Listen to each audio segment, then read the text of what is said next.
Chapter 1. Pitiful and Sad. In a coastal city, within a dilapidated rental unit of a certain urban village, the room lay in utter disarray, devoid of any valuable possessions.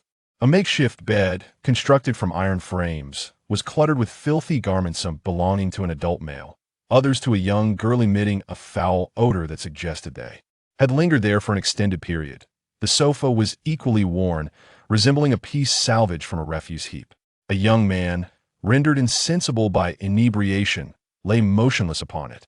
His face was obscured by a scruffy stubble, and his chest bore the remnants of unpleasant vomit, presenting a disheveled appearance akin to that of a homeless wanderer. Yet, upon closer inspection, one might discern that the man possessed striking features, reminiscent of the once popular actor Zhang Ye from 5 years prior. "Is Daddy already dead?"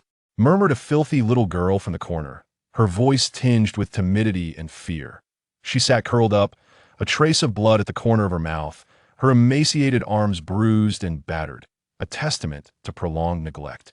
The little girl lifted her gaze toward the coffee table, where a few peanuts remained in a dish. She couldn't help but swallow hard, her hand instinctively brushing against her sunken stomach. "I'm so hungry. I long to eat." Yet if she consumed the peanuts, would her father not punish her severely upon awakening? Fear gripped her heart, but the pangs of hunger overwhelmed her trepidation as she cautiously crawled toward the sofa. "Daddy, Daddy," she whispered, extending her grimy little hands to gently tug at the hem of the man's clothing. When there was no response after a prolonged moment, she turned her attention back to the peanuts, unsteadily rising to her feet. In the end, hunger triumphed over fear. She snatched a peanut and swiftly popped it into her mouth. Crisp and fragrant, it was delicious.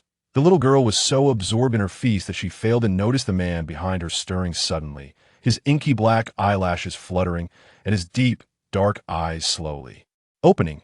Confronted with the unfamiliar surroundings, Zhang Ye found himself momentarily bewildered. Where am I? Hadn't I perished during the heavenly tribulation, struck down by a bolt of violet lightning? How is it that I live again? A sharp pain pierced his head as a flood of alien memories surged through him. He had been reborn. He had become the father of a female antagonist from a novel, a girl who had endured torment at the hands of her alcoholic father, beaten and berated. As she matured, she employed her extraordinary talents to marry an elderly tycoon worth billions, only to see him perish from indulgence shortly thereafter, leaving her the sole heir to his fortune. Her father, on the other hand, was confined to a dark, windowless basement, shackled and forced to exist in squalor until his demise. The girl ultimately met a tragic end, stabbed in the heart by the man she cherished. As this information flooded his consciousness, Zhang Yi shuddered involuntarily. That poor child. Nevertheless, one must acknowledge that a child raised in such an environment would naturally develop a warped psyche. If one hoped for her to grow into a virtuous individual, kindness must begin now no more beatings or scoldings, only nurturing, warmth, and a sense of security upon contemplating. This, Zhang Yi found himself in a predicament. In his previous life, he had remained a solitary figure until his demise, utterly unacquainted with the nurturing of a child. Yet, gazing at the frail, malnourished little girl before him stirred a pang of compassion within him. This girl was his own flesh and blood. The small child savored the last peanut, licking her lips in satisfaction, before turning her gaze towards the man on the sofa who had just awakened. "Dad, Daddy," she uttered, her face a mask of terror, her slight frame trembling violently. Suddenly, she collapsed to her knees with a thud, exclaiming, "Candy knows she was wrong. Daddy, please don't hit Candy. She won't dare again, woo-woo." Zhang Yi quickly regained his composure. He was merely taking the blame for the original owner.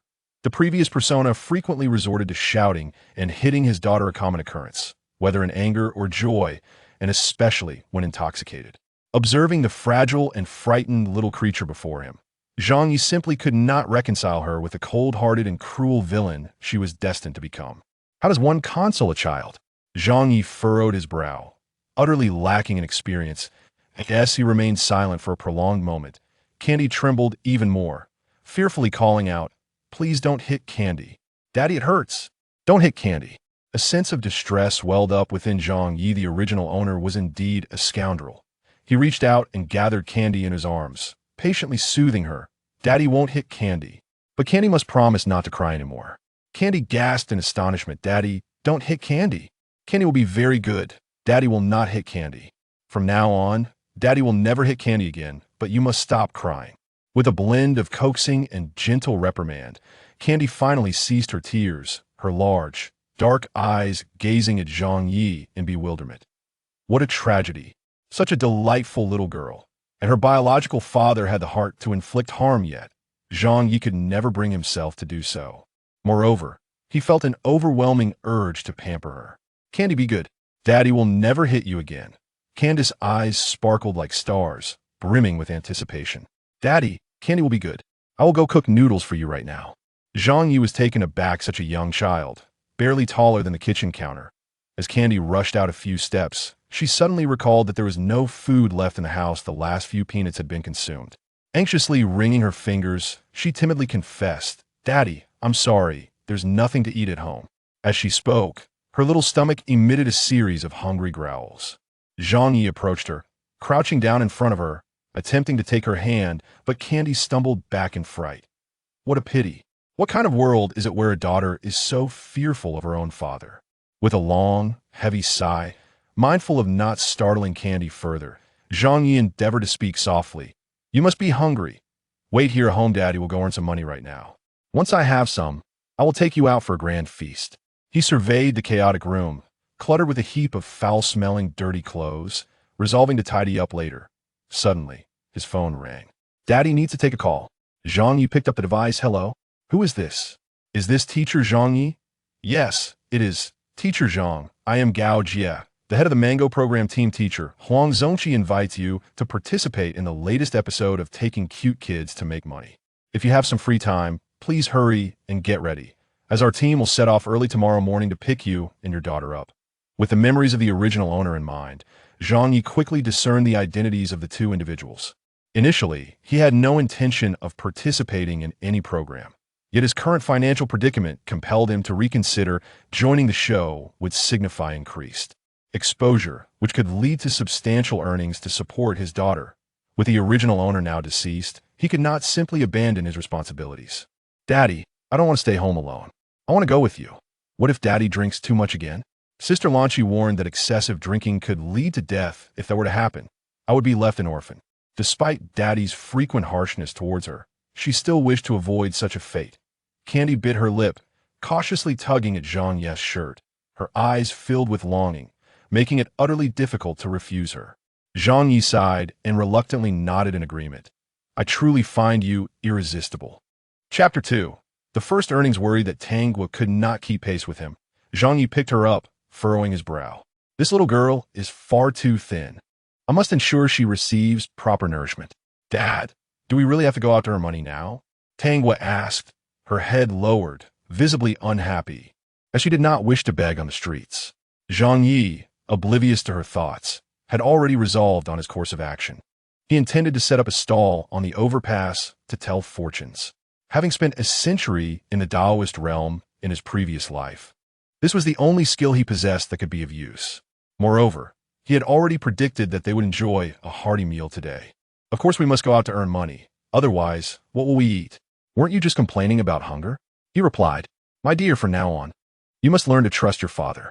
We will surely earn money. Tang Guo patted her little belly. She was indeed hungry, but she was even less inclined to be a beggar. Zhang Yi carried her and walked to the overpass. Fortunately, the weather was pleasant, and he moved quickly, taking just over half an hour to arrive. Grandpas and grandmas, uncles and aunts, brothers and sisters, please have pity on me and my father. We haven't eaten for several days. Tang Guo adeptly knelt on the ground, bowing her head and mumbling incantations.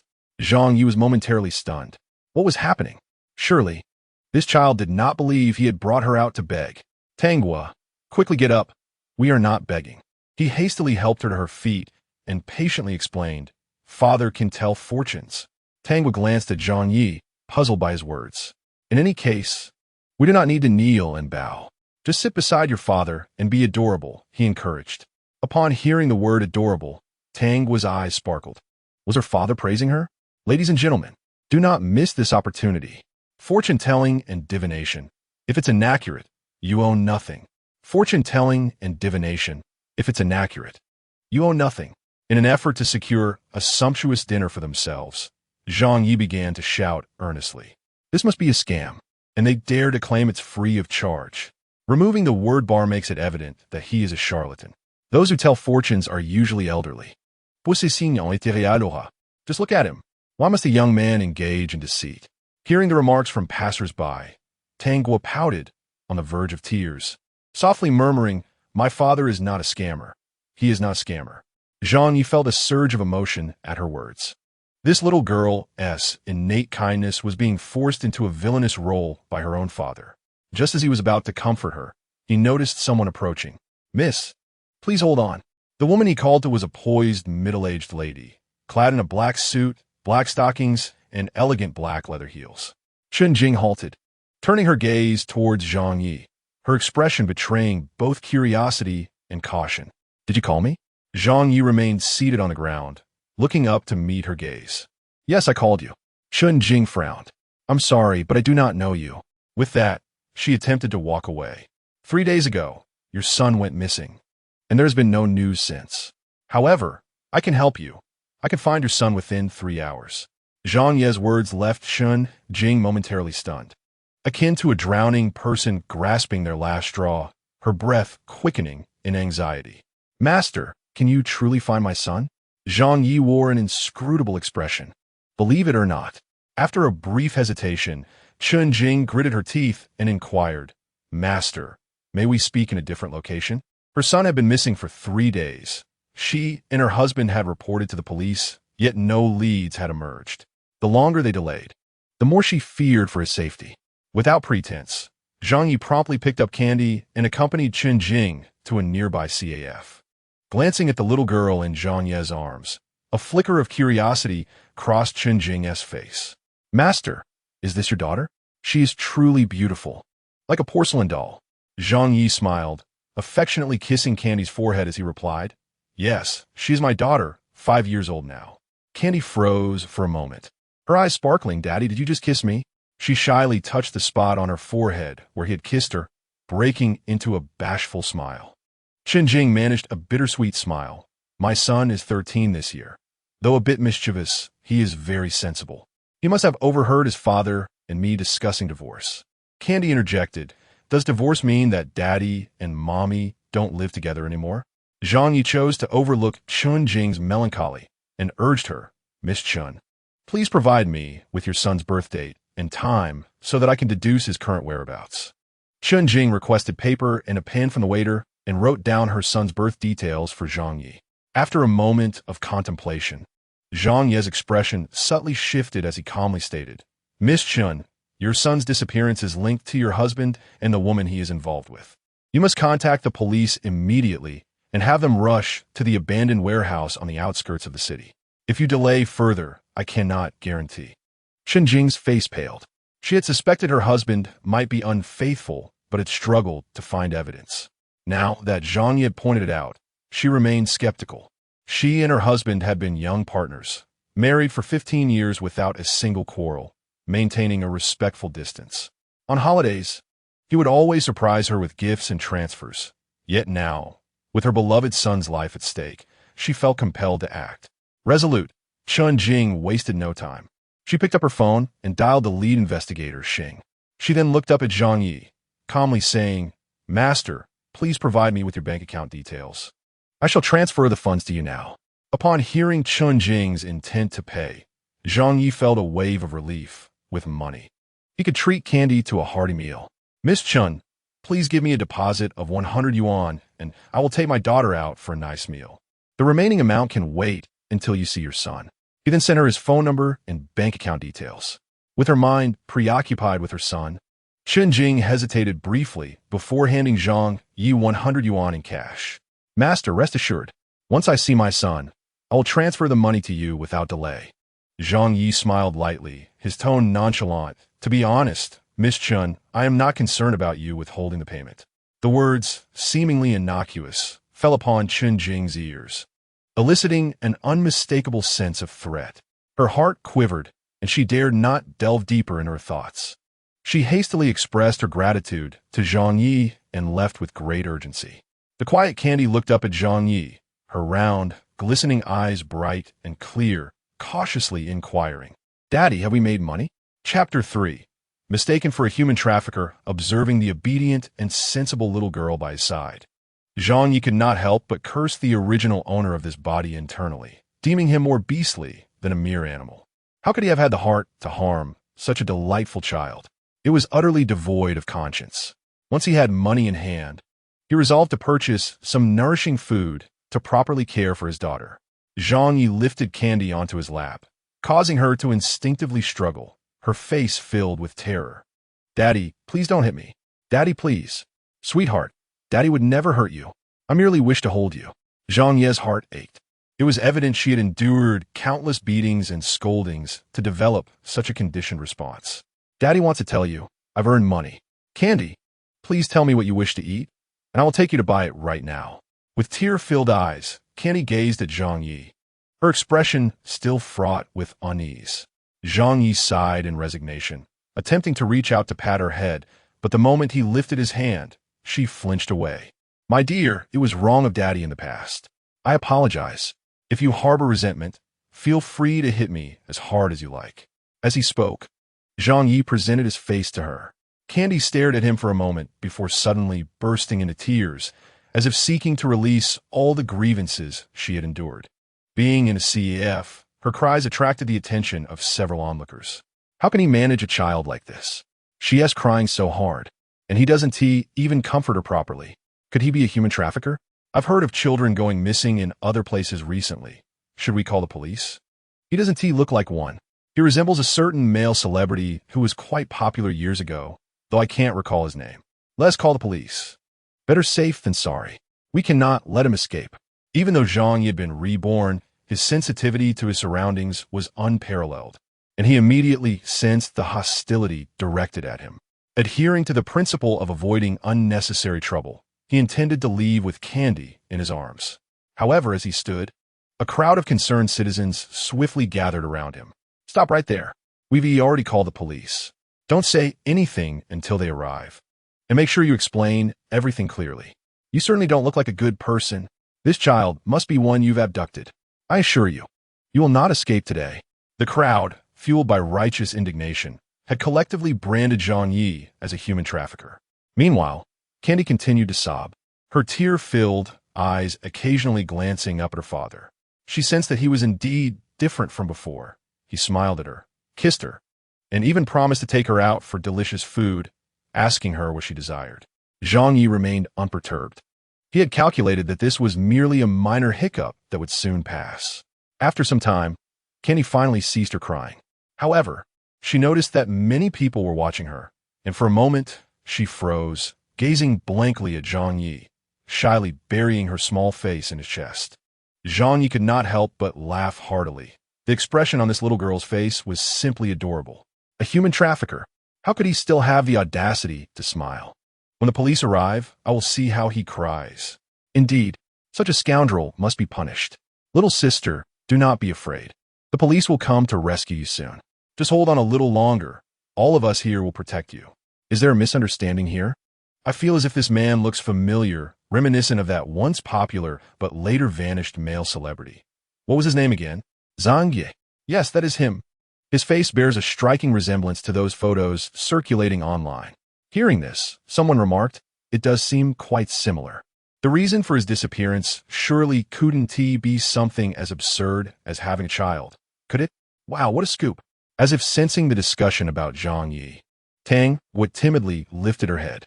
Her eyes were still red from crying, yet they sparkled with clarity, resembling a deep spring where one could see to the very bottom, evoking a sense of joy in those who beheld her. "My dad is not a human trafficker. Please do not wrongfully accuse him." Though timid, she gathered her courage to defend Zhang Ye, her voice soft yet resolute. "Not a human trafficker? Little one, are you being threatened by him? Do not fear. The uncles and aunties will help you. Yes, little one, do not be afraid. We will all assist you." Seeing that no one was willing to believe her, Tang became anxious, nearly bursting into tears again. "My dad is really not a human trafficker. You are wronging him. Daddy, tell them you are not a human trafficker. You're not a bad person." Zhang Ye wished to ruffle Tang's little head, to reassure her that a clear conscience fears no accusation, and that justice resides in the hearts of the people. Yet he feared it might frighten her. "Sweetheart, we are not afraid. Once the police arrive, the truth will surely come to light." But Tangwa paid no heed to these words. All she knew was that her father was being wronged, and they could no longer enjoy delicious food together. Tears streamed down her cheeks in large droplets. Her small fists clenched tightly as she choked out her defense for her father. "My dad is really not a bad person. Please do not wrongfully accuse him again. If you continue to do so, I will bite you." As she spoke, Tangwa bared her teeth at them. "You little girl, how ungrateful." "We are. The police are here. The police are here," someone shouted from the crowd.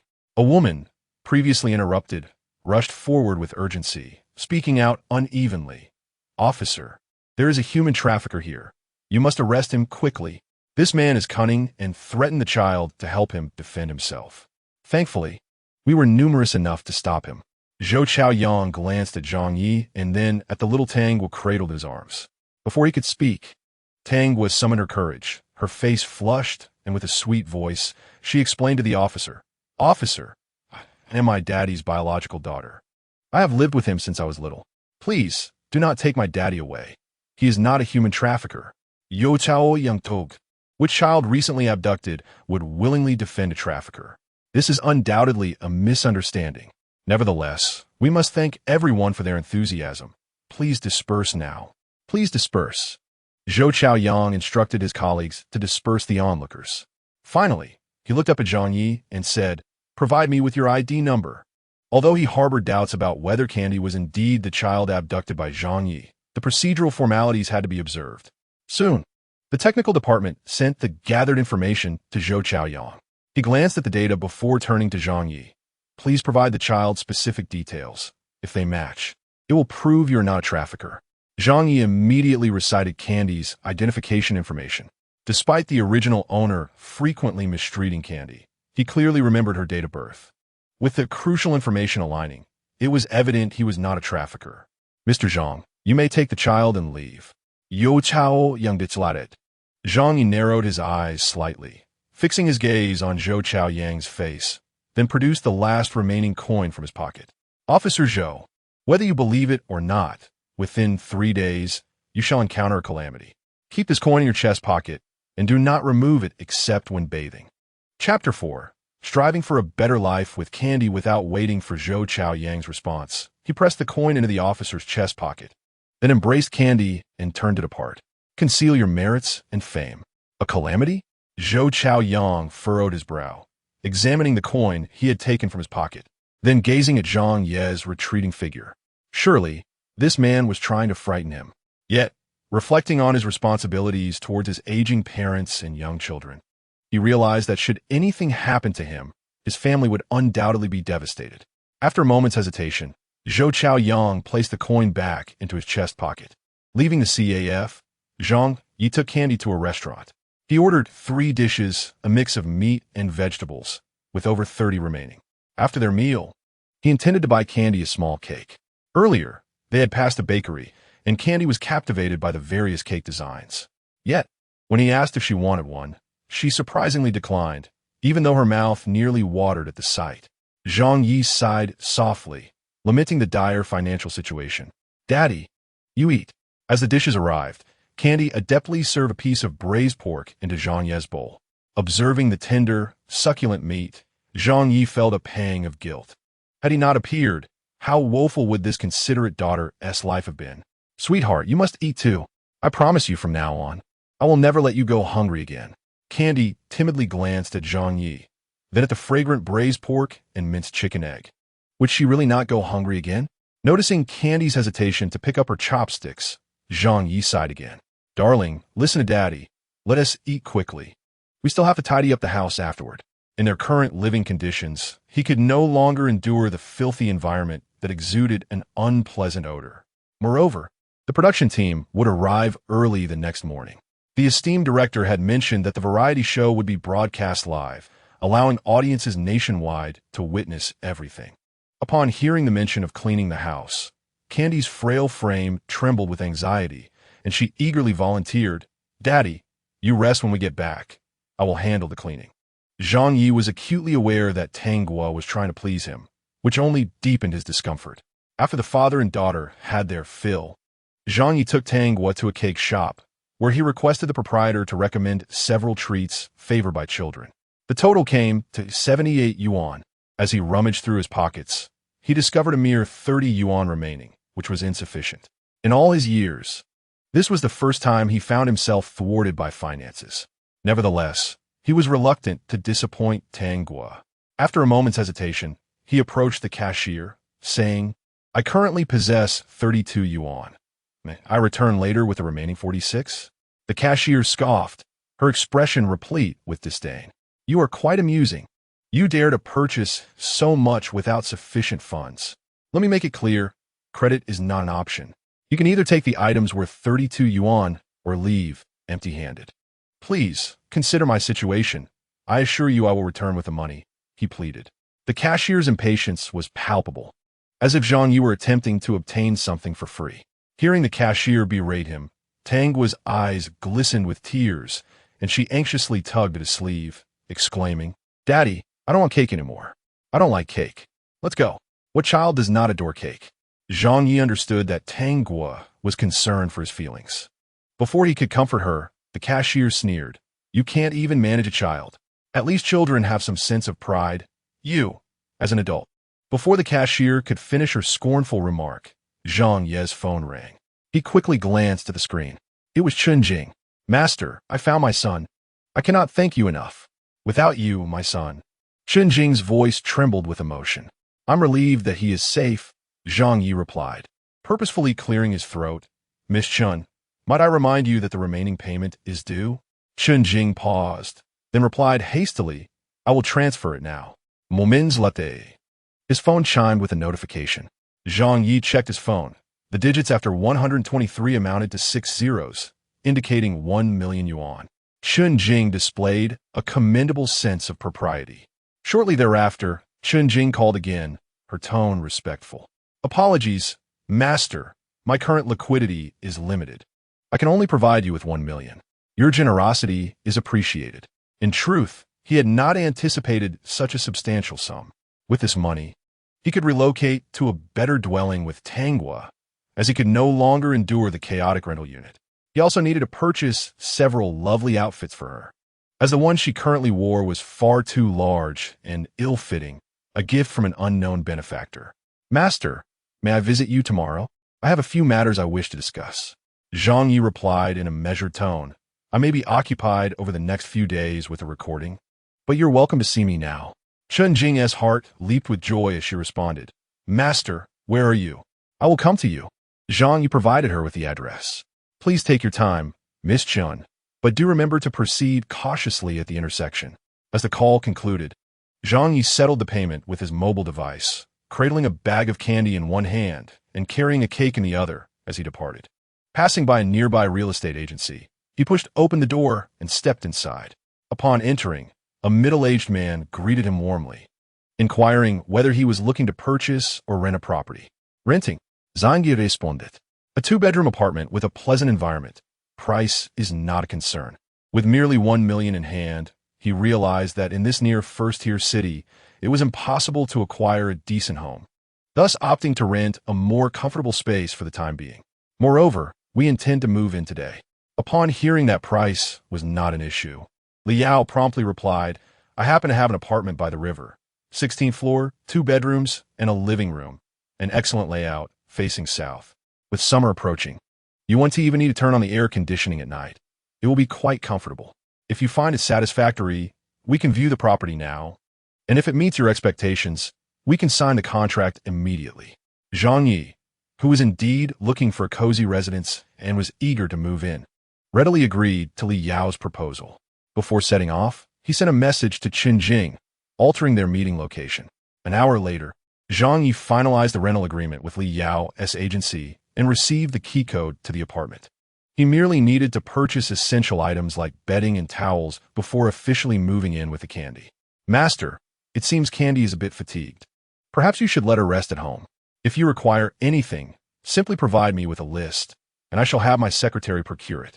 Initially, Chun-Jing harbored doubts about Zhang Ye, but now her faith in him was unwavering. On her way here, had Zhang Ye not cautioned her, she might have faced dire consequences. Chapter 5. Unimaginably cruel tactics. Just 20 minutes prior, as she passed through an intersection, she recalled Zhang Ye's advice and had prudently reduced her speed. Otherwise, the aftermath would have been unimaginable. A half-ton truck suddenly suffered a brake failure, and had she been driving a bit faster, a collision would have been inevitable. Zhang Ye glanced at the drowsy Candy sprawled on the sofa, hesitated momentarily, and then pinned down the list of necessary items for Chun-Jing. "Miss Chun, I must trouble you with this matter." Surprised, Chun-Jing suppressed her joy and replied, "Master, you are too kind. It is my honor to serve you." Having been the recipient of flattery and compliments in his past life, Zhang Ye felt grateful, yet accepted her kindness with composure. "Miss Chun, I have calculated your son's birth date and time, and while this incident is undoubtedly a significant blow to him, it will ultimately prove beneficial. From now on, he shall enjoy good health and smooth endeavors, sparing you undue worry." Chun-Jing was elated by his words and promptly expressed her gratitude. She could hardly fathom that the man she had shared her life with for decades had conspired with his mistress to abduct their son, with the intent of leaving her destitute, both physically and mentally shattered, so that he could seize everything from her. The cruelty of his methods was truly appalling. Zhang Ye pondered for a moment before speaking again. "Miss Chun, do you have any jade artifacts with you? I can craft a talisman for you, which your son can carry to help him attain tranquility and focus." Miss Chun was the first fated person he encountered after his rebirth, and he was more than willing to assist her. "Indeed, I do. A few days ago, while on a business trip, I specifically purchased a safety buckle for him. But before I could give it to him, he encountered misfortune," Chun-Jing said, hastily retrieving a safety buckle tied with a red string from her bag. Zhang Ye accepted the buckle, examining it carefully. He discreetly summoned the surrounding spiritual energy and softly recited an incantation. "Supreme Star of the Celestial Platform, transforming without pause, dispelling evil and binding spirits, safeguarding life and body, illuminating wisdom, bringing peace to the heart and mind, ensuring the permanence of the three souls, and preserving the spirit." "It's done." He returned the safety buckle to Miss Chun. Uncertain if it was merely her imagination, Chun-Jing felt that the buckle in her hand had transformed somehow. Before long, Chun-Jing's secretary had arranged everything, from the mattress to the toothbrush and toothpaste, even purchasing several sets of clothing for both Zhang Ye and the little Candy. Just before leaving, Chun-Jing inquired if Zhang Ye needed her assistance in contacting a kindergarten. Zhang Ye déjeunait, explaining that they were set to record a show starting tomorrow and would temporarily lack the time for school. Moreover, Candy appeared too frail, though over 5 years old. She resembled a 3- or 4-year-old. He intended to let her recuperate for a while before considering schooling. "Sweetheart, are you hungry? Daddy will order takeout." Noticing Candy engrossed in a children's picture book on the sofa, Zhang Ye couldn't help but interrupt, fearing she might become so absorbed that she would forget to eat. Candy set down her book and looked up at Zhang Ye. "Daddy, are you hungry? I can cook for you. You just sit and rest here." Zhang Ye thought, "What is this girl thinking? I previously didn't let her enter the kitchen to cook noodles, and now she suggests making dinner. She isn't even tall enough to reach the stove. My dear, listen to Daddy. We aren't short on money. Ordering takeout is." Before he could finish, Candy frowned slightly and said softly, "Daddy, takeout isn't healthy, and Aunt Chun bought us a lot of vegetables. If we don't cook them, they'll spoil. They cost money, and it would be such a waste." Zhang Ye replied, "Candy, to be honest, my culinary skills are rather lacking." Candy waved her hand dismissively, swiftly jumping off the sofa. "Daddy, wait here. I'll make you tomato and egg noodles." With that, she dashed into the kitchen. Zhang Ye, concerned about Candy burning herself while cooking, hurried after her. He saw her pull a small stool into the kitchen, standing firmly on it, deftly washing the ingredients. She then proceeded to chop tomatoes, crack eggs, and mince garlic. From preparing the ingredients to serving the noodles in a bowl, the entire process took no more than half an hour. "Daddy, the noodles are ready. We can start dinner now." Candy's bright voice rang in Zhang Ye's ears, stirring a mix of emotions within him. It was evident that such tasks were second nature to her. Zhang Ye reached out to gently pat Candy's little head, promising, "Daddy will try to learn how to cook." One cannot expect a child to be confined to the kitchen every day. At such a tender age, she can hardly reach the stove and must stand on a stool. Candy appeared to be greatly alarmed, shaking her head like a rattle, her delicate, sculpted face etched with concern. "Daddy, you don't need to learn to cook. I can do it." After a brief pause, she earnestly added, "Although I only know how to prepare a few simple dishes for now, I can learn." Sister Lanchi praised my intelligence when she taught me to cook, and she also said that if I want to learn more dishes next time, she would gladly teach me. As soon as she finished speaking, Candy remembered that she and her father had moved, and it would likely be difficult to see Sister Lanchi again. She sighed softly in her heart, her expression turning melancholic, uncertain if the original owner was unfamiliar with Sister Lanchi. Zhang Ye pondered for quite some time, but could not recall any details about her. Due to their new residence, Candy now had her own special room. Chun-Jing's assistant had even gifted her several plush dolls. When it was time for bed, without waiting for Zhang Ye to remind her, Candy had already brushed her teeth and taken a bath, obediently lying down in bed. "Daddy, you can go about your business. I can sleep by myself today." Her father was exceptionally gentle and kind to her, and she hoped that upon waking, he would not revert to his former self. With her eyes closed, Candy silently prayed in her heart. Zhang Ye had never cared for a child before and was at a loss regarding how to interact with her. However, driven by his eagerness to learn, he typed into a forum, "What can a 5-year-old girl do? How should a father interact with a 5-year-old girl?" This generation of internet users is characterized by enthusiasm and sincerity, and soon, numerous kind-hearted netizens responded to his post. A 5-year-old girl should be in kindergarten. She can certainly feed herself, brush her teeth, bathe, and wash her hair. If she were born into a family that favors sons over daughters, a 5-year-old girl could probably help with many household chores. The original poster must be a surprise father. Congratulations! Generally speaking, a 5-year-old girl can eat on her own, brush her teeth, act a bit spoiled, and be adorable. Beyond that, I cannot think of much else. After all, my younger sister is a living example. As for how to interact, you must spoil her when it's appropriate, but discipline is also necessary. Without rules, chaos ensues. Chapter 6. Continuing as the top scholar, congratulations to the original poster on becoming a father. Many have shared their thoughts, and I would like to add one piece of advice. Please ensure that your child has a complete childhood.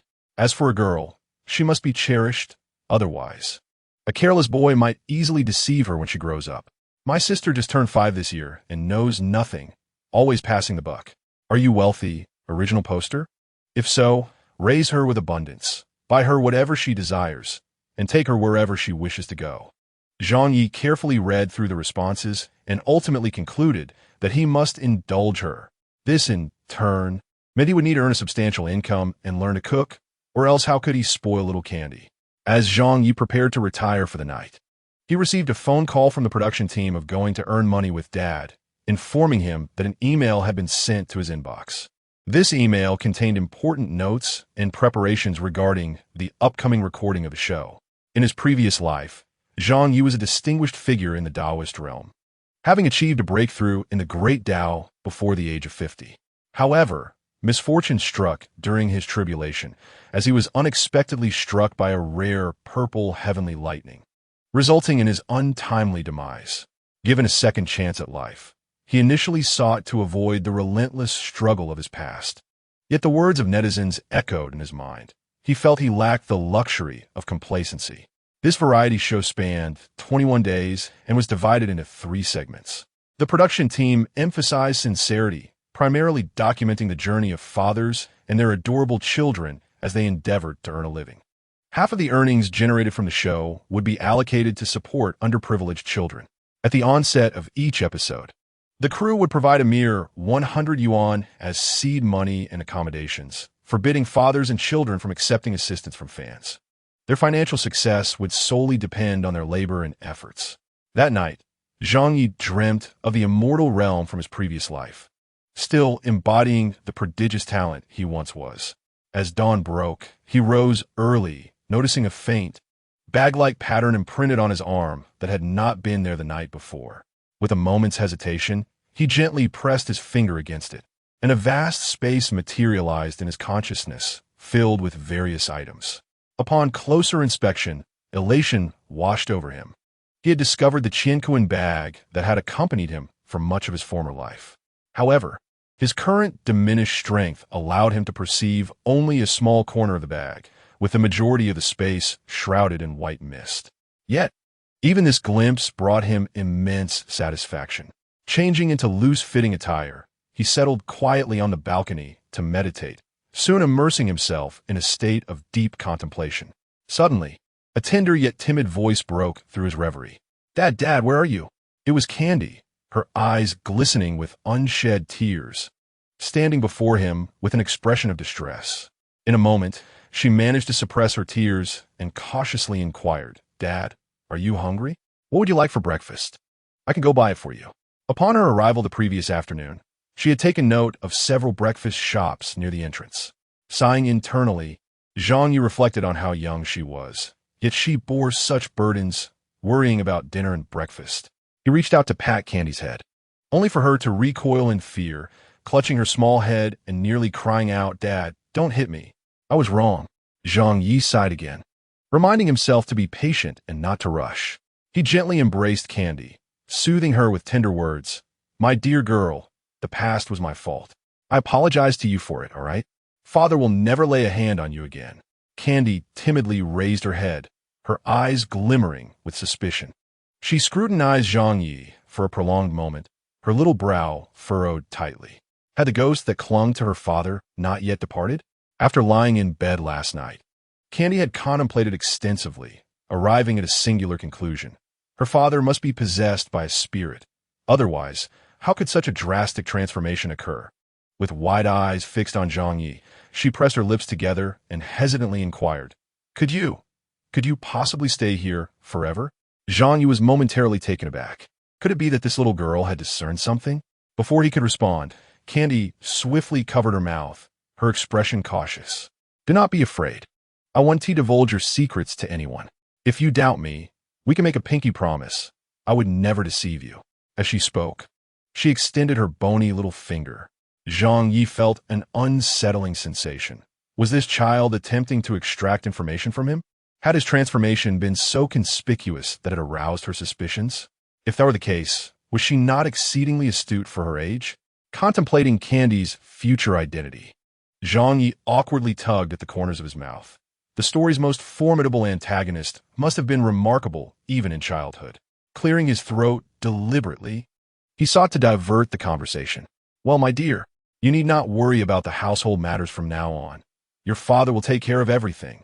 Your only responsibility is to be happy. Now go wash up while I step out to buy some food." Seeing his reluctance to divulge more, Candy chose not to press further. As long as he remained, she was content. She cherished her current father. Zhang Ye soon returned with breakfast in hand. Unsure of Candy's preferences, he had purchased an assortment: meat buns, crab roe buns, shrimp shao mai, chicken congee, and rice rolls. Gazing at the bountiful spread on the table, Candy sighed softly, her little brow knitted in concern. "Father, why did you buy so much food? We certainly cannot finish it all." "Fang yedi plaid, no witties. Your father has a hearty appetite." Candy remained skeptical, unwilling to believe he could consume such a quantity. After a moment's hesitation, she gently advised, "Father, earning money is hard work. We should be a bit frugal."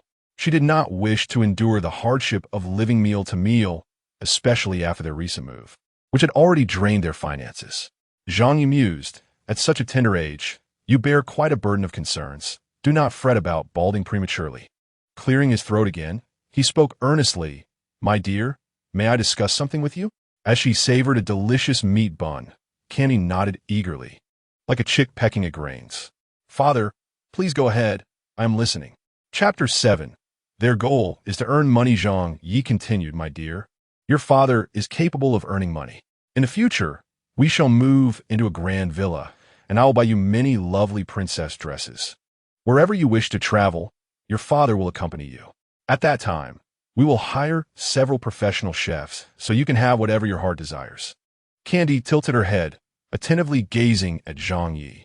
After a considerable pause, she gently grasped his finger and, in a sweet, childlike voice, said, "If it is you, I believe it." Zhang Ye thought to himself, This little rascal. Can she not be so astute? He felt an immense weight of pressure. Ha! Ha ha ha! Dear daughter, let us first enjoy our breakfast, for the crew shall arrive shortly, and it would be quite impolite to keep them waiting. Candy looked up at Zhang Ye, her beautiful eyes blinking.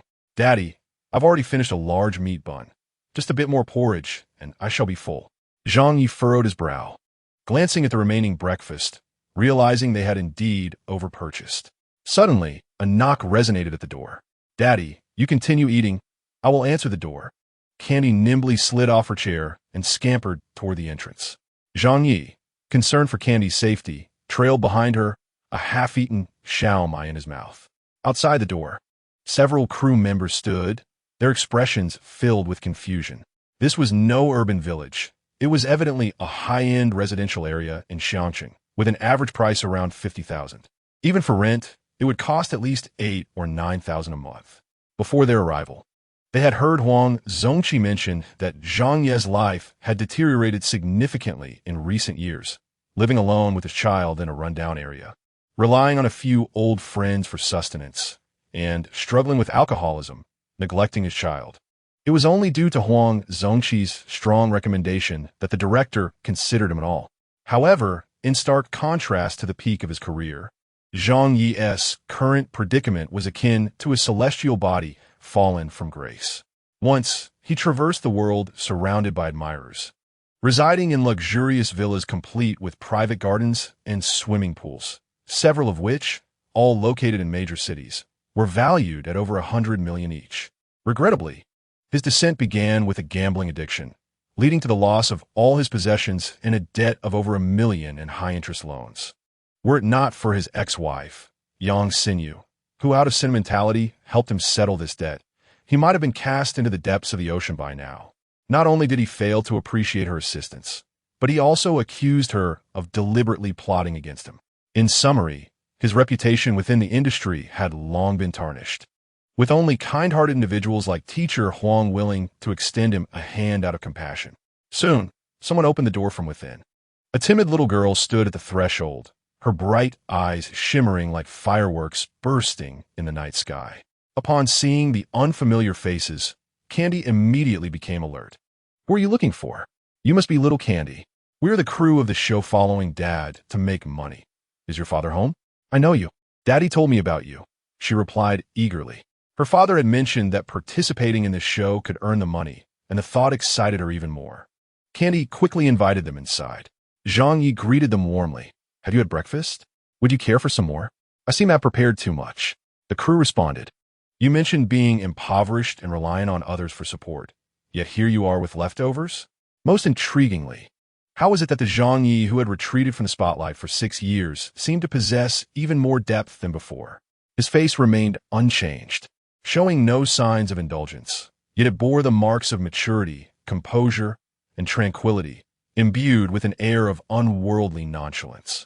"Zhang Ye, do not be too reserved. I truly overbought for breakfast. Isn't it said that we must not waste food? You have come at a fortuitous moment. If each of you could consume 2 portions, we shall finish in no time." At Zhang Ye's enthusiastic invitation, the bewildered staff of the program embarked on their first experience of dining at his expense. After finishing breakfast, Zhang Ye and Xiao Tanghua were escorted to a 3-story villa, perfectly accommodating the 5 pairs of father-child or daughter participants in this episode. In addition to Zhang Ye and Tanghua, there were also Huang Zongqi and his son Dongdong, Zhao Xueli and her son Lele, Zhou Yeluan and his son Zhizhu, as well as Yang Yu and her daughter Xiaoyan. As a star who had been out of the limelight for several years, and having previously faced allegations of domestic violence, infidelity, and gambling, Zhang Ye became somewhat of a pariah within the program, largely unwelcomed. Apart from Huang Zongqi, the others were reluctant to even maintain superficial pleasantries. Neither did any of the children show interest in Tanghua. However, Zhang Ye and Tanghua remained unfazed. They were not here to forge friendships, but to earn a living. "Little sister, you are truly beautiful. What is your name?" "My nickname is Zhizhu, and my full name is Zhouyu." From the moment Tanghua appeared, Zhizhu was smitten with her, though his father kept pulling him back, preventing him from approaching her. Fortunately, Zhizhu possessed a modicum of cleverness. sneaking over when his father was momentarily distracted. Tanghua glanced at Juju with her striking eyes, revealing little emotion, before returning her focus to the Lu Ban lock in her hands. Noting that Tanghua ignored him, Juju scratched his head in confusion, muttering to himself, "Is she a little mute?" Tanghua, displeased, retorted, "You are the little mute, so you can speak." Juju exclaimed with excitement, finding this sister quite intriguing. "Sister, your eyes are beautiful, and you are lovely as well. Could you refrain from bothering me? This is a gift from my father last night, meant to keep me entertained." Juju nodded vigorously. "I won't disturb you. I will just watch." "Sister, then we shall be good friends." Tanghua replied, "We are not familiar with each other." Nearby, Xiaotian noticed Juju lingering around Tanghua and became instantly displeased. She sprang up and rushed over to them, glaring at Tanghua before addressing Juju. "Juju, why are you playing with her?" Juju grinned, "Because I like Tanghua." Xiaotian's eyes reddened in anger. "You must not like her. She is an ominous person. Playing with her will bring you misfortune." Juju furrowed his brow. "What nonsense are you talking about?" "Tanghua, do not mind her. She may look charming, but she doesn't know how to speak." "You." Xiaotian stomped her foot, her cheeks flushed. "Zhou Yu, I will no longer speak to you. I will tell Lei and Dong Dong to ignore you too." With that, she stormed off in a huff.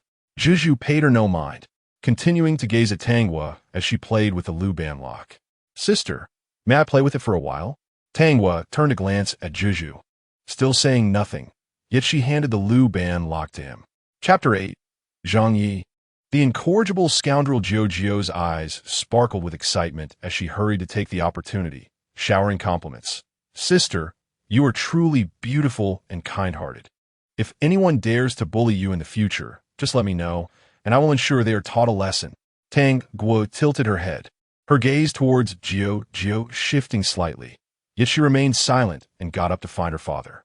Before long, several parents gathered in the living room with their children, and director Li Ming stepped forward to deliver an impassioned speech. "First and foremost, welcome everyone. Our program, Follow Dad to Make Money, will primarily be live-streamed with some recorded segments. This means that during work hours, the cameras will be continuously rolling, and viewers will be keenly observing your every move. Given that children are participating, the production team has decided to provide accommodation and an initial fund of 168 yuan for the first 3 days.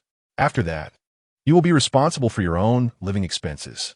Of course, if necessary, the production team will provide some assistance." This announcement was undoubtedly directed at Zhang Ye. Among the group, he was not only the least prominent, but also the most underestimated. However, it was tacitly understood that his presence was merely to highlight the others, serving as a fallback in the game. Furthermore, it is crucial for you to know that Follow Dad to Make Money is a charitable program. And as this is our inaugural episode, half of the earnings made by the guests during the live broadcast will be allocated to establish a foundation for underprivileged children. As soon as Director Li finished speaking, Huang Zongqi declared, "I am willing to donate all of it to support underprivileged children." The other guests quickly echoed his sentiment. "We are willing too." Only Zhang Yi remained silent. He might agree to donate half, but to give everything away was out of the question. He had a daughter to raise, and anyone who dared to touch his hard-earned money would face his wrath. At that moment, the live stream had already become quite lively. Viewers were impressed by the sincerity of the production team. Teacher Huang is truly generous. With his talent and capabilities, he will surely earn a substantial amount. Sister Yu is amazing too. She is both beautiful and kind-hearted. Among the guests, there was an unfamiliar face. Does anyone recognize him? No. He probably is just a regular star cast for the show. Otherwise, how could we have no recollection of him? Isn't his name Zhang Ye? I recall a once immensely popular male star named Zhang Ye from a few years back. Someone please tell me this is just a coincidence. This Zhang Ye is not to be confused with the other. After all, the previous Zhang Ye was a notorious scoundrel. Are you referring to the Zhang Ye who was accused of domestic violence, gambling, alcohol abuse, and infidelity? He was publicly denounced by his ex-wife. It's astonishing that a production team would still dare to employ him. Let us unite to condemn this scoundrel. Yes, let us unite against scoundrels. Condemn the scoundrel. A timid voice interjected. Is there any possibility that Zhang Yi has been wrongfully accused? He withdrew from the spotlight for Yang Xinyu. Do you think such a man would engage in infidelity or domestic violence? Seeing Zhang Ye's silence, Director Li felt a twinge of displeasure. Had it not been for Huang Zongqi's fervent recommendation, he would have never contemplated employing him, a washed-up star, embroiled in infidelity, domestic violence, gambling, and alcoholism. The mere fact that he stands here is already a considerable concession. Nevertheless, being astute, Director Li, despite any dissatisfaction with Zhang Ye, understands that a change is not feasible at this juncture. Half an hour later, they departed with their children. Just before parting, Zhu Jiao grasped Tangwa's small hand reluctantly, promising, Tangwa, once I earn some money, I will buy you delicious treats. Tangwa, with an expressionless visage, regarded Zhu Jiao, her brows slightly furrowed. Why is he so clingy? Zhu Jiao, let us go. Zhou Yellowin sighed softly, pondering to whom this troublesome child might have taken after. Zhu Jiao turned back multiple times, his eyes glistening with unshed tears. Tangwa stood silently in place, only turning to seek Zhang Ye once Zhu Jiao had ceased glancing back at her. This pair of childhood sweethearts must be preserved. Zhu Jiao is simply delightful. He seems quite fond of Tangwa, yet she remains somewhat aloof towards him. Tangwa exudes the aura of a formidable young lady, although she stays quiet. Her gaze towards Zhu Jiao is distinctly different from how she regards others. They are undoubtedly childhood companions. One can envision Tangwa blossoming into an exceptionally graceful beauty in the future. Zhu Jiao must strive to keep up. Zhang Ye continued with his usual endeavors, taking Tangwa straight to the footbridge to set up a stall. Passing a small shop selling candied hawthorn, Zhang Ye noticed Tangwa casting a couple of glances in that direction and promptly took out money to buy 2 skewers. A total of 30 yuan. After this purchase, only 70 of the 100 yuan provided by the production team remained. The accompanying crew exchanged glances. Had 30 yuan vanished just like that? While other teams of participants were likely scheming to turn that 100 yuan into profit, he was, rather absurdly, spending money. Tangwa accepted the candied hawthorn, taking a gentle bite. The taste was so delightful that her eyes squinted in pleasure. Daddy, this candied hawthorn is delicious, sweet and sour. You should try a piece too. She lifted the skewer high, her face brimming with anticipation. Zhang Ye, chuckling, lifted Tangwa and took a small bite, finding it indeed sweet and quite tasty. My dear daughter, if you like it, we could buy more later. Tangwa nodded eagerly, mumbling in agreement. Finally, she cast a furtive glance at Zhang Ye, silently wishing, may the spirit residing within her father never depart, forever accompanying her. Zhang Ye, cradling Tangwa, soon arrived at the footbridge. Just as the day before, the father and daughter found a quiet spot by the railing and sat side by side in silence. Zhang Ye uttered not a word, merely crouching. Tangwa, too, remained quiet, relishing her candied hawthorn. The live stream erupted with fervor, a chorus of murmurs filling the air. What is this individual doing? While Teacher Huang and others were busy strategizing ways to earn money with their children, he was idly lounging with Tangwa. He resembles a beggar. What keen observation! If only a tattered bowl were placed before them, it would be even more convincing. He is nothing but a scoundrel. A dog cannot change its nature. Do you still hold out hope for his redemption? Tangwa is such a charming child, yet she is unfortunate enough to have an irresponsible father. Zhu Jiao, you must grow up swiftly. The future task of rescuing the candy is entrusted to you. You must hold on steadfastly. Chirp, hurry to save your beloved. Meanwhile, in the hospital, Chun Jing sits beside her son's bed, diligently peeling an apple while lost in thought.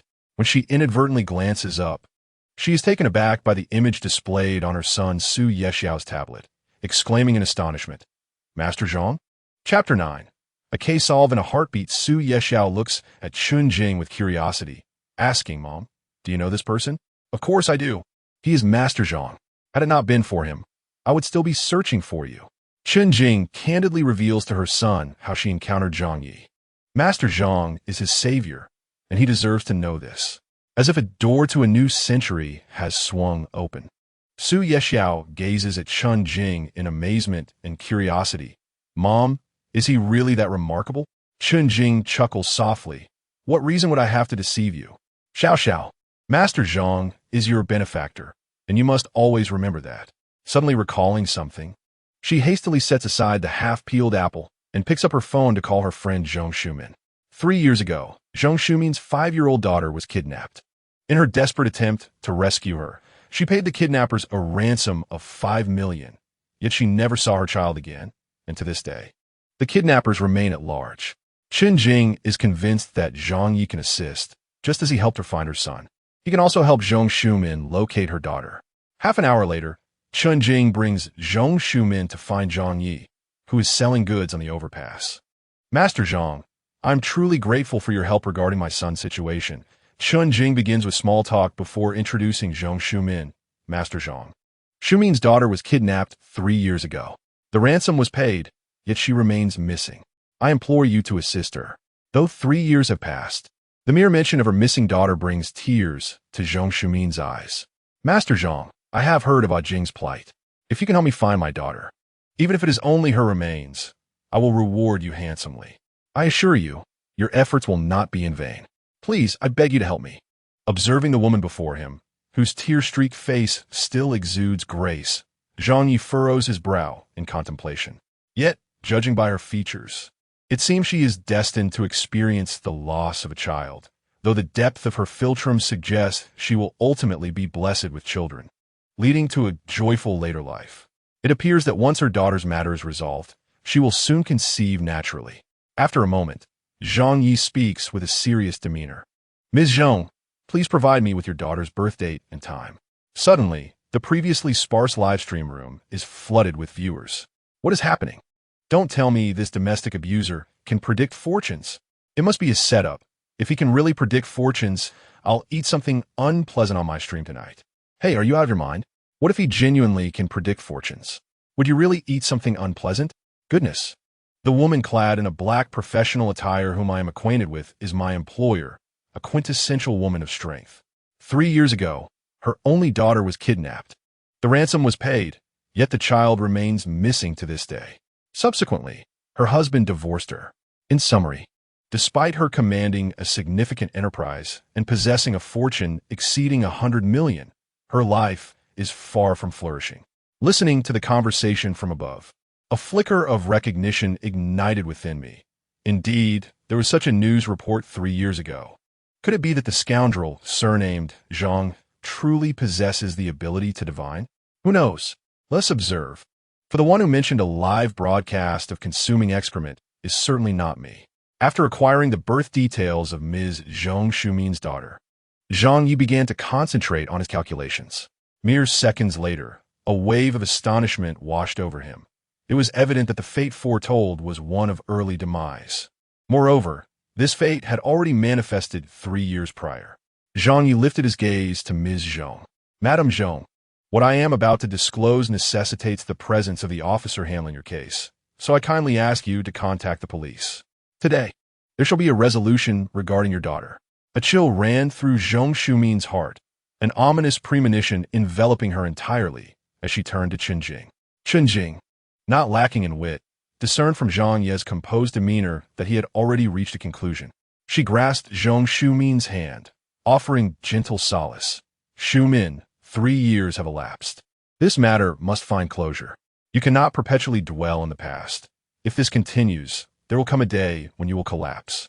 With great difficulty, Zhang Shumin managed a faint smile and dialed the police officer responsible for her daughter's case. Before long, Officer Zhou Chaoyang arrived with his team. Upon entering, he immediately spotted Zhang Ye, alongside the obedient Candy who remained by his side. Zhang Shumin had already conveyed the details to her over the phone, yet he could hardly believe it. Were it not for his concern for Zhang Shumin's emotional state, he would have outright refuted her claims. After all, how could mere birth details yield such extensive deductions? If fortune tellers truly possessed such prowess, what need would there be for their perilous endeavors? You claim to know the whereabouts of Ms. Zhang's daughter? Officer Zhou Chaoyang inquired, his brow furrowed in skepticism, disdain evident in his gaze. Aware that the officer in charge was Zhou Chaoyang, a commendable police officer, Zhang Ye spoke directly.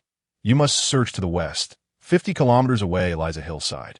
Should you find the most vibrant vegetation, there you shall uncover Ms. Zhang's daughter's remains. As for the assailants, there are 3 in total, currently residing in a rental unit on Chuanxi Road. If you act swiftly, you will undoubtedly apprehend them. Zhou Chuyang regarded Zhang Ye with suspicion, clearly unconvinced by his assertions. A case that had eluded resolution for 3 years could seemingly be unraveled by him in mere minutes. Was this not a slap in the face? Officer Zhou, time is of the essence if the culprits flee. Before Zhang Ye could complete his sentence, Zhou Chaoyang shot him a fierce glare and hastily retrieved his phone to contact the precinct. The team split into 2. One group headed to Chuanxi Road to apprehend the suspects, while the other proceeded to the hillside in the western suburbs. Chun Jing accompanied Zhong Shumin to the hillside. While the live stream erupted with activity, the viewership, initially sparse, surged to over 200, with new participants flooding into the broadcast. No more concealing the truth. Just an hour ago, my mother revealed to me that Master Zhang is my savior. Just a day prior, I was at the mercy of kidnappers, teetering on the brink of death.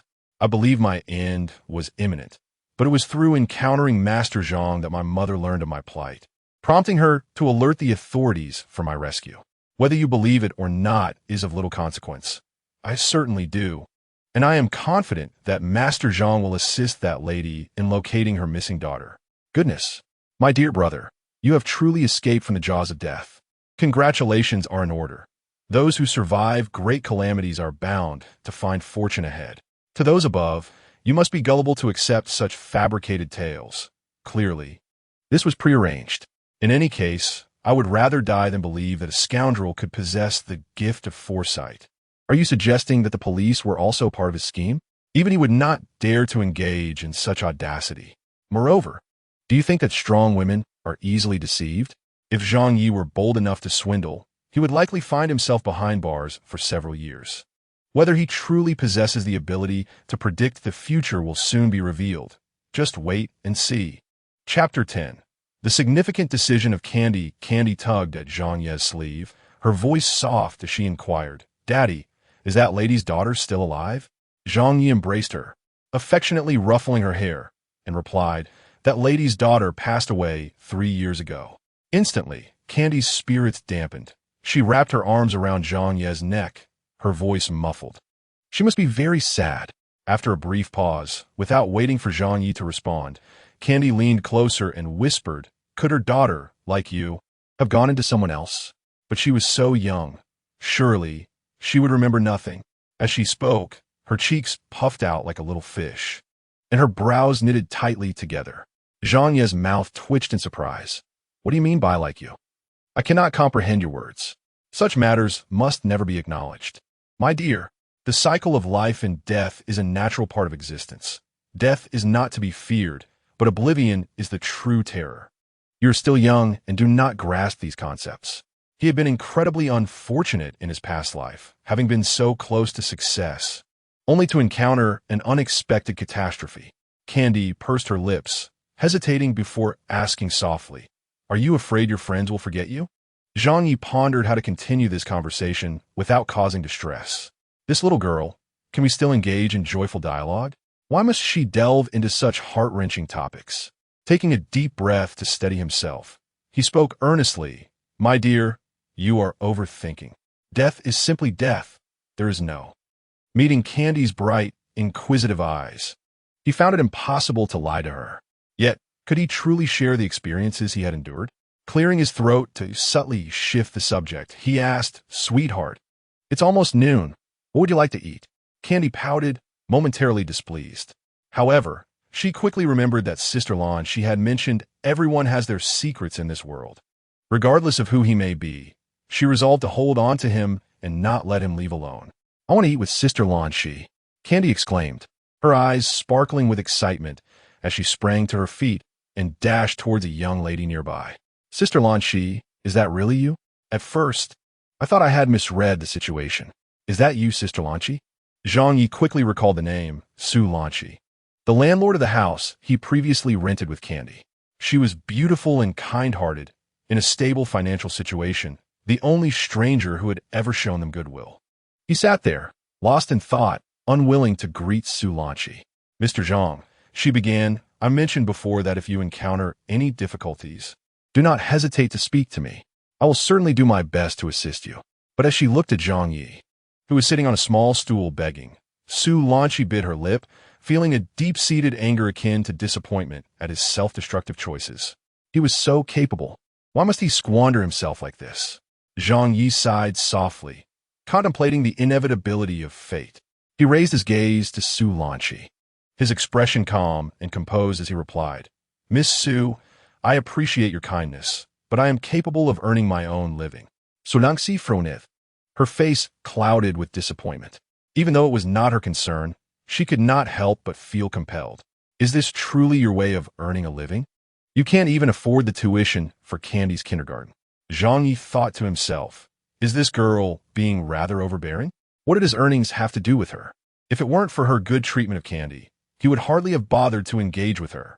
Seeing Zhang Ye bow his head in silence, Su Lanqi assumed he recognized his mistake, and her heart felt somewhat lighter. You and Candy haven't had lunch yet, have you? Allow me to treat you. Just as Zhang Ye was about to decline, he heard Candy's cheerful voice. Sister Lanqi, are you really inviting Daddy and me to dinner? Of course. Su Lanqi replied, casting a haughty glance at Zhang Ye, as if to say, if you dare refuse, I shall cry. Zhang Ye rubbed his forehead in exasperation, pondering what misfortune he had brought upon himself. He beckoned Candy closer, gently resting his palm on her arm, and earnestly said, Sweetheart, we have money. If you want to eat something, just tell Daddy, or perhaps you could manage the household finances in the future. He truly lacked experience in dealing with women. In his past life, he was a prodigy of the Tao, devoted solely to his cultivation, with minimal interaction with other women aside from his senior sister, Ling Shui. Upon breaking through to the great Tao at 50, he astonished the entire cultivation world. Women were merely distractions that impeded his progress. Daddy is so silly. Kenny thought to herself. Sister Lanqi likes him. How can he not see that? Or is he still pining for that wicked woman? Determined to play matchmaker, she declared, Daddy, Sister Lanqi has helped us so much. Why don't we treat her to lunch today? Zhang Ye sighed inwardly. If he refused again, he would undoubtedly appear ungrateful. Ruffling Candy's hair, he reluctantly said, All right, we shall cover today's meal. Candy excitedly rushed to Su Lanqi. Sister Lanqi, what do you want to eat? Today. My daddy is treating us. He has money. Su Lanqi felt a sense of comfort and decided to give Zhang Ye a chance. She then searched online for a modest restaurant with reasonable prices. Zhang Ye paid no heed to Su Lanqi, instead turning to the staff beside him and inquiring, There should be a noodle shop nearby, right? Let us have beef noodles for lunch, including the staff. One bowl of beef noodles per person should suffice for around 70 yuan. If that proves inadequate, he could simply opt for a bowl of vegetarian noodles. In that moment, Su Lanqi felt a profound disappointment. She had anticipated a modest meal at a small restaurant, yet he intended to satisfy her with a mere bowl of beef noodles. The live stream buzzed with excitement once more. Su Lanqi stood nearly 1.70 meters tall, her figure curvaceous, adorned in luxury brands, a quintessential rich beauty. Yet, this stunning woman was being taken by Zhang Ye to indulge in roadside beef noodles, costing a mere 10 yuan a bowl. This is hilarious. I thought Zhang Ye would treat the beauty to a lavish feast, but it turns out it's just a few yuan for beef noodles. With only 70 yuan at hand, it was likely that after this meal, Candy would be left hungry that evening. Is this beauty merely a face? Apart from being somewhat attractive, does Zhang Ye possess any other virtues? Being poor is one thing, but he is also a twice-married man, a gambler, and has a history of domestic violence. Someone exclaimed, Hey, are you all not recognizing this beauty? Recognizing? You upstairs. Surely you aren't mistaking her for a character from a novel. Another chimed in, I must say, she does seem somewhat familiar, resembling the third young lady of the richest family in Xiangqing. That's impossible. With someone like Zhang Ye, do you really think the third young lady of Xiangqing's wealth would take an interest in her? Absolutely not. This is utterly implausible. Not even a novel would dare to write such a tale. Chapter 11. Jealousy transforms one's countenance. Just as Zhang Ye and his entourage prepared to head towards the noodle shop, his phone suddenly buzzed. He quickly picked it up to check. Your card ending in 4979 received an income of 5,000,000 yuan from another bank on April 20th at 11:40 a.m. Current balance, 599, 992, 163 yuan. Payee, Zhong Shumin, account ending, 2011. It truly was a timely blessing. Soon after, another call came through from an unfamiliar number. He activated the speakerphone. Master Zhang, I am Zhong Shumin. I have found my daughter's remains, but I have many matters to attend to and cannot meet you in person.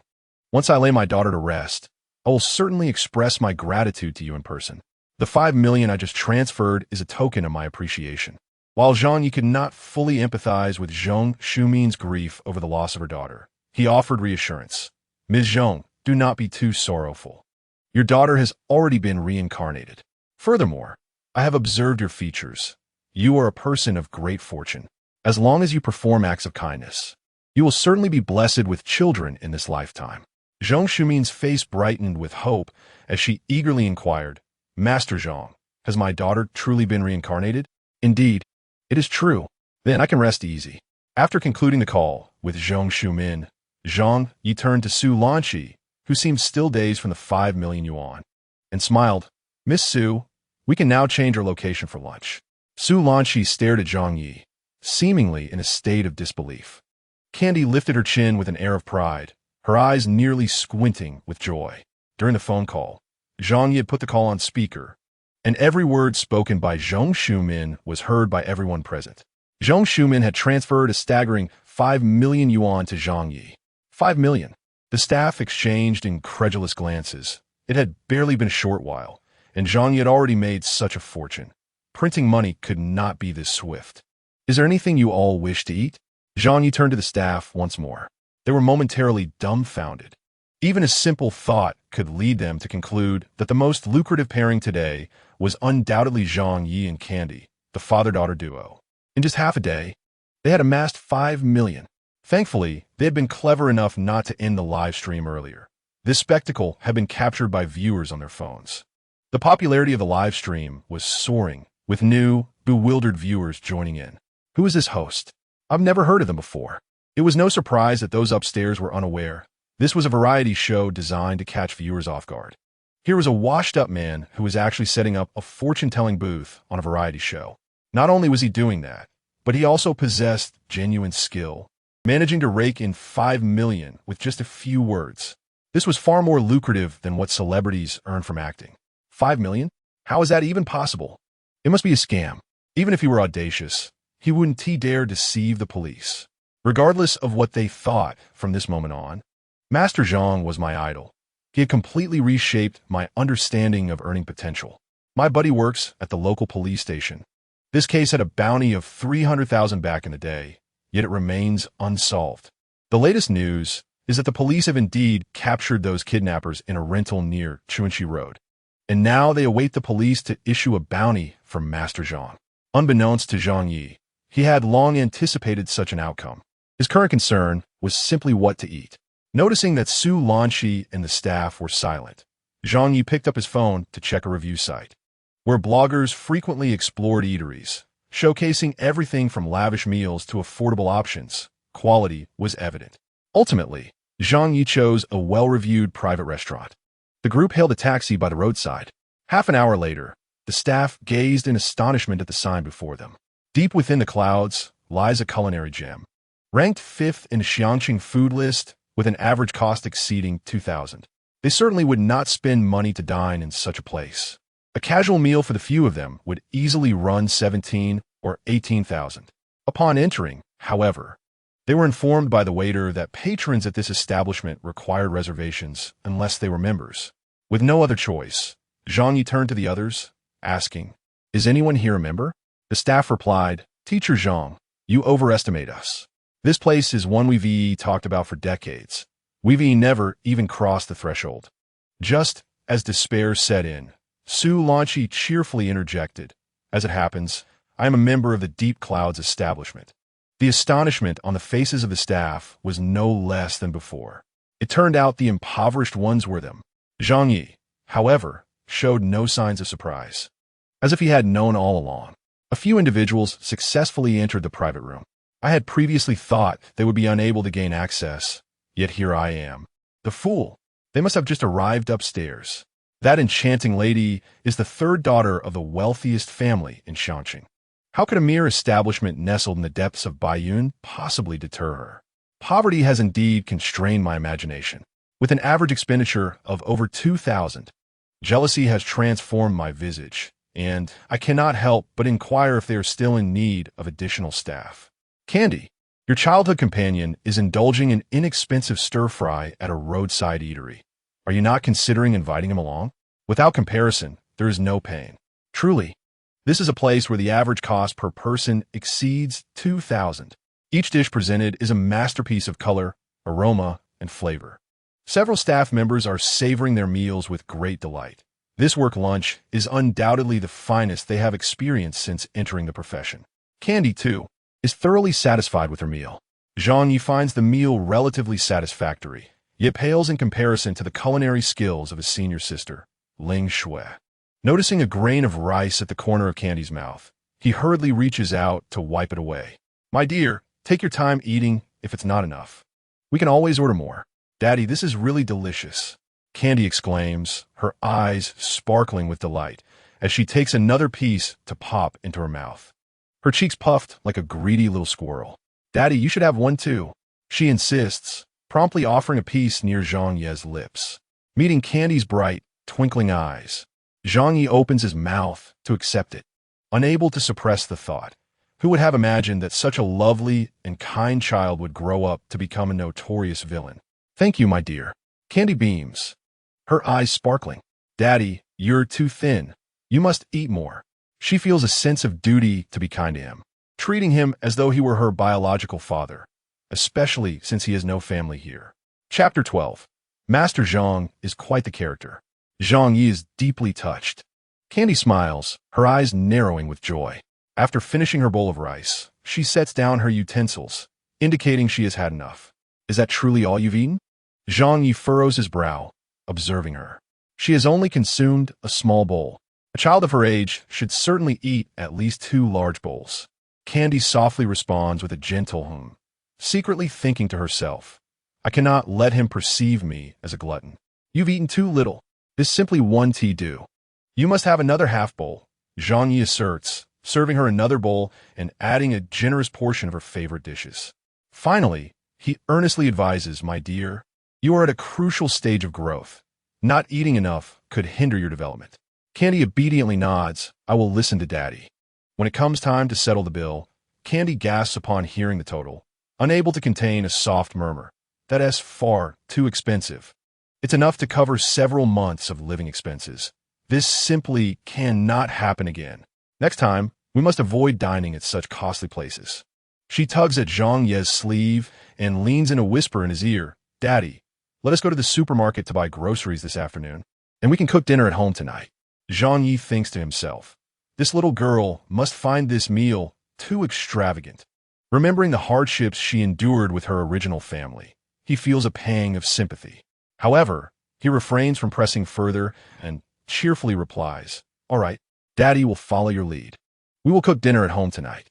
Despite his culinary skills being rather subpar, his capacity for learning and summarization is remarkably strong. With a bit more practice, he should encounter no significant issues. Several staff members were experiencing such a delectable work meal for the first time, each one thoroughly satisfied. They even began to question the rumors circulating about this once celebrated actor, noting how he treated people with kindness. Miss Su, a strikingly affluent beauty, had approached him without any hint of his intentions. Rather, he seemed to maintain a respectful distance. Miss Su, I am grateful for the care you have provided to Candy over the past 2 years. This is a small token of my appreciation, which may serve to shield you from misfortune at a critical moment, Zhang Ye said, discreetly producing a peace charm from his bag.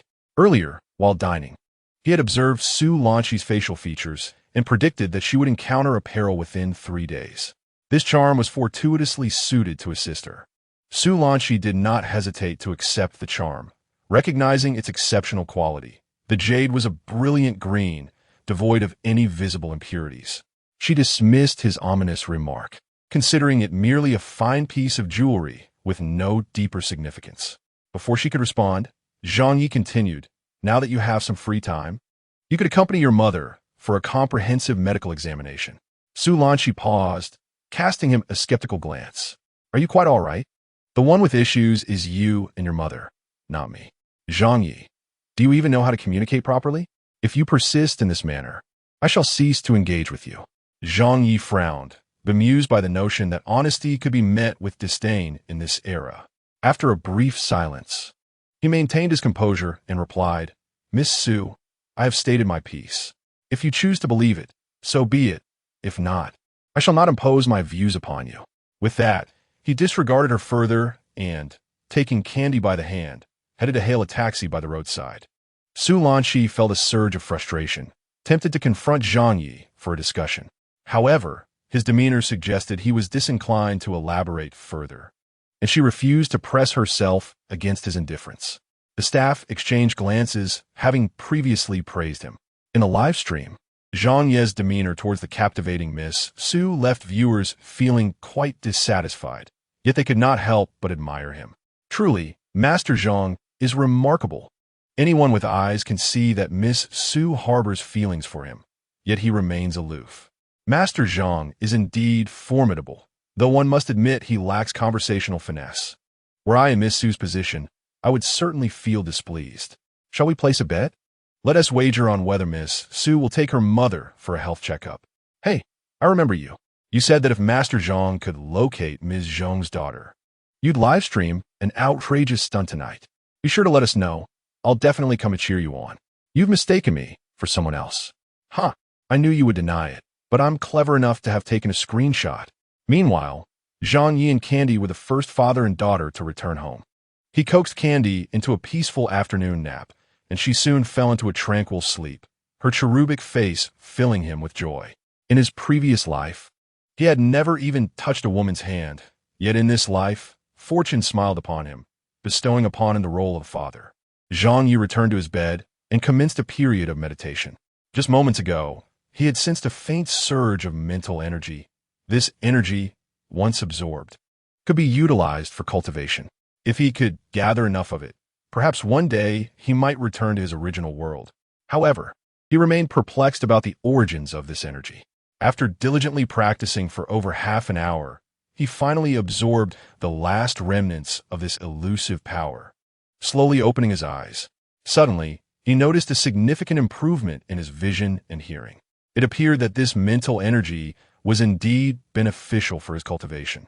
Zhang Ye took a moment to further assess his body and observed a layer of an unknown gray substance seeping from his skin. Leaning closer, he was immediately assaulted by a pungent odor that nearly overwhelmed him. How foul! Without a moment's hesitation, Zhang Ye dashed to the bathroom for a shower. Only when the noxious smell had dissipated did he leisurely exit the bathroom, donning a fresh set of clothes. A series of knocks echoed at the door. Frowning, Zhang Ye rubbed his hair dry as he approached. Uncle Zhang, is Candy inside? Chirped Xiao Qiu politely at the door. Zhang Ye opened his mouth, almost uttering that she was still napping, when a soft voice from within called out, Who is it? Xiao Qiu's face lit up with excitement as she peeked inside. Candy. It's me, Xiao Qiu. Zhang Ye stepped aside to allow Xiao Qiu entry. No longer in a rush, Xiao Qiu bowed to Zhang Ye and gravely said, Thank you, Uncle Zhang, before darting inside. As Candy grew, Xiao Qiu was the first to willingly seek her companionship. Previously, Candy had envied other children who had many friends, while she often played alone. Even when she approached, the other children would display disdain, unwilling to include her. Chapter 13. Zhang Ye discovers Candy's uniqueness. Little Candy. This is a gift I bought with my own money. Do you like it?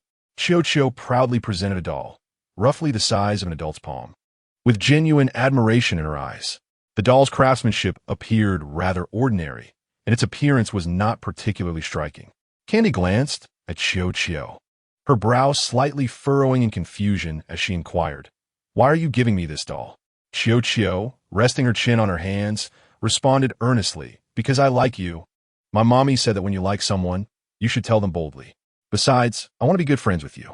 Candy tilted her head, contemplating Xiao Qiu for a moment before breaking into a bright smile, cheerfully declaring, If anyone dares to bully you, just tell me, and I'll help you teach them a lesson. Xiao Qiu paused, momentarily taken aback. You don't believe I can do that? Candy furrowed her brow, displaying an expression of discontent. She was indeed formidable in fights. The last child who bullied her ended up crying uncontrollably after she dealt with him. But, did your mommy ever tell you that friends must trust one another? Yet look at you. You do not believe what I say. I do not disbelieve, Zhang replied, scratching the back of his head, flustered and unsure how to articulate his thoughts. He genuinely did not doubt her words. Candy, in turn, returned the doll to Zhang with an indifferent demeanor. I don't want your doll. Zhang was taken aback, perplexed. Why not? Because you do not trust me. I do not distrust you. I merely recalled my mommy's words. She said that in whatever we do, we must act within our capabilities. Zhang Ye had been observing from the corner, initially intending to refrain from intervening, believing that children could resolve their own disputes more effectively. However, given the current situation, he felt compelled to interject. Before he could speak, Candy boldly declared, Zhang, do you think you're a mama's boy? Zhang Ye couldn't help but chuckle, his lips curling into a smile. Yet, Zhang was not amused. His small mouth pouted, and his handsome face flushed a deep red, on the verge of tears. I'm not a mama's boy. Fearing that Candy might provoke Zhang to tears, Zhang Ye quickly chimed in, Dear daughter, you should rinse your mouth after waking up. Otherwise, your breath might be unpleasant. Startled, Candy promptly covered her mouth, swiftly leaping out of bed, slipping on a pair of slippers, and darting towards the washroom. After rinsing thoroughly and blowing on her palm until there was no trace of odor, she returned to her room. At that moment, a staff member entered to inquire with Zhang Ye about their departure time for the afternoon. Zhang Ye informed them that he had calculated the day's fortunes and decided to take Candy to the children's amusement park instead, as the prospects for earnings were not promising. Half an hour later, the group prepared to take a taxi to the amusement park. Zhang Ye, how much did you earn this morning? If you lack funds for dinner tonight, feel free to let me know. I can lend you some. Huang Zongqi said cheerfully as he met Zhang Ye at the entrance. Huang Zongqi, a respected figure in the entertainment industry, was well regarded for his talents in both calligraphy and traditional Chinese painting. His son, Dong Dong, had also been nurtured well, becoming a disciple of the renowned master Chen Qian at the tender age of 7. After their morning separation, Huang Zongqi had taken the money to purchase dozens of blank fans, intending to create culturally themed products for tourism, priced reasonably at 30 yuan each. He had sold 30 fans in the morning alone, yielding a commendable profit, albeit straining his hands in the process. The staff exchanged glances, impressed by Huang's kindness and thoughtfulness toward Zhang Ye. Zhang Ye had heard from the staff that his participation in the variety show was largely due to Huang's strong recommendation. In essence, without Huang's support, he might never have had the opportunity to appear on screen. Regardless of Huang's motives, he was currently reaping the benefits. Thank you for your kindness, Teacher Huang. I earned a bit this morning, sufficient for my expenses with Candy. Earned a bit. As Zhang Ye's staff members felt a sharp pang at the corners of their mouths, they nearly choked on their own saliva. 5 million. That is indeed 5 million. It is a sum they could never hope to earn in their lifetime. In Huang Zongqi's eyes, Zhang Ye's refusal was nothing more than a display of pride. Yet he had achieved his intended goal. Huang Zongqi believed he understood Zhang Ye well enough.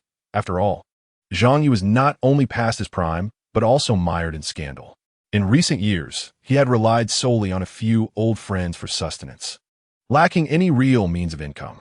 Very well. Huang Zongqi sighed deliberately, adding, But Zhang Ye, should you find yourselves in need, do remember to reach out to me. Zhang Ye nodded in acknowledgement, maintaining a dignified composure. Huang Zongqi then turned his attention away from Zhang Ye, engaging instead with Zhao Xueli and Yang Yu, reiterating his brilliant idea, which elicited envy from them, though both were unfamiliar with traditional Chinese painting and calligraphy. Yang Yu chuckled, saying, I sell some children's clothing during summer. A model for myself, and it sells reasonably well. At least I can enjoy a good meal tonight. Zhao Xueli chimed in, I sell trendy lemon chicken feet. It's the only snack I know how to make, and it sells decently. I plan to continue selling it for the next few days. Zhou Yellowen also joined their conversation. Meanwhile, Zhang Ye quickly arrived at the children's amusement park with Candy, followed closely by several staff members. Daddy, can you ride the carousel with me for a while? Candy gently tugged at Zhang Ye's shirt, her eyes sparkling with anticipation. After a brief pause, she added pitifully, I saw other kids riding on TV. It looks like so much fun.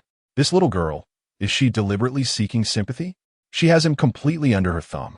Zhang Ye sighed inwardly, bending down to lift Candy into his arms. All right, I will ride the carousel with you. You can ride for as long as you wish.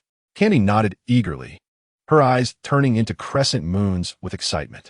A few minutes later, the father and daughter sat astride the wooden horses, spinning round and round to the rhythm of cheerful nursery rhymes. Daddy, why is there a little girl standing over there? Candy suddenly asked Zhang Ye. He paused, glancing around in confusion, eyeing Candy suspiciously. Where is there a little girl? Candy insisted, her brows furrowing. She's all alone under that tree. She looks so forlorn. Daddy. She even waved at me. Following the direction of Candy's finger, Zhang Ye still saw nothing. A chill ran down his spine as he glanced at Candy out of the corner of his eye. Could it be that the little girl she saw was not what he thought? Without drawing attention to himself, Zhang Ye discreetly opened his third eye and indeed spotted a little girl standing under a nearby tree. Chapter 14 truly overpraised her as if sensing Zhang Ye's gaze. The little girl trembled and instinctively turned to flee. Huh? Why did she run away? Candy furrowed her tiny brow. Daddy, could she have gotten separated from her family? My daughter. Zhang Ye pondered how to explain to Candy that the little girl she had just seen was no longer human, but rather a ghostly spirit. It was highly likely that the little girl had died nearby, causing her soul to linger close by, unable to drift far away. After a moment of hesitation, he cautiously inquired, My dear daughter, do you often perceive things that others cannot? Candy gazed at Zhang Ye in confusion and innocently retorted, What do you mean by things that others cannot see? Zhang Ye furrowed his brow, feeling quite conflicted. Yet he resolved to speak up to prevent Candy from being frightened in the future. For instance, the young girl who stood beneath the tree just now, who appears to be around your age. But you saw her too, she said. I did indeed, as I have opened my third eye. But others are unable to see her. If you doubt me, you may inquire with the crew. Dad, you mean that little friend has passed away? What I saw was a ghost. Truly, she was destined to be a formidable antagonist, possessing both intelligence and composure. With just that remark, she had already deduced the truth. Zhang Ye felt a swell of pride and lowered his voice deliberately. That's correct. My dear, what you saw just now was indeed a ghost. Candy suddenly gasped and clutched Zhang Ye's neck, burying her slightly pale face into his chest. Zhang Ye was taken aback. Had he just praised her for nothing? After a long pause, Candy shivered and said tremulously, Daddy, that little friend, all wet and shivering, has appeared again, still beneath the same big tree. Zhang Ye furrowed his brow and quickly looked up. Indeed, the little girl had reappeared. She stood under the tree, her pitch-black eyes devoid of any whites, staring fixedly at him and Candy. My dear, you need not fear. I am here. She would not dare approach. Candy nodded, still nestled against Zhang Ye's chest, and innocently asked, Daddy, do you think she's facing some particularly difficult situation? Zhang Ye pondered for a moment and replied, That is certainly a possibility. However, it cannot be ruled out that she seeks a scapegoat, in which case she could be reborn. Candy frowned slightly, her eyes wide with concern as she gazed at Zhang Ye. If it is the first scenario, should we help her? She looks rather pitiable. Perhaps we are the only ones who can see her. Zhang Ye cast a skeptical glance at Candy. How could such a kind-hearted little girl become a callous antagonist? Do you truly want to help her? After a moment's hesitation, Candy nodded firmly. Very well. Let us go and inquire. Soon, the pair arrived at the foot of the great tree. Though Candy felt a twinge of fear, she mustered her courage, recalling Zhang Ye's words, and stepped forward to ask, Do you wish for my assistance? Su Zhaodi looked astonished. You can see me? Little Candy nodded vigorously and pointed to Zhang Ye beside her. Not only can I see you, but he can see you too.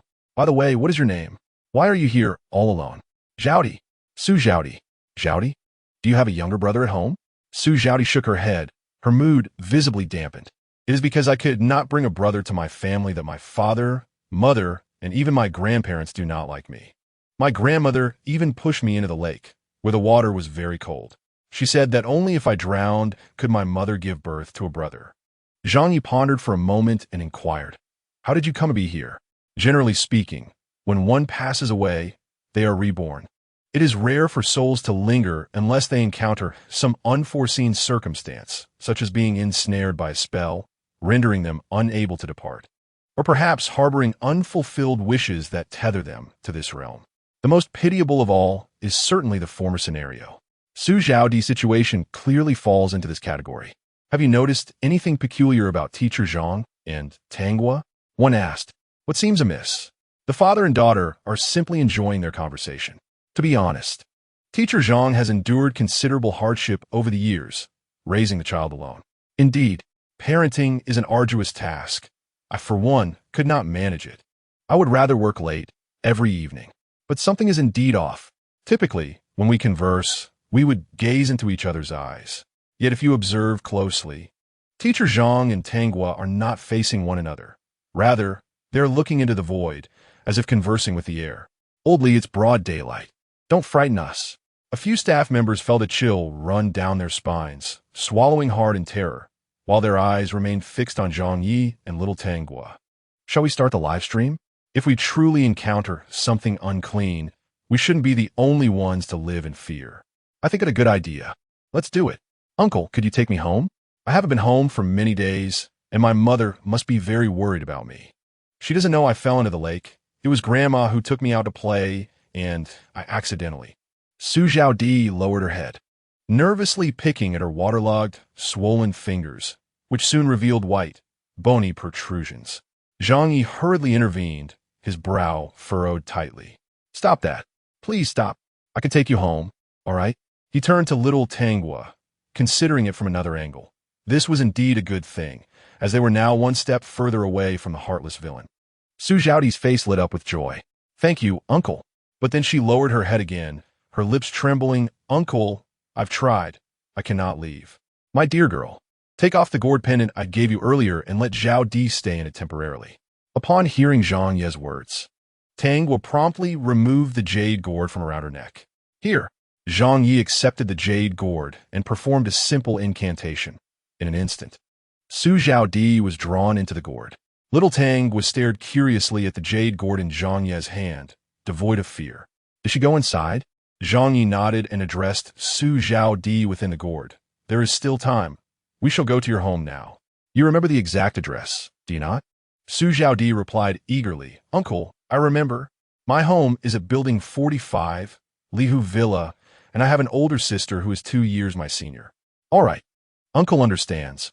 We shall head to your home now. Chapter 15. Zhang Ye's hidden illness. The staff had already activated the live stream, and this scene was fortuitously witnessed by netizens lurking on the other end of their phones. Is Zhang Ye speaking to thin air? Something feels quite off. Could it be that he is afflicted by some undisclosed ailment? Not only Teacher Zhang, but also little Candy possesses unique abilities. Do you think it is possible that Teacher Zhang and little Candy are capable of perceiving things beyond the grasp of ordinary individuals, such as the spirits of the deceased? Goodness. Sir, could you refrain from frightening us in broad daylight? The world is vast and full of wonders. Why do you assume they are merely trying to scare you? Perhaps Teacher Zhang and little Candy truly have the ability to see such entities.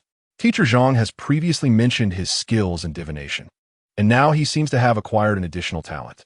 I find it entirely plausible. So, do you think Teacher Zhang can summon spirits? Once the group boarded the minivan, several staff members appeared anxious, their eyes darting nervously, fearing an inadvertent encounter with something otherworldly. Zhang Ye sensed an unusual atmosphere in the vehicle and hesitated before cautiously inquiring. Did you all witness what transpired earlier? Yes, we saw it, they admitted, acknowledging their shared experience. After a brief pause, he asked, Teacher Zhang, can you and little Candy see the spirits of the deceased? Zhang Ye replied, so you've already discovered that. He had no intention of concealing it. After all, an additional avenue for earning money also served as a safeguard for little Candy. The others chuckled knowingly. Since you're all aware, I won't hide it any longer. We are heading to Villa 45 at Lihu to escort a young child home. As Zhang Ye spoke, he gestured precisely, indicating a little girl who was of similar height to his daughter. This poor girl, if not for the intervention of little Candy and myself, who knows how long she would remain trapped in that place. Teacher Zhang, could you please refrain from scaring us? Zhang Ye resusurrit. What purpose would I have to frighten you in broad daylight? You will understand once we arrive. Besides, is not the human heart far more terrifying than any ghost? Spirits are mere remnants. If you have lived without wrongdoing, there is no reason to fear them. For a moment, no one dared to speak further, anxious not to reveal their trepidation to Zhang Ye. In less than half an hour, the group arrived at Villa 45. As Zhang Ye stepped out of the vehicle, he noticed a ritual taking place in the yard, involving a middle-aged man clad in a Taoist robe, an elderly woman in her 60s, and a haggard, swollen-eyed woman who appeared to be nearly 40. The elderly woman held a bowl of talismanic water, seemingly intent on having the younger woman drink it. Wan, this is specially requested by the master for you. You must drink it quickly. Once you do, by this time next year, you will bless the Su family with a healthy baby boy, and my son will surely return to his senses. Zhang Hohat eagerly presented the bowl of murky concoction to her daughter-in-law, her face alight with anticipation. The master assured that drinking the fertility elixir would guarantee Wan would bear a robust son for the Su family. As Zhang Wan caught a whiff of the odorous liquid, nausea overcame her, but the thought of having a son propelled her to disregard her discomfort, and she accepted the bowl, tilting her head back to gulp it down. She clamped her mouth shut, terrified of expelling the contents. Seeing Zhang Wan finish the drink, Zhang Hohat quickly turned to Yu Yangzi with a hopeful gaze. However, the Taoist suddenly exclaimed, "Oh no, your granddaughter's soul has been captured. This will lead to significant troubles." Zhang Hohat urgently inquired, "Will this affect my grandson?" Uncle, this is my home. Mom, Uncle, I want my mom, I miss her," she sobbed. Su Zhaodi, hidden within the jade gourd, was as anxious as an ant on a hot pan. Zhang Yi grasped the jade gourd hanging from Xiao Tang's neck, soothing her, "Do not fret. Uncle will take you home at once." Xiao Tang looked up at Zhang Yi, a glimmer of possessiveness in her eyes. She declared, "Daddy, we must avenge Su Zhaodi." Zhang Yi reassured her, "Rest assured, my dear, your father will not let you down." Zhang Yi led the group to the entrance and shouted, "Old lady, cease your antics. It is destined that you will never have a grandson. If you continue to perpetrate evil, you shall descend to the 18th level of hell after death." Zhang Hohat was momentarily taken aback, her anger flaring. "Who are you? Be cautious, or I shall have my son apprehend you. I consulted an oracle before leaving today, and everything is smooth sailing. As for you, Zhang Yi, trying to be mysterious, do you know who I encountered?" She retorted, "What does it matter to me who you encountered? Begone, do not delay the Taoists from performing rites for my family." Zhang Hohat was solely focused on having her daughter-in-law bear a healthy grandson, indifferent to all else. After berating Zhang Yi, she sought to placate Yu Yangzi, Taoist. "I trust in you. Please continue your rites." Zhang Yi ignored her and continued, "Su Zhaodi is your granddaughter, is she not? She is watching you right now." Zhang Hohat trembled, panic coursing through her. "What nonsense are you spouting? Zhaodi is dead, dragged away by a water ghost." Suddenly recalling something, she turned in terror to Yu Yangzi. "Master, did you not say her soul was taken by him?" Yu Yangzi raised his whisk, pointing directly at Zhang Yi. Upon hearing this, Zhang Hohat lunged at Zhang Yi, claws outstretched. "Return my granddaughter to me." Zhang Yi sidestepped, causing her to almost fall flat on her face. Yu Yangzi squinted at Zhang Yi. "Who are you to dare disrupt my domain?" Zhang Yi discerned at once that while this person possessed some ability, it was of a dubious nature, and he bore several lives on his conscience. Had he not had some understanding of Taoist arts, he would have perished long ago from backlash. "Who I am is of little consequence. What matters is that you incited this old woman to bring harm to her own granddaughter." He then turned to the staff. "Could someone please call the police? This person carries several lives on his shoulders." The crowd was taken aback, bewildered that they, mere participants in a reality show, found themselves amidst a potential homicide. Yu Yangzi felt a chill of fear. "Do not speak such nonsense. I'll warn you, if you continue to slander me, I shall sue for defamation." Zhang Yi replied, "Zhaodi, every grievance has an origin, every debt a master. Whoever caused your demise, you may seek your vengeance now." As he spoke, he unfurled a black umbrella, and a drenched Su Zhaodi emerged from the jade gourd. Zhang Yi made a hand gesture. Zhang Hohat immediately spotted her granddaughter, whom she had personally cast into the lake. The child's small face was swollen and pale from the water, one eye appearing as if half chewed, the remaining half hanging precariously at the edge of the socket. Chapter 16.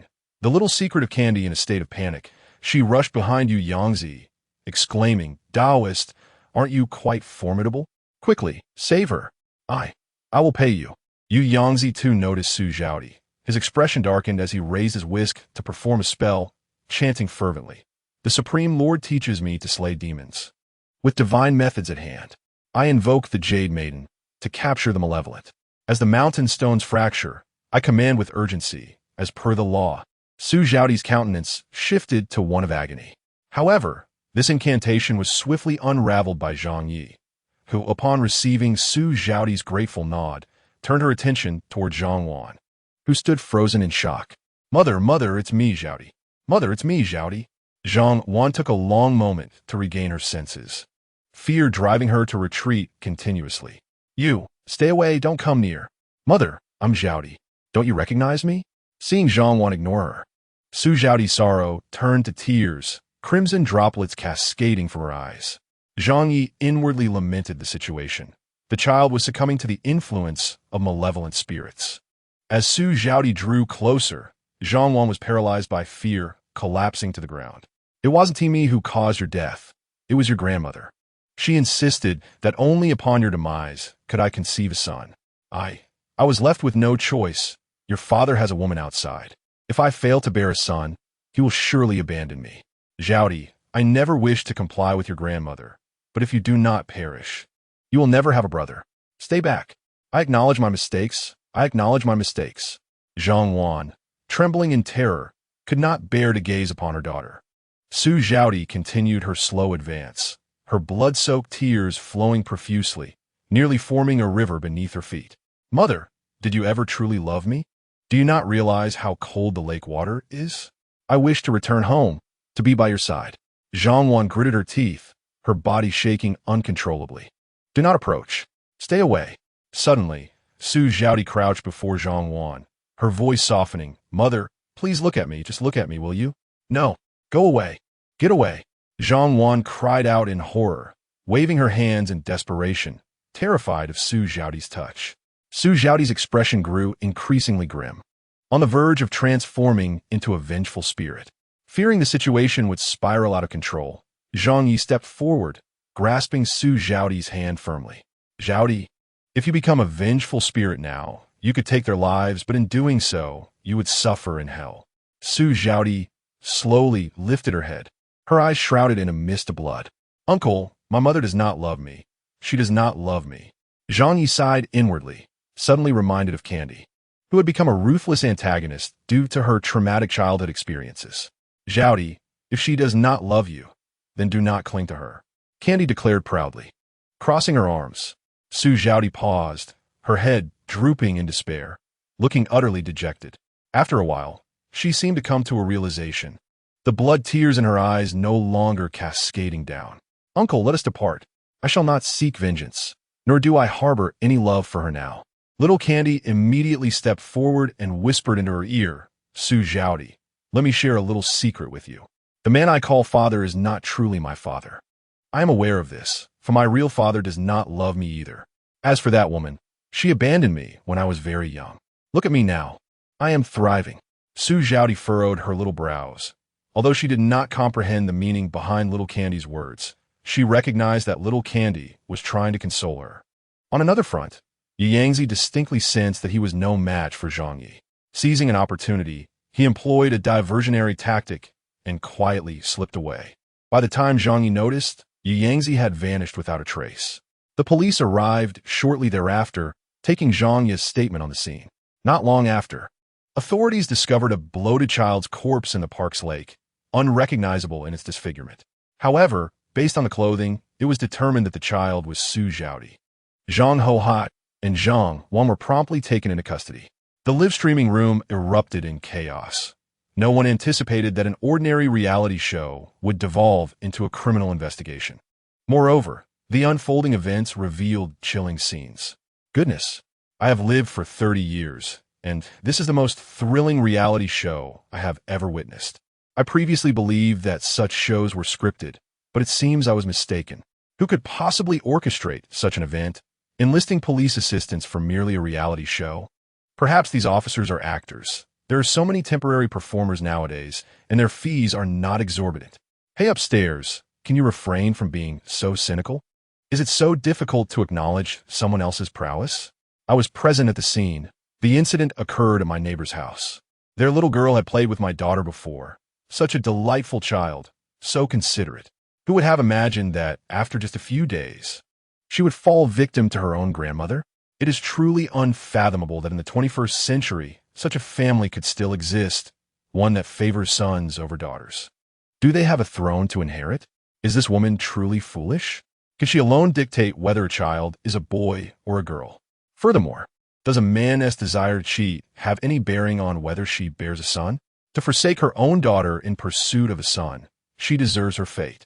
If I were in her position, I would have long since planned a divorce and secure my share of the assets, taking my daughter and fleeing. I'm uncertain if my daughter would prove reliable, but I know she would certainly be more dependable than that scoundrel of a husband. Have we digressed? Shouldn't the focus be on Teacher Zhang and Little Candy?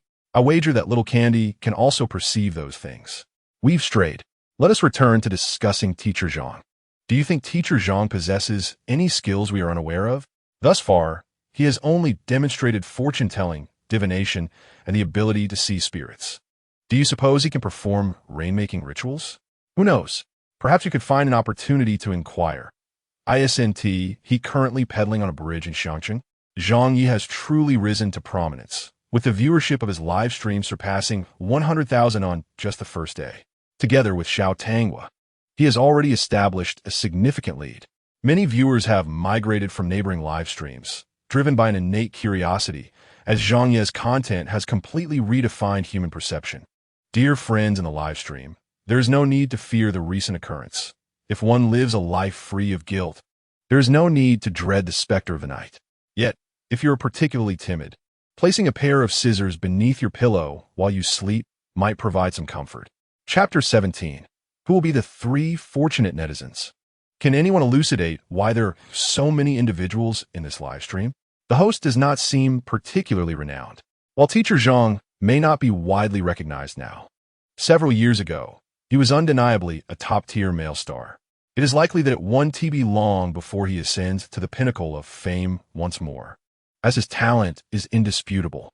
Moreover, it is worth noting that Teacher Zhang's skills are not easily replicated. If you continue to stay tuned, you will surely find it rewarding. For newcomers, do give Teacher Zhang a follow, so you won't lose your way in future broadcasts.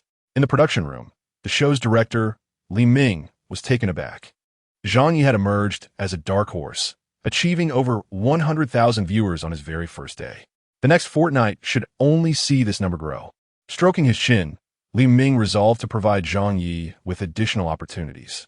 As he was currently raising a child, which was no easy task, he thought it wise to capitalize on this momentum.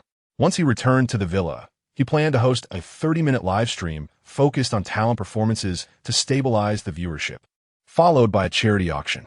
He promptly communicated his ideas to the staff, instructing them to arrange the evening's live stream activities in advance. Meanwhile, the police, acting on Zhang Ye's leads, had excavated the remains of a child approximately 3 to 4 years old from a hillside 50 kilometers to the west. The operation to apprehend the suspects proceeded smoothly. Upon arriving at the rented accommodation, the officers found several suspects gathered around a card game and swiftly arrested them without resistance. Through concerted efforts, it was soon confirmed that the remains belonged to Zhong Shumin's daughter, Li Baoi. Faced with irrefutable evidence, the 3 suspects had no choice but to confess their crimes. As Zhang Ye and his team prepared to depart from the Su residence, his phone suddenly rang. The caller was Zhong Shumin. Master Zhang, my daughter's remains have been found. Thank you so much. Without your assistance, I might have. She paused. I have instructed my secretary to transfer 10 million to your bank account. Once I have attended to my daughter's affairs, I will express my gratitude to you in person. After ending the call, Zhang Ye promptly received a notification of the 10 million transfer. He glanced at the staff members and inquired, "What would you all like to eat tonight?" The staff replied cheerfully, "Hee. Teacher Zhang, we are not picky eaters. Whatever you and Xiao Tanghua choose, we will happily follow suit." Xiao Tanghua furrowed her brows, pondering whether he intended to dine out again. She had already spent a considerable sum treating Lan Shi to lunch, and another outing would surely be equally costly. Perhaps it would be wiser to purchase ingredients and prepare a meal at home. After a moment's hesitation, little Candy proposed, "Dad, how about we visit the market to buy some vegetables and then cook our own meal?" Zhang Ye was momentarily taken aback, quickly clearing his throat to mask his embarrassment. He was adept at many things, but culinary skills were not among them. "Well, my dear daughter, everyone is quite exhausted today, and a few of the photographers were startled as well. Don't you think we should show our appreciation to them? Therefore, I suggest we dine out tonight instead." Little Candy puffed out her cheeks. Sensing something amiss, but unable to articulate it, she reluctantly acquiesced to Zhang Ye's plan. He retrieved his phone and searched for nearby restaurants. For kilometers away, he found a Cantonese restaurant that boasted fresh ingredients and authentic flavors, according to online reviews. After consulting with the group, they set off for the restaurant. At 7 in the evening, Zhang Ye and Little Candy returned punctually to the villa where they were all staying, as per the schedule set by Director Li Ming a few hours earlier. For there was to be an hour-long indoor live broadcast that night. However, they were delayed by the tardiness of Huang Zongqi, who arrived with his son Dongdong, making everyone wait for a good 15 minutes. "I truly apologize for the delay." Dongdong's mother insisted on having a few more words with him. Huang Zongqi chuckled, offering his apologies to the others.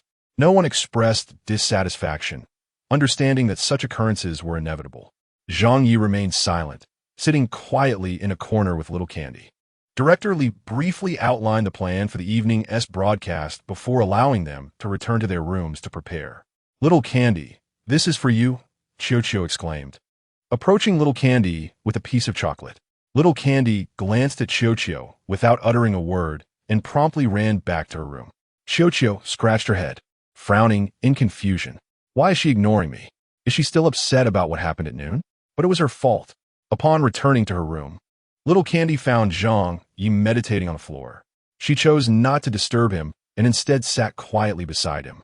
She tilted her exquisitely crafted little face, her bright eyes filled with curiosity about him. "Who exactly are you?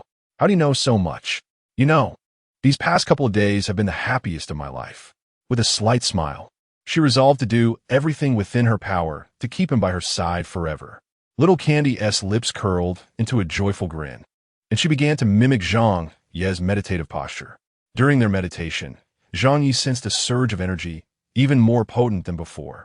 The invisible force flowed in from all directions, gradually permeating his skin and merging with his very being. When Zhang Ye opened his eyes, he found Little Candy gazing at him intently. He couldn't help but smile. "Why aren't you out there playing with the other kids? Why are you here watching me?" Little Candy pursed her lips and earnestly replied, "Can you teach me to meditate too?" Zhang Ye was momentarily taken aback, then readily agreed, "Of course. However, meditation can be quite challenging and requires a calm mind. If you believe you can manage it, then starting tomorrow, you may join me." Little Candy nodded eagerly, affirming her determination and resilience. The father and daughter exchanged casual remarks until the designated time for the live broadcast arrived, as set by Director Li. The moment the broadcast commenced, an influx of viewers surged in, with the numbers continually rising. Zhang Ye, accompanied by Little Candy, settled before the streaming device. After a few moments of tranquil anticipation, Zhang Ye skillfully greeted the audience. "Good evening, friends in the live room. As per the director's instructions, tonight's session is dedicated to showcasing our talents, primarily aimed at gaining followers. To express my gratitude for your support, I will randomly connect with 3 fortunate viewers." The atmosphere in the live room buzzed with excitement. Newcomers quickly began to follow Teacher Zhang. "Why should we follow?" One queried. "I'm just here for the excitement. I'll be off shortly. Let me be frank with you." Another chimed in. "Following Teacher Zhang will not lead you astray. Instead, it will broaden your horizons. You may not be aware, but the situation from this morning has been resolved. A relative of mine is at the police station, and he informed me that the child's remains have been found, and the kidnappers responsible for the tragedy have been apprehended. This will surely make headlines soon. Is that true? Is Zhang Yi really that remarkable?" "Absolutely true. Who would dare fabricate such a story? If you doubt it, feel free to inquire through your connections. You're right. I've heard that the kidnappers confessed when faced with irrefutable evidence. Is he truly that impressive? Could you refrain from questioning? Is it so difficult to acknowledge someone else's superiority? Let me tell you, our teacher Zhang not only possesses extraordinary skills, but can also perceive things beyond the ordinary.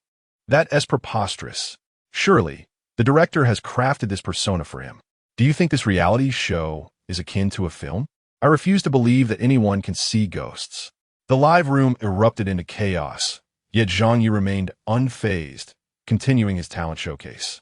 The viewers he connected with were granted one favor within his capabilities. The connection began. Moments later, the visage of a middle-aged man appeared before Zhang Ye, his face resembling weathered tree bark, marked by deep creases and the trials of life. Zhang Ye quickly discerned that this man was troubled in his marriage and had a son who was not by his side. "Brother, you're my first lucky viewer. How may I assist you?" At that moment, the majority of viewers in the live room were unaware of the immense fortune associated with receiving aid from a prodigy of the spiritual realm. "I am Shindaju. Master Zhang, I truly appreciate being selected. I have been praying for this moment, and to my astonishment, it has come to pass." The man, identifying himself as Chundaju, appeared somewhat incoherent due to his overwhelming emotion. Zhang Ye smiled warmly, devoid of any pretense, believing that sincerity brings forth miracles. "Master Zhang, you mentioned you could assist me within your capabilities, correct?" "Indeed, Chundaju. Master Zhang, could you possibly assist me in locating my son? When he was 5, he accompanied me to the market, yearning for some candy, which I purchased for him. However, as soon as I completed the transaction, he vanished. It has been 15 long years since I last laid eyes on him, and I have searched tirelessly for him throughout this period, yet I have received no news. A month ago, I was diagnosed with terminal gastric cancer. The doctor informed me that my time is limited. I fear I may never see my son again in this lifetime." The middle-aged man on the screen was already in tears. The live broadcast room fell into an unusual silence. Could this man's child have been abducted in his youth? "Master Zhang, you must be able to assist Brother Chun, right? Surely, you can help him. It is profoundly heartbreaking. To be candid, I'm already weeping uncontrollably. Misfortune seems to seek out those who suffer the most. Master Zhang, you possess such remarkable abilities. You can surely help Brother Chun find his son. Those despicable human traffickers deserve the most severe punishment." After listening to Chindaju's plight, Zhang Ye furrowed his brow but remained composed. "Brother Chun, could you please provide me with your son's birth date and time? I need this information to deduce his current circumstances." Chundaju nodded repeatedly, providing Zhang Ye with the necessary details. After a thorough analysis, Zhang Ye quickly determined the approximate whereabouts of Chundaju's son, yet he refrained from mentioning this in a live broadcast, instructing the staff to promptly report the matter to the police. "Brother Chun, I have notified the staff to contact the police. They will reach out to you shortly." Chundaju was overwhelmed with joy, bowing several times before the camera. "Master Zhang, thank you so much." "Thank you." The live broadcast room buzzed with excitement once more. This must be a fabrication. Perhaps the production team has arranged this from the outset. How could there possibly be such an extraordinary individual who can locate a child abducted for over a decade merely through a birth date? Isn't that a stretch? In this vast world, the extraordinary is commonplace. I believe nothing is impossible, only unimagined. Regardless of whether you believe it, I certainly do. I pray that the next person to connect with Master Zhang will be me, praying. I also wish to connect with Master Zhang to inquire when I might attain great wealth. Ha ha ha. You upstairs, have you lost your mind over being poor? I too wish to connect with Master Zhang to find out if I can marry into a wealthy family and achieve a leap in social class. Just a few days later, news exploded across the internet.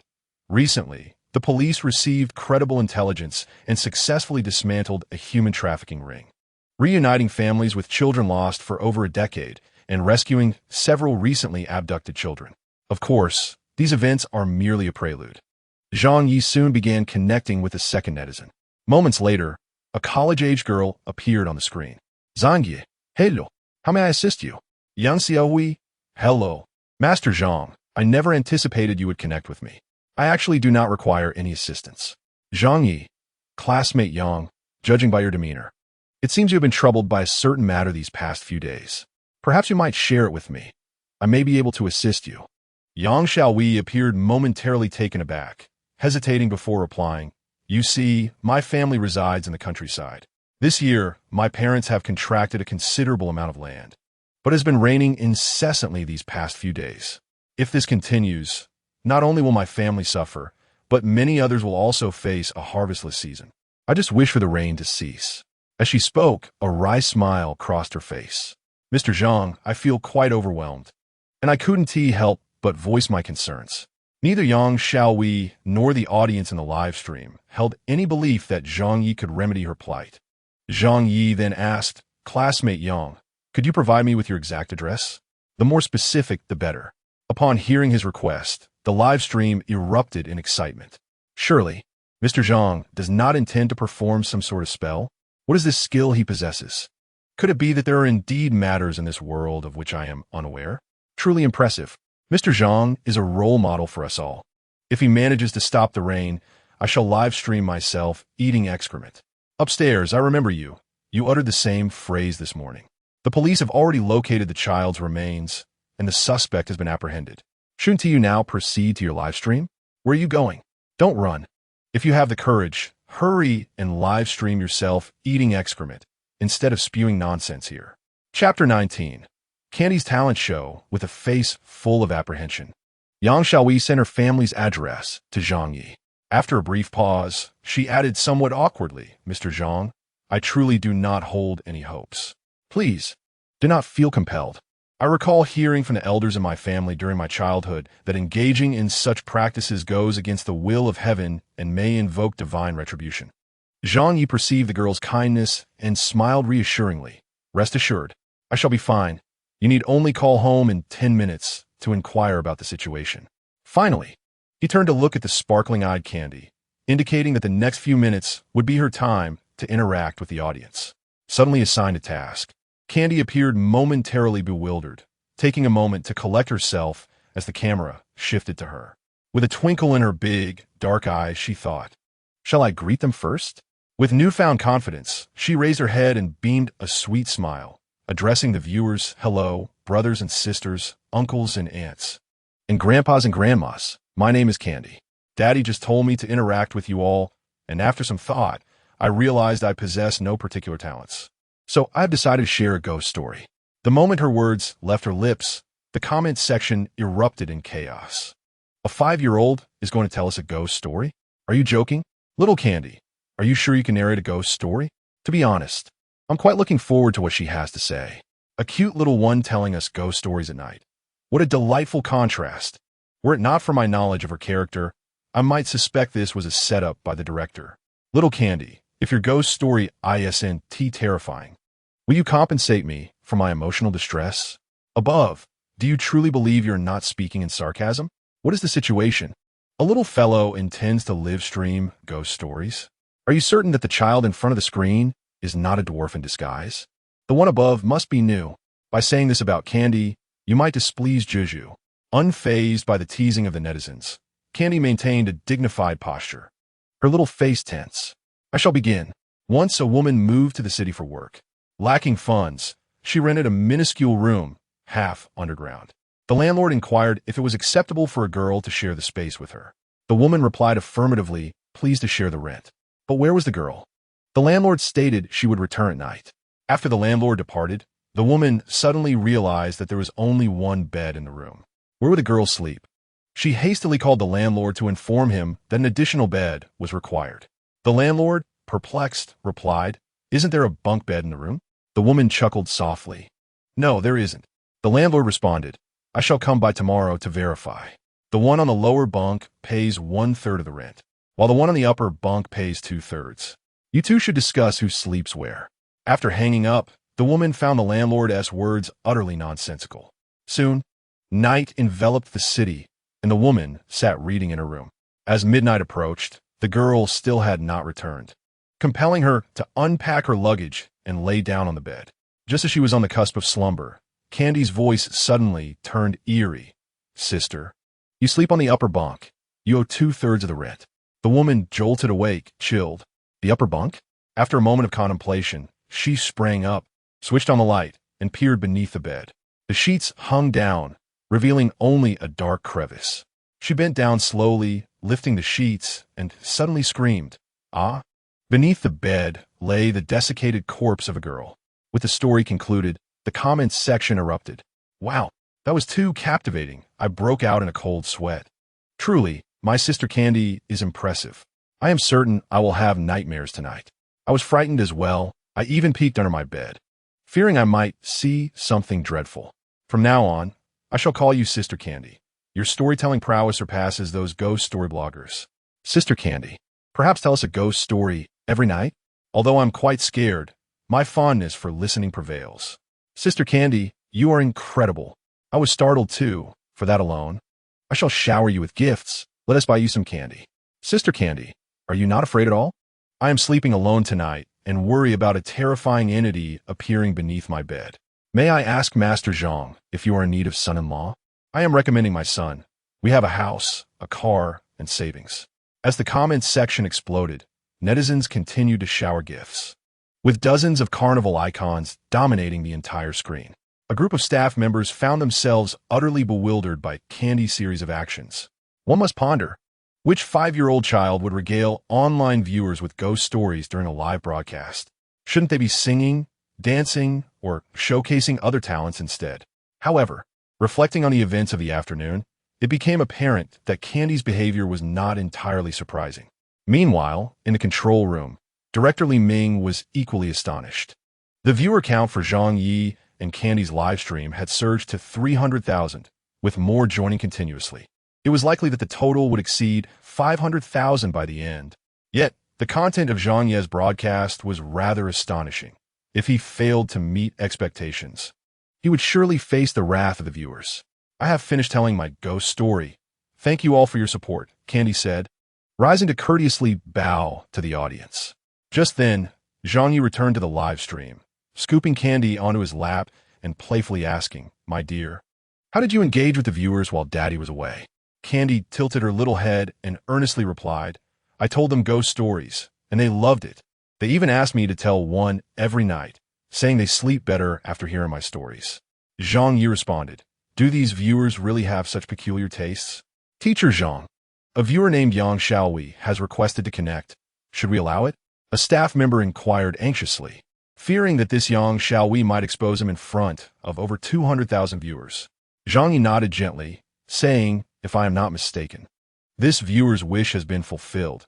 She has come to express her gratitude." The connection was soon established. Chapter 20. A dire threat before Zhang Yi could speak. Yang Xiaowei eagerly and nervously exclaimed, "Master Zhang, I just received a call from my mother. She said the rain at home has stopped. It's genuinely ceased, not a drop remains." Zhang Yi remained as steadfast as a mountain. "I understand." Yang Xiaowei's voice was still filled with excitement. "Master Zhang, I cannot thank you enough. You have saved them." Zhang Yi replied, "To be precise, it was you who saved them. Had you not appeared in my live stream, we would not have been able to connect." The comment section erupted once more. Is this for real? Is Master Zhang truly this extraordinary? Fellow viewers, does anyone live in the same area as Yang Xiaowei? Hurry and call home to see if it really rained and if it has indeed stopped. Upstairs, I'm from that area. Just yesterday, my parents complained about the incessant rain. If it doesn't stop soon, the upstream reservoir might overflow. I just call home, and the rain has stopped. Wow, please tell me this isn't real, that we're all caught in a collective dream. This completely overturns my worldview. If it is true, doesn't that mean the weather can be controlled at will? I wish for a tsunami to turn the place where I live into a vast ocean. Master Zhang is truly incredible. By the way, there's still another chance for a connection. I hope to be chosen by Master Zhang. Having concluded his connection with the previous netizen, Zhang Yi swiftly initiated the next one, his profile picture changing rapidly. Half a minute later, the connection was successfully established, but the phone emitted an embarrassing sound that left Zhang Yi momentarily taken aback. Though he had remained single throughout his previous life, he had certainly heard of such occurrences. To avert any awkwardness, he intentionally cleared his throat and said with utmost seriousness, "This one doesn't count. Let us continue our search for the next fated person." "Dad, why was there such a sound during the connection? It was so strange." Candy gazed at Zhang Yi with curiosity. I felt like my sister sounded quite distressed. Is she being bullied? Zhang Ye sighed internally, unable to cover Candy's mouth in time. He could only watch as the comment section exploded. How was he to explain this to Candy? Having no experience in caring for children, he felt utterly unprepared. Zhang Yi pondered seriously for a moment before saying, "My dear, you are still young. Matters like this will become clear to you when you grow up. Why must I wait until I grow up to understand?" Candy asked. Zhang Yi replied, "It's beyond explanation. It truly cannot be explained." Several staff members, heads bowed, struggled to stifle their laughter, too frightened to utter a word. Zhang Yi had no choice but to change the subject. "Darling, I'm quite busy here. Why don't you entertain yourself for a bit? You can play with Su Zhaodi." Candy's eyes lit up. "Can I play with Zhaodi?" Zhang Yi nodded and affirmed, "You may, but you must only play in the room and absolutely cannot leave it." Finally managing to send Candy off, Zhang Yi hastily continued to connect with the third netizen. A few seconds later, a youthful voice emerged from the phone. "Master Zhang, greetings. My name is Zhou Xinkai. Could you please help me discern my fortune in this life? Do you need my birth date and time, or should we examine my facial features?" "I am fully prepared." Zhang Yi replied nonchalantly. "Please send me your birth date and time privately, and ensure the camera is on." "Certainly. I will await your response. However, Master Zhang, if your predictions are inaccurate, do not blame me for tarnishing your reputation," Zhou Xinkai retorted. "Rest assured, should my predictions prove incorrect, I shall be the one to mar my own reputation." Zhang Yi assured him confidently. Before long, the staff transcribed Zhou Xinkai's birth details for Zhang Yi to review. Upon glancing at the paper, Zhang Ye's expression subtly shifted. The individual associated with these details evidently bore the mark of an early demise. Had he provided false information? Or had he encountered a sage in his youth who altered his fate? The livestream was bustling with viewers, the audience count surging to an astonishing 400,000, far surpassing the other guests on the show, and the donations had already exceeded 100,000 within mere 30 minutes. "Master Zhang, have you not yet deduced anything?" Zhou Xinkai inquired. Zhang Yi adjusted his posture comfortably, narrowing his eyes as his gaze settled upon the young man's face. From Zhou Xinkai's features, Zhang Yi deduced that he must have encountered a sage in his youth. This sage had employed a malevolent art to usurp another's fortune and lifespan, subsequently transferring it to Zhou Xinkai. However, this dark art bore a significant flaw. Upon the recipient's 20th year, the ritual must be restarted. At this moment, Zhou Xinkai's visage had taken on an aspect of impending death. Within 3 days, his demise was assured, and even that eminent figure could not rescue him. Zhang Ye remarked it. "In less than 3 days, you shall undoubtedly perish." Zhou Xinkai retorted, "Master Zhang, are you jesting with me? I am to meet my end? Do you even know who I am? How dare you declare such a fate for me? It appears you are merely a charlatan seeking fame. Perhaps all your previous antics were orchestrated by the production team."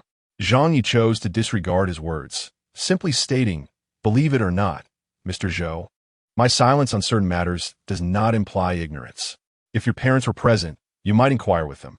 By the way, Mr. Zhou, allow me to impart a piece of wisdom. What belongs to you cannot be taken by others. If it is not truly yours, even if seized, it shall eventually be returned, indeed with interest." Zhou Xinkai snapped, "What nonsense are you spouting? I caution you, if you dare to utter such folly again, you shall find it impossible to continue your existence in Haiqing." With that, the connection was abruptly severed. At that moment, the comment section erupted. Truly, Master Zhang's proclamation of an inevitable death within 3 days was audacious. However, some speculated that it was not another demise that was imminent, but rather that Master Zhang might encounter trouble himself. One wondered if he had consulted the fates. What does the person above mean? How could such a formidable figure as Master Zhang possibly face trouble? Have you heard of the Zhou Group? I happen to work there, and Zhou Xinkai is the heir apparent. Those who offend him rarely escape unscathed. If he claims Master Zhang will not thrive in Haiqing, he certainly has the means to ensure it. I trust Master Zhang. He cannot be mistaken. I too have faith in Master Zhang, but notwithstanding that faith, Zhou Xinkai is indeed a nefarious individual. Previously, he was accused of raping a young woman, and his parents utilized their financial clout to resolve the matter. I have heard the same tale as the person above. It seems a formidable lawyer aided them in winning the case, and, subsequently, they countersued the girl's parents for extortion. In summary, their family is far from virtuous. Chapter 21. Curiosity kills the cat. An hour of live broadcasting swiftly passed, leaving the viewers yearning for more. In gratitude, Zhang Ye took a moment to teach the audience a beneficial breathing technique. If you can persist in practice, you will undoubtedly prolong your life, he proclaimed. This concludes today's session. As for whether there will be a broadcast tomorrow night, I have yet to receive notification. However, should there be interest, I will gladly return at the same hour. After all, I must provide for my family. No sooner had he spoken than the chat began to fill with celebratory messages. Yet Zhang Ye instructed his staff to end the broadcast. The other guest streams became notably quieter. Many devoted fans have been eagerly waiting, but, upon discovering Zhang Ye's broadcast, found themselves entranced, leaving little interest for the streams of other hosts. Huang Zongqi and his son Dongdong's live session showcased calligraphy, with Master Huang renowned in the industry for his artistry. He had previously participated in charity auctions, with one of his pieces fetching an astonishing price of 900,000.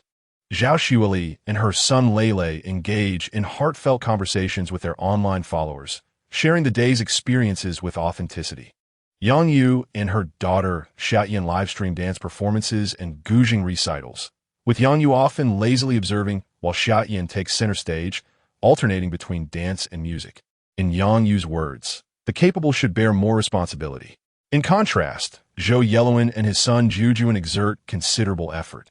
Jujuan showcases street dance and recites English poetry, declaring in the live stream his desire to earn money to buy treats for his candy. His earnestness prompts several viewers to shower him with virtual gifts, simply to support Jujuan's passion. After the live stream, the production staff in the director's room are left in awe, having been taken aback by the multitude of surprises Zhang Ye provided throughout the day. Outcomes none had anticipated. Good evening, everyone. This is the production team of Following Dad to Make Money. The first day of hard work has concluded, and our guests have truly exerted themselves, especially the children. Their efforts have not gone unnoticed. Without further ado, I shall announce the achievements of several pairs of guests. In fifth place, we have Yang Xueli and Lele, earning a total of 83,423 yuan. Fourth place goes to Yang Yu and Xiaoyan, with 118,032 yuan. In third place, Huang Zongqi and Dongdong earned 208,725 yuan, while Zhou Yeluan and Jujuan claimed second place with 412,035 yuan. Upon hearing director Li Ming's words, the comments section erupts. The disparity in earnings is staggering. Yang Xueli and Lele's modest sums suggest that even stars may struggle to earn as ordinary individuals. Jujuan and his father, surprising, secured second place, likely due to the generous tips during the evening livestream, especially since Jujuan expressed his intent to buy treats for candy, warranting support. Earlier, while shopping, I encountered teacher Yang and Xiaoyan selling children's clothing in Square, where Xiaoyan looked splendid as a little model, making the affordable clothes appear far more exquisite than their mere market price. I also met teacher Huang and Dongdong, who had set up a stall in the mall selling calligraphy and paintings he created on site. I purchased a piece, intending to frame it and adorn my living room wall in a few days. I envy you all. Has anyone come across Master Zhang and Candy? I must confess, I am eager to have a chance encounter with them. Apologies for digressing. The focus should be on their earnings for the day. Goodness. Please do not tell me that the unexpected Zhang Ye and his daughter have amassed the highest earnings. Indeed, you guessed correctly. It is conservatively estimated that Master Zhang earned more in a single day than I could in a lifetime. Huh. The modesty displayed here is amusing. I suspect I might not accumulate such wealth even across several lifetimes. For what I gather, Master Zhang's most significant windfall today was 5 million. And I believe he could achieve even greater success tomorrow. Who among you recalls the moment when the director announced that half of the profits earned would be donated? Apart from Master Zhang, the other guests expressed their willingness to donate entirely. Subsequently, many directed their ire towards Master Zhang. One might ponder, if you were in Master Zhang's position, would you be inclined to donate everything? Now, I shall reveal the guest with the most remarkable earning capability today, Zhang Ye and Candy, with a staggering total of 50, 168, 923. For Yuan, undoubtedly the champions. Our live stream concludes here for today, but we shall continue tomorrow. Please, continue to support our guests. Soon after, Li Ming exited the live stream room. Casting a glance at the other staff members, he solemnly inquired, "What are your thoughts on Zhang Ye?" Staff Member 1. Director Li, from my perspective, Zhang's potential appears limitless. I am certain he will surprise us even further in the future. Staff Member 2. Director Li, may I ask, was that incident with the case prearranged by the production team? Li Ming, which case? Staff Member 2. The one involving the grandmother harming her granddaughter in pursuit of a grandson. Li Ming, what are you insinuating? Our show thrives on unexpected twists. How could we possibly craft such a character for Zhang Ye? Had it not been for Teacher Huang's fervent recommendation, I would never have agreed to his participation. Pausing briefly, he cheerfully added, "At that time, I thought there had to be someone at the bottom of the rankings. But who could have anticipated that Zhang Ye would deliver such a tremendous surprise, not only ranking first, but also earning so much?" Meanwhile, Candy was engrossed in playing with the ball alongside Su Zhaodi, their merriment evident. However, the staff members witnessed only Candy darting around the room alone. One of them remarked, "Do you all think Candy is playing alone? Stop right there. I tend to be rather timid, so please refrain from discussing anything else. I firmly believe Candy is indeed playing solo. After all, we have only seen her, haven't we? As for the others, well, do you remember Su Zhaodi, who was tragically harmed by her own grandmother? I suspect Candy should be accompanying her in spirit. Don't frighten me. If you don't believe me, I shall inquire with Candy." Chapter 22. Frustration over unfulfilled potential. A male staff member named Zhou Xian approached Candy and asked, "Is the ball fun? Would you like your uncle to join you?" Candy squinted playfully, smiling brightly as she replied, "No, thank you, Uncle Zhou. I can play with Zhao Di." Zhao Di, would you like Uncle Zhou to join us?" Su Zhao Di, is that all right? Candy, of course. As long as you like it, I will agree. Zhou Xian swallowed nervously, cautiously asking, "Candy, where is Zhao Di?" Candy tilted her head and replied with a knowing smile, "Uncle Zhou, Zhao Di is right beside you. She seems quite fond of you." Zhou Xian, suddenly paralyzed with fear, felt a chill run down his spine. Trembling, he stammered, "Little Candy, your uncle is rather timid. Could you perhaps ask Zhao Di to stay a little further away?" "Uncle Zhou, how can you speak like that? Zhao Di is upset." Candy furrowed her little brows, then turned to comfort Su Zhaodi. "Let us ignore Uncle Zhou and continue playing." Su Zhaodi hung her head, appearing quite dejected. Candy pouted and looked up at Uncle Zhou. "Can you apologize to Zhaodi? She feels very unhappy because of your disdain."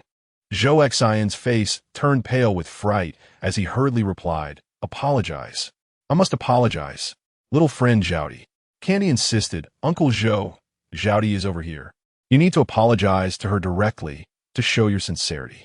Mustering his courage, Zhou Xian adjusted his stance, nearly bowing deeply. "Little friend Zhaodi, I truly did not mean it. Please don't take it to heart."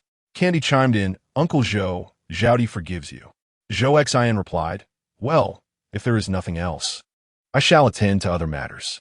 He said this, and, without waiting for Candy's response, turned to leave, wiping the cold sweat from his forehead that had resulted from his fright. The others dared not breathe, quietly exiting the room. Just as Zhou Xian reached the door, he was suddenly called by Candy, causing his face to blanch. Little Candy, do you need something?" Candy furrowed her brow again and said, "Uncle Zhou, Zhaodi misses her mother." Zhou Xian suggested, "How about we arrange something for tomorrow?" "All right," she replied, then shrugged and muttered softly, "I truly do not understand Su Zhaodi. Her mother has already abandoned her, yet she still longs for her. Her mother is far from being a competent parent." Zhou Xian stumbled slightly, suddenly reminded of Candy's background. Initially, all the gossip suggested that it was Zhang Ye who refused to let Yang Xinyu have the child, leaving her no choice but to part with her. In the following years, Yang Xinyu occasionally lamented in the media, claiming that Zhang Ye had moved to a place where she could not find him just to prevent her from seeing Candy. She had not seen Candy in a long time. This outpouring garnered significant attention from netizens, many of whom condemned Zhang Ye as a heartless man, accusing him of being a scoundrel who only knew how to gamble and was deeply in debt. utterly unworthy of being Candy's guardian. In the eyes of Yang Sinu's fans, Zhang Ye was indeed a villainous figure. However, the complexities of their relationship were known only to them, while others merely observed the spectacle. After a few staff members departed, the vast room was left with only Candy, Zhang Ye, and the intangible presence of Su Zhaodi. Candy pondered for a long while, unable to comprehend why Su Zhaodi would feel that way. Her mother had already abandoned her. Why would she still yearn for her? Zhaodi's death was undeniably tied to her mother, yet she harbored no resentment towards her. This simply wouldn't do. Zhaodi must not be allowed to entertain such foolish thoughts. Resolved, Candy called out to Su Zhaodi, Zhaodi, come out for a moment, I need to talk to you. Su Zhaodi, with her head drooping and lacking energy, replied, Candy, did you need something from me? Candy responded, of course. It's something very important. Su Zhaodi, I solemnly inform you that your mother harbors no affection for you. She bears some responsibility for your demise, and you must not think of her again. Su Zhaodi gazed at Candy in bewilderment, asking why.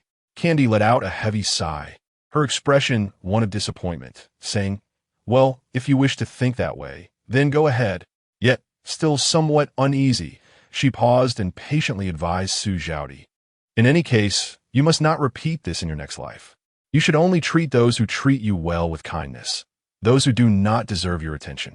Su Zhaodi replied, Candy, you are so good to me. As she spoke, she gently grasped Candy's hand. Candy, feeling irritated, struggled for a moment, but ultimately relented, though her expression remained somewhat awkward. Zhang Ye observed this scene with a sense of warmth, realizing that this adopted daughter was truly heartwarming. He approached and affectionately ruffled Candy's hair, gently saying, Dear daughter, it is quite late. You must wash up and go to bed. We need to earn a living tomorrow. Candy obediently nodded, replying, I understand, father. I will go now. With Candy dispatched, only the timid and fearful Su Zhaodi remained. Zhang Ye felt a twinge of headache. In his kindness, he had rescued her from that dark place, but now he was at a loss regarding how to settle her.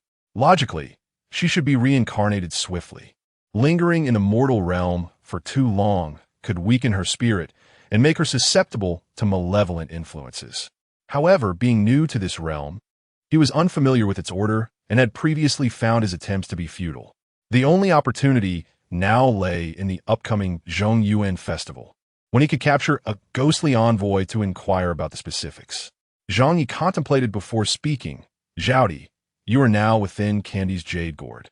I shall impose a restriction upon it. Without my permission, you cannot venture out freely. This is a form of protection for you. He sensed that Yu Yangzi was scheming something, yet lacked any evidence to substantiate his feelings. If Su Zhaodi's spirit was indeed confined by Yu Yangzi, his suspicions would be largely confirmed, suggesting that Yu Yangzi was likely practicing some nefarious craft. He resolved to find time to ask Zhang Wan about Su Zhaodi's birth chart. Su Zhaodi, half comprehending, nodded. Her head hung low as though she feared imminent punishment. After a moment, Zhang Ye continued, Zhaodi, do you long to see your mother? Chapter 23. She wishes to take her place. Su Zhaodi slowly raised her head, a flicker of hope igniting in her lifeless eyes as she anxiously asked, Uncle Zhang, can you let me see my mother? I truly miss her dearly. Perhaps in a few days, he replied. Although Zhang Wan was not directly responsible for Su Zhaodi's death, as her mother, she bore an undeniable burden of responsibility. If a woman cannot protect her own child, she should never have chosen to give birth. Su Zhaodi expressed her gratitude, saying, Thank you. Zhang Ye inquired, Zhaodi, given how your mother treated you, why do you still wish to see her? Su Zhaodi shook her head. My mother was very good to me. She loved me deeply. She simply endured too many hardships and lacked the energy to care for me. Uncle Zhang, my mother will be fine, won't she? Zhang Yi sighed helplessly and reassured. Rest assured, she will be fine. Meanwhile, far away in Hengdian, after finishing her night shoot, Yang Xinyu received a call from her manager, Lin Kai. She frowned in distaste.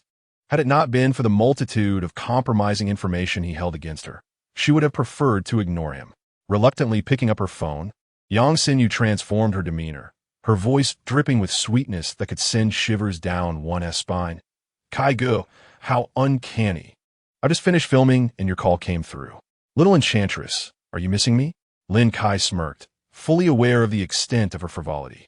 Yang Xinyu covered the phone's microphone, making a face of disgust before playfully retorting, "If you know I miss you, why don't you come and visit me on set?" Lin Kai replied, "Why Haven TI? Once you finish removing your makeup and head to the entrance, I'll be waiting in the car." Yang Xinyu's expression shifted slightly as she responded, "Then wait for me. I'll be out soon." Lin Kai reassured her, "No need to rush. Tonight, my time is entirely yours. We can enjoy ourselves however you wish." Yang Xinyu swiftly removed her makeup, taking precautions against being recognized by lurking fans. Not only did she don a mask, but she also wore a cap, ensuring that even her parents might not recognize her. As she emerged, she spotted an SUV parked by the roadside. Suppressing her intense disdain for Lin Kai, she opened the door and settled in, fastening her seatbelt with practiced ease. 20 minutes later, to avoid unwanted attention, the pair entered the hotel one after the other. The room lights had yet to be turned on when Lin Kai enveloped Yang Xinyu in a tight embrace. In an instant, breaths and soft moans entwined in the dark, creating an intoxicating symphony. Gasping for air from his kisses, Yang Xinyu whimpered, "Kai go, why the rush? It's not like we're leaving right away." Lin Kai knew Yang Xinyu all too well. The more fervent he became, the more she relished it. "Darling, I could lose myself in you. You are simply irresistible." A mischievous little enchantress. Unrelenting, Lin Kai continued to provoke her with various suggestive remarks. Just as Yang Xinyu was lost in ecstasy, she suddenly heard the man before her exclaim, "I can't take it anymore. Baby, I truly can't." Yang Xinyu felt an urge to strike him. After a passionate yet fleeting interlude, Lin Kai, cigarette in one hand, held Yang Xinyu close with the other. "Xinyu, do you remember Zhang Ye? Kai go. Why bring him up? That is so off-putting." Yang Xinyu frowned, clearly averse to Zhang Ye. He had participated in the Mango TV program Follow Dad to make money with candy in hand, strongly recommended by Huang Zongqi. Initially thought to be just a minor player, who would have imagined he would turn out to be a dark horse in the show? While I waited for you by the entrance, I was glued to their live broadcast tonight. The mere thought of Zhang Ye's potential rise filled Lin Kai with greater urgency than Yang Xinyu. Although it was true that Yang Xinyu had instigated their past entanglement, the subsequent events had bound them together. Yang Xinyu let out a scoff, her delicate fingers gently prodding Lin Kai's chest. "Still a dark horse? He has turned into a drunkard. Brother Kai, are you truly worried that he might make a comeback? If that is the case, we might as well strike first, just as we did before, and crush him, leaving him no chance to resurface." Observing the cold-hearted woman in his arms, Lin Kai furrowed his brow and cautiously inquired, "Can you bear to do that? What is there to hesitate about?" Yang Xinyu replied, "Given how far things have escalated between us, if I do not act ruthlessly, I will end up as the nobody struggling to find roles. I have no desire to live a life of poverty." Lin Kai exhaled a puff of smoke and remarked, "By the way, I forgot to mention that he earned over 5 million today." Yang Xinyu instantly sprang up from Lin Kai's side, her expression one of disbelief, her tone sharpening. "What did you just say? He made over 5 million in a day? Brother Kai, you cannot be serious." Lin Kai affirmed, "Of course it is true. Such a significant matter could hardly be a jest. If you doubt me, you can check Weibo. He occupies 3 spots in tonight's trending topics. But do not worry. I have already asked a well-connected media outlet to bring up past incidents regarding him. It won't be long before he is under fire." Pausing briefly, he continued, "Darling, I believe a major part of his return is due to you. Your career has soared in recent years, and you have become a top-tier star. Yet, thinking of that destitute and miserable man, Lin Kai felt a pang of sympathy, reassured by the leverage he held over her. Yang Xinyu lowered her gaze in silence, never having imagined that Zhang Ye would have an opportunity to rise again in her lifetime. After a long moment, she spoke softly, "I was just too soft-hearted back then." Lin Kai was momentarily taken aback and fell silent, pondering, is that what you call soft-heartedness? Is it only true ruthlessness if it drives him to his end? Brother Kai, a few years ago, Li Ming owed me a favor. Tomorrow morning, contact him and have him figure out a way to remove Zhang Ye from the variety show. I could take his place. Yang Xinyu narrowed her eyes, already formulating a plan in her mind. Lin Kai frowned. "You wish to take his place?"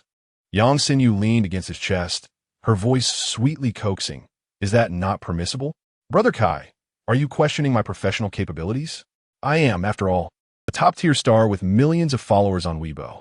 He has not been in the public eye for years, and if I bring up past incidents to garner sympathy, do you think those brainless netizens won't go wild? Whenever the topic of her marketability arose, Yang Xinyu exuded confidence. She had not spent these years idly. Lin Kai remained somewhat rational, having watched Zhang Ye's livestream today and discreetly inquiring with the staff there. Other couples indeed had scripts and personas. Yet, Zhang Ye had nothing. He was initially brought in merely as a filler, but unexpectedly, he had turned out to be a dark horse, gaining immense popularity on the very first day of a livestream. Chapter 24. He is just too fortunate. Lin Kai contemplated for a moment and said, Yang Xinyu, I believe before you execute your plan, you should first visit Zhang Ye's livestream. Even if his content is not unique, it is certainly rare, and Li Ming will not easily replace him. Yang Xinyu, thus, I have resolved to exchange favors. Lin Kai, since you have made up your mind, I shall contact Li Ming first thing tomorrow morning. However, Xinyu, have you considered what will happen if Li Ming acquiesces to your request? The current production we are working on took considerable effort to secure. Surely you cannot forsake this endeavor for a mere variety show. Fear not. I am well aware of my own intentions. With that, Yang Xinyu declared and chose not to elaborate further, her thoughts drifting towards the necessity of meeting Zhang Ye privately. He had once been utterly enamored with her, giving up a flourishing career for her sake, vowing to love her eternally until the seas run dry.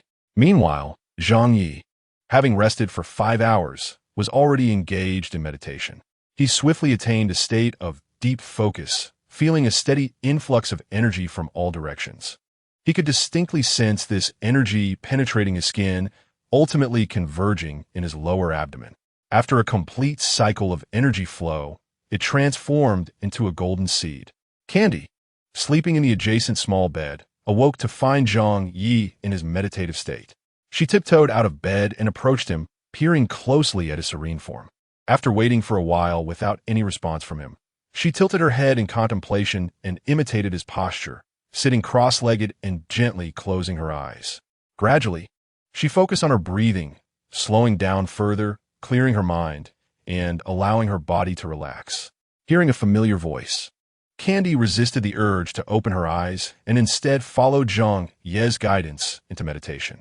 Observing her persistence for half an hour, Zhang Ye smiled with satisfaction and said, Sweetheart, why don't you freshen up? Later, your father will take you out for breakfast. Upon hearing of the outing, Candy furrowed her little brows. Yet, she was aware that their current accommodation did not permit her to prepare meals. Their options were limited to dining out or ordering takeout. Zhang Ye could easily read her expression, recognizing that she was discontented with what she perceived as unnecessary expenditure. Suppressing a chuckle, Zhang Ye gently ruffled her hair and said, My dear, the reason we once lived frugally was due to my financial constraints. However, times have changed. I am now quite successful in my endeavors. Anything that can be purchased, provided it brings you joy, I shall acquire without hesitation. Candy frowned. But what if there comes a day when you can no longer earn money? Zhang Ye paused, responding earnestly, Sweetheart, you must trust your father. Such a day will never arrive. Candy countered, I'm speaking hypothetically. Zhang Ye replied, There are no hypotheticals.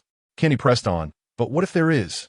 Zhang Ye rubbed his forehead, recognizing that his daughter was destined to be a formidable adversary, always pondering beyond the ordinary. He sighed inwardly and reassured her, Dear, your father is not an ordinary man. Circumstances that impede my ability to earn will never transpire. Moreover, the earnings from yesterday suffice for our sustenance for quite some time. Yet, Candy seemed struck by a thought and eagerly exclaimed, We could buy a house. If we had our own home, we would not need to move constantly. Zhang Ye pondered for a moment before speaking. This house must be purchased. Once this episode concludes, we shall go together to view it. However, he shifted the conversation, suddenly picking up the candies from the bed. You need to freshen up. The candies giggled, their eyes sparkling. You smell quite terrible. I think you should go first.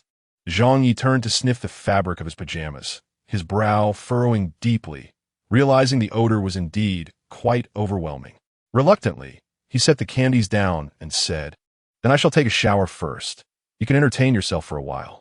Half an hour later, both Zhang Ye and the Candies emerged from the bathroom, looking revitalized, only to find several uniformed police officers seated on the sofa. Among them was Officer Zhou Chuyang, whom he recognized in the short span of just 2 days. They had encountered each other thrice. Zhou had previously given him a coin for protection. Upon seeing Zhang Ye, the officers quickly rose, especially Zhou Chuyang, whose expression was tinged with excitement. Unbeknownst to anyone, Zhou had brushed with death during a recent apprehension. Had it not been for the coin Zhang Ye gifted him, he would have found himself in the morgue by now. He had contemplated this throughout the night, even reviewing Zhang Ye's background, finding no evidence of wrongdoing. Yet somehow, he had been accurately predicted. Barely 3 days had passed, and calamity had already struck. Teacher Zhang, I'm truly grateful to you, if it weren't for you.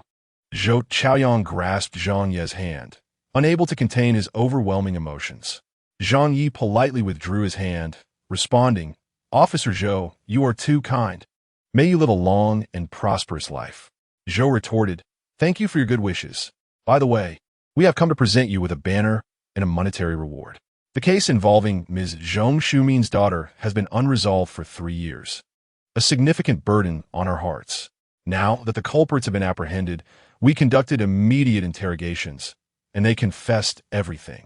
As he spoke, he quickly accepted the banner and an envelope filled with money from a colleague. Zhang Ye graciously expressed his gratitude, accepting the banner and reward, knowing they were rightfully his to receive. Finally, he earnestly added, Officer Zhou, should you encounter any insurmountable cases in the future, do not hesitate to seek my assistance. Zhou's eyes brightened. Really? Zhang Ye replied, As an ordinary citizen, it is my honor to collaborate with you in ridding the community of evil. Zhou responded, Then I shall not hesitate to reach out to you in the future. In just 2 days, Zhang Ye had solved 3 cases, a feat they had never dared to imagine. However, Zhou understood that they could not overly rely on Zhang Ye unless they found themselves in dire straits. Huang Zongqi and others emerged from their respective rooms, witnessing Zhou and the officers departing. Confused, they initially assumed something grave had occurred, but upon receiving an explanation from the staff, they quickly comprehended the situation. Zhang Yiluan approached Zhang Ye, offering congratulations. Teacher Zhang, you are truly remarkable. You can even solve cases. Zhang Ye smiled modestly, replying, I merely had good fortune. The others chimed in, I doubt your good fortune. No amount of luck could lead you to hit the mark so precisely. Good fortune? Huang Zongqi could not help but mock, questioning whose fortune could be so fortunate as to casually speak and thus unravel a 3-year-old mystery. Yiluan was clearly intent on feigning mystery. Why should one intrude upon such theatrics? Chapter 25.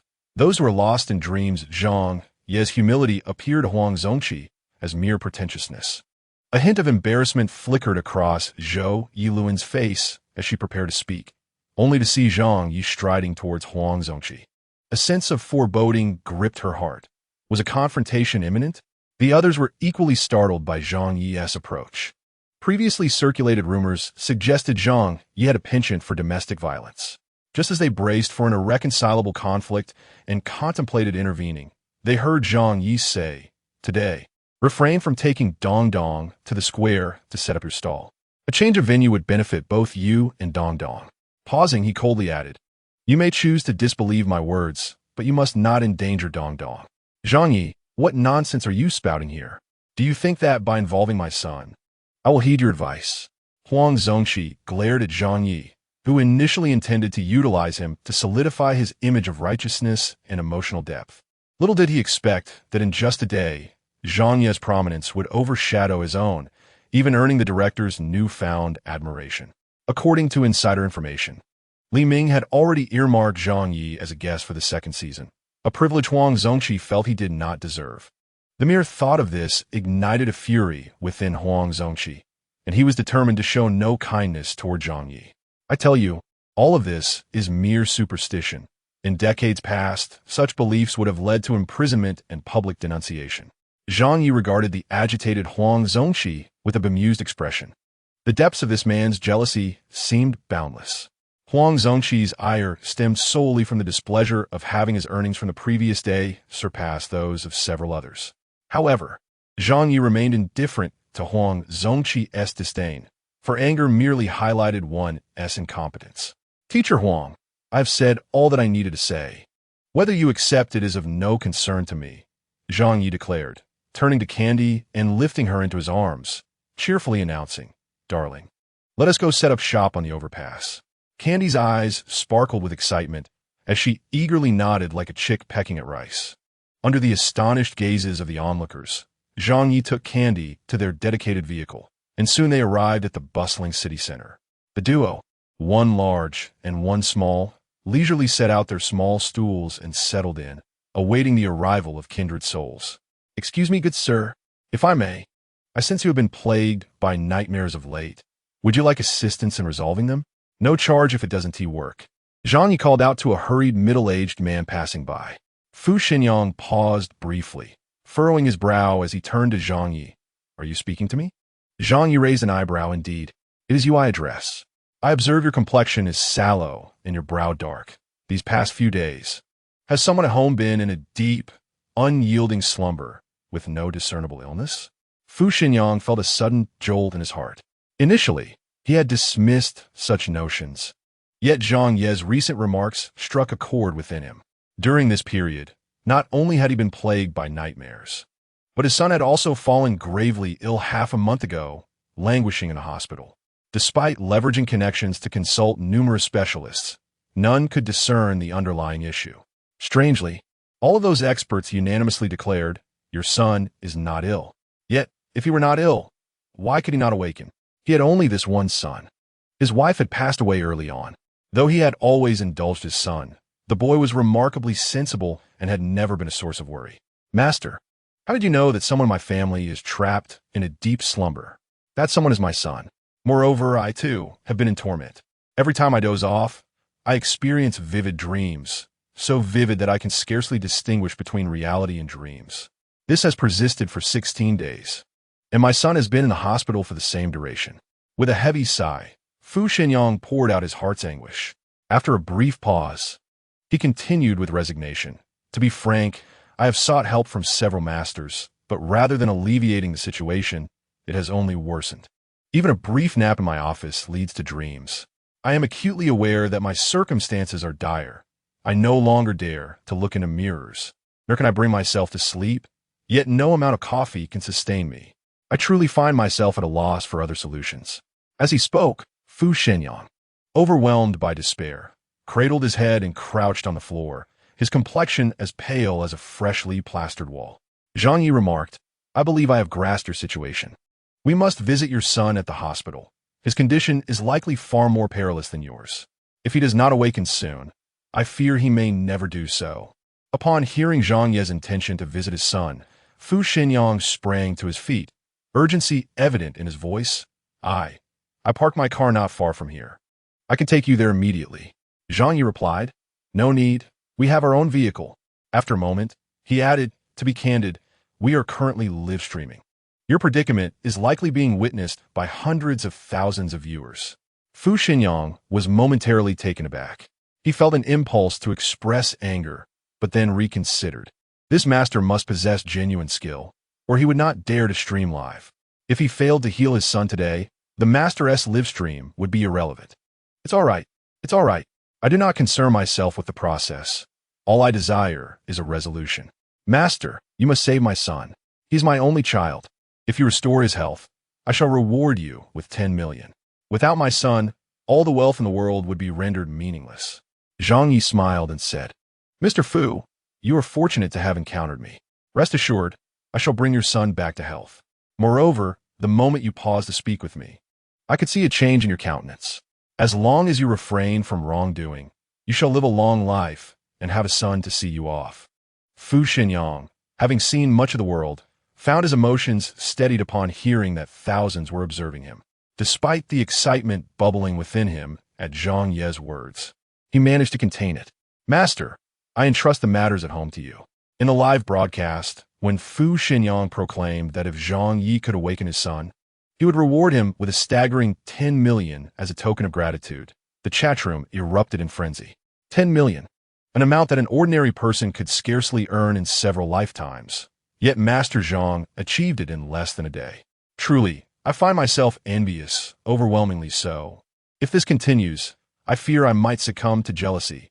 10 million. It seems utterly unattainable in my lifetime. Not only would I never earn such a sum, but I have never even laid eyes on that much money. However, I must ask, what do you think this man has done? And what of his son, who has been lying there for over half a month without any ailment? Chapter 26. A Best Friend Betrayal. Did you not notice his stammering earlier? Coupled with his haggard appearance, I suspect he's been ensnared in a spring dream. As for his son, I surmise the situation is even graver. How can you deduce that his son's condition is more severe? Are you daft? Did he not mention that his son has been in a deep slumber for over half a month? It seems he's been entangled with a seductive spirit. In broad daylight, do not frighten me. I am quite timid by nature. Who would have thought it? Is this not the scoundrel Zhang Ye? How dare he make a comeback? Who bestowed upon him such audacity? Does he truly believe that the internet has no memory? The deeds of his past are well documented. Indeed, let us begin the movement to resist Zhang Ye. In the past, we adored him to the point of forsaking our burgeoning careers to marry and bear his children, only for him to turn to domestic violence against us. He not only abused us, but also claimed we were unworthy of him, a true case of evil begetting evil. Later, he became infatuated with gambling and accrued high-interest debts. He even coerced us into selling ourselves to help him repay his debts.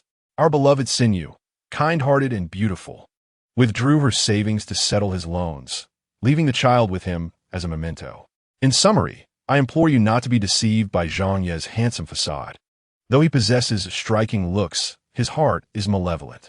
Our Sinew endured unimaginable suffering at his hands. Over the years, he has denied her the chance to even see their child.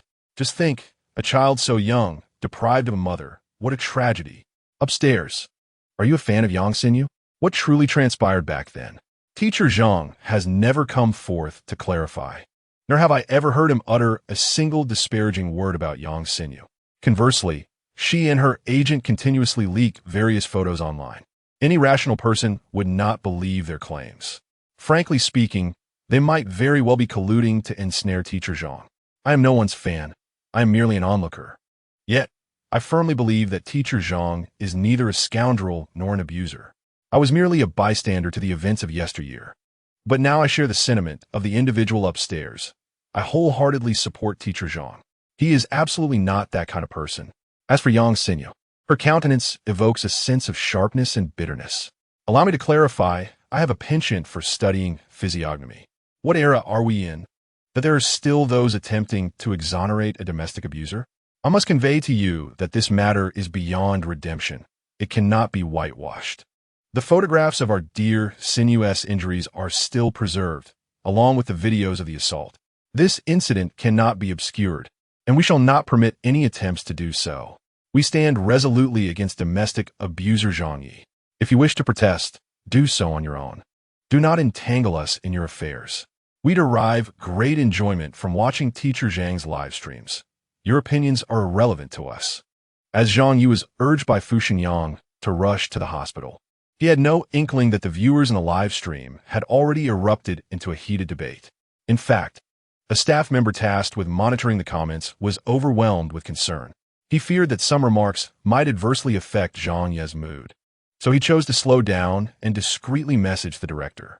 The director promptly replied, instructing him to disregard everything and allow the viewers to argue amongst themselves. Moreover, such a situation was more beneficial than detrimental for their program, and he had confidence in Zhang Ye.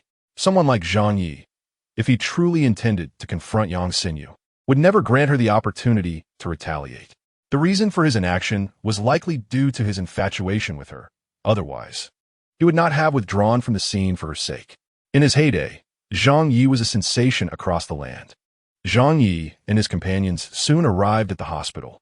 Fu Xinyang, desperate to save his only son, rushed into the ward with Zhang Ye in tow. Master Zhang, this is my son. Please help me ascertain his condition.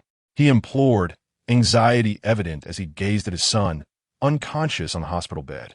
With a mere glance, Zhang Ye discerned the crux of the issue. He stepped forward and removed the pendant from Fu Zhou's neck, a jade sculpture resembling guanine.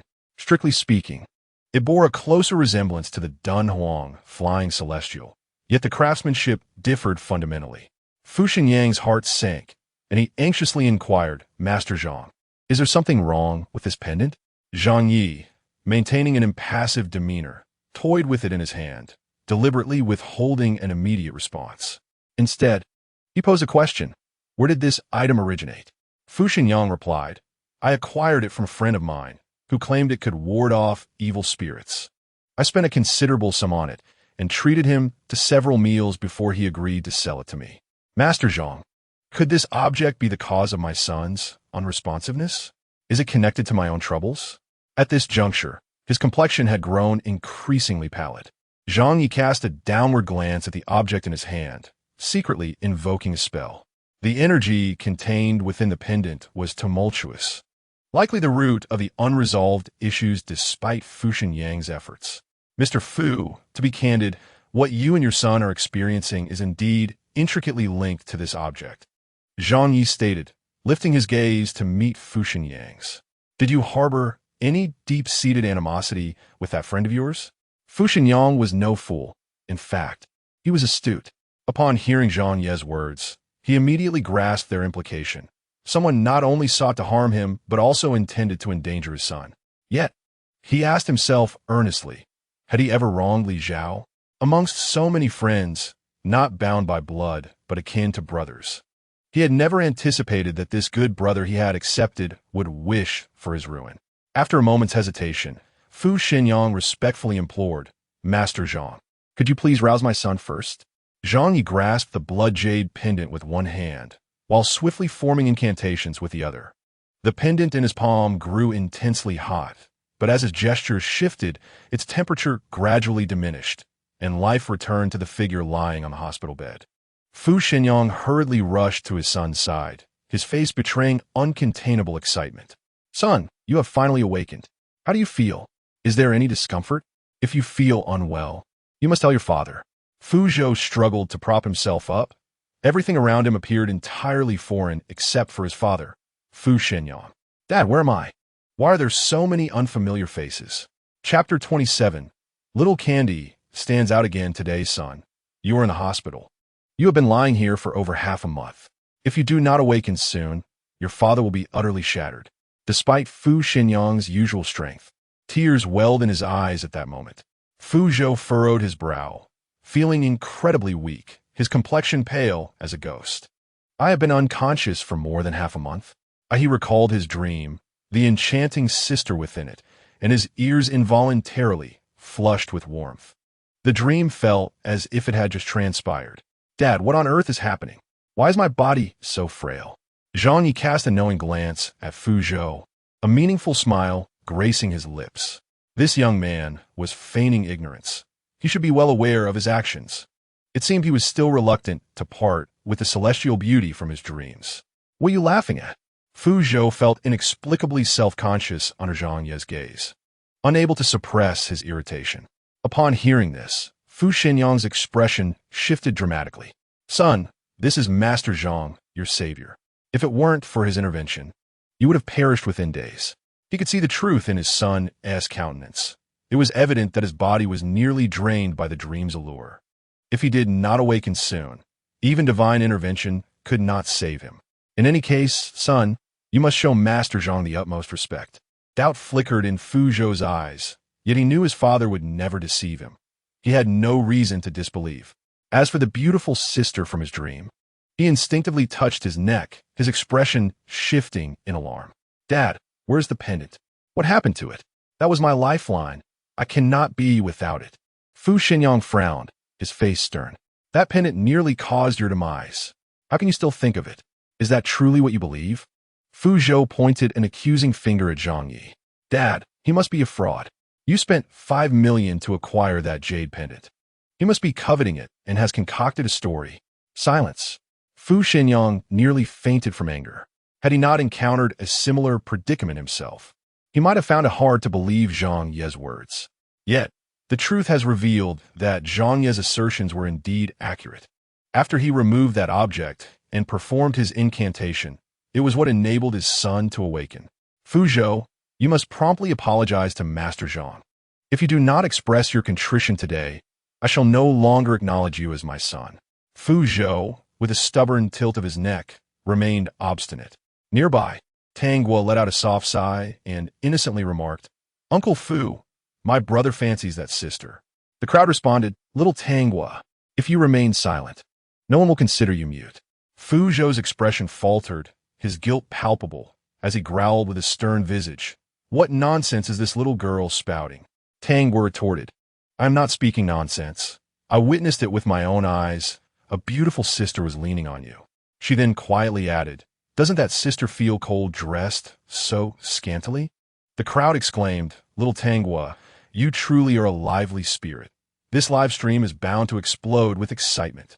Laughter erupted. "Oh, how Tang Guo amuses us.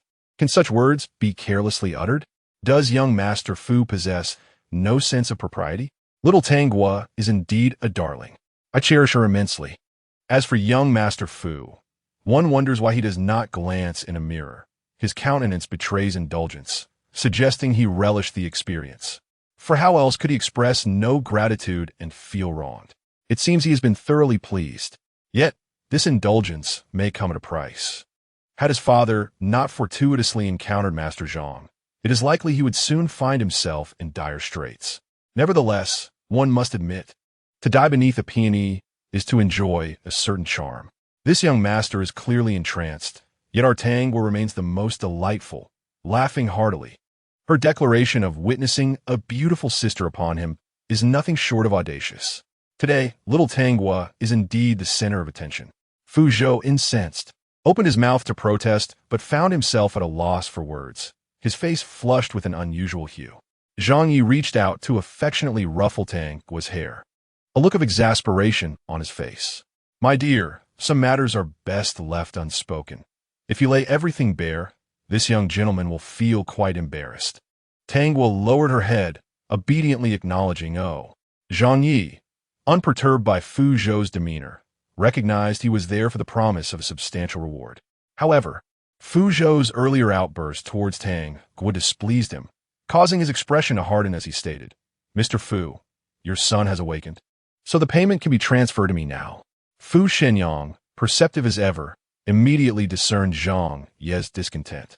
Without hesitation, he retrieved his phone and promptly transferred the funds, ingratiatingly requesting, "Master Zhang, would you kindly share your bank account details?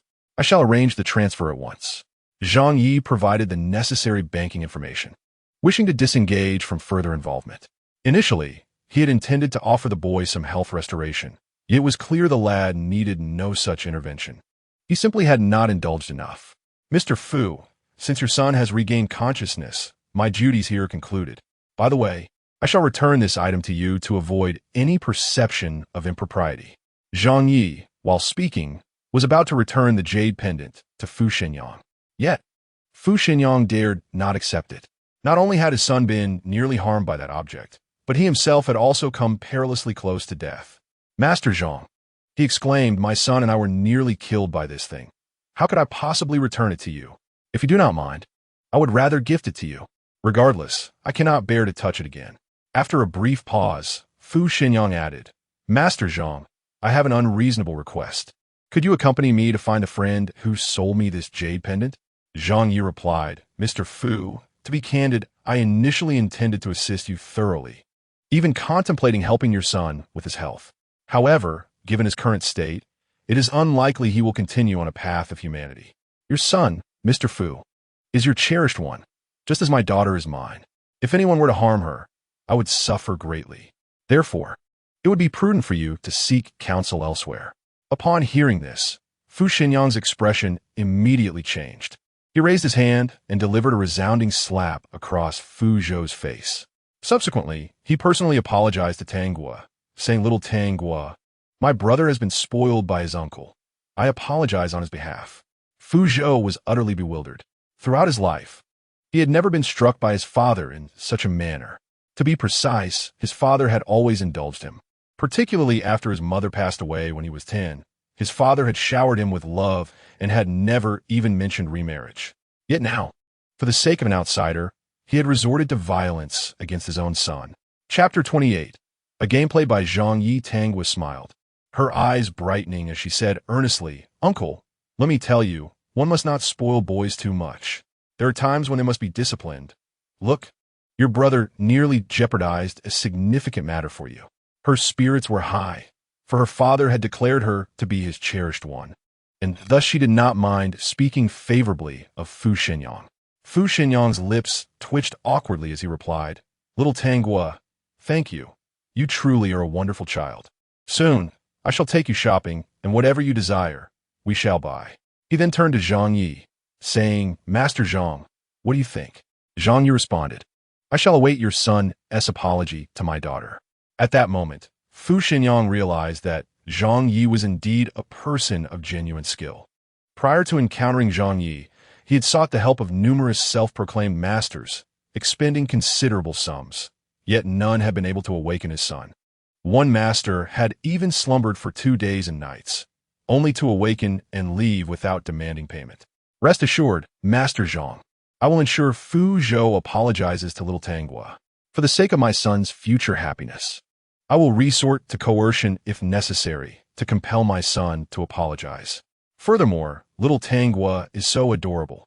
I cannot bear to see anyone treat her poorly. Fu Zhou was solely focused on reclaiming the pendant. That slap had not dissuaded him in the least. He had not absorbed a single word of their conversation. "Dad, as long as you retrieve that object, you could slap me 10 times, and I would accept it." Fu Shenyang, gazing at his entranced son, felt his face darken like charcoal. He was compelled to turn to Zhang Ye for assistance. "Master Zhang, my son, he is not in a good state." Zhang Ye, that entity is known as a succubus, adept at ensnaring men with its alluring physique. Over time, it can manipulate their very minds. Your son has been in its presence for over half a month. It is only to be expected that he would fall under its influence. Upon hearing this, Fu Shenyang was instantly filled with dread and urgently pleaded, "Master Zhang, I implore you to save my son. Please, I beseech you." As if struck by a sudden thought, he added, I will pay more. "Master Zhang, I will increase the payment." Zhang Ye replied, "There is no need for additional payment. As fellow fathers, I can empathize with your feelings. However, once this matter is resolved, you must surrender that entity to me." Fu Zhou, upon hearing this, nearly lost his sanity. He stumbled out of bed, attempting to confront Zhang Ye, only to find himself grasping at air. Fortunately, Fu Shenyang was quick to support him, preventing a disastrous fall. Fu Zhou exclaimed, "Return that entity to me. It belongs to me. How dare you take what is mine?" Zhang Ye narrowed his eyes slightly, discreetly channeling his energy into the blood jade, which began to warm, as if something was being seared within. Concurrently, Fu Zue's agitated emotions gradually stabilized. He began to chant, "Supreme Taishang Star, ever-changing, expel evil and bind the seductive, safeguard my life, protect my body, grant wisdom and clarity, calm my spirit. Preserve the 3 souls. Let the spirit remain intact, swiftly, as the decree commands." In an instant, Fu Zhou appeared utterly drained, his weight collapsing upon Fu Shenyang, his complexion as pale as a ghost, resembling the paper effigies crafted in a paper shop. Zhang Ye glanced at Fu Zhou, rummaging through his bag until he produced a small, dark pill. He instructed, "Place it in his mouth and let him hold it for a few seconds before swallowing. By the way, this is a concoction of my own making. It costs 200,000 after discount for just this one. You may choose to accept or decline it. However, with this little pill, your son will return to normal, and the succubus's influence will be entirely eradicated." Upon hearing this, Fu Shenyang immediately nodded in agreement. "Son, take this pill. Once you do, you will be normal again, no longer under the succubus's influence." Fu Zhou hesitated briefly before tossing the dark pill into his mouth. Yet, the next moment, he was seized by nausea, emitting a foul odor far worse than that of stones dredged from a cesspool. Zhang Ye deliberately cleared his throat and stated with utmost seriousness, "Do not vomit. If you do, your latter years will be forfeit." Fu Shenyang hastily covered Fu Zhou's mouth and called for assistance from the caregiver. Only when he was certain that Fu Zhou had swallowed the dark pill did Fu Shenyang release his grip, taking a heavy breath as he inquired, "Master Zhang, my son should be fine now, correct?" Zhang Ye regarded Fu Xinyang with an inscrutable gaze and replied, "After this incident, your son's destiny will lighten considerably. It is advisable to avoid nighttime travels, return home before dark, and refrain from wandering, especially in places devoid of yang energy." Fu Xinyang responded, "Master Zhang, with your remarkable abilities, you must be able to resolve this situation." Zhang Yi smiled and replied, "Indeed, I can, but it will require a considerable fee." Fu Xinyang's face suddenly lit up with joy. For him, matters that could be resolved with money were no issue at all. "Master Zhang, how much do you need? Please, do not hesitate to speak. Over the years, I have dedicated myself solely to earning money. I have only one son, and I initially intended to leave him a substantial fortune after my demise. Now that it has been spent, so be it. It was meant for him." Zhang Yi maintained a composed exterior, yet internally he mused, "It seems I must also strive harder. If the day comes when I depart, I must ensure that little Candy is well taken care of, living a life free from worry, protected from harm." Zhang Yi rummaged through his Qinquan bag and produced a jade bamboo segment, entirely emerald green. "This is something I have meticulously nurtured. Given that Mr. Fu is a valued regular, you may acquire it for 5 million. This item will stabilize your son's fortune and greatly benefit his health, warding off evil and misfortune. Mr. Fu, I assure you, this is a worthy investment." Without a moment's hesitation, Fu Xinyang transferred the funds to Zhang Ye's bank card, his eyes unblinking as he prioritized his son's well-being. "Master Zhang, when shall we visit my friend? Let's go now. The longer we wait, the less likely you are to find him," Zhang Ye replied. Fu Xinyang paused for a moment, but quickly agreed. "Very well. Let's seek him out at once." Zhang Ye glanced at Fu Zhou, who was already retching uncontrollably, and added, "You should bring your son along. He deserves to know the true nature of the beautiful sister he admires, lest he continue to think I am deceiving him." Fu Zhou instinctively wished to refuse, but found no opportunity as Fu Xinyang interjected, "If you dare not go, I will donate all the money I earned after my passing." Fu Zhou glared furiously at Zhang Yi, thinking, "What business is this of yours?" Chapter 29. "This matter must be kept confidential," Zhang Yi retorted. "This is hardly meddling. I am conducting business with your funds.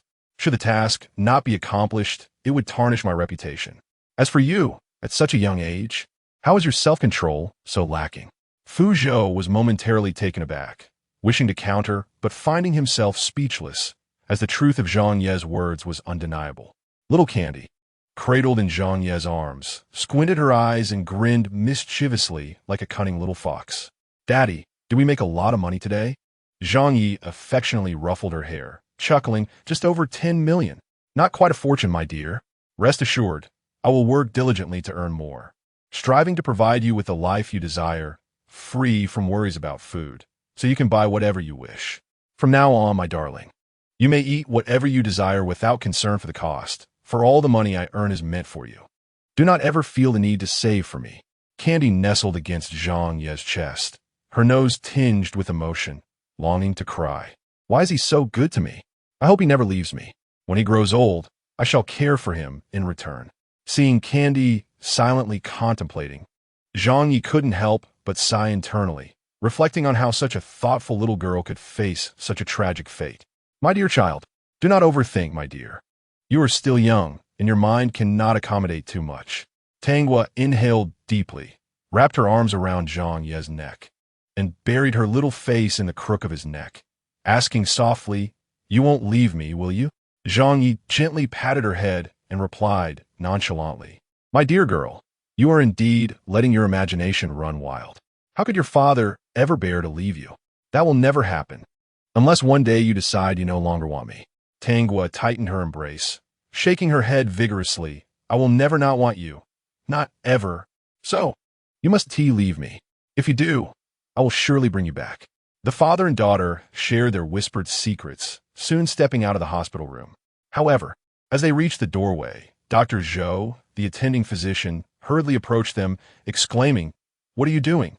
The patient has just regained consciousness. How can you wander about so freely? Are you considering discharging him already? Mr. Fu, have you thought about the consequences of your son leaving the hospital so soon after waking?" Fu Xinyang remained courteous, responding, "Dr. Zhou, my son is fine now. We have urgent matters to attend to, so I kindly ask that you do not impede us. Dr. Zhou insisted, as your son's attending physician. It is my prerogative to determine whether he can be discharged. Your actions could endanger your son. Fu Shanyang's patience began to wane as he replied, Dr. Zhou, my son has been in your care for half a month, and you have yet to diagnose any ailments. Now that he has awakened, I intend to take him home. You cannot claim I will harm him. To be frank, my son has no physical issues. He merely needs a bit of recuperation, and he will be as good as new.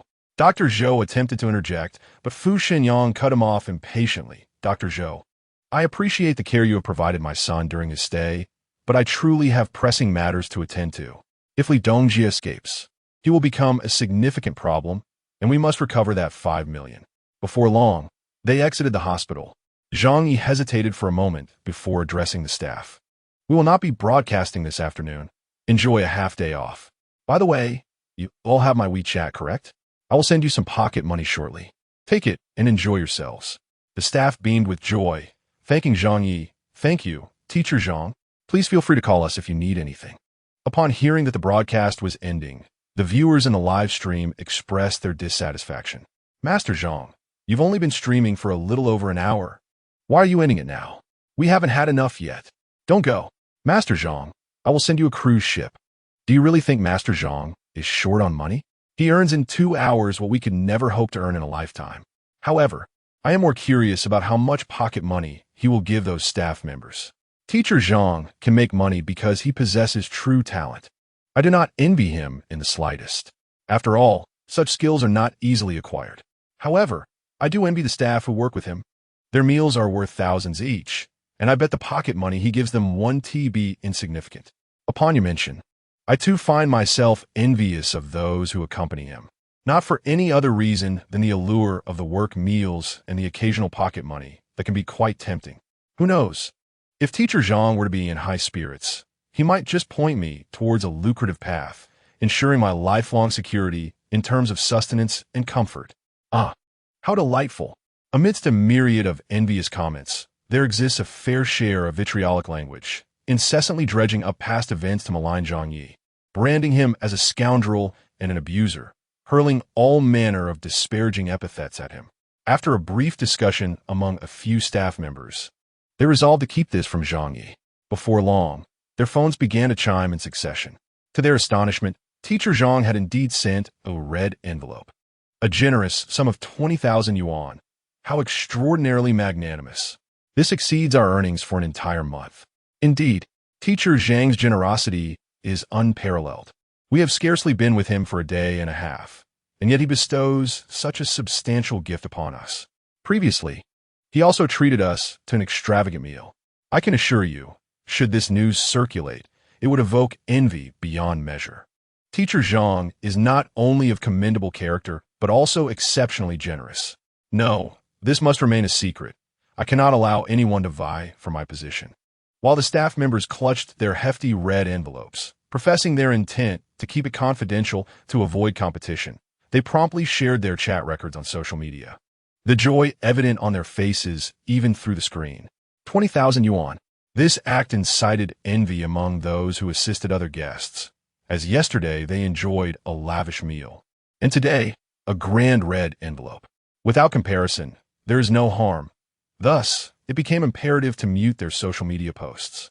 Meanwhile, under the guidance of Fu Shenyang, Zhang Ye and his entourage visited the Dongshan Villa, ranked among the top 10 in Haicheng's real estate market. The villas here are uniformly styled in the Suzhou garden aesthetic, featuring intricately carved beams, painted pillars, winding corridors, pavilions at every 100 steps, and flowing streams amidst artificial hills. Noticing Zhang Ye's keen interest in the layout, Fu Shenyang beamed and said, "This Dongshan Villa is a project I developed 15 years ago. Every blade of grass and tree here was designed by my team and me. The moment it was put on the market, it became an instant sensation, with demand far exceeding supply, resulting in my wealth multiplying tenfold." Chapter 30. A day of transformation awaits Zhang Ye turned to Fu Shenyang, casually inquiring, "You must have sought the guidance of a master for the feng shui layout here?" A glimmer of delight surged within Fu Shenyang. Indeed, Master Zhang is perceptive. He replied, "Have you discerned the underlying principles, Master Zhang?" Zhang Ye raised his gaze towards the villa's main entrance, which retained its garden-style design, elegant and imbued with ancient charm. The entrance faces east, the direction from which the sun rises, embodying the saying, "Purple energy comes from the east," which signifies auspiciousness. Such benevolent energy envelopes this entrance, ensuring that every individual passing through is infused with vitality and spirit. The two guardian statues of Pishio perched at the entrance are harbingers of fortune and protectors against malevolence. Renowned as one of the finest symbols for attracting wealth, they are known to draw in riches while repelling misfortune, historically associated with royalty and referred to as earthly treasures. Observing the auspicious aura surrounding the entrance, Zhang Yi remarked, "Mr. Fu, the master who designed this layout possesses considerable skill." Fu Xinyang felt a surge of joy. He had expended considerable resources to invite the esteemed master from the harbor city, and the results were indeed remarkable. It is worth mentioning that he shared a certain affinity with this master. Otherwise, no amount of money would have persuaded the individual to make the journey. Fu Xinyang remarked, "This master was invited by me from the harbor city many years ago, and we share a connection. However, in recent years, his health has deteriorated, and he has long since ceased receiving visitors. Otherwise, my son's matters would not have lingered for so long." Zhang Ye, possessing no particular interest in the master, casually mentioned him before adding, "Mr. Fu, we should hasten to find your friend, lest he hears of our arrival and absconds." Upon hearing this, Fu Xinyang's demeanor shifted to one of seriousness, prompting him to urge the driver to accelerate. A few minutes later, Zhang Yi and his companions alighted from the vehicle, greeted by a traditional Chinese structure that exuded an air of antiquity. Fu Xinyang stated, "He resides here. I shall go and knock." However, Zhang Yi halted him, glancing at the nearby pavilion, and said in a low voice, "I will knock. You all stay behind me." Fu Xinyang sensed the tension in the air, a chill running down his spine. Fearful of asking questions, he obediently trailed behind Zhang Yi. Thoughts of his son compelled him to pull Fu Zhou closer, whispering urgently, "No matter what happens, you must stay closely aligned with Master Zhang." Fu Zhou, evidently shaken by the atmosphere, dared not make a sound, responding softly, "I understand, Dad. I'm not a child of 3. Besides, I have Master Zhang's jade bamboo staff, don't I?" Fu Xinyang was momentarily at a loss for words, refraining from further comment, lest he provoke his son's rebellious spirit. Candy remained in Zhang Ye's embrace, entirely unperturbed, her sparkling eyes scanning the surroundings. Finally, she leaned closer to Zhang Yi, whispering anxiously, "Daddy, are there bad people inside? Look at my little arms. The hairs are standing on end." Zhang Ye chaklet ri sudinker. "Fear not. No matter how fierce the adversary, I shall turn him into a soft little kitten. What ayist." In his past life, he was a prodigy of the Tao, having comprehended the heavenly principles that others took centuries to grasp by the age of 50. Even the heavens were envious, striking him down with a bolt of purple lightning during his tribulation. Thus, how could he possibly fear a mere petty villain? With an expression of admiration, Candy exclaimed, "Daddy is truly amazing. I want to become powerful too." After pressing the doorbell, the butler soon appeared to open the door.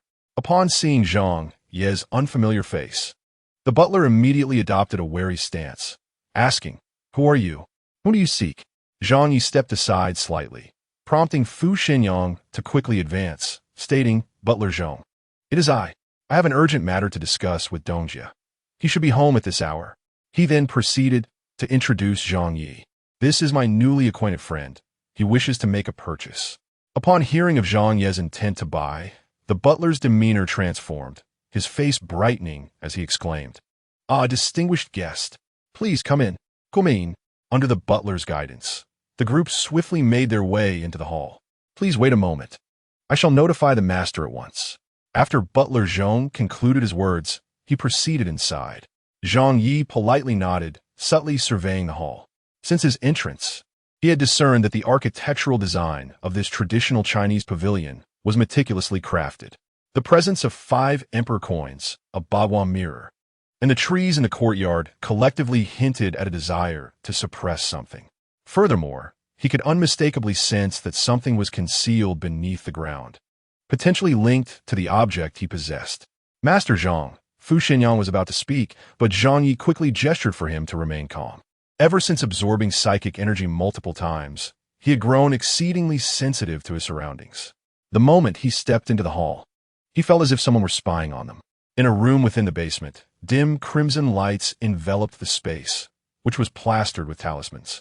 At the center of the room lay an ironwood coffin, within which rested a woman appearing to be in her 30s. Her eyes were tightly shut, and her fingers clenched into fists. Though she had been deceased for many years, her face appeared remarkably lifelike.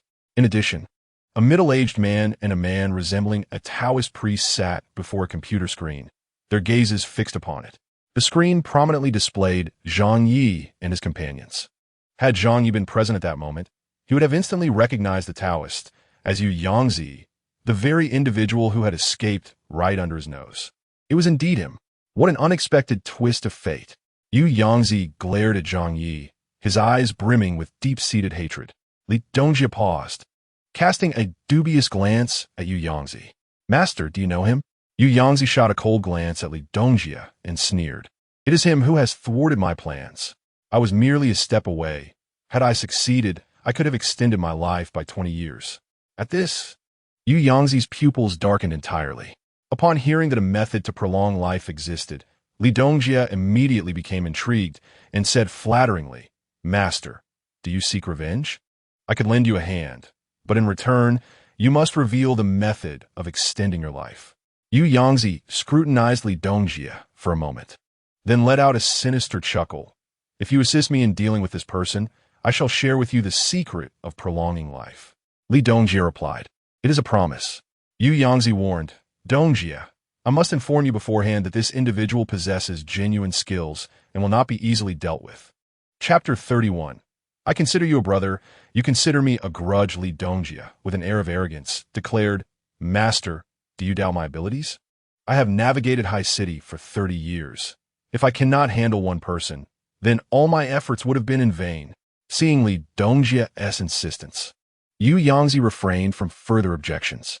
Even if he were to fail, it would not result in any loss to him. After a pause, Li Dongjie added, "Master, you rest here. I shall confront him." Yu Yangzi cautioned, "Dongjie, the individual accompanying him is your friend, I believe. I calculated that his last scheme against him failed. He has come seeking trouble this time. Be cautious." Li Dongjie had witnessed Yu Yangzi's prowess before, and now, seeing him willing to offer guidance, he was taken aback and felt increasingly fortunate to have aligned himself with the right person. He resolved to seize this opportunity to make a noteworthy impression. Once Li Dongjie had distanced himself, Yu Yangzi's triangular eyes gradually narrowed. "Zhang Ye, I truly underestimated you. I did not foresee that you could even counter the blood jade evil. It appears I must reveal my true capabilities now." In the hall, as soon as Li Dongjie made his entrance, Fu Xinyang rushed forward, seizing his collar and furiously rebuking him. "Li Dongjie, for all these years, I have treated you as a brother, yet you wish for my family's ruin." Li Dongjie was taken aback, but soon a scornful smile emerged. Indeed, Yu Yangzi's prediction was accurate. Fu Xinyang, that foolish man, had come to settle scores with him. It was unfortunate that such formidable forces had failed to bring about his and his son's demise.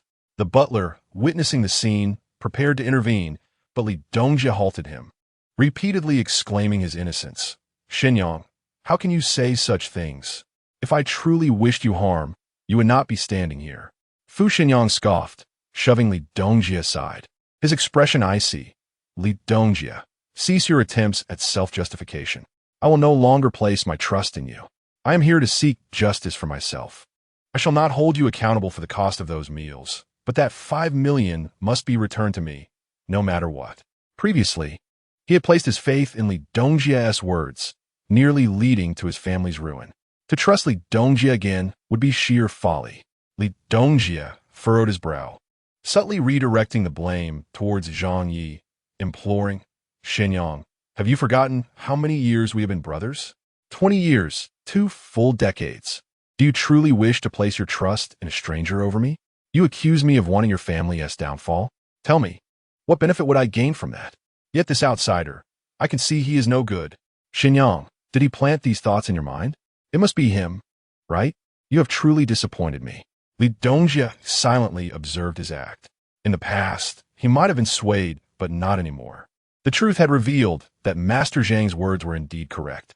Li Dongjie looked on with derision, remarking, "Your acting skills have improved year by year, Li Dongjie. Were it not for Master Zhang's presence, I might have fallen for your tricks once more. You are right. We have been brothers for 20 years, and I once saved your life.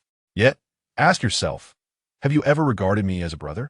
If you truly saw me as one, would you have contrived to harm me? No, I had been foolish enough to believe every word you uttered, but luckily I escaped your clutches. Perhaps I was just fortunate, or else I might have perished at your hands." "Fortunate?" Zhang Ye frowned in discontent and replied, "Mr. Fu, your fortune exceeds mere luck. It is as if heaven itself favors you. Such fortuitous luck, if it were to befall him, would surely prevent him from being struck by a purple divine retribution during his tribulation, resulting in his very soul being cleaved asunder." Fu Xinyang paused momentarily, questioning why he detected an undertone of envy in Master Zhang's words. Could it be that Master Zhang harbored envy towards him? Impossible. He must have misheard. How could Master Zhang possibly envy him? Nevertheless, receiving Master Zhang's affirmation brought him considerable joy. Fu Xinyang mused, if Master Zhang claimed he had garnered the favor of heaven, then surely he too had captured heaven's benevolence. Li Dongjie's expression shifted slightly. Based on his understanding of Fu Xinyang, he believed that with just a few more explanations, Fu Xinyang would certainly come to trust him again. However, the current turn of events was entirely unexpected. All blame lay with that Zhang fellow. He must have said something in front of Fu Xinyang that caused him to doubt Li Dongjie's words. "Xinyang, do you recall what Yin Yin said before her untimely demise? She expressed her deepest wish was for us brothers to never harm each other. Yet now, for the sake of an outsider, you disregard her words." After a moment's pause, Li Dongjie gritted his teeth and handed a fruit knife to Fu Xinyang, sorrowfully proclaiming, "If you truly believe I wish to harm you, then take this knife and strike me down to vent your wrath." Staring at the fruit knife thrust into his hand by Li Dongjie, Fu Xinyang was momentarily taken aback. In a bid to make his performance more convincing, Li Dongjie seized Fu Xinyang's hand and aimed the blade towards his own heart. Fu Xinyang, startled, let the knife slip from his grasp. Observing this, Li Dongjie could not help but smirk inwardly, knowing full well that Fu Xinyang was a coward. Zhang Ye observed this scene with a bemused expression, refraining from intervening. Meanwhile, the little girl in his arms, Candy, was in a state of distress, urgently exclaiming, "Uncle, please stop bullying Uncle Fu. The pretty aunt is about to cry." As her words echoed through the expansive hall, an eerie silence enveloped the room, all eyes turning towards the frowning Candy. Li Dongjie, feeling a surge of guilt, seethed, "You little brat, cease your theatrics. What pretty aunt? There are only a few of us here." Upon hearing disbelief cast upon her words, Candy's demeanor shifted, and she lifted her chin defiantly, declaring, "I am not being theatrical. There is indeed a beautiful aunt, and she has been standing beside Uncle Fu all along." Zhang Yi let out a faint sigh.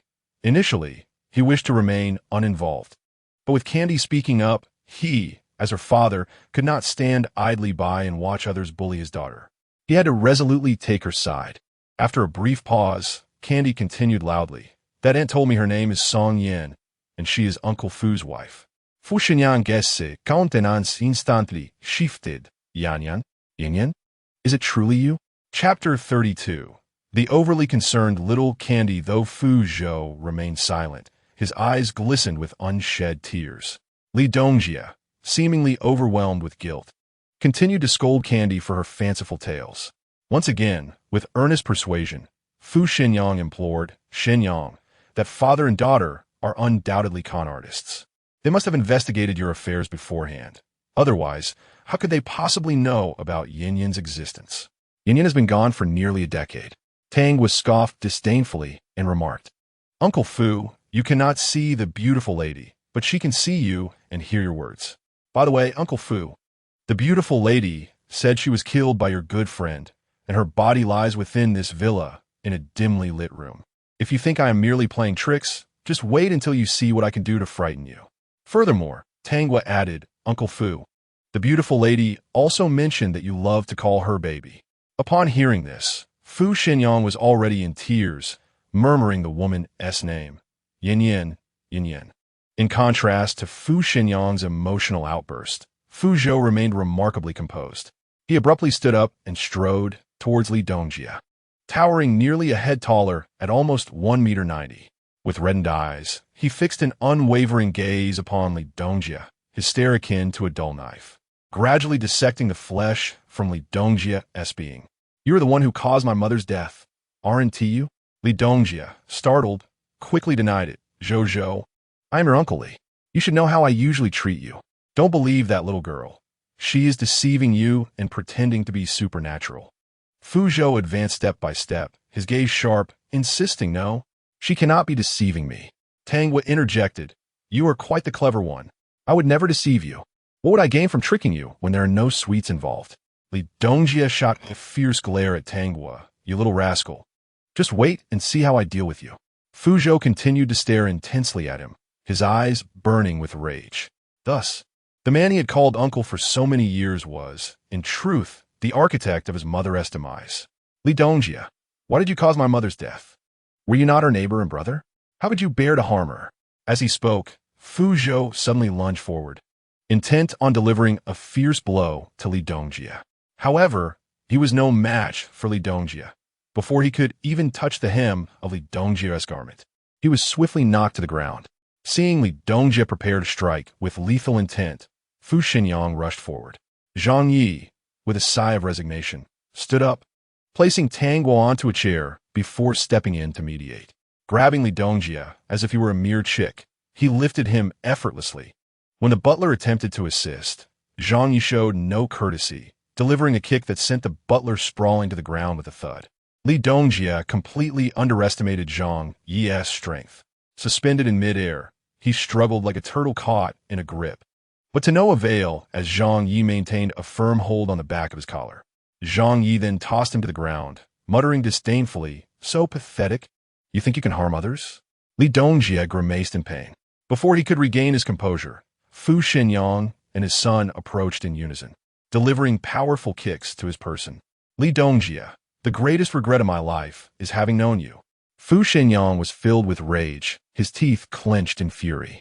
Yin Yin treated you with such kindness, regarding you as a brother. Yet you, why did you have to bring about her demise? Why? Fu Xinyang could not come to terms with the fact that the cause of his wife's death was the very person he had considered a brother. Li Dongjie, shedding all pretense, glared fiercely at Fu Xinyang and said, Did you truly consider me a brother? If you did, why did you confess your feelings to Yin Yin? You knew I also loved her. I would do anything for her. Yet you did not genuinely cherish her. You merely found her attractive. After marrying Yin Yin, you were either engrossed in work or socializing. When did you ever think of her? In a fit of anger, Fu Xinyang kicked Li Dongjie forcefully and spat through gritted teeth. That is a matter between Yin Yin and me. It has nothing to do with you, an outsider. Li Dongjie, remember this. The one Yin Yin loves is me. So why shouldn't I pursue her? If you truly regarded me as a brother, you would rejoice for us. Not, what is it? Li Dongjie sneered. Fu Xinyang, Yin Yin is mine. I will make her the happiest woman in the world. Oh, and I almost forgot to tell you, Yin Yin will wake up very soon. As he spoke, he erupted into maniacal laughter. Ha ha, my Yin will awaken shortly. Fu Xinyang, she belongs to me.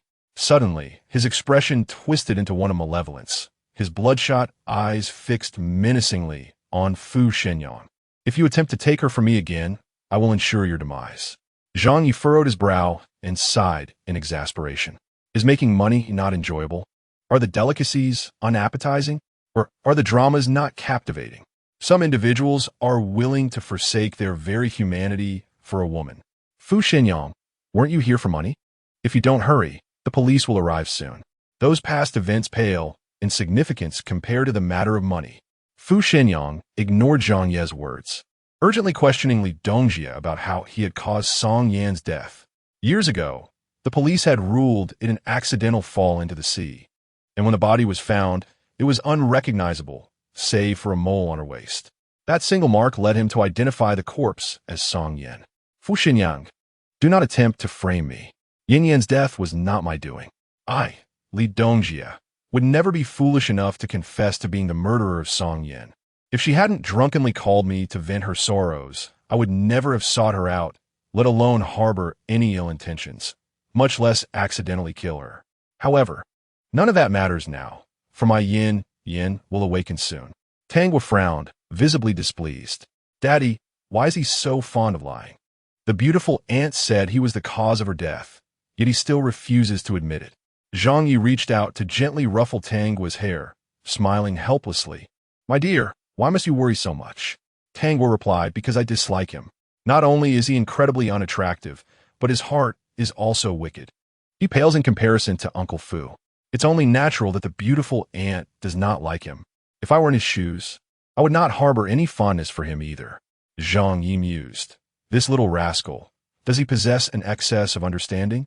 Yet, upon reflection, he is indeed the principal antagonist of the narrative, and as a child, he is bound to appear rather extraordinary. Rest assured, for your father has already notified the authorities.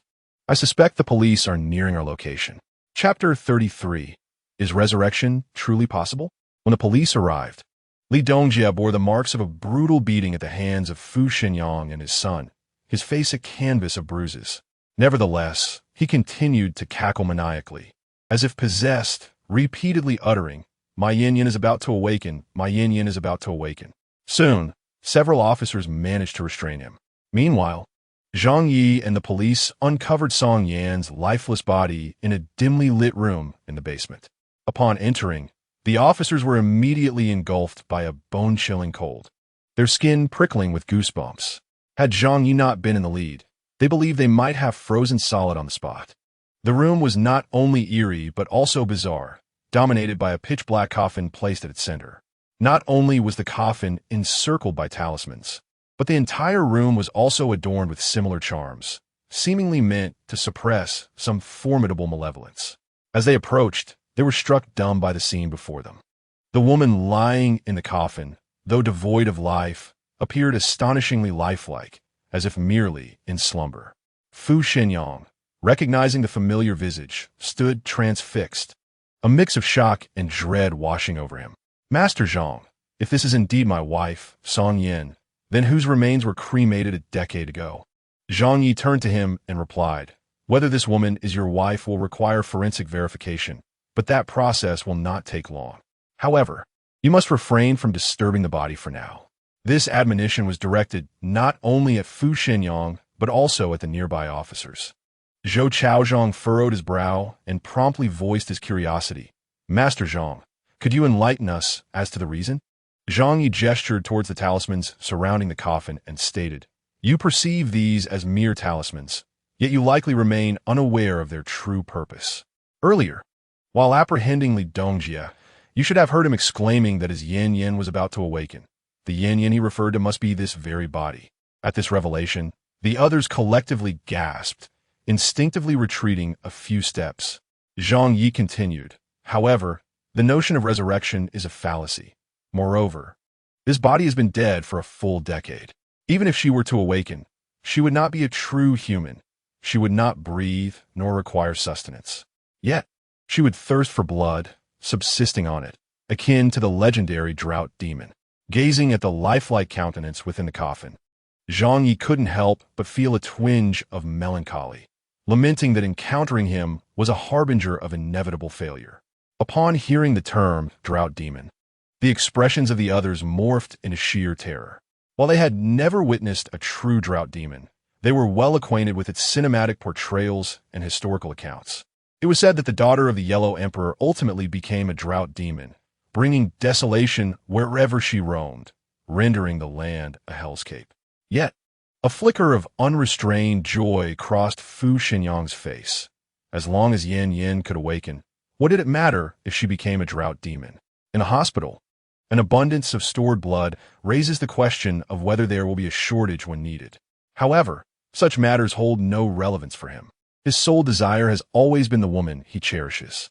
Zhou Chaoyang inquired, Teacher Zhang, does that mean this corpse must remain here for the time being? Zhang Ye shook his head and replied, "It need not stay for long.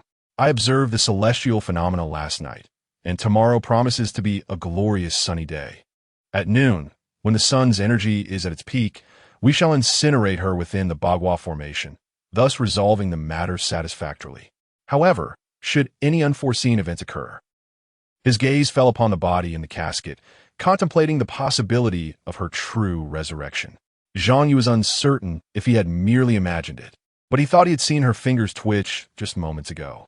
Yet, when he attempted to focus, all was obscured, as if a mere illusion had danced before his eyes. Confronted with matters beyond his expertise, Zhou Chaoyang hesitated and humbly sought guidance from Zhang Ye. "Teacher Zhang, as you mentioned, this corpse could easily transform into a drought demon. What precautions should we take tonight?" Zhang Ye responded, "Tonight, have a few individuals keep watch here." Zhou Chaoyang awkwardly tugged at his lips, his brow furrowed in confusion. Did he not comprehend my words? After a brief pause, he forced a smile, saying, "Teacher Zhang, if she were to become a drought demon, my people would not stand a chance. They might even become her prey." Zhang Ye turned to him with a hint of disdain, thinking Zhou had overestimated the situation. In this world, the conditions for a deceased individual to transform into a drought demon simply do not exist. Li Dongjie is merely suffering from a hysterical episode. The others chimed in, "So, you were intentionally trying to frighten us." Fu Xinyang cast a meaningful glance at Zhang Ye, sensing that he might be concealing something. If there are no conditions in this world for a corpse to become a drought demon, does that imply such conditions exist in other realms? But do other worlds truly exist? Fu Xinyang found himself engulfed in confusion. In the hall, Fu Zhou took it upon himself to care for Tanghua, not out of obligation, but because she mentioned seeing a remarkably beautiful lady named Song Yan. He knew that his mother bore that name. When he was 7, his mother tragically passed away, and a decade had since elapsed. Even though he gazed at her photograph daily, he felt the slow erosion of memory. Now, he could scarcely recall her visage.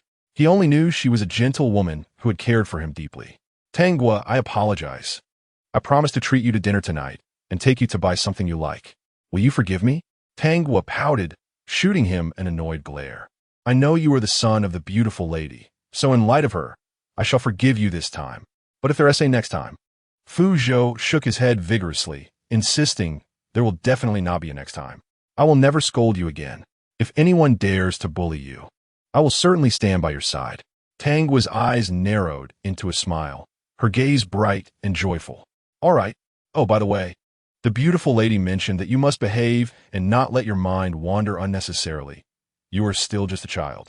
Fu Zhou was momentarily taken aback, his face flushing crimson as he softly murmured, "I understand now. Please convey to my mother that I will be well behaved from now on and strive to study hard, so that my father need not worry about me." Tanghua replied, "The beautiful aunt can hear your words. There is no need for me to relay them. By the way, Fu Zhou, she also mentioned that you should treat little Tanghua with kindness and never bully or scold her." Fu Zhou nodded earnestly and apologized to Tanghua. "I was in the wrong before, and I shall never behave that way again. Mommy, I promise to heed your words. Could you please not leave? Might you hold me once more?" Chapter 34. The master of blame shifting as he spoke, his somewhat pallid face was already streaked with tears. "Oh dear, I nearly forgot," Tanghua exclaimed. "Fu Zhou, you are wearing the jade bamboo charm that my father gave you. That charm wards off evil. It would prevent your mommy from holding you, let alone coming within 5 paces of you." Upon hearing this, Fu Zhou hurriedly removed the charm from his neck and pressed it into Tanghua's hands, insisting, "Please keep this for me." Tanghua consented. "Very well. Since you intend to treat me to something delicious, I shall agree to safeguard it for you." Fu Zhou wiped the tears from his face, choking back his sobs as he asked, "Little Tanghua, where's my mommy?" Tanghua squinted and smiled, playfully stating, "Your mommy is right in front of you. Do you not feel the chill in the air?"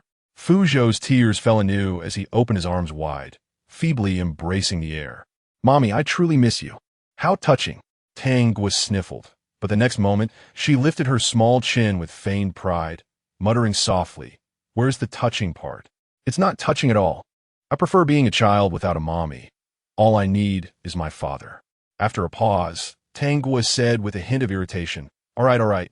Just a brief embrace will suffice. Your little body is only just recovering. If any mishap occurs again, your father will waste more money. Futsu immediately bristoled. How can the money spent on me be considered wasted? My father has plenty of money. Tang Gui chuckled dismissively, choosing not to engage further as she returned the jade bamboo charm to him. Differences in perspective lead to divergent paths. Where there is no resonance, there is no conversation. Meanwhile, in the bustling square, Huang Zongqi held Zhang Ye in contempt. Even though he had earned a considerable sum on his first day of streaming, what did it matter? His reputation had plummeted to the lowest depths, leaving him no chance of redemption, especially with Yang Xinyu standing in his way. After leaving the villa, he brought Dong Dong back to the square from the previous day, where the crowd was plentiful. The paper fans he had procured, after being inscribed with words, had skyrocketed in price, selling for many times their original value, and the demand was significantly higher than the day before, with most buyers being his fans who had made the effort to meet him. So why would he consider changing locations? Teacher Huang, may I take a picture with you? A fan approached him with genuine sincerity. Huang Zongqi longed to capture a moment with his fans, yet the program's regulations strictly prohibited such interactions during filming. Once a guest acquiesced to the first request, a cascade of demands would inevitably follow, leading to a throng that would be difficult to manage, potentially giving rise to uncontrollable circumstances. I'm sorry, I cannot take photos with you. It is against the program's rules. Teacher Huang, I truly admire you. I flew in from afar to see you, and later I must board a flight back. Please, be kind and grant me this request. The fan gazed at Huang Zongqi with forlorn eyes. Softened, he hesitated. Under ordinary circumstances, he would resolutely decline such a plea, but these were not ordinary times. With a live broadcast in effect, every action and word was scrutinized. If he callously refused the fans' request, he risked losing their loyalty entirely. After a moment's deliberation, he said, "Let me consult with the production team. Please wait." The production staff, unable to withstand Huang Zongqi's persuasive insistence, reluctantly acquiesced to his wish, cautioning, "Just this once." "Only one." Huang Zongqi chuckled, assuring them, "Rest assured, just one." Soon, the distant fan fulfilled her wish and excitedly purchased 50 fans to take back as gifts for friends and family, spending a total of $1,500. Huang Zongqi was elated. However, his joy was short-lived as more fans clamored for photographs, and despite his attempts to persuade them to disperse, no one was willing to leave, accusing him of favoritism. Amidst the commotion, a black private car, seemingly under control, suddenly veered off course and barreled toward them. Chaos ensued, and the scent of blood began to permeate the air. Some individuals swiftly dialed emergency services while others called the police. Meanwhile, the driver of the vehicle was subdued by the surrounding crowd. But where was Dong Dong? In the immediate aftermath of the accident, Huang Zongqi frantically searched for his son, joined by several staff members in the quest. Suddenly, someone recalled Zhang Ye's foreboding words from that morning. "You shouldn't set up at the square today. It won't be good for you or Dong Dong." They exchanged alarmed glances, each reflecting shock in the other's eyes. Was Teacher Zhang prescient? Yet, they had no time to ponder further. They needed to locate Dong Dong swiftly. If he remained missing, the program would likely be forced to an abrupt halt. Fortunately, it wasn't too long before Huang Zongqi discovered Dong Dong crouching on the ground, trembling. Hesitant to embrace him for fear of causing further injury, he knelt beside his son.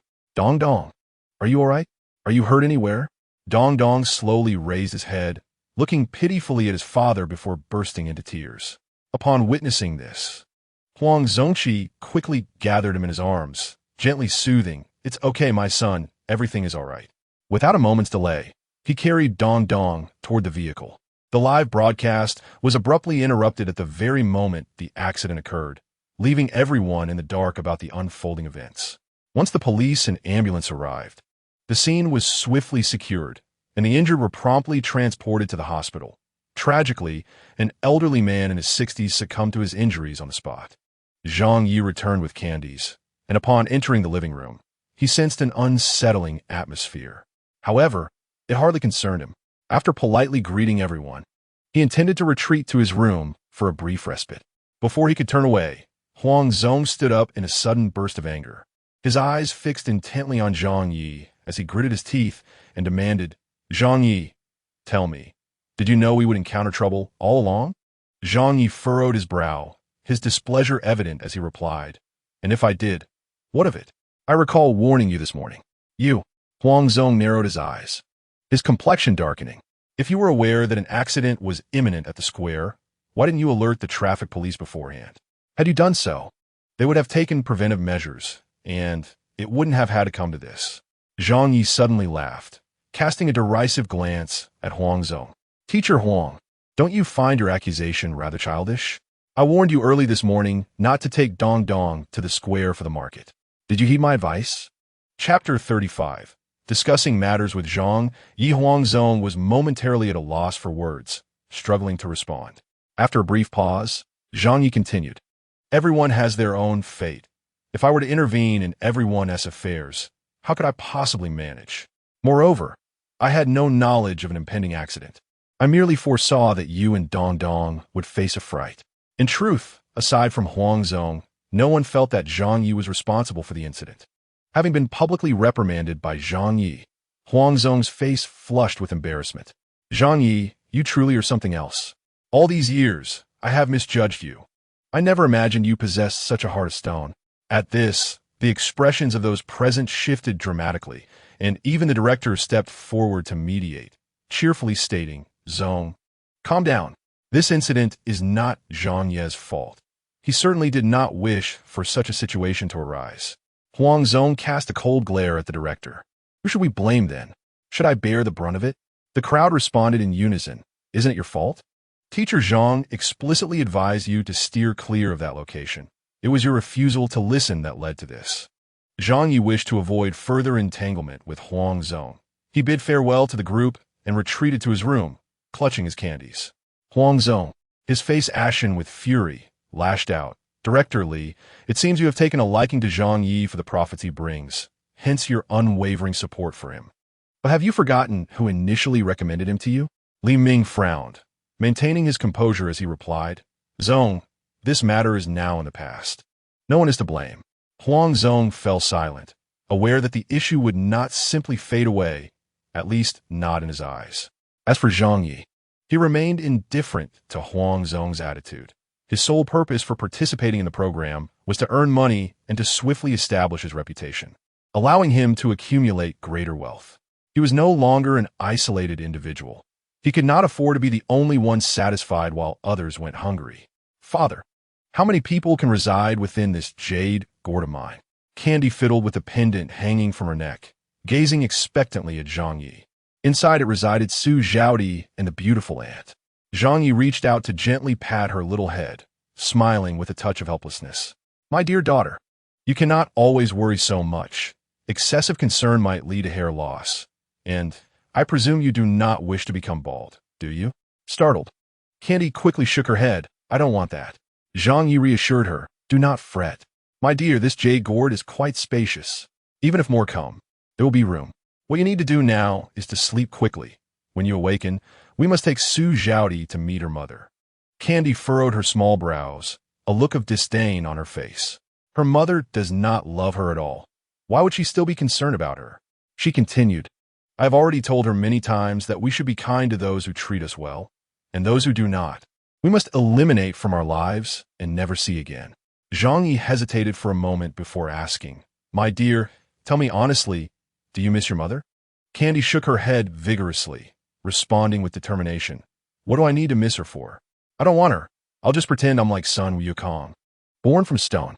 Zhang Yi inquired, "But if she were to come looking for you, would you go with her?" Suddenly, Candy's eyes filled with tears, her small fingers tugging at his clothing as she gazed up at him with a mix of fear and helplessness. "Then, would you abandon me?" "Daddy, I will be very obedient. I won't cause you trouble or make you angry. You said you cannot cook, but I can. Once the show is over, I can cook for you every day. You said my cooking is delicious." Zhang Yi sighed inwardly, feeling the weight of the situation. He gently stroked Candy's little head, striving to make his voice sound as tender as possible. "My dear, you need not be overly obedient before your father, nor fear causing me trouble or making me upset. I cherish you immensely. I will never abandon you. nor will I hand you over to her. However, my dear, could you promise me one thing? Kenny blinked her eyes, looking at him eagerly. If I do not promise, will you abandon me? Zhang Ye was momentarily taken aback, sighing helplessly. This little one's thought process was quite unique. He firmly stated no. Absolutely not. Candy replied eagerly. Then please tell me. Observing the cunning smile on Candy's face, Zhang Ye suddenly felt he had been outsmarted. He tugged at the corner of his mouth, intending to speak, when a knock at the door interrupted them. Daddy will go answer the door. We can discuss this later, Zhang Ye said as he promptly walked toward the entrance. To his surprise, the visitors were Yang Yu and her daughter. He had heard from the staff that Yang Yu, like the original owner, had been divorced once. She had put in considerable effort to regain custody of her daughter. After the divorce, although many men pursued her, she had turned them all down, not even entertaining any ambiguous relationships. In essence, Yang Yu was solely focused on her career, showing no interest in anything else. What Zhang Ye remained unaware of was that Yang Yu had harbored feelings for him in the past, just as he decided to pursue a relationship with Yang Xinyu. Yang Yu hastily married, even choosing the same day for her wedding. She had clarified on Weibo at the time that this date was selected by a master from the harbor city and insisted that she and Zhang Ye were merely friends. However, everyone understood the subtext of her words. Zhang Ye stood at the entrance, not intending to let them in, and merely inquired, "What brings you here? May we come in to discuss?" To avoid any misunderstandings, Yang Yu had brought along her 6-year-old daughter. Zhang Ye frowned slightly but stepped aside, saying, "Please come in." Yang Yu smiled, her lips curving gently, and thanked him before leading her daughter, Xia Tian, past him. The air seemed to be imbued with a subtle fragrance, a hint of rose. Zhang Ye couldn't help but acknowledge that this delicate scent was more pleasant than the one he had encountered on Su Lanqi, reminiscent of the incense his senior sister often used. Yet, he was acutely aware that Yang Yu was not his senior sister. Once Yang Yu had moved further away, the fragrance quickly dissipated. Zhang Ye touched his nose and promptly followed, courteously asking, "Xia Tian, would you like something to drink? We have milk and water." Xia Tian looked up at Yang Yu and asked, "Mommy, can I have some?" Yang Yu gently nodded, assuring her, "Yes, you may. Uncle Zhang is not a stranger. He is a good friend of Mommy." Xia Tian promptly expressed her gratitude to Zhang Ye and accepted the milk he offered. In his past life, Zhang Ye had little experience sharing space with women, causing a tinge of nervousness within him, though he feigned composure. "Miss Yang, now that you are here, could you tell me what you wish to discuss?" Yang Yu raised her gaze to him, her expression somewhat hesitant. "Zhang Ye, we are friends. You may call me by my name." Zhang Ye smiled, but remained silent. Noticing this, Yang Yu did not press him further. After a moment's hesitation, she inquired nonchalantly, "Have you been online recently?" Zhang Ye shook his head, replying, "I do not particularly enjoy browsing the internet." Yang Yu sighed in relief upon hearing this, and smiled. "It's quite all right not to be online. In fact, spending that time with your child, or reading a good book, is far more worthwhile." Zhang Ye squinted slightly, sensing that she had something to convey, yet it appeared she had decided against sharing it. "You are correct. Children are young and require ample companionship. Recently, in my spare time, I have been perusing various parenting websites, where I have learned quite a bit, though I have yet to put into practice." "Yang Yu asket, have you been doing well over the past few years?" Zhang Ye scratched the back of his head, a hint of awkwardness in his smile. "If I say I've not been well, would you feel sorry for me?" Yang Yu paused for a moment, then replied earnestly, "Zhang Ye, you do not need anyone's sympathy. No matter the circumstances, you are still the kind and generous boy I once knew, and I have never seen a hint of despair in you." Over the years, she has been perplexed as to why someone as wonderful as him was never cherished by Yang Xinyu. Zhang Ye remarked, "Miss Yang, please refrain from praising me any further. If you continue, I might truly feel embarrassed." Yang Yu chuckled, "All right, I shall cease my compliments." After a brief pause, she lifted her gaze towards Zhang Ye and continued, "After this, do you plan to return to your career?" Zhang Ye understood that Yang Yu was referring to the career of the original owner, who was once a top-tier celebrity. To support Candy's biological mother, he had sacrificed his flourishing career, only to end up with nothing, relying on friends for assistance. Although that was the original owner's experience, it became an obsession for him, a lingering sense of unwillingness that occasionally affected him under certain circumstances. After a moment of silence, Zhang Ye replied, I have no such intention. Candy is still young. She requires more companionship. If I remain preoccupied with work, my time with her will undoubtedly diminish significantly. Yang Ye nodded thoughtfully, acknowledging, You are correct. As she spoke, she turned her gaze towards the nearby small balcony, where her daughter, Xiaotian, could be seen. In truth, she did not wish to work either, but the absence of employment would equate to a lack of income, and without income, she could not provide Xiaotian with a solid material foundation. Zhang Ye sensed that perhaps he had misspoken, as Yang Yu appeared somewhat discontent. Yet, everyone harbors differing thoughts. This was merely his perspective. After all, life incurs costs. Yang Yu smiled gently, her eyes sparkling. A few days ago, I received a script. Upon reading it, I found it quite promising. While it may not be a grand production, the script is well crafted, and there happens to be a role that suits you perfectly. Upon hearing this, Zhang Ye began to grasp her purpose for seeking him out. However, it was the original owner who adored acting, and it was also the original owner who possessed the talent. If he were to take on a role, it would likely serve as a source of amusement for others. Miss Yang, I appreciate your kindness, but I have a beauty elixir here, which I offer as a token of gratitude for your constant thoughts of me. As he spoke, Zhang Ye retrieved a pink pill from his bag. This concoction had been specially crafted in his previous life to please his senior sister. Consuming just one would instantly enhance one's radiance. For practitioners like them, the effects of such elixirs would only last for a limited time, yet for ordinary individuals, the benefits could be significantly prolonged. Any woman would be enamored by it. Later, when their sect faced financial struggles, his senior sister sold this beauty elixir, and from that point onward, they never lacked for money, albeit at his expense. Whenever he found a moment of free time, his sister would insist he concoct more elixirs. Yang Yu gazed at the pink pill in Zhang Ye's hand, momentarily spellbound, before suddenly laughing. Will I truly become more beautiful after taking this? Zhang Ye replied earnestly, indeed. Your complexion will improve, and you will radiate vitality.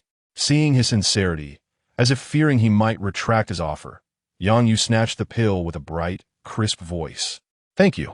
Without hesitation, she popped the elixir into her mouth. In an instant, a delicate floral fragrance enveloped her palate. After consuming the beauty elixir, Yang Yu felt too shy to inquire about its effectiveness, and instead called for her daughter before departing. As soon as she entered the living room, Yang Yu was met with the astonished gaze of Zhao Xueli, who exclaimed, Darling, you have become more beautiful. Really? Yang Yu touched her face, noticing it felt smoother than before. Suddenly, she recalled the pill she had swallowed earlier in Zhang Ye's room, a beauty-enhancing elixir. Could it truly be having such an effect? If so, this elixir would be priceless, beyond the reach of mere wealth. The thought sent a surge of excitement through Yang Yu, igniting a flurry of money-making ideas in her mind. Who, after all, possesses the easiest money to earn? Certainly, it is women. I must check. Zhao Xueli, known for her vivacious nature, dashed over, exclaiming, Wow, your skin is simply exquisite. Look at mine. I apply masks daily and recently visited a beauty salon, yet I am not nearly as radiant as you. After a moment of hesitation, Yang Yu took Zhao Xueli by the hand and led her to her room. I need to discuss something with you. What could be so secretive that it cannot be said in the living room? Zhao Xueli questioned. Rest assured, it is indeed a delightful matter, a splendid opportunity. If a collaboration with Zhang Ye on skincare products materializes, she would gladly include Zhao Xueli, whose personality is well suited for promotion. Meanwhile, as Yang Yu and Zhao Xueli deliberated their business venture, Zhang Ye was enjoying a nap with Tanghua. Parenting forums suggested that children of Tanghua's age require over 10 hours of sleep daily, including a midday nap, essential for their growth. The moment they awoke, it was as if they were in perfect sync, both stretching simultaneously. After their nap, Zhang Ye continued to grant leave to his staff, as he needed to take Su Zhaodi to meet Zhang Wan. This was a matter of great importance to Zhaodi, and failing to assist her could jeopardize her future prospects. However, before attending to this duty, he needed to send Su Lanqi away. As Zhang Ye anticipated, Su Lanqi was waiting at the entrance of the villa. Upon seeing him emerge with Tanghua, her eyes sparkled with joy, and she hurried towards him. Arriving in front of Zhang Ye, Su Lanqi was slightly breathless, but her delight was unmistakable. "Zhang Ye, I finally found you. Why weren't you at the overpass this morning?" Zhang Ye looked at her, his expression unchanged. "Do you need something?" Su Lanqi's eyes widened, and she eagerly nodded. "Yes, I was looking for you. I managed to find out where your crew is staying and came here to wait. I thought I might miss you." "Hello, Sister Lanqi." Tang Guo's eyes lit up with happiness upon seeing her, and she waved her small hand enthusiastically. Su Lanqi returned the greeting with a smile. "Today, little Tang Guo is both beautiful and adorable. Where are you off to with your father?" Tang Guo tightly shut her mouth and shook her head. Su Lanqi pouted, feigning disappointment. "Little Tang Guo, are you not going to tell me? Or is it that your father won't allow you to share?" Candy hung her little head, her tiny fingers gently poking at something, while her eyes cautiously darted towards Zhang Ye. In her heart, she silently murmured, "Daddy, you won't hold it against me for wronging you, will you? But Sister Lanqi likes you. Daddy can only belong to her. No one else is allowed to compete." Su Lanqi immediately understood the meaning behind the little Candy-esque gaze. It seemed Zhang Ye was deliberately shielding her, preventing Candy from revealing their plans for the afternoon. However, she had always been magnanimous and would not lower herself to his level of pettiness. Moreover, her visit was not merely for leisure. She had some pressing matters to discuss with him. "Very well. I shall refrain from prying. I came to see you today primarily to express my gratitude. After you spoke to me yesterday, I returned home and, against all opposition, took my parents for a comprehensive checkup at the hospital, and lo and behold, you were indeed correct." Su Lanqi could hardly fathom that a man who had been in a state of despair for years, drowning himself in alcohol daily, possessed such prescient abilities. Pausing briefly, she continued, "My father has been diagnosed with mid-stage pancreatic cancer, while my mother is relatively fine, save for a minor heart issue. The doctor advised her to take care of herself and avoid stress." "Zhang Ye, how did you know my parents were unwell?" she inquired. "Every year, I take them for checkups, and the doctors have consistently assured me of their good health, with no significant ailments whatsoever." Zhang Ye cast a glance at Su Lanqi. Noticing that, perhaps due to his interference, her countenance had begun to shift. When he had seen her yesterday, she had exuded an aura of familial harmony, but now, even he found it difficult to comprehend her state, as if she were in a constant flux. "I discerned it from your features," Zhang Ye confessed, withholding nothing from her. Su Lanqi paused, reaching up to touch her face. Her father held quite a belief in such matters, but as a young person, she was quite skeptical, always perceiving those esoteric concepts as mere deception. Yet she understood that Zhang Ye had no reason to deceive her, nor would he stoop to such trivialities. "And what about now? Can you perceive anything else?" Suddenly recalling something, Su Lanqi hurriedly retrieved a small package from her bag. "Zhang Ye, look, the peace charm you gave me is shattered." Zhang Ye appeared unperturbed, merely inquiring, "How did it break?" Su Lanqi pondered for a moment, feeling a twinge of embarrassment as she replied, "It was this morning. When I left home, I passed through a sparsely trafficked intersection. In my eagerness to find you, I was not paying close attention to the road conditions, and I nearly ran a red light. At that moment, I felt an intense heat in my chest." She hesitated to divulge to Zhang Ye that ever since he had given her the peace charm, she had worn it around her neck, never anticipating it would shatter. "Then, I felt quite unwell and instinctively pressed the brakes, just as a large truck sped past. You cannot imagine, had I been even a moment later, I might never have seen you again." As she recounted this, her eyes glistened with unshed tears, seemingly seeking a modicum of comfort from Zhang Ye. "So Zhang Ye, you saved me." Zhang Ye's face remained impassive, for he had known this from the very beginning. After a moment of hesitation, Zhang Ye spoke, "Miss Su, if there is nothing else, we must take our leave." Su Lanqi was momentarily taken aback, her expression one of disbelief. "Is there nothing you wish to say to me?" Zhang Ye, puzzled, replied, "What is there to say?" Su Lanqi, filled with frustration, felt her anger dissipate upon recalling the severe emotional wounds he had suffered previously, leaving only a profound sense of compassion. How could someone as wonderful and radiant as him be so easily discarded by Yang Xinyu? Suppressing her sorrow, Su Lanqi perked up and said, "Zhang Ye, you're heading out, right? I just happen to have my car. I can give you a ride." Zhang Ye responded, No need. We can just take a taxi. It's quite convenient. Su Lanqi furrowed her brows in displeasure. Was he deliberately avoiding her kindness? With a hint of reproach in her tone, she remarked, Zhang Ye, if you won't consider yourself, can't you at least think of little Candy? Taxis on the street are nowhere near as comfortable as my car. Little Candy hung her head, silent, sighing internally. Sister Lanqi is so kind to me. Will she be upset if I ignore her? She took a deep breath and resolutely told herself, never mind. I don't want anyone now. I only want my father. Zhang Ye glanced down at Candy, realizing he had indeed overlooked her feelings. Then I must trouble you, Miss Su, he said, providing her with the address. Candy blinked, looking at Zhang Ye with suspicion. Hadn't he just said they didn't need a ride? Why had he changed his mind so quickly? Resting her chin on her hand, she sighed inwardly, thinking men are truly fickle. Before visiting Zhang Wan, Zhang Yi called Zhou Chuyang, initially believing Zhang Wan was still at the detention center.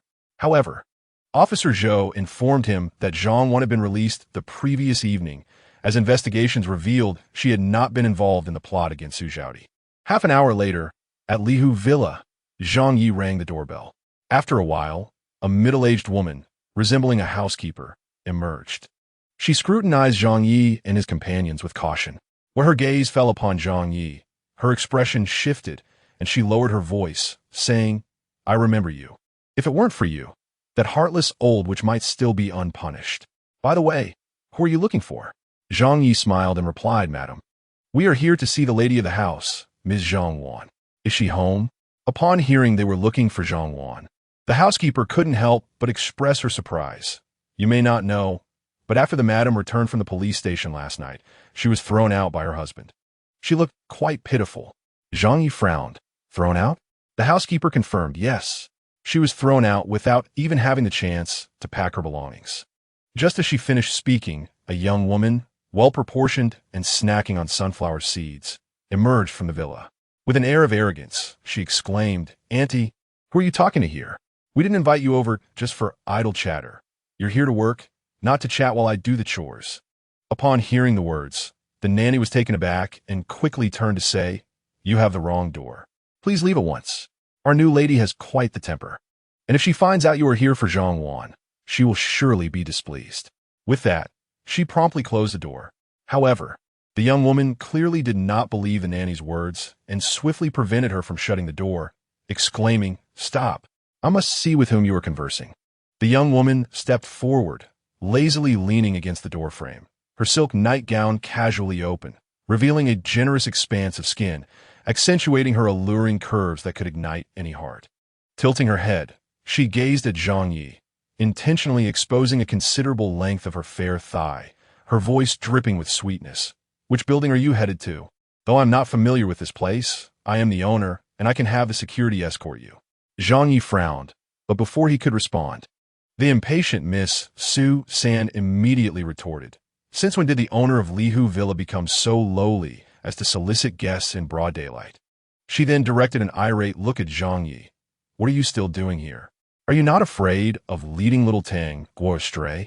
Zhang Yi glanced down at the little girl he was holding by the hand, then looked at the displeased Su Lanqi, utterly perplexed as to why she was angry. Upon hearing Su Lanqi's words, the woman's expression shifted dramatically. Was this not a personal attack? Infuriated, she opened her mouth to retort, but a sudden chill swept over her, making her shiver involuntarily. By the time she regained her composure and wished to continue her tirade, they had already walked far away. Zhang Yi turned to Su Lanqi and said, Miss Su, if you have something to attend to, please go ahead. Tanghua and I must continue our search for her. He had promised Su Zhaodi that he would ensure she saw her mother, and he could not go back on his word. Su Lanqi shot him an exasperated glare. Was he truly that dense? While she was irritated and wished to ignore him, she found herself unable to do so. Su Nan pursed her lips and reluctantly said, I have no pressing matters to attend to. She simply wanted to accompany him and little Tanghua. Zhang Yi smiled, his confidence unwavering as he declared, No, you do. Within 3 minutes, you shall certainly depart. Su Lanqi furrowed her brow, utterly unconvinced by his assertion, yet she still inquired, What is your basis for that? Zhang Ye replied, You will find out shortly. It pertains to your family, and you must return promptly. Su Lanqi glanced down at her watch, which was already counting down. Finally, she looked up at Zhang Ye, her gaze intense. If I'm still here in 3 minutes, you must take me to dinner. Zhang Ye chuckled and agreed. Su Lanqi stated, it's a promise. You must not deceive me. Zhang Ye gently affirmed, patiently standing by the roadside to accompany her through those 3 minutes. As the time approached its end, Su Lanqi smirked, about to speak, when her phone in her bag suddenly rang. She quickly answered, hello? Lanqi, your elder brother is in trouble. Hurry to the hospital. The anxious voice of her stepmother, Zhong Ying, echoed through the phone. Su Lanqi's expression changed instantly. I understand. I'm on my way. After she finished speaking, it seemed as though she had forgotten the words Zhang Ye had just uttered, neglecting to bid farewell in her haste to depart. By the time she became aware of her oversight, she had already settled into the car, her heart swelling with an increased fondness for that man. Tangwa lifted her head and looked earnestly at Zhang Ye. After a while, she innocently remarked, Daddy, it seems that Sister Lanqi really likes you. Zhang Ye was momentarily taken aback, chuckling helplessly as he inquired, how do you know that? Tangwa tilted her small head and replied with utmost seriousness, of course, I can tell. I heard Jiu say that liking someone is like coughing. It cannot be concealed. You see, when you feel the urge to cough, you simply cannot hold it back. Zhang Ye sighed deeply and said, my dear daughter, if I recall correctly, you are only 5 years old this year. Tangwa pouted defiantly. What does age have to do with it? Besides, I just turned 5 a few days ago, so now I should be 6. 6-year-old children are already in kindergarten. The mention of school made Zhang Ye feel a bit of a headache. He could not always have Tangwa by his side and needed to send her to school to acquire knowledge. All right, you are absolutely right, my daughter. Zhang Ye affectionately ruffled Tangwa's hair and added with a smile now, we must devise a plan to help Zhao Di find her mother and fulfill her wish as soon as possible. Tangwa reluctantly murmured in agreement. I really don't understand why Su Zhaodi insists on meeting her mother. Her mother clearly does not love her at all. Zhang Ye sikit inyardli. He truly did not know how to comfort her in such a situation. After a moment's hesitation, he said earnestly, how can one understand the joys of a fish if one is not a fish? My dear daughter, you are not Zhao Di, so naturally, you cannot comprehend her choices, just as she is not you and cannot understand yours. Tangwa nodded thoughtfully. Dad, I understand now. I won't mention Zhao Di again.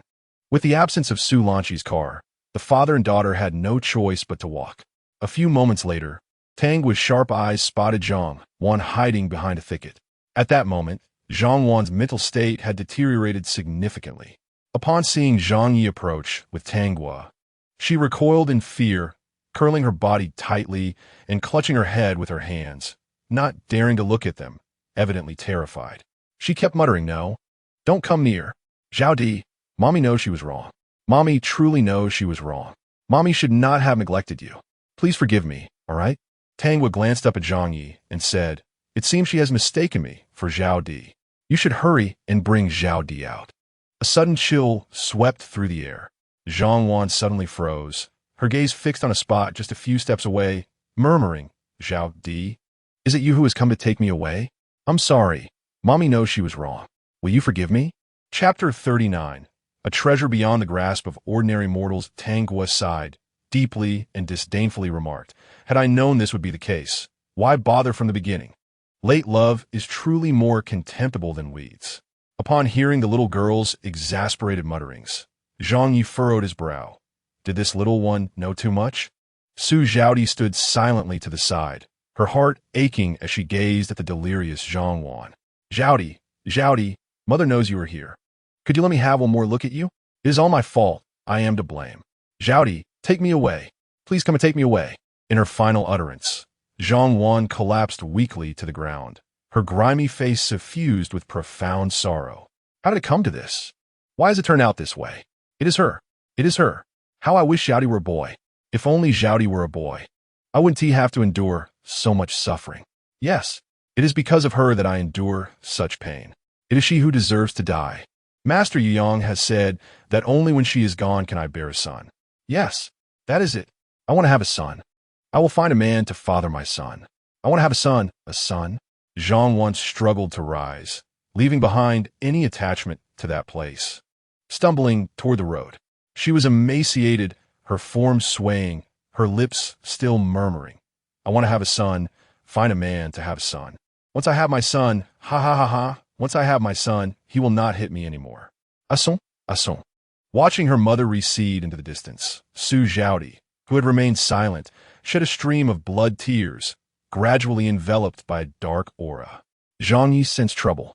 This girl was once again on the verge of becoming a malevolent spirit due to the shock she had received. Compared to the last time, her resentment was even more profound now. The person she yearned to see regarded her with greater disdain, viewing her as a burden, as something ominous. If it were him, he would not fare much better. He hurriedly approached, pulling a talisman from his bag and affixing it to Su Zhaodi. Gradually, the dark energy entwining her body began to dissipate. Su Zhaodi regained her senses and looked up at Zhang Ye, her blood tears continuing to flow. "Su Zhaodi, why are you crying? What is there to cry about?" Tang Guo glared at her, filled with exasperation. "This is your choice. Should you not bear the consequences?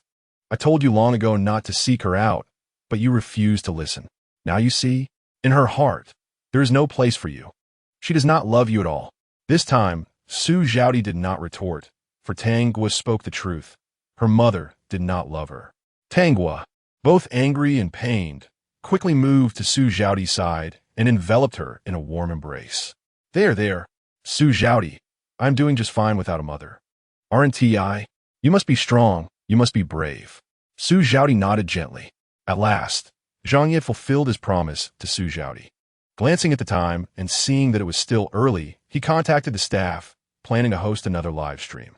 He calculated that it would be financially beneficial. Before long, Zhang Ye and Tang Guo boarded the production team's vehicle, heading back to the previous overpass to continue their market stall. With great care, he unveiled a pitch-black turtle shell from his cosmic bag, a gift from a previous life. According to his own account, he had ventured to the West Sea to slay a millennia-old turtle, solely to prepare this unique present. Should an expert lay eyes upon this shell, they would undoubtedly be astounded. Such a treasure is unattainable even with vast wealth, and it is a rarity seldom witnessed, existing only in precious ancient texts. As the live stream commenced, hundreds of thousands of viewers flooded the room, with some even showering the stream with numerous luxury cruise ships. "Master Zhang, at long last, I've awaited your appearance. If you delay any longer, I shall seek you out at your production team," proclaimed Song Donglin, the foremost supporter who had just sent dozens of cruise ships since the previous day. He was acutely aware of Zhang Ye's true prowess. The breath control technique he had shared free of charge had invigorated his grandfather after just a brief practice session. His grandfather remarked that if this technique were to spread, it would benefit all of humanity. Moreover, the individuals he had connected with last night had been thoroughly investigated, each case proving to be genuine. This indicated that he was operating without a script, leaving the content of the forthcoming live stream shrouded in uncertainty. The moment Song Donglin discovered Zhang Ye, he hurried to consult his grandfather, who had developed profound admiration for Zhang Ye after practicing the technique, eager to inform all his acquaintances of Zhang Ye's existence. Donglin, that item, the turtle shell, can you magnify it a bit?" Song Tianai immediately fixated on the ancient turtle shell Zhang Ye had just extracted, his eyes sparkling with excitement. If he was not mistaken, it was an ancient 1,000-year-old Xuanwu shell, an invaluable treasure. Rarely encountered, it was decidedly not something an ordinary mortal could possess. Song Donglin, with a resigned expression, replied, "Grandfather, this is a live broadcast. We cannot magnify the details." Song Tianai frowned, evidently undeterred, and leaned in for a closer look. Suddenly struck by a thought, he grasped Song Donglin's wrist and exclaimed, "Grandson, you've been relatively free these days. Accompany me to Haiqing." But I am hardly free. Besides, grandfather, what purpose do you have in Haiqing?" Song Donglin stammered, incredulously gazing at his grandfather. "Since when did you become an admirer of celebrities? If you must pursue someone, could you not choose a more popular figure? Zhang Yi is rather past his prime. Why do you speak so inconsistently? Just a short time ago, you fervently recommended him to me, and now you dare to label him as past his prime." Song Tianai scoffed lightly. casting a disapproving glare at him. Song Donglin, can you not speak a reliable word from your conscience? After a brief pause, he added with vigor, if you refuse to take me, I shall go alone. I refuse to believe that I cannot reach Haicheng by myself. Wait, please, grandfather, do not go alone. I will take you. Is that not sufficient? Song Donglin anxiously exclaimed that if his grandfather dared to venture alone to Haicheng, his parents, uncle, and elder uncle would undoubtedly deal with him without mercy. Thus, one must be wise in understanding the times. After a brief pause, he continued, Grandfather, when do you wish to depart? I shall arrange for the flight. Song Tianya's gaze remained fixed on the Xuanwu shell as he replied without turning. As soon as possible. Ideally, we can leave now. With a resigned sigh, Song Donglin wished he could slap himself.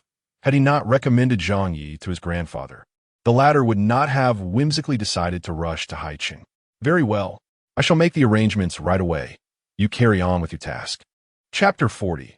Onlookers fear no trouble upon exiting the study. Song Donglin picked up his phone and opened Zhang Ye's live stream, unable to suppress his urge to comment. What have I done to deserve this?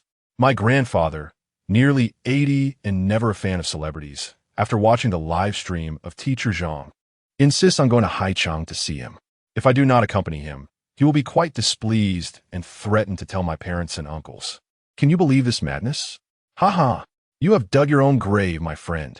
And this esteemed gentleman is indeed the top supporter. My sincere apologies.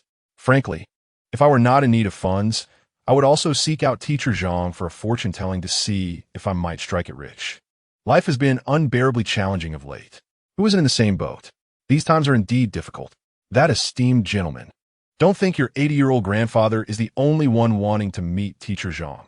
My 50-year-old mother is eager as well. Everyone quiet down. According to reliable sources, the child that went missing last night has been found. It appears that this village has more than just one child that was bought, truly chilling upon further reflection. Do not inquire about anything else. This is all I know. The official announcement will likely come in a few days. Teacher Zhang is remarkable, a role model for our generation. With him around, no case is insurmountable. You are putting Teacher Zhang on a pedestal. While he is indeed talented, I believe everyone should fulfill their own responsibilities. Unless faced with a particularly challenging case, we wouldn't want to overburden him. The livestream chat began to bustle with varying opinions. Zhang Ye seldom glanced at the comments. Only when important information arose would his staff inform him. He would never have imagined that someone recognized his tortoise shell, an item noted in ancient texts. Do not miss out. My father not only predicts fortunes, but also exorcises evil. Feel free to consult him if needed. After sitting for quite some time without encountering the fated person Zhang had mentioned, Tang Guo began to feel anxious. She pondered seriously for a moment and then shouted towards the crowd. Her call drew scornful glances from passers-by. Are con artists devoid of humanity these days? They even bring their children along to deceive others. Indeed, what a disgraceful lot. Not only do they deceive, but they also wish to corrupt the next generation. Such individuals ought to be imprisoned to prevent further harm to others. Call the police. Call the police. Stop with the unnecessary calls. Did you not see that they're putting on a show? If they were truly con artists, the production team would not dare to be so brazen. In no time, a crowd gathered to witness the spectacle. Yet not a single person approached Zhang Ye for fortune-telling or exorcism. Listening to the slanderous remarks aimed at Zhang Ye, Candy's cheeks flushed with indignation as she glared at the onlookers, vehemently retorting, Silence. You are the deceivers. Each one of you is a fraud. Hey, you little girl. How dare you speak like that? Who is the real fraud? Obviously your father. And here you are, trying to defend him. A middle-aged woman in her 50s furrowed her brow, reprimanding Candy with discontent.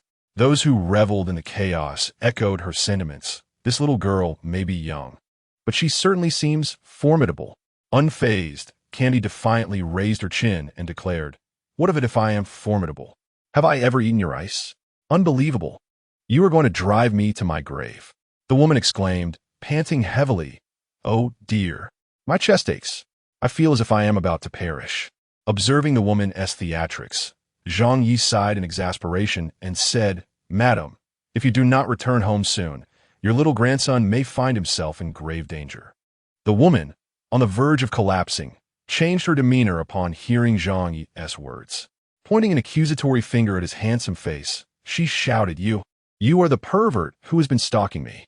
Turning to the gathered crowd, she continued, Let me tell you all, ever since I finished my evening dance routines, I have felt as though I was being followed. I never expected this pervert to also be a fraud.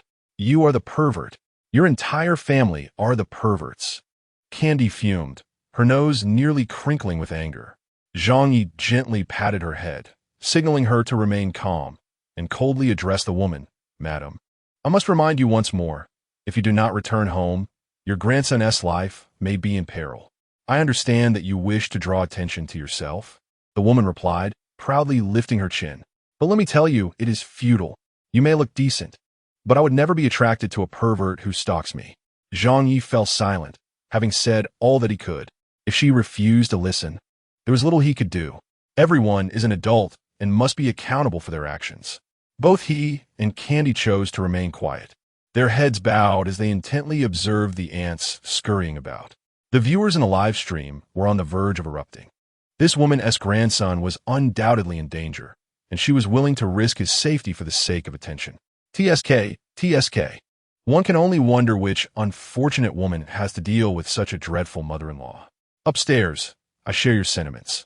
This woman's grandson is certainly in peril. Since Teacher Zhang has predicted danger for the child, why doesn't he call the authorities?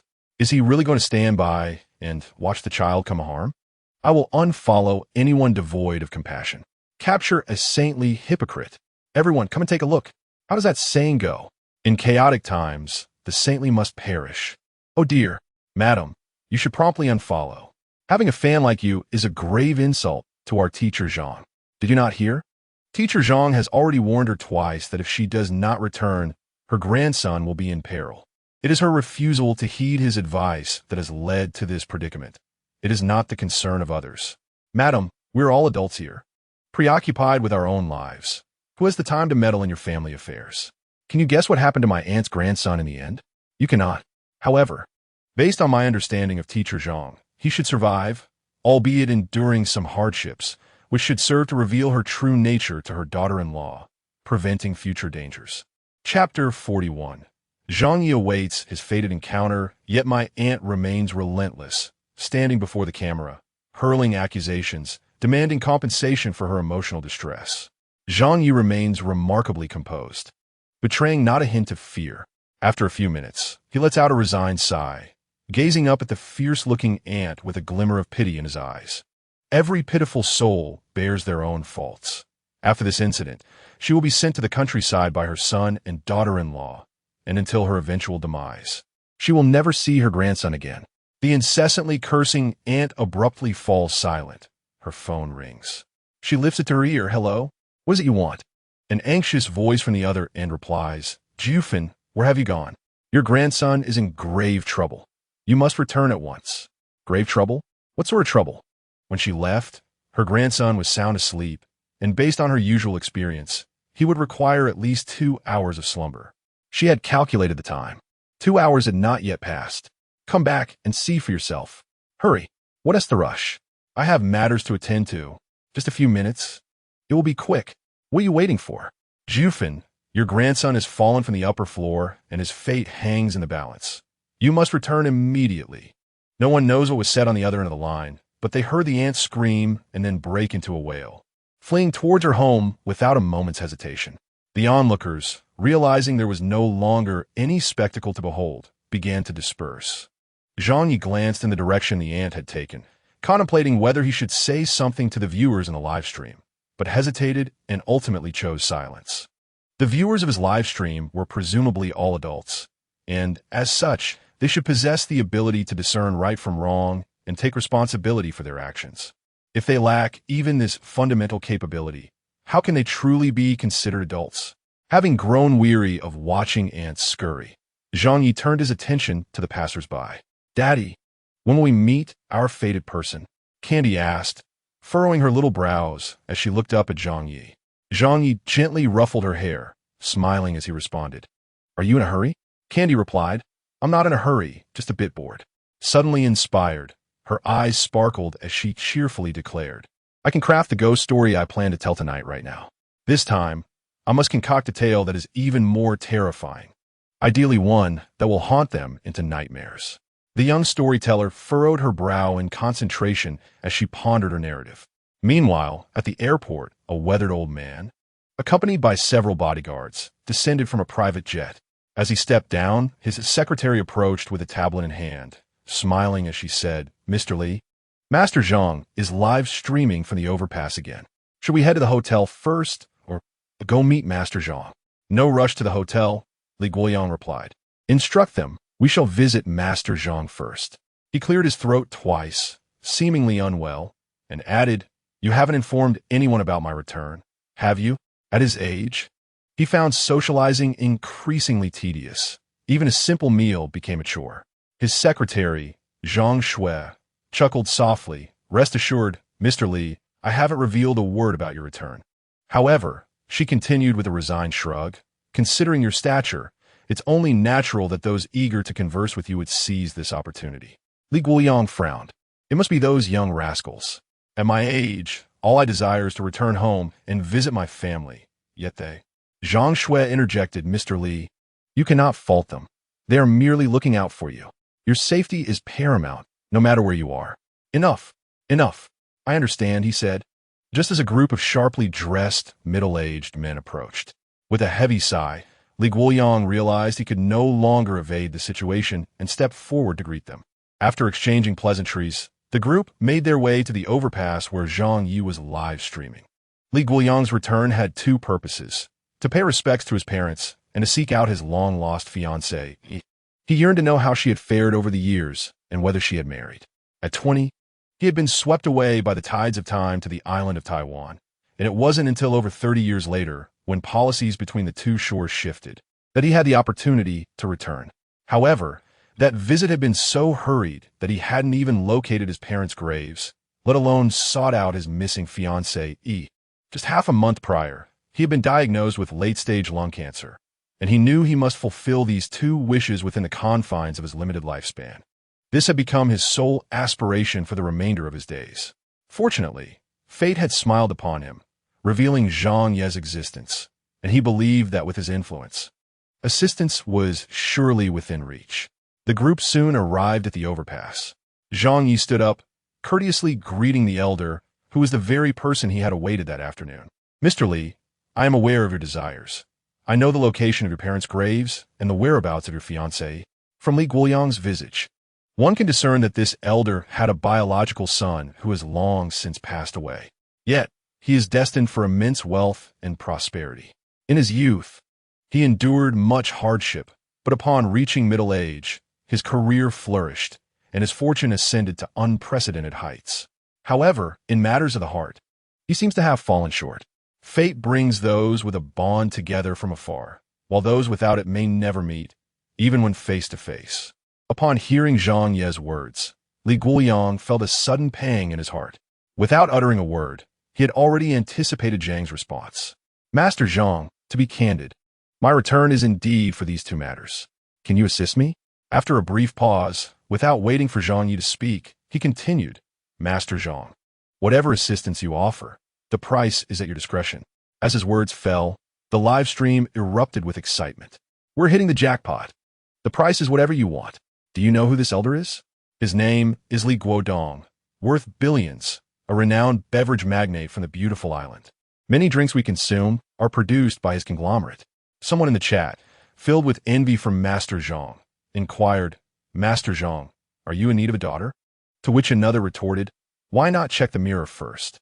Do you think you're as adorable as our little Tangwa? Laughter ensued. I'm more curious if Master Zhang is accepting apprentices. There's a saying, when one ascends to the heavens, even the dogs and chickens prosper. As long as one is by Master Zhang's side, the future is bound to be bright. Another voice chimed in. I believe you should just wash up and sleep. Dreams hold everything, haha. Chapter 42. Others still remember him. Zhang Ye glanced at Li Guoyang and said, Mr. Li, there's no need to rush regarding finances. Let's first attend to the matter at hand. Upon hearing this, Li Guoyang nodded in agreement. I shall heed Master Zhang's guidance. He then sorrowfully added, My parents passed away over 50 years ago, victims of an unprecedented famine. It was the neighbors who assisted in their burial.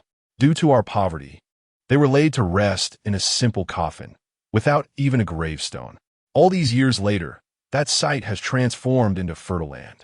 On this return to his hometown, he not only seeks to locate his parents' remains, but also desires to inter them in the ancestral grave of the Li family. Due to the circumstances surrounding his past, his parents were denied a resting place in their family's tomb after their demise. Zhang Ye smiled reassuringly. Mr. Li, rest assured, all that you wish to accomplish will be successfully realized. Upon hearing this, Li Guoyang felt a surge of joy and politely responded, then I must trouble Master Zhang. The group quickly set off towards Li Guoyang's hometown, Fengxiang Township. The drive from the city to Fengxiang took approximately 2 hours. Last time I returned home, there was only a rough gravel road leading to the city, and it was quite bumpy. I never expected that this time a highway would be in place. The nation has developed so rapidly over the years. Li Guoyang gazed at the scenery outside, filled with nostalgia for his homeland. A leader accompanying him cheerfully remarked, Mr. Li, we owe much gratitude to your unwavering support for the development of our hometown over the years. The enterprises you invested in Haicheng have thrived. Li Guoyang replied, it ultimately relies on national policies. It is due to the favorable policies of our country that our hometown has progressed so swiftly. A certain leader remarked, Li Lao is indeed correct. Our nation has policies over the years have been remarkably beneficial, attracting numerous outsiders to invest. This is a quaint village, currently inhabited by fewer than 100 souls. The robust youth have all ventured away for work, leaving behind only the elderly and a handful of young children, who remain here day after day, year after year. The village is devoid of paved roads, instead featuring cobblestone pathways that have endured for centuries. As one gazes across the landscape, the structures are predominantly wooden. Their party had no choice but to park their vehicle beneath a colossal banyan tree at the village entrance and proceed on foot. The villagers, who were lounging in the shade and engaging in casual conversation, gathered around upon the unexpected arrival of so many strangers. Li Guoyang promptly approached them, clearly stating his identity. Are you Dawa? An elder from the village recognized Li Guoyang. He was momentarily taken aback, his eyes swelling with emotion. For it had been an eternity since anyone had called him by his childhood nickname. In his youth, his parents and neighbors had affectionately referred to him in that manner.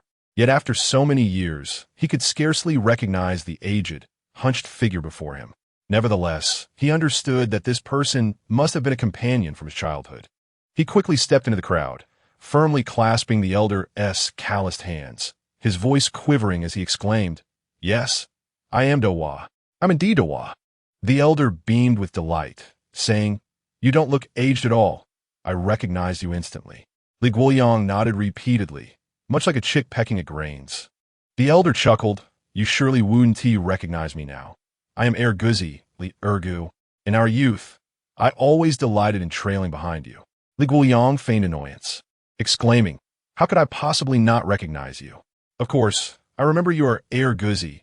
We still recall our escapades fishing by the river, only to be met with our parents' wrath when they discovered our mischief.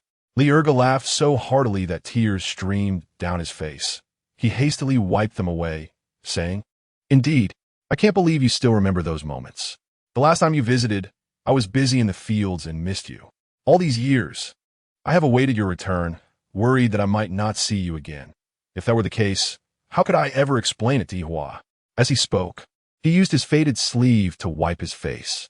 At the mention of Yihua, all present could see the shock in Li Guoyang's eyes, swiftly followed by an overwhelming wave of sorrow. He felt as though he might faint. Fortunately, his attentive secretary quickly supported him and inquired with concern, Li Lao, how are you feeling? Do you feel unwell? Perhaps we should sit beneath the tree for a moment? Li Guoyang slowly pushed her away, shaking his head as he replied, I am fine. A brief rest will suffice.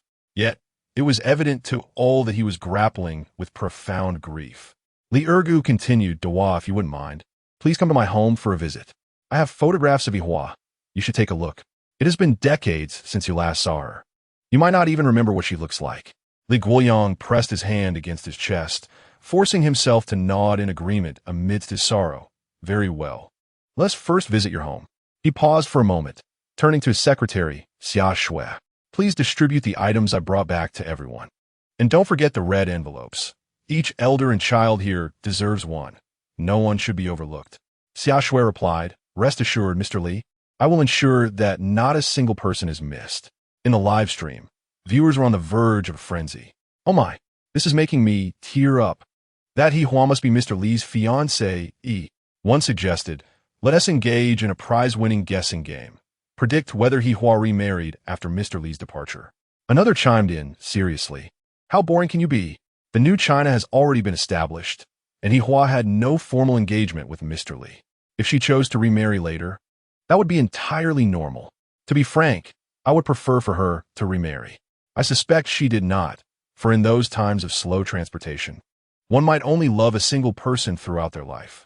I believe she must have remarried, and to Mr. Li, no less. Otherwise, why would he make such comments?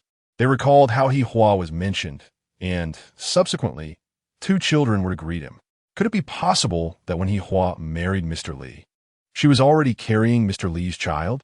It would only make sense that she chose to marry Mr. Li, especially considering the dire circumstances of that era, where an unmarried woman with a child faced considerable hardships.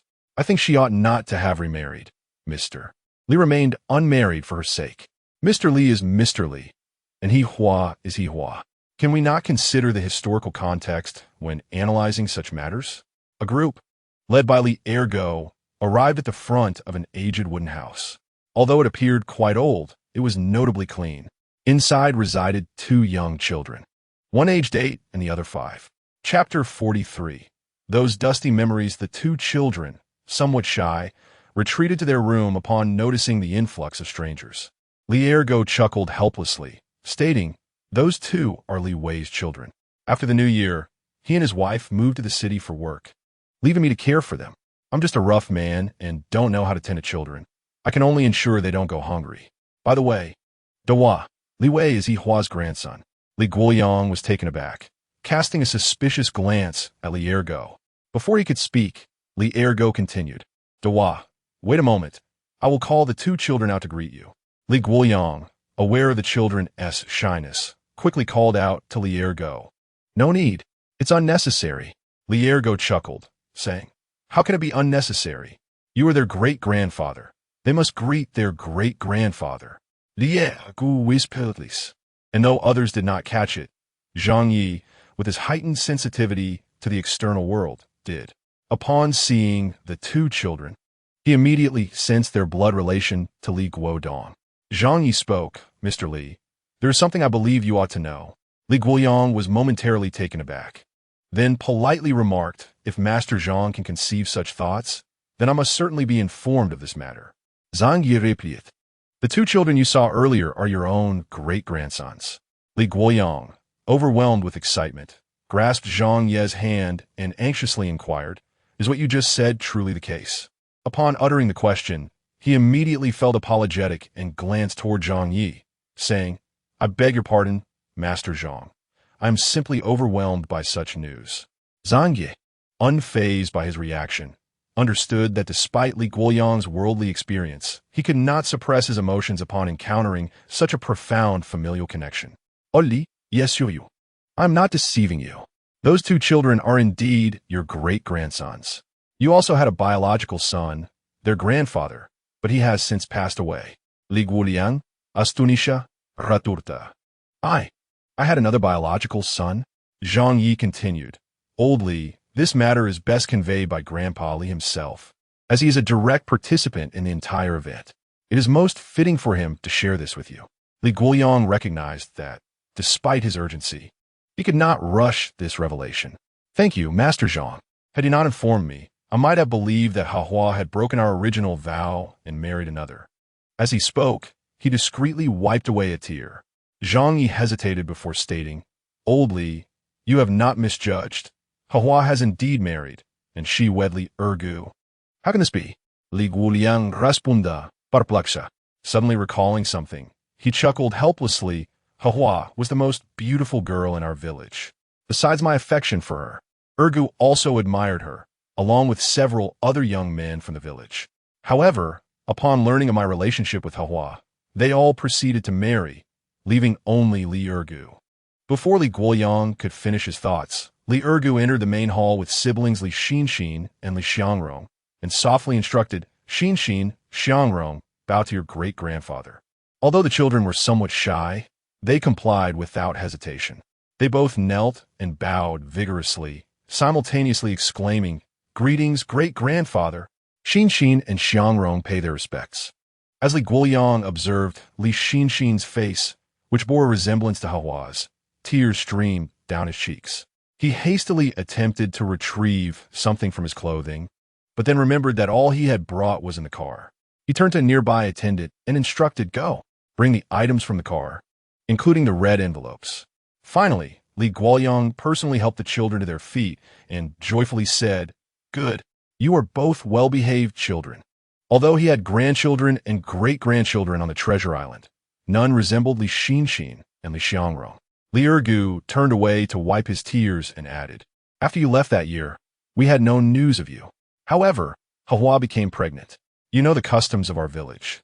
A woman who becomes pregnant before marriage faces punishment by kneeling in the ancestral hall. I loved Hua no less than you did. Ultimately, I found myself in a predicament, compelled to marry Hua. During childbirth, she suffered an injury to her roots, and her health had been frail ever since.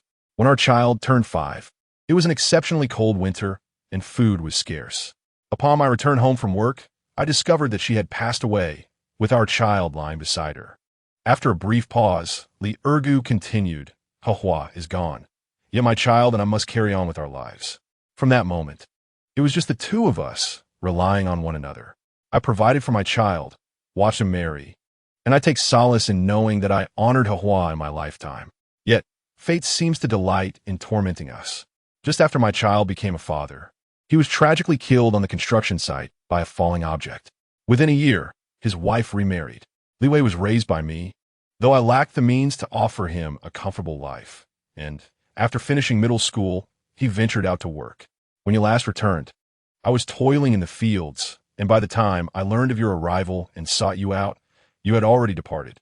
No one anticipated that the story would unfold this way. Throughout this merciless passage of time, Li Ergu endured it all. Without him, these two children would not be present. In the main room, apart from Zhang Ye, the others were teary-eyed. Li Guoyang, without hesitation, knelt before Li Ergu, who promptly reciprocated, and the two brothers embraced tightly. Li Guoyang wept uncontrollably, exclaiming, Ergu, I have wronged you. I have failed you. Li Ergu reassured him, Dua, the past is behind us. You have not wronged me. Marrying Hua was my choice. Raising her children was also my decision, and everything that followed was voluntary. No one coerced me. However, Dua, you must care for Li Wei and his family.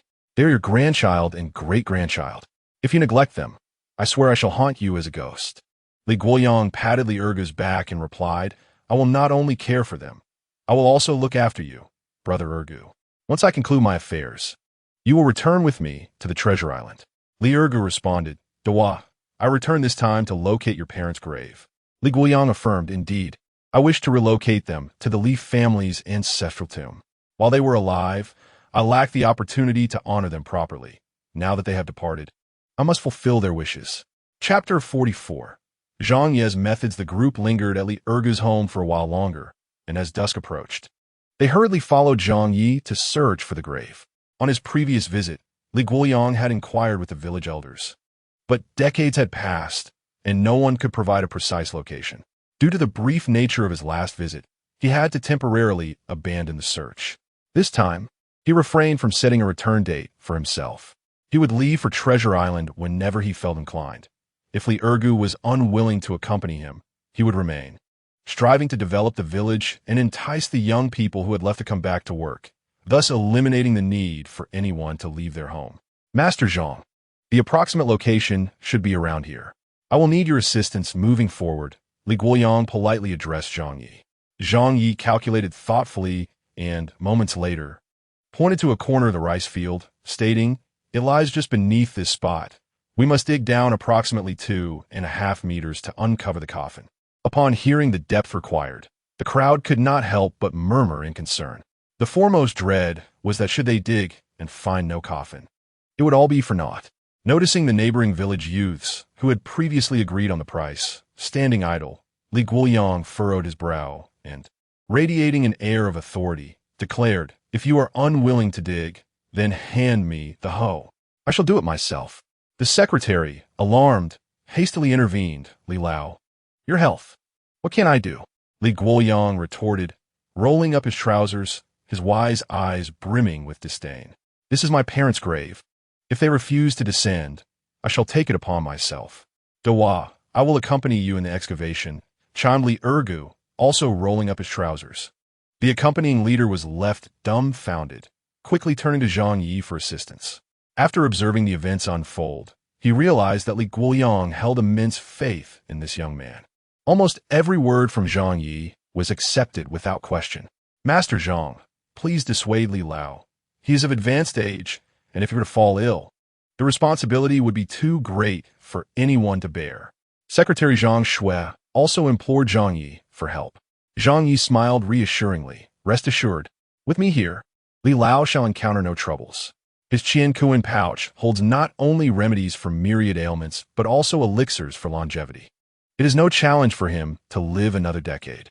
Upon hearing this, Li Guoyang's face lit up with a smile, his previous gloom lifting significantly, and he spoke with newfound vigor. "You all heard that. Master Zhang has assured me that I shall be just fine." Secretary Xia Shui and the leader exchanged glances. As the other elderly villagers witnessed Li Guoyang and Li Ergu preparing to dig, they too refused to be outdone and rolled up their trousers in solidarity. The village elder declared, "Dawa, we shall join you in the excavation. I counted the number of us. We can form 3 groups to take turns digging. I refuse to believe that our age renders us incapable of labor." Seeing the collective readiness to assist, Li Guoyang's eyes grew misty, and he choked out, "I am grateful to you all." The few young men from the neighboring village, who had intended to shirk their duties, were now visibly displeased. Yet they lacked justification to voice their discontent and could only depart in embarrassment. As Zhang Yi observed the group commencing their digging, he scanned the surroundings and quickly discerned the favorable feng shui of the location. As the saying goes, mountains bring descendants, waters bring wealth, the benevolent enjoy the mountains, while the wise delight in the waters. The presence of mountains ensures a thriving lineage, while water signifies abundant fortune. When Li Lao's parents were interred, they had not selected an auspicious site, but had fortuitously found themselves laid to rest here, amidst a rice field that would consistently yield throughout the seasons. The hill nearby could merely be described as a small mound, accounting for the dwindling lineage of the Li family, which had long been a solitary line. "Master Zhang, were you observing?" Li Guoyang, having been replaced for a rest, could not suppress his curiosity as he noticed Zhang Yi surveying the area. Zhang Yi withdrew his gaze and replied, "I am merely taking a look around." Li Guoyang had no doubt that he had stumbled upon some hidden truth. Yet Zhang Yi was reluctant to divulge it. Unable to press him further, he suppressed his mounting curiosity and cheerfully remarked, "I must be getting old. After only a short while, I'm already out of breath. Li Lao, do you believe in traditional Chinese medicine?" Before making this statement, Zhang Yi deliberately glanced skyward, a smug smile curling at the corners of his mouth, as if challenging, "If you have the skill, do continue to strike at me." Li Guoyang, taken aback, inquired, "Master Zhang, have you discerned the state of my health?" Zhang Yi responded with an impassive and continued, "If you believe, I can cure your ailment." However, he shifted his gaze to Li Guoyang, assessing him with a leisurely demeanor. "Even if I were to heal you now, on your 90th birthday, you would face a great calamity." This ominous statement implied a high probability of death on that very day. The incessant twists of surprise, fear, hope, and disappointment made Li Guoyang's heart race. Instinctively gripping Zhang Ye's hand, he urgently implored, "Master Zhang, do you have any means for me to evade this disaster? I have so much left to accomplish. I do not wish to leave this world burdened by regrets." Zhang Ye replied, "Li Lao, do you truly place such faith in my words?" Li Guoyang affirmed, "Of course. If I did not believe, I would not have sought you out specifically. Master Zhang, I beseech you to honor my sincere heart." Were it not for the multitude of onlookers, he would have knelt before Zhang Ye without hesitation, diagnosed with terminal lung cancer. Even experts from his homeland had deemed him beyond help. He had explored traditional Chinese medicine, but found no remedy and had resigned himself to his fate. Yet now, someone claimed he could be cured. If his illness were resolved, he could live to 90, gaining 2.5 more years, time he could seize. Zhang Ye patient. Bilal, let's not rush. First, consider what you would offer in exchange for your life. Li Guoyang understood that there were no free lunches in this world. Yet he was unafraid of being deceived by Zhang Ye. After a brief pause, he responded, Master Zhang, as long as you are willing to assist me, I assure you, you will not suffer any loss. The comment section of the live stream erupted with excitement. Does anyone know what ailment Li Lao is suffering from? It seems like a terminal illness. If Li Lao truly has a terminal condition, on what basis does Master Zhang claim he can cure him? That is a terminal illness, after all. Zhang Ye's methods are beyond the comprehension of us mere mortals. However, I believe he must possess some undisclosed secret. Master Zhang is truly exceptional. Surely he will profit handsomely from this. Are you envious? Jealous? My Master Zhang stands unparalleled, unmatched by anyone. Chapter 45. The unfortunate wretch. Do you wish to know what affliction plagues Li Lao? It is terminal lung cancer, declared untreatable even by experts from his homeland. By the way, let me ask you, what does this blogger do? Could he be a fraud? Terminal lung cancer is indeed incurable. No one in this world can heal it. Your astonishment is unwarranted. The inability of others to cure does not imply that Master Zhang cannot succeed. Are you new here? Take some time to observe and later delve into archaeological pursuits, and you shall come to appreciate just how remarkable Master Zhang truly is. Even if he possesses extraordinary skills, it is improbable that he could conquer late-stage cancer. Please refrain from excessively glorifying him. The higher one is exalted, the harsher the fall. I place my faith in Master Zhang. If he has spoken it, he shall accomplish it. The third class took turns digging, and in a little over half an hour, they had excavated more than 2 meters. However, the deeper they went, the drier the soil became, making the task increasingly laborious. Yet not a single soul complained of fatigue. Zhang Ye wandered about with Tanghua, increasingly convinced of the favorable feng shui of this village. Nestled between mountains and water, the hills, though not lofty, were lush, and the water, though not deep, was crystal clear. If tourism could be developed here, it would be a splendid project for the village. Dad, this place is stunning. Even Tanghua was captivated by the scenery. Zhang Ye affectionately ruffled her hair and remarked, if you like it, we can find time to stay here for a few days. No sooner had he spoken than the villagers in the field called out to him, Master Zhang, we have discovered the coffins. Zhang Ye entrusted Tanghua to the care of Secretary Xia Shui and nimbly jumped into the pit. He picked up some soil, glanced at it, and instructed, switch to smaller tools and excavate slowly. We must avoid damaging the coffins. At his command, everyone abandoned their hoes and began to carefully remove the earth. Before long, 2 thin coffins emerged before their eyes. The next task was to collect the bones, and Zhang Ye did not send away the onlookers. Instead, he retrieved a delicate, gossamer thin glove from his bag of holding. With one hand, he lifted the coffin and gingerly placed it by the roadside. The crowd was momentarily astounded. Although these coffins were hastily constructed and made of flimsy materials, it was utterly inconceivable for an ordinary adult to lift one with a single hand. Yet, Zhang Ye did not pause. After placing the coffin down, he effortlessly opened it. After decades, only bones remained within. The coffin, prepared in advance, had been brought over to the roadside, awaiting the reinterment of Li Guoyang's parents. Zhang Ye had never engaged in bone collection or reinterment in his previous life, nor did he wish to in this one.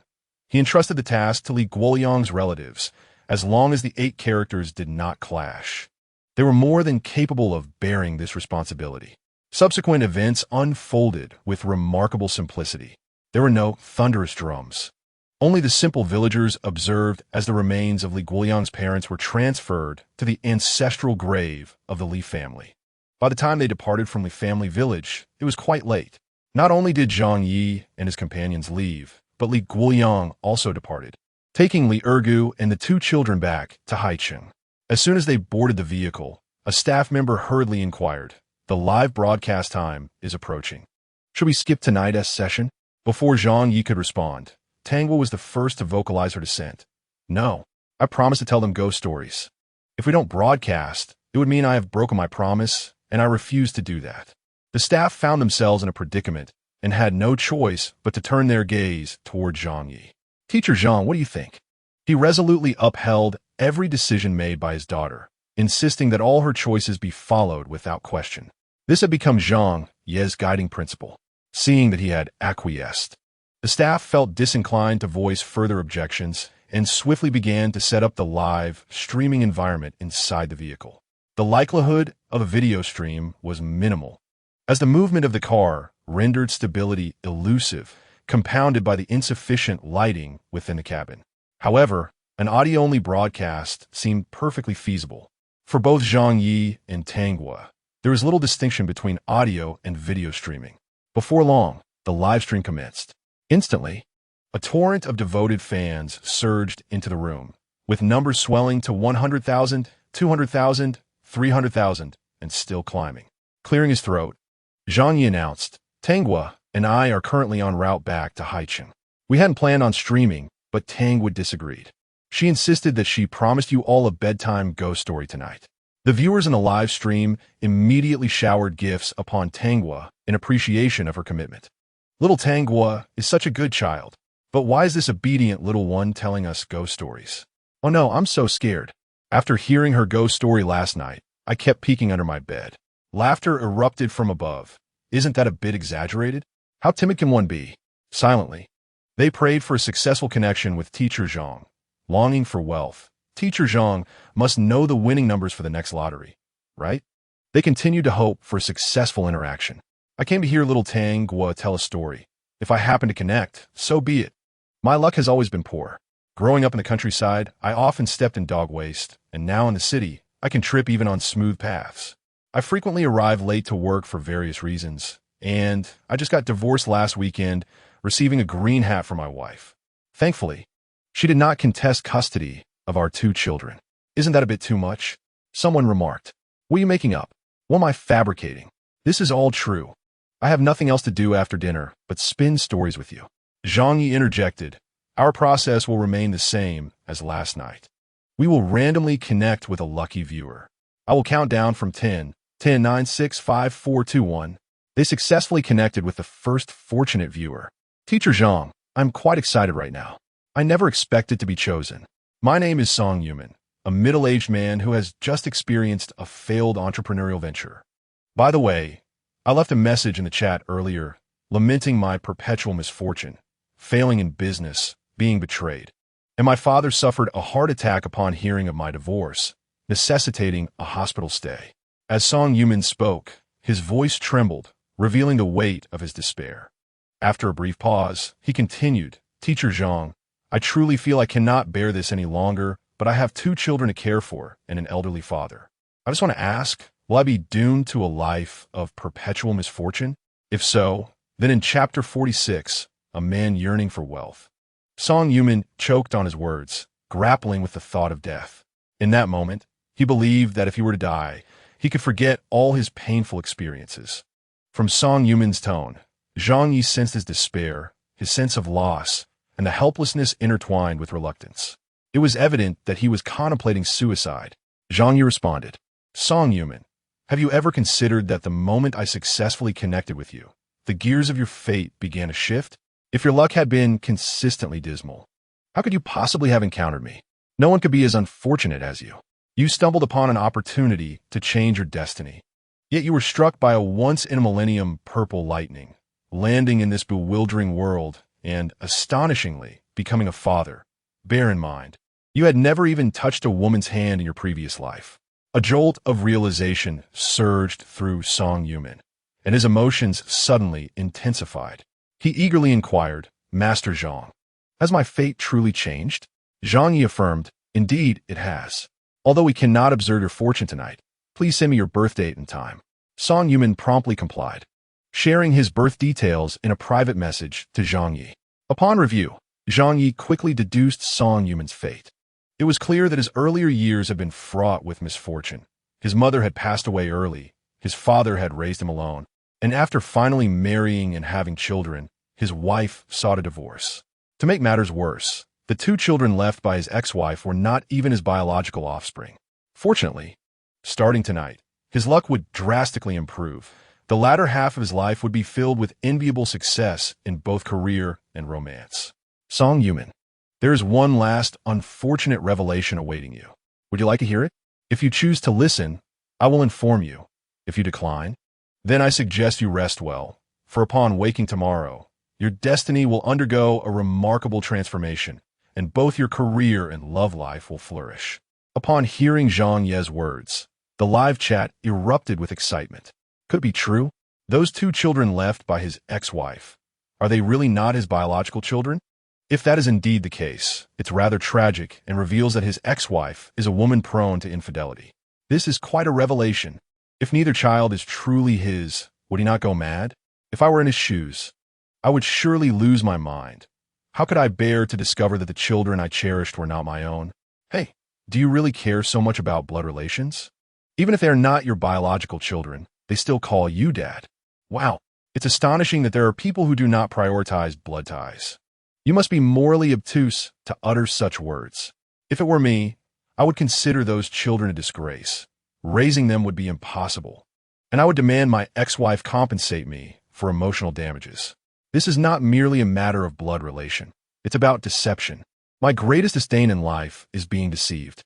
Zhang Ye hesitated, but ultimately he chose to confront the truth, regardless of the current circumstances. He firmly believes in Zhang Ye and the veracity of his words. He is convinced that after a restful night's sleep, his fate will undergo a monumental transformation. His career will experience a resurgence, and his romantic life will unfold as he desires, ultimately allowing him to grow old with the one he loves. Teacher Zhang, please speak. I can bear it. Zhang Ye replied. The two children your ex-wife left you are not your biological offspring, and the betrayal she bestowed upon you is more than just one. However, those events are now in the past, so do not dwell on them. Zhang Ye responded. I understand what I must do now. Thank you, Teacher Zhang. He resolved to promptly locate his ex-wife and return the two children to her. He did not wish to be the unwitting fool, even though he felt a twinge of reluctance towards the children. Some truths must be faced, and one cannot remain in ignorance. Soon, the first online connection concluded, and the second one began. Teacher Zhang, I shall refrain from revealing my name. I am merely an ardent admirer of yours. May I inquire if you know the winning numbers for the next lottery? If you do, could you kindly share them with me in private? This request left not only the staff in shock, but also the viewers in the live stream. It was truly eye-opening to witness someone ask Teacher Zhang for the lottery numbers. If he truly possessed such knowledge, why would he be peddling fortune-telling on the street? Surely, he would buy a ticket each draw, and with a few lucky picks, he could live a life of ease, reclining as a carefree soul. Indeed, you've articulated my thoughts perfectly. If Teacher Zhang were privy to such information, he would have long since become a billionaire. However, to be completely honest, this generation of viewers yearns for sudden wealth, dreaming of constructing quaint villas in the countryside to enjoy a tranquil second half of their lives, rather than being shackled by mortgages and car payments. Truth be told, I too aspire to sudden riches. Yet I possess enough self-awareness to understand that fortune is unlikely to favor me. After all, there are countless individuals in this world, and even if a pie were to fall from the sky, I might not be swift enough to seize it before others. Zhang Ye encountered someone seeking wealth for the first time, yet he could not disappoint his audience. He said, Dear viewer, I certainly do not know the lottery's winning numbers. However, he paused, a smirk playing on his lips. You may provide me with your birth date, and I shall reveal whether or not you are destined for fortune in this lifetime. An anonymous viewer retorted, My fate is determined by my own actions, not by the heavens. One day I will be wealthy. With those words, the connection concluded. The other viewers were nearly exasperated, feeling that such a splendid opportunity had been squandered. As the third viewer was connected, an exclamation erupted from the phone. Dad, I did it. I got through to Teacher Zhang. This was soon followed by a fit of intense coughing. Zhang Ye inquired, Dear viewer, do you require my assistance in divining something? Or perhaps in locating someone? Upon hearing this, Zhu Hongling hastily suppressed her excitement and said, Teacher Zhang, I wish for your assistance in locating my mother. She abandoned our home when I was merely 7 years old. My father sustained a leg injury at the construction site, leaving him disabled for life. When she left, she took all of the compensation with her. My father and I have struggled through the years, yet I persevered and gained admission to university. I am now a second-year student. Initially, I had no desire to see her again, nor did I wish to search for her. Her fate seemed irrelevant to me. However, Teacher Zhang, my father wishes to meet her. He is nearing the end of his life and longs to see her once more. At this point, Zhu Hongling's voice trembled with emotion. Teacher Zhang, could you help me find her? Zhang Ye replied, Please provide me with your mother's birth details. Chapter 47. The Ghost Story segment. Soon enough, Zhu Hongling sent her mother's birth details to Zhang Ye. He calculated quietly and retrieved an ancient turtle shell, meticulously deducing the information. Before long, he was able to ascertain the location of Zhu's mother. Dear user, I have sent you the location of your mother. You may go find her tomorrow. Zhu Hongling's heart soared with joy as she exclaimed, Thank you, Teacher Zhang. As the final connection of the evening concluded, Zhang Ye hesitated to inform her that her mother was living well, and the reason she had not sought her out was that she had since remarried and had children. Meanwhile, Tanghua could hardly contain her impatience. Daddy, is it my turn to tell a ghost story now? Zhang Ye gently patted her little head, expressing concern. Dear, I believe that children your age should avoid ghost stories. They might lead to nightmares. Tanghua shook her head vigorously, her eyes sparkling. I want to have nightmares, Daddy. I'm very brave. Zhang Ye fell silent. Tanghua confidently took the microphone and began narrating her newly crafted ghost story to the audience. This is a true event that occurred to a man driving late at night. Let us call him Xiao. He could be anyone among us. One evening, while on a business trip to a neighboring city, he finished his work quite late. He initially intended to stay the night and return home at dawn, but a call from home informed him that his wife was about to give birth, urging him to return immediately. The drive home took merely 3 hours, not far at all. Without hesitation, Xiao set off.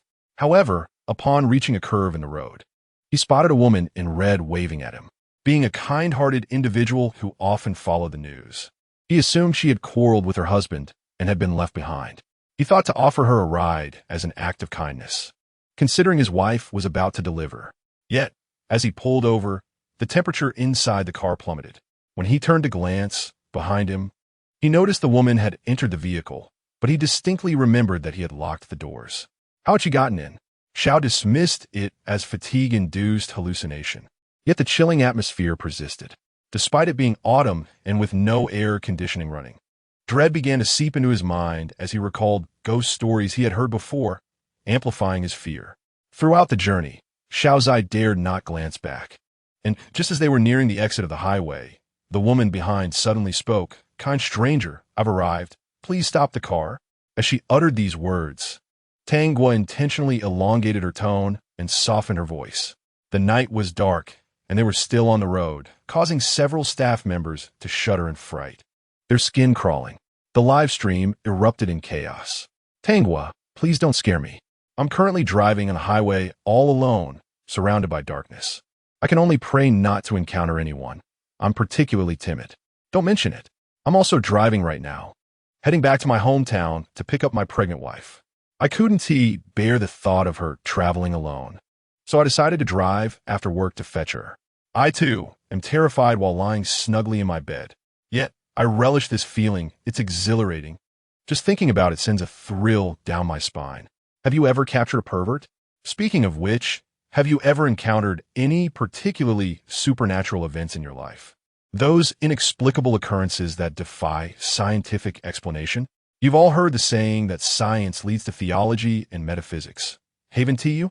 In truth, there are many phenomena in this world that science cannot elucidate, so fear not. It is said that these so-called supernatural incidents stem from shifts in magnetic fields. Tanghua paid no heed to the opinions of the online viewers and continued with her ghost story. Upon hearing her voice, Xiao, terrified, slammed the brakes, managing to halt the vehicle.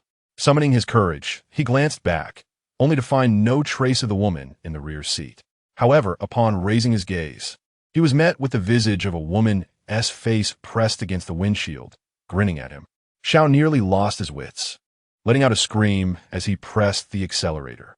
After a brief distance, he dared to check the rearview mirror, where he saw a woman in a red dress, still smiling at him. Tang Guo, with half-closed eyes and a smile, declared, "And thus concludes tonight's ghost stories.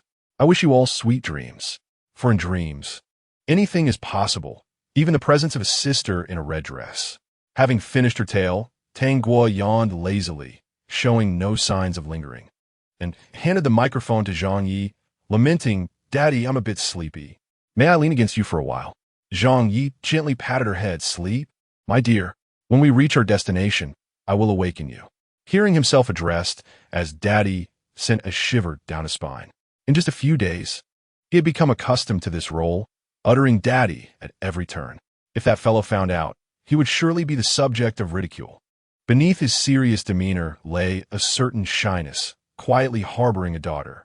Tang Guo nodded eagerly, her eyes sparkling with delight as she remarked, "Daddy, you are so good to me." In the end, she silently thought, "Daddy, you must always treat me well. Otherwise, I will be very angry. You are my daughter. If I do not treat you well, who else could I possibly care for?" The thought of Tang Guo's fate in the book weighed heavily on his heart. She was such a kind and understanding little girl, his beloved daughter. In the future, should you encounter a man who surpasses the kindness of your father, refrain from developing feelings for him. Candy appeared to be in a slumber, murmuring softly. Zhang Ye smiled with a sense of relief, gently stroking her little head, and said, "Sleep well. Daddy is right here, so do not fear." In the live streaming room, although the viewers could not see the visuals, they could sense an abundance of tenderness and affection in his voice. Many expressed their envy of little Candy for having such a wonderful father, lamenting that if their own fathers were as kind as Teacher Zhang, their lives would be devoid of regrets. Unfortunately, their fathers remained unchanged throughout their lives. "Upstairs, you seem to have a story," someone remarked. Previously, there were rumors suggesting that Teacher Zhang mistreated little Candy, but I found it hard to believe. What child would cherish a parent who abused them?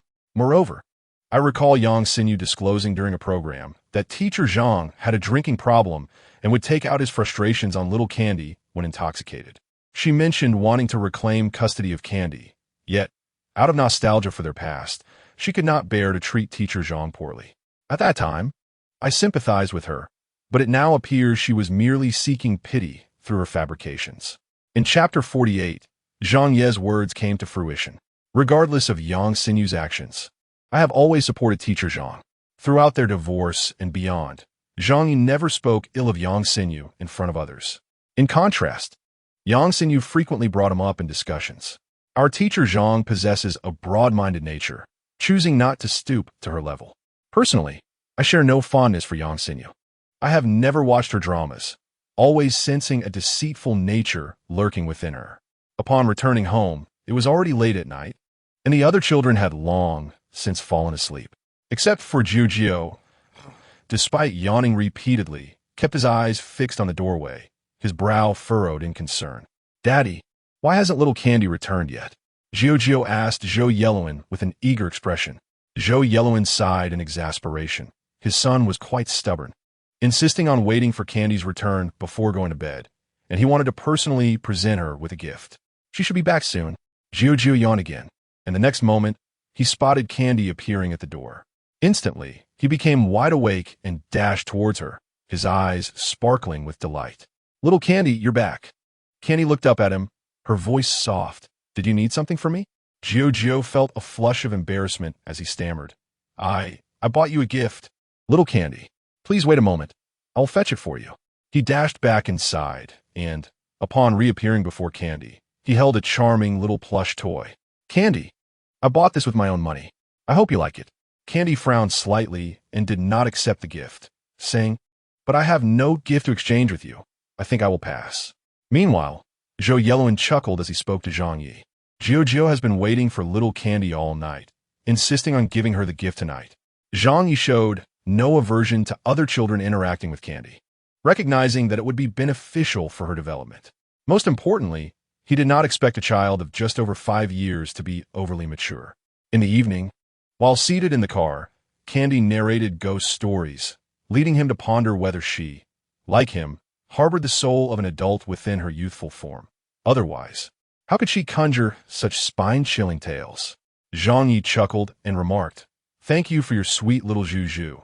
She is indeed a very warm-hearted child."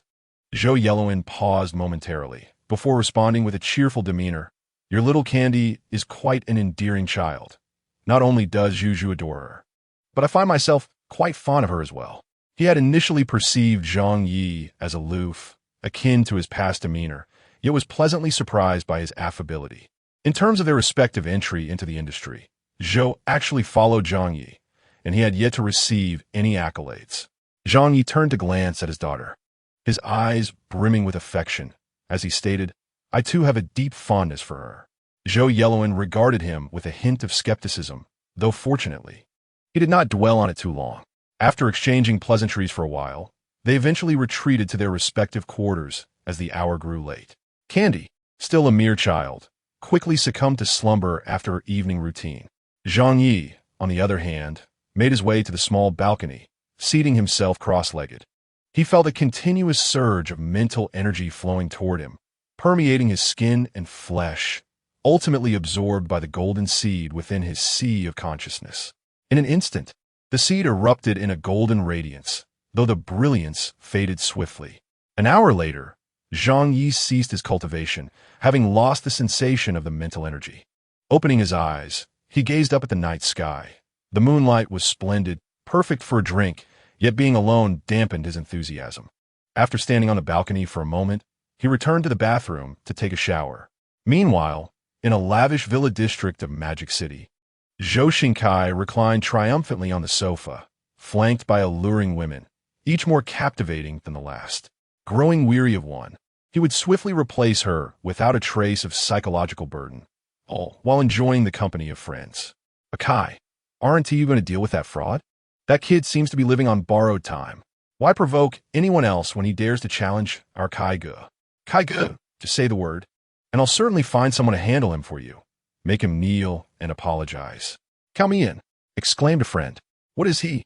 Daring to bully our Kai-Ge? Doesn't he know who he is messing with?" Several companions eagerly rallied to his defense. Zhou Xingkai lifted a glass of champagne, taking a modest sip as he replied, "No rush. We still have 2 days, right? I intend to expose his true nature in front of our online audience. It will serve as a cautionary tale." No sooner had he spoken than he felt an inexplicable chill enveloping him. "What the hell? Why is it so cold? Who turned down the air conditioning?" "No, it hasn't been adjusted. It's still set to the original temperature you chose." The group exchanged puzzled glances, eyeing Zhou Xingkai with suspicion. Yet he felt increasingly frigid, his teeth chattering uncontrollably, and his body beginning to tremble. Struggling to swallow, he instinctively hugged himself, stammering, "You all need to raise the air conditioning temperature." The expressions of those around him grew increasingly grim. In the vast villa, other than Zhou Xingkai, no one felt the chill. Even the dimmest among them sensed that something was amiss. Several timid individuals hastily donned their garments and departed. Zhou Xinkai's demeanor was evidently amiss, and recalling Zhang Ye's earlier remarks only intensified their apprehension. "Where are you all going?" As he observed a few friends, with whom he usually enjoyed camaraderie, preparing to leave, Zhou Xingkai suddenly narrowed his eyes, a malevolent glint flashing in their depths. "If you choose to depart, from this moment forth, you shall no longer be my friends." Yet, in moments of profound fear, reason often eludes one's grasp. They instinctively act without contemplation. "Kai, brother Kai, we're not leaving. We're just going to call for help. Can't you see? You're the only one here who feels cold. It must be that girl Jiang Yuan come to find you." No sooner had these words escaped their lips than the frightened young women screamed and hurried to gather their clothes. "We cannot remain here. It's too terrifying. Jiang Yuan, if there's a grievance, the culprit is Zhou Xingkai, not us. Go find him." At this moment, Zhou Xingkai was already so cold that a thin frost covered his skin. He trembled incessantly.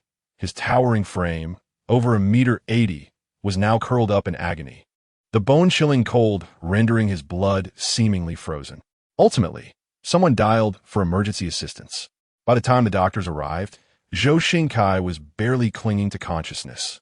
After several hours of intensive care, though his life was no longer in danger, he remained in a deep, unresponsive slumber, impervious to all calls. Chapter 49. Under scrutiny upon arriving at the hospital, Zhou Xingkai's parents immediately recalled the extraordinary figure they had encountered 12 years prior.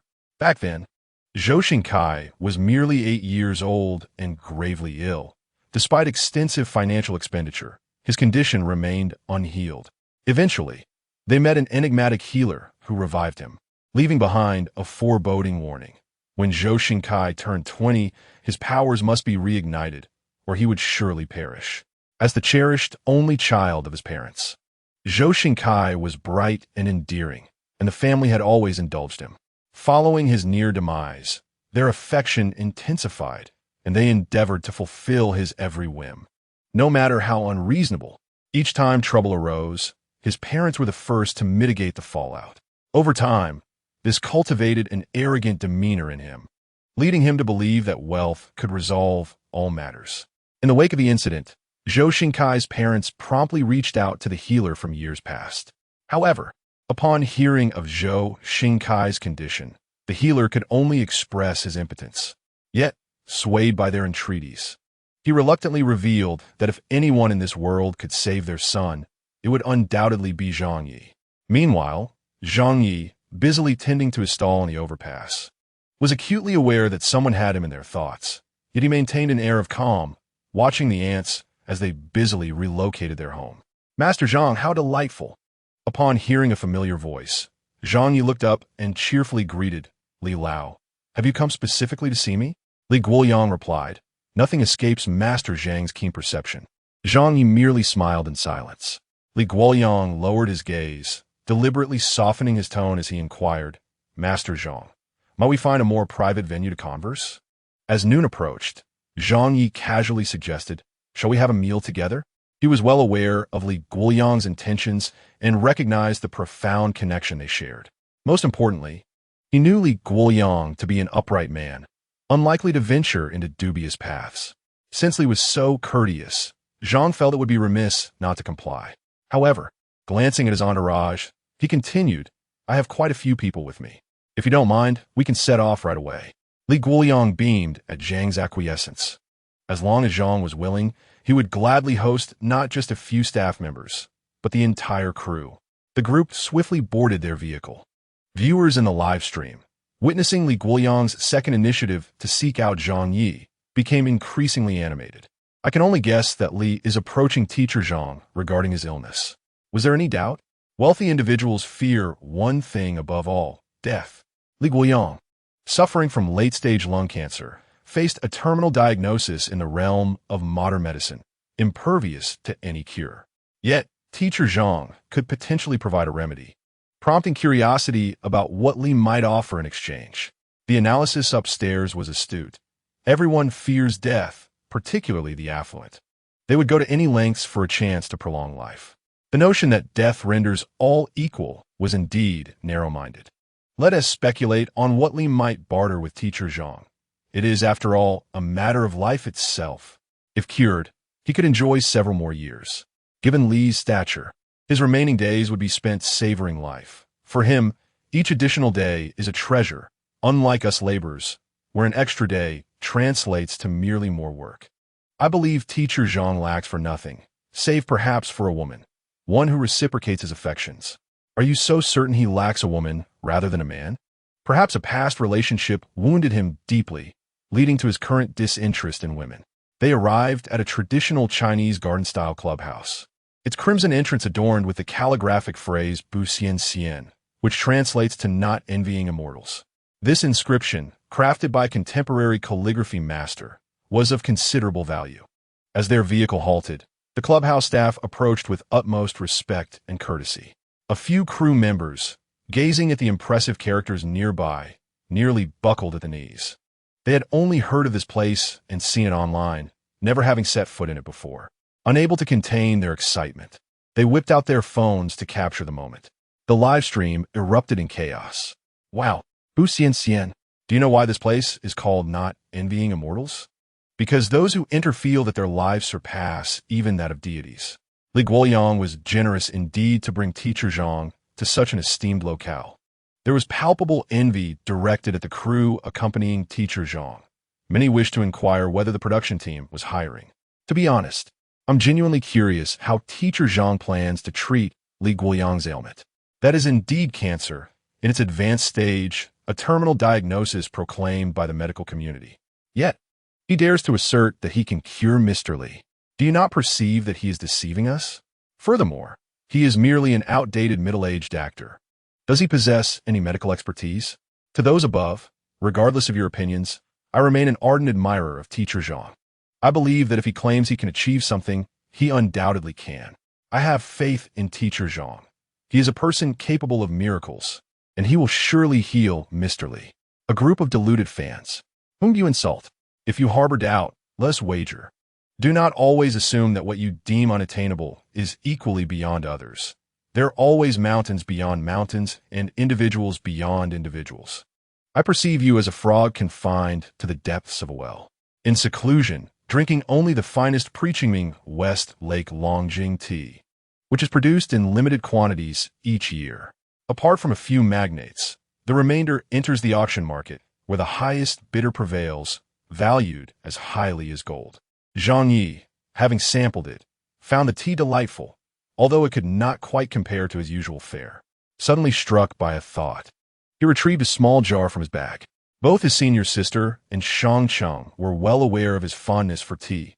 Whenever they acquired rare tea, they would bring him some, of course, ensuring they never left empty-handed, taking a few bottles of elixirs in return.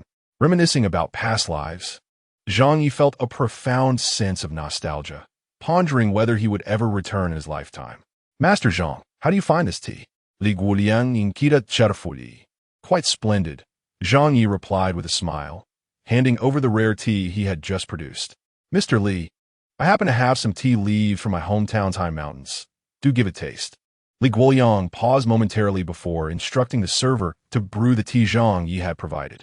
The cool tea infused with water released an aromatic fragrance, invigorating the senses, making one feel as though every pore was expanding. Chapter 50. A piece of jade from Kunlun Mountain. Li Guoyang had seen much of the world, yet he had never encountered such tea, let alone tasted it. His respect for Zhang Ye deepened, and he could not resist lifting the cup for a sip. In that instant, his entire being felt as if it had undergone a supreme baptism, the previously dull ache in his lungs dissipating into sheer comfort. Mr. Li, how does this tea strike you? Zhang Ye smiled at Li Guoyang. Li Guoyang, overwhelmed with excitement, found himself at a loss for words. Master Zhang, do you have any more of this tea? Might you sell me a little? Zhang Ye chuckled. I have little left, but it would not be impossible to share some with Mr. Li. Li Guoyang's heart leapt with joy. I am most grateful, Master Zhang. After a moment's pause, he continued. May I inquire what type of tea this is? After drinking it, I feel completely transformed. Zhang Ye replied. This tea grows upon a cliff in my hometown, where the summit is perpetually shrouded in mist. What he did not disclose was that the mountaintop was not only cloaked in clouds, but also guarded by fierce beasts. Obtaining this tea was no simple task, with many cultivators perishing each year in pursuit of its harvest. Mr. Li, sleep well tonight. Upon awakening, do visit the hospital for a comprehensive checkup. Upon hearing Zhang Ye's words, Li Guoxing felt an inkling of understanding, yet he dared not be certain. He cautiously inquired, Master Zhang, are you implying? Zhang Ye lifted his teacup and took a leisurely sip, responding, it is precisely the meaning you harbor in your heart. Then I. Li Guoyang trembled with excitement, unable to articulate his thoughts. Master Zhang, you may take anything that belongs to me. Li Lao became serious, stating, I require nothing else. I only desire the jade piece you have worn for years. Zhang Ye continued, of course, I will assist you in overcoming the calamity that awaits at your 90th year, and I shall not charge you extra. To Li Guoyang, that piece of jade was inconsequential compared to his life. He simply felt a profound connection to it, which compelled him to carry it wherever he went. Without hesitation, Li Guoyang produced the jade, his movements reflecting an urgency, as if fearing Zhang Ye would change his mind. The jade was modest in size, shaped like two fish, purchased decades ago from an antique dealer.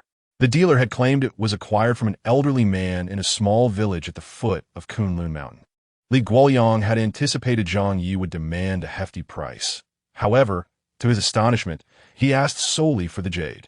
He had originally spent a mere 100,000 on that jade pendant, but with Zhang Ye's considerable assistance, he felt inadequate to express his gratitude with just the jade alone. In the end, Li Guoyang instructed his secretary to prepare a check for 50 million, respectfully stating, "Master Zhang, you must accept this sum, as it is my gift to the little candy. This child is exceedingly sensible and brings joy to all who meet her." Zhang Ye smiled, replying, "Since you have expressed it so, it would be remiss of me to decline." He accepted the check from Li Guoyang's hands. With the transaction complete, Li Guoyang felt a weight lift from his heart and cheerfully remarked, "Master Zhang, I entrust you with the subsequent matters." "Rest assured," Zhang Ye assured him. "On that day, simply have someone come and find me." As noon approached, Zhang Ye recalled his promise to Officer Zhou regarding the handling of Song Yan's remains. He stood to take his leave, but Li Guoyang insisted on keeping him for lunch, despite the kitchen already preparing a meal. Ultimately, Zhang Ye dévisait à compromise, allowing Candy and the staff to dine while he attended to his business before joining them. Li Guoyang recognized Zhang Ye's consideration and quickly agreed. "That sounds splendid. Let Xiaoxua drive you. Taxis are quite inconvenient here." He had learned that Zhang Ye was currently single, with no prospects of reconciliation with his ex-wife, and thus hoped to facilitate a connection between him and his goddaughter, Xiaoxua, leaving their eventual fate to destiny. Xiaoxua stepped forward, displaying a gentle smile, and sincerely requested, "Master Zhang, please grant me an opportunity." Zhang Ye was reluctant to entangle himself with too many people in this world, yet he genuinely required transportation and could not take one of the staff members away. This place was not a realm of immortals. Ordinary individuals could scarcely visit. After a moment of contemplation, Zhang Ye sighed internally and reluctantly conceded, "Then I must trouble Miss Xiaoxua. Master Zhang, you are too kind. It is my honor to serve you." The comment section of the live stream is in an uproar. Oldly seems to be trying to matchmake between Miss Xia and Master Zhang. However, I must say, Miss Xia is truly stunning. Her figure and her face are captivating, albeit she appears somewhat aloof. The person upstairs must be a woman. You also find her cold? You may not realize that many men are quite fond of that type. Only those who have experienced it can understand the allure of such contrasts. I mustn't say more, lest I attract unwarranted attention. Goodness, the brother upstairs must be someone with experience. Otherwise, how could he articulate the term contrast? Your preferences are inconsequential. It is Master Zhang's approval that truly matters. Master Zhang has been wounded by love. He is unlikely to easily fall for someone again. Furthermore, have you noticed that throughout all these years, Master Zhang has never uttered a single disparaging word about Yang Xinyu? I can't help but wonder if he might be love-struck. Seated in Xiaoxua's car, Zhang Ye pondered whether he should purchase a vehicle. Given his current cultivation level, not only could he not soar into the skies, but even if he could, he would not dare to do so. Should certain forces discover him, they might launch a projectile to bring him crashing down. Having spent several days in this world, he had come to understand that this literary realm differed vastly from his own. The spiritual energy here was feeble, making the emergence of cultivators quite rare. However, the technological advancements were remarkable. Humanity had harnessed technology to traverse the seas and ascend to the heavens, even developing formidable weaponry capable of precisely annihilating a metropolis with a population exceeding 10 million, despite vast distances. Master Zhang, thank you for saving old Li, Xiaoxua suddenly remarked, her focus unwavering as she drove. Zhang Ye smiled and replied, Miss Xia, you are being overly courteous. Old Li has already compensated me. Xiaoxua smiled back and continued, Master Zhang, you are quite astute. You must know that Old Li had me drive you for a reason. Zhang Ye paused, a frown of suspicion forming on his brow. Was it not simply because she happened to be available and could drive? He turned a glance at Xiaoxua, chuckling. Miss Xia, do you harbor any misconceptions about me? You seem to think I am quite clever. Chapter 51. The Schemes of Li Guoyang. If he were truly clever, he would not have fallen victim to the schemes of heaven itself, struck by a bolt of purple lightning that left him utterly disoriented. Xia Shui interpreted Zhang Ye's modesty as feigned humility, smiling ruefully as she said, "Since Master Zhang is unwilling to acknowledge it, I shall speak plainly. Please do not take offense, but Old Li wants to matchmake between us." Matchmake? Zhang Ye furrowed his brow. Indeed, it is matchmaking, with the man unmarried and the woman unwed, and Master Zhang being so exceptional, it is only natural for Old Li to entertain such thoughts. Zhang Ye, coming to a realization, recalled how Old Li had praised Xia Shui in his presence, describing her as considerate and understanding, and lamenting that he had kept her by his side all these years, delaying her marriage. Could it be that Old Li's words were meant as a subtle hint towards him? Upon noticing Zhang Ye's silence, Xia Shui felt no embarrassment. Instead, she smiled and continued politely. Old Li is quite advanced in age, and his health has not been great over the years. Therefore, when he encounters a young person he admires who is yet to settle down, he cannot help but wish to play matchmaker. Master Zhang, please do not take it to heart. As the saying goes, where business fails, kindness remains. However, Xia Shui was somewhat concerned about Zhang Ye's feelings, as she did not know him well enough. Zhang Ye replied, "Miss Xia, there is no need for you to explain. This is Old Li's goodwill, and I understand that."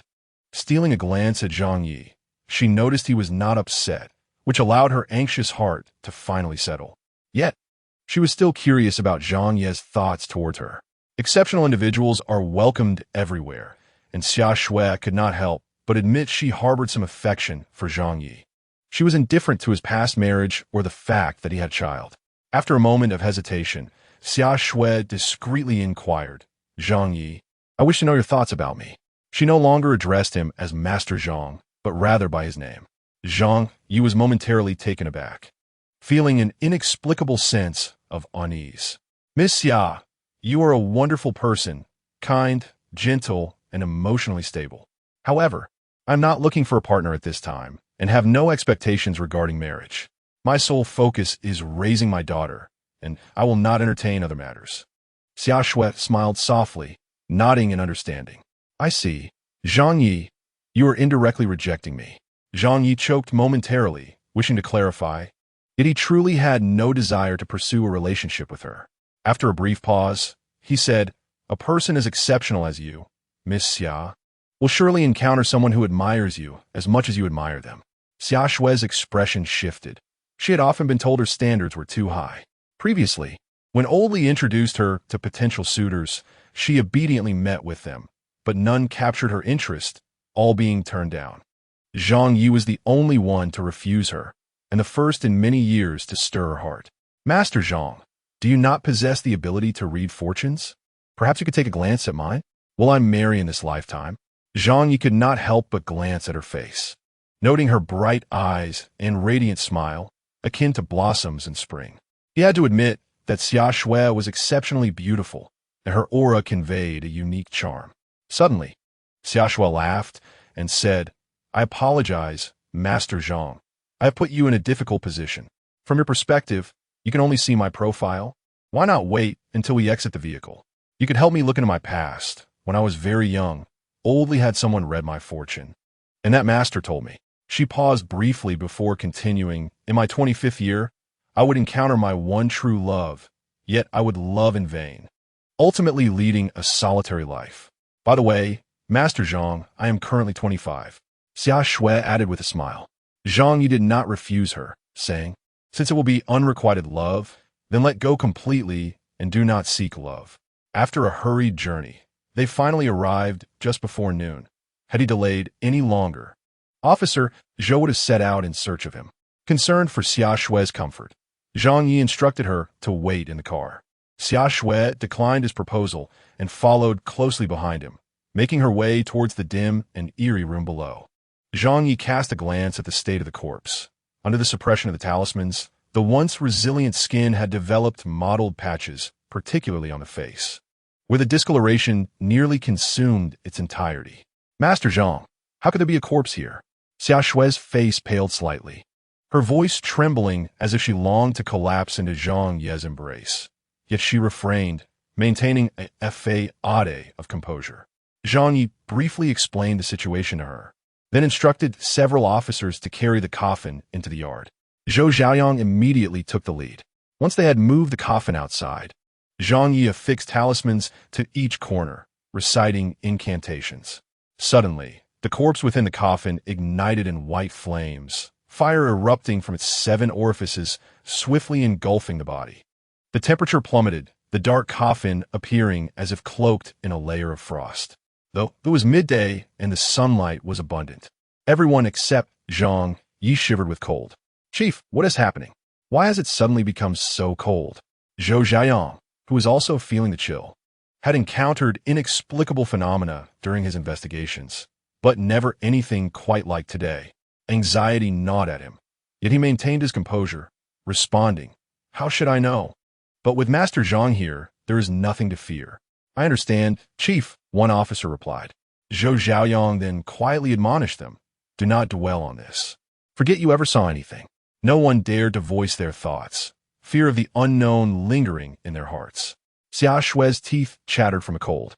Despite her profound fear, she held her tongue, afraid Zhang Ye might think less of her.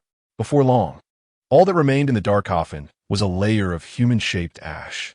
After the ordeal concluded, Zhang Ye retrieved a small pill from his bag and handed it to Zhou Xiaoyang, instructing him to dissolve it in water for himself and the other officers to consume, which would dispel the negative energy within them. "Master Zhang, I cannot thank you enough for this. Li Dongjie has confessed. He murdered Song Yin 10 years ago, and the body the police found was one he had stolen from the funeral home." Zhou Xiaoyang expressed gratefully. Zhang Ye smiled, replying, "As long as the matter is resolved, that is sufficient. If there is nothing more, I shall take my leave." At last, he turned to Xia Shui, saying, "Miss Xia, we may depart now."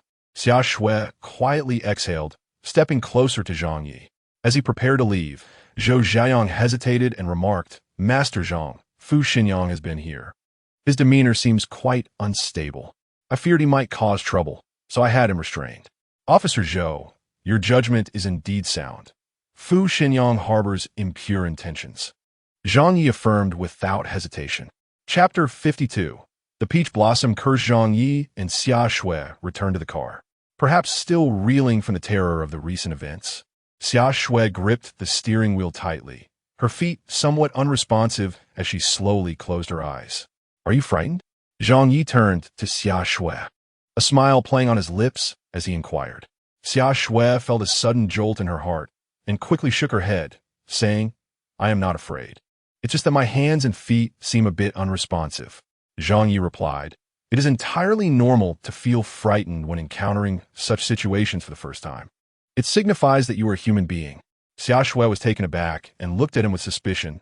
"What about you? Surely you are not afraid at all." He would not be afraid. After all, this was his means of survival, and he had undoubtedly witnessed such occurrences many times before. Zhang Ye lowered his gaze slightly and remarked with a profound expression, "Do you not think that the human heart is the most terrifying of all?" In both his previous world and the current one, he believed that the human heart harbored the greatest fears. Xia Shui furrowed her brows and fixed her gaze upon Zhang Ye, recalling the past that had been uncovered about him. A flicker of pity arose in her heart. Only after experiencing profound heartache and betrayal could one utter such words. Feeling increasingly sympathetic toward Zhang Ye, she said, "What you say holds truth, yet nothing is absolute." Zhang Ye gently acknowledged her words with a soft hum and fell silent, leaning back to rest. After a moment, he inquired, "Miss Xia, do you think they have begun serving the meal?" Xia Shui paused for a moment, then smiled. "Are you hungry?" Zhang Ye replied, "Just consider me a bit greedy." Xia Shui laughed joyfully. "Then let us return to Bu Xian Xian." After saying this, she picked up her phone to make a call, suddenly recalling something. "Master Zhang, is there anything you would like to eat? Or any dietary restrictions? I can have them prepare it now, so it will be ready when we arrive." Zhang Ye glanced at Xia Shui and, upon meeting her gaze, quickly turned his face away and replied nonchalantly, "I have no dietary restrictions. Just ask them to prepare their signature dishes." Xia Shui softly acknowledged with an and soon established contact with the other side. Throughout the journey, Xia Shui sought opportunities to converse with Zhang Ye, yet he offered no chance, claiming he was tired and wished to rest. Xia Shui, sensing his reluctance, dared not speak further and remained silent as she drove. She was astute enough to discern Zhang Ye's intentions. He was consistently rejecting her, unwilling even to exchange a few more words. His refusal was exceedingly evident. Nonetheless, Xia Shui remained undeterred, struggling to comprehend why Zhang Ye, despite her various admirable qualities, held her in such disregard. Just as they were about to exit the vehicle, Xia Shui suddenly called out to Zhang Ye, "Did you not promise to read my fortune before? Have you forgotten?" Even though Zhang Ye was somewhat oblivious to matters of the heart, he could still sense her enthusiasm and affection. After a moment of hesitation, he replied, "Miss Xia, you will not end up alone. Your life will be smooth sailing, and you will surely find happiness. Is that so?" Xia Shui smiled. "Then I shall take your words as a good omen." She unlocked the car door and watched as Zhang Ye stepped out. Then she spotted a little girl, Candy, running towards Zhang Ye like the wind. "Daddy." Zhang Ye affectionately scooped her up and cheerfully asked, "My dear, have you missed your father?" Candy nodded vigorously, her eyes wide with longing as she softly said, "I thought you no longer wanted me." Zhang Ye sighed internally, reaching out to pat her little head. "How could that be? I always keep my promises." Candy puffed out her cheeks and said, "Then I believe you." "Daddy, are you hungry? Let's go eat." Zhang Ye replied, "Haven't you eaten yet?" Candy poked her little finger and whispered, "I want to wait for Daddy to come back and eat together." Zhang Ye, feeling helpless, patiently explained, "My dear, you are still a child and must eat on time. If you don't, you one tea grow tall. Surely, you don't wish to remain this small forever." Candy quickly shook her head in disagreement. Zhang Ye continued, "It's good that you don't want that. In the future, if you find yourself in a similar situation, you must still eat on time." He carried Candy as they walked into the restaurant, Bu Xian Xian. Upon entering the hall, they encountered Li Guoyang and a middle-aged man approaching them. Li Guoyang, seeing Zhang Ye, immediately greeted him with a cheerful demeanor, "Master Zhang, allow me to introduce you to the owner of Bu Xian Xian, Zhong Kai. He arrived right after you left and was fortunate enough to enjoy a cup of tea." Understanding the implications, Zhang Ye realized that this Zhong Kai was likely interested in his renowned spiritual tea. Zhong Kai stepped forward enthusiastically and greeted Zhang Ye, "Master Zhang, it's an honor. It's truly a pleasure." He then instructed the manager behind him, "Remember this gentleman? Master Zhang is now our lifelong complimentary member at Bu Xian Xian. Whenever Master Zhang visits, meals are on the house." Zhang Ye recognized that this man was attempting to curry favor, a strategic move to elevate Bu Xian Xian's status within the culinary realm of High City, indicating he was a person of considerable capability. Even if he might leave this world someday, he had to consider Candy's future. Zhang Ye responded, "Given your generosity, it would surely hurt your feelings if I were to decline. Therefore, I graciously accept." Upon hearing this, Zhong Kai felt a weight lift from his heart. He had feared that Zhang Ye might refuse such a grand gesture. "Master Zhang, lunch has already been prepared for you. Please join us." Zhang Ye replied, "Zong." As the saying goes, courtesy demands reciprocity. You have bestowed upon me such a generous gift. I cannot simply accept without offering something in return. I must inquire, have you recently experienced a surge in romantic pursuits? Zhong Kai was taken aback, fully aware of Zhang Ye's remarkable abilities, and dared not be vague in his response. "Forgive my shortcomings, Master Zhang. My wife passed away in a car accident several years ago, and I have been engrossed in my career, leaving little room for matters of the heart. However, I am not without admirers. Regrettably, I have yet to encounter a woman who truly captivates me. Yet, 6 months ago, I met 2 women, one quite young, in her 20s, and another a few years younger than I. To my astonishment, I found myself drawn to both at first sight. They are exceptionally kind and considerate, treating my daughter well. I have been contemplating remarriage, but I know I can only choose one, and the thought of losing either is unbearable, as if my heart were being shattered." Chapter 53.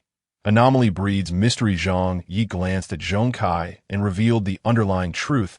"Someone has cast a peach blossom curse upon you." "A peach blossom curse?" Zhong Kai inquired. "Indeed, a peach blossom curse. However, I shall need to visit your residence to examine the specifics." Mr. Zhang, if you have the time, please take me to your home as soon as possible. It is best to resolve such matters promptly, lest they adversely affect your overall fortune, particularly your financial prospects. You must have already noticed that your recent investments have faltered.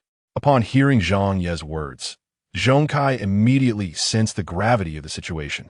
Just last week, he encountered issues with two significant investments, and had it not been for the connections and resources he had accumulated over the years, he might have found himself in dire straits.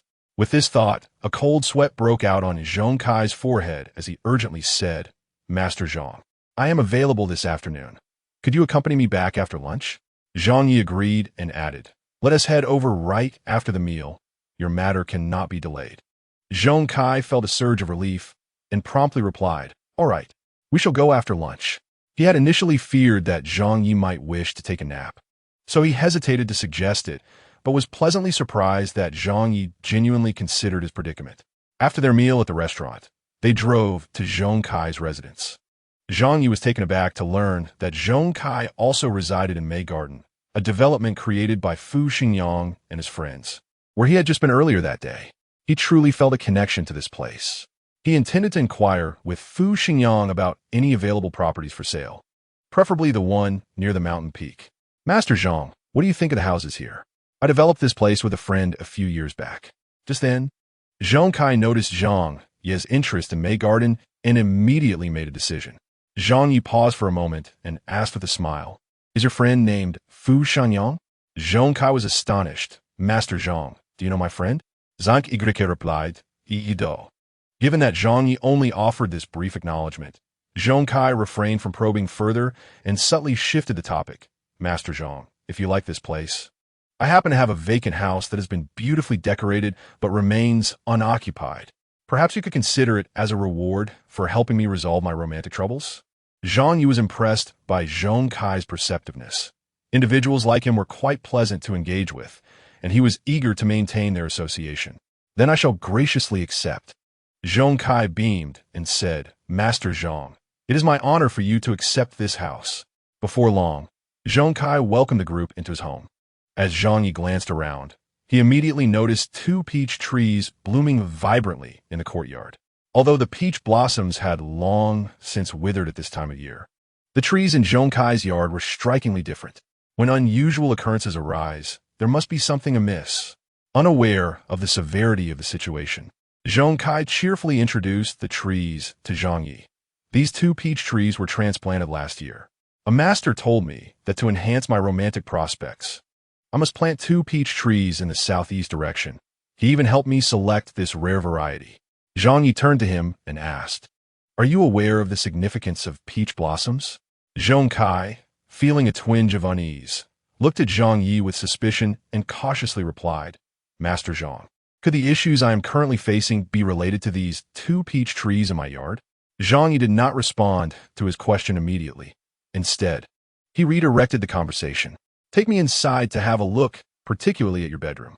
Zhong Kai, not daring to be negligent, promptly led Zhang Ye to the master bedroom on the second floor.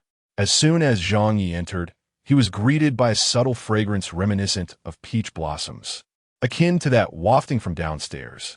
Soon after, he discovered a vase containing a water-cultivated peach branch by the head of the bed. It was situated away from the window and sunlight, yet the aroma was intangible, and the essence of the peach blossoms had already permeated the room. Boss Zhong, the women who have recently appeared in your life must not be limited to the two you just mentioned, Zhang Ye remarked, casting a sidelong glance at Zhong Kai, who clearly had something to conceal. Zhong Kai smiled awkwardly, and before he could utter a word, Zhang Ye continued, the essence of peach blossoms has already formed in your bedroom. This energy will swiftly enhance your romantic prospects, but extremes lead to counter effects.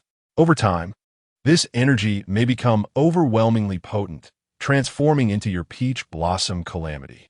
If it is not resolved promptly, the consequences may exceed my previous predictions. First, your financial fortune will be adversely affected, leading to failed investments and ultimately leaving you penniless, and your health will also suffer. Pausing, he gazed at Zhong Kai with a calm demeanor. Your brow is darkening. Within half a month, you will surely be beset by illness. Zhong Kai's expression shifted instantly, and he implored, Master Zhang, I beseech you to save me. Had I known it would come to this, I would never have placed my trust in that charlatan. He was filled with regret, but did not dare to disclose to Zhang Ye that he had given the swindler 5 million. Zhang Ye instructed, "You must dispose of the peach branches in your bedroom immediately, and have someone uproot the 2 peach trees in your yard entirely. Remember, it must be done completely. Then, burn them entirely.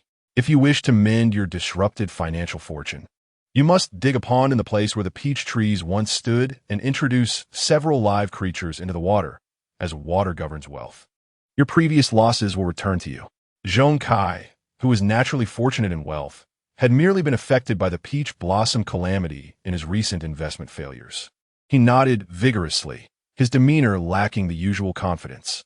He promptly took out his phone and instructed his assistant to arrange these matters, emphasizing the necessity of precision. Yet, he remained somewhat uneasy and decided to cancel all his engagements for the next few days, vowing to oversee everything himself. In a live stream, some viewers were already astonished. "Wow, this operation is simply lethal in its subtlety. When I was a child, my grandfather told me that there are certain individuals one must never offend, particularly feng shui masters. Many years ago, there was a particularly detestable ruffian in our village, spoiled by his parents. One day, a limping feng shui master passed by and sought a sip of water. Not only did the ruffian spit into the water offered to the master, but he also bullied the limping man, kicking him from behind and mocking him for his limp, claiming that the master had drunk his spittle. The feng shui master, likely aware he could not win in a confrontation, said nothing. Not long after, that family was left with only an elderly woman. It is presumed that their ancestral grave was disturbed by that feng shui master. Otherwise, such a complete demise would not have occurred. What does this fact illustrate? Do not bully honest individuals. When honest people lose their temper, it could cost you your life. By the way, does Master Zhang accept disciples? I am exceptionally capable, adept at serving tea, washing clothes, and cooking. There is nothing I cannot do. Likewise, if Master Zhang is indeed taking on disciples, he must announce it in the live stream. I will be the first to sign up." Chapter 54. You are weak. You have reason. Zhong Kai knows he is safe now and feels as if he should revere Zhang Ye as a deity, growing increasingly convinced of his wisdom. "Master Zhang, I truly appreciate your assistance this time. Otherwise, I would have fallen into someone else's trap." Zhang Ye, as ever, remained humble. "Mr. Zhang, you are too kind. I have already received your gratitude." "Master Zhang, I wish to inquire about the spiritual tea. It is a remarkable treasure, unattainable even with wealth," Zhong Kai continued. But Zhang Ye remained unresponsive, fearful of inadvertently offending him, and had to temporarily suppress his desire to discuss the tea. Noticing Zhong Kai's hesitation, Zhang Ye calmly advised, "Mr. Zhong, your matters cannot be delayed. They must be resolved promptly. The longer the 2 peach trees in your yard remain unaddressed, the more they will affect your fortune, and the broken peach blossom calamity will reform." Zhong Kai's expression shifted immediately, urgency coloring his voice. "Master Zhang, I will attend to it right away. Go ahead. We must take our leave as well." As if recalling something, Zhong Kai added, "Master Zhang, when will you be available? I would like to accompany you for the transfer." "Tomorrow morning, then." "Agreed. I will seek you out tomorrow morning." Zhang Ye and his companions departed from the rose garden and returned to the bridge to set up their stall once more.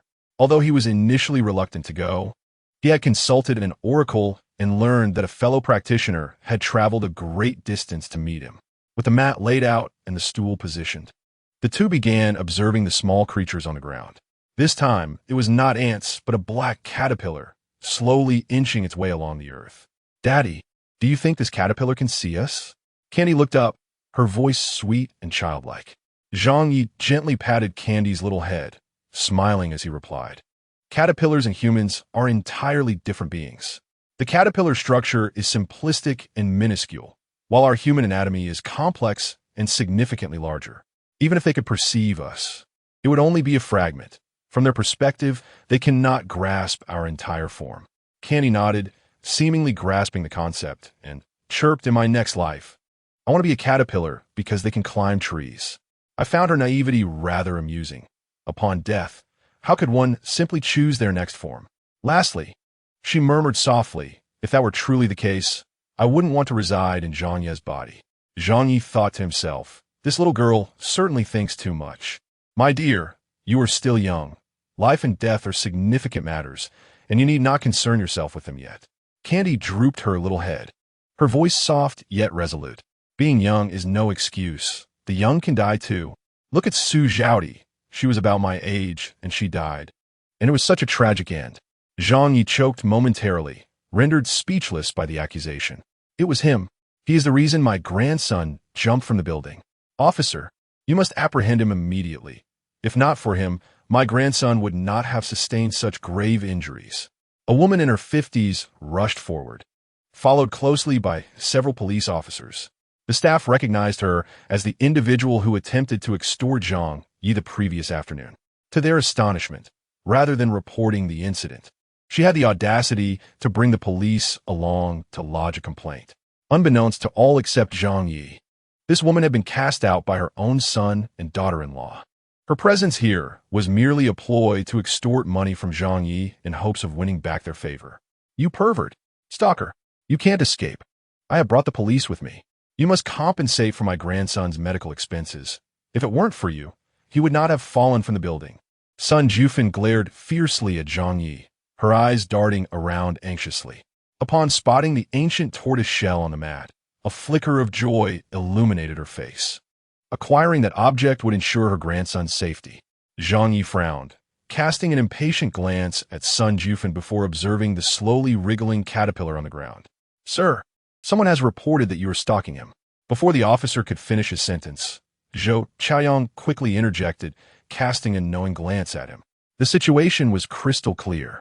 This woman was fabricating accusations, disturbing public order, and wasting police resources. Officer Zhou, I haven't finished speaking yet.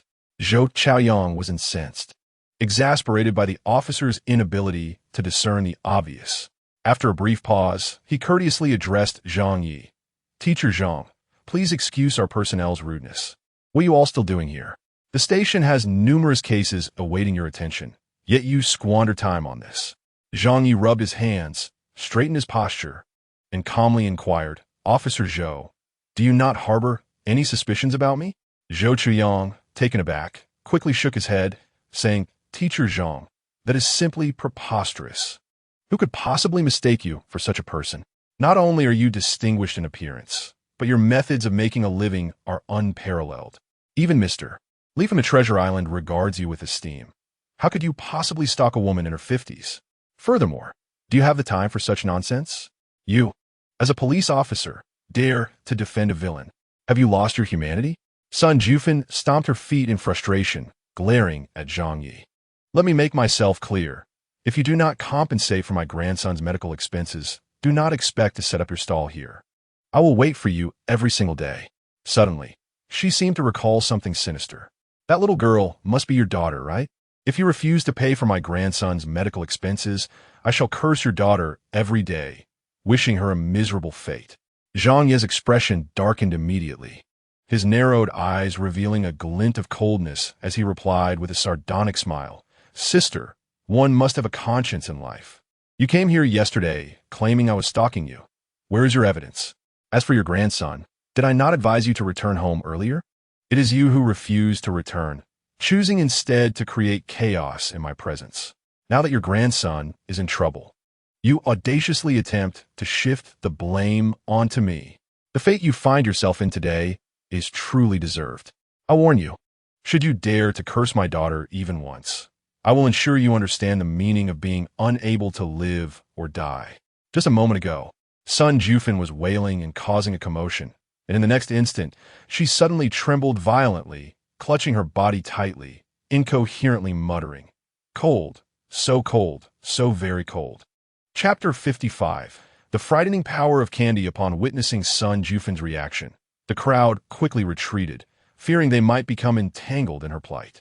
Zhou Chaoyang glanced at Zhang Ye, realizing he had no evidence to prove that Zhang Ye was responsible for Sun Jufan's odd behavior. In fact, their arrival had only added to the troubles faced by Zhang Ye and the production team. Ma'am, how are you? Besides feeling cold, do you experience any other discomfort? I can help you contact your family. Seeing someone offer assistance, Sun Jufan immediately clung to Zhou Chaoyang's arm and trembled as she said, "It must be him. He must have meddled with me. Otherwise, how could I suddenly feel so cold?" The number of viewers in the live stream had already surpassed 700,000. Guess. Do you think this incident with the old lady is the work of teacher Zhang? The methods of a feng shui master can be quite formidable, causing harm unseen. This old lady may have merely incurred some retribution. No, don't say it. Please do not malign our teacher Zhang. He is a law-abiding and upstanding citizen. The comments section was nearly inundated by netizens. Not to speak of it, the older generation often says do not offend anyone, especially not a feng shui master. A mere meddling at your ancestral grave can bring perpetual unrest to your family. This old lady truly deserves it. How dare she curse little Candy? If I were teacher Zhang, I would certainly give her a few resounding slaps. By the way, with so many people in our live stream, does no one recognize this old lady?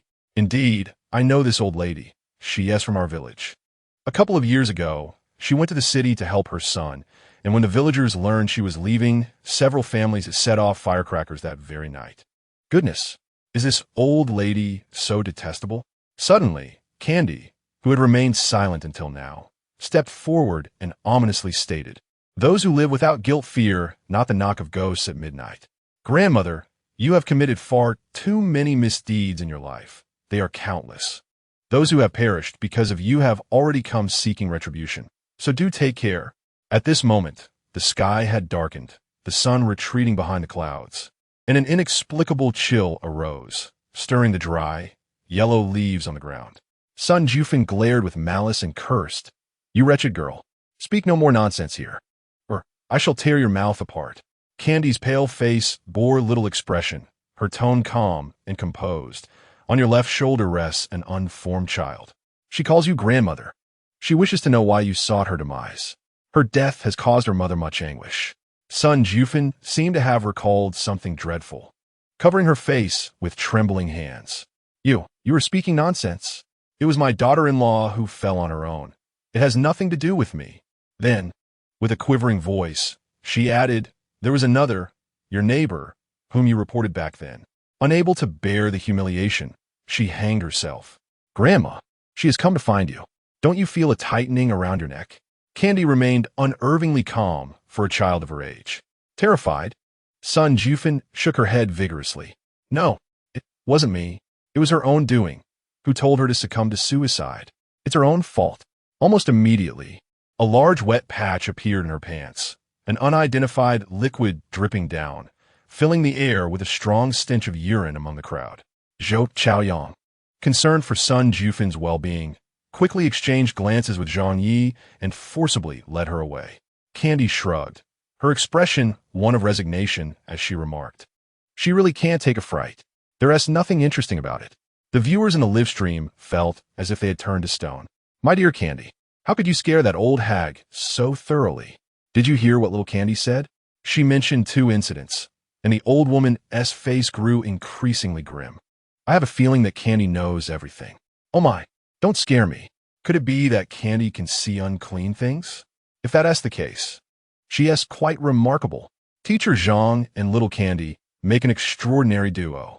The commotion soon subsided, and the onlookers began to disperse, leaving only a sprightly elder and a spirited young man. Zhang Ye glanced at the elder a few paces away before returning his focus to Candy, who was still engrossed in playing with the caterpillar on the ground.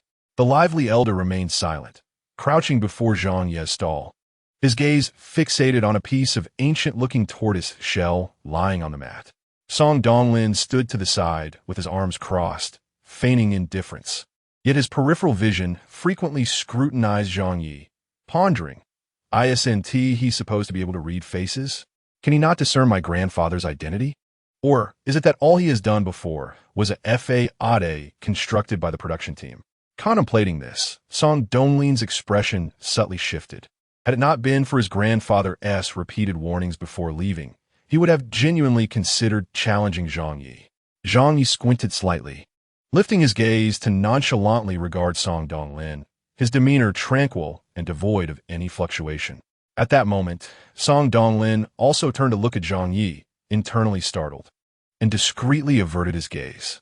Candy then lifted her head, her voice soft and innocent. Daddy, that uncle doesn't he look like much? Yet he seems to enjoy putting on airs. Uncle? Doesn't look like much? Could this little girl truly be blind to his charm? How could she possibly say he looks unimpressive? Song Donglin opened his mouth in exasperation, rendered speechless by his anger. After all, how could he possibly argue with a mere child? Zhang Ye reached out to gently pat the little girl Candy's head, saying with a hint of resignation, "That uncle is not particularly handsome, but that is not his fault. One's appearance in youth is often inherited from one's parents." "Oh, I understand now," Candy replied, her big, sparkling eyes blinking innocently as she covered her mouth with her hand, adopting a look of deep contemplation. Zhang Yi couldn't help but chuckle. Song Donglin's nose crinkled in irritation. Could it be that this father-daughter pair were both blind to the truth? He was undeniably handsome, and there were enough women who admired him to form several volleyball teams. "Old man, you must not meddle with that." As he saw Song Tianai reaching for his ancient tortoise shell, Zhang Yi urgently intervened, swiftly picking up the shell himself. Song Tianai sheepishly withdrew his hand, disappointment flooding his heart. He had been so close to touching that legendary Xuanwu shell, as recorded in ancient texts. Such treasures are rare and priceless. "My apologies. I could not restrain myself," he said, rubbing his hands together and chuckling awkwardly. Zhang Yi regarded him thoughtfully.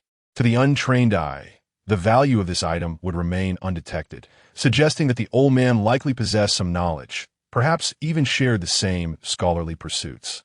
With this in mind, Zhang Yi inquired nonchalantly, "Old man, are you familiar with this artifact?" "Long ago, I encountered mention of it in an ancient tome." Song Tianai replied, "It is said that this tortoise shell belonged to the ancient divine beast Xuanwu, brimming with spiritual energy. When used for divination, it often enhances accuracy.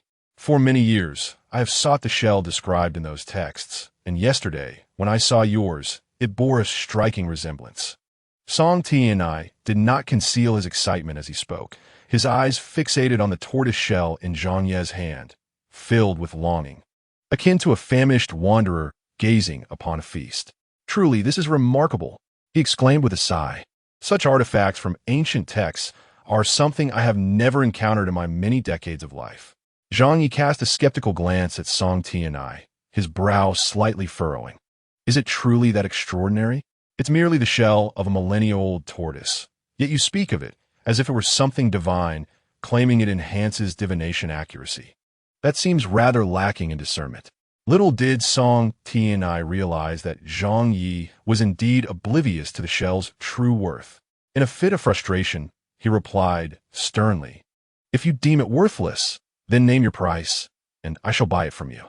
Zhang Yi stroked the tortoise shell, his mind drifting back to the moment when Shang Chung gifted it to him. He wondered if that lad had shed a tear after his passing.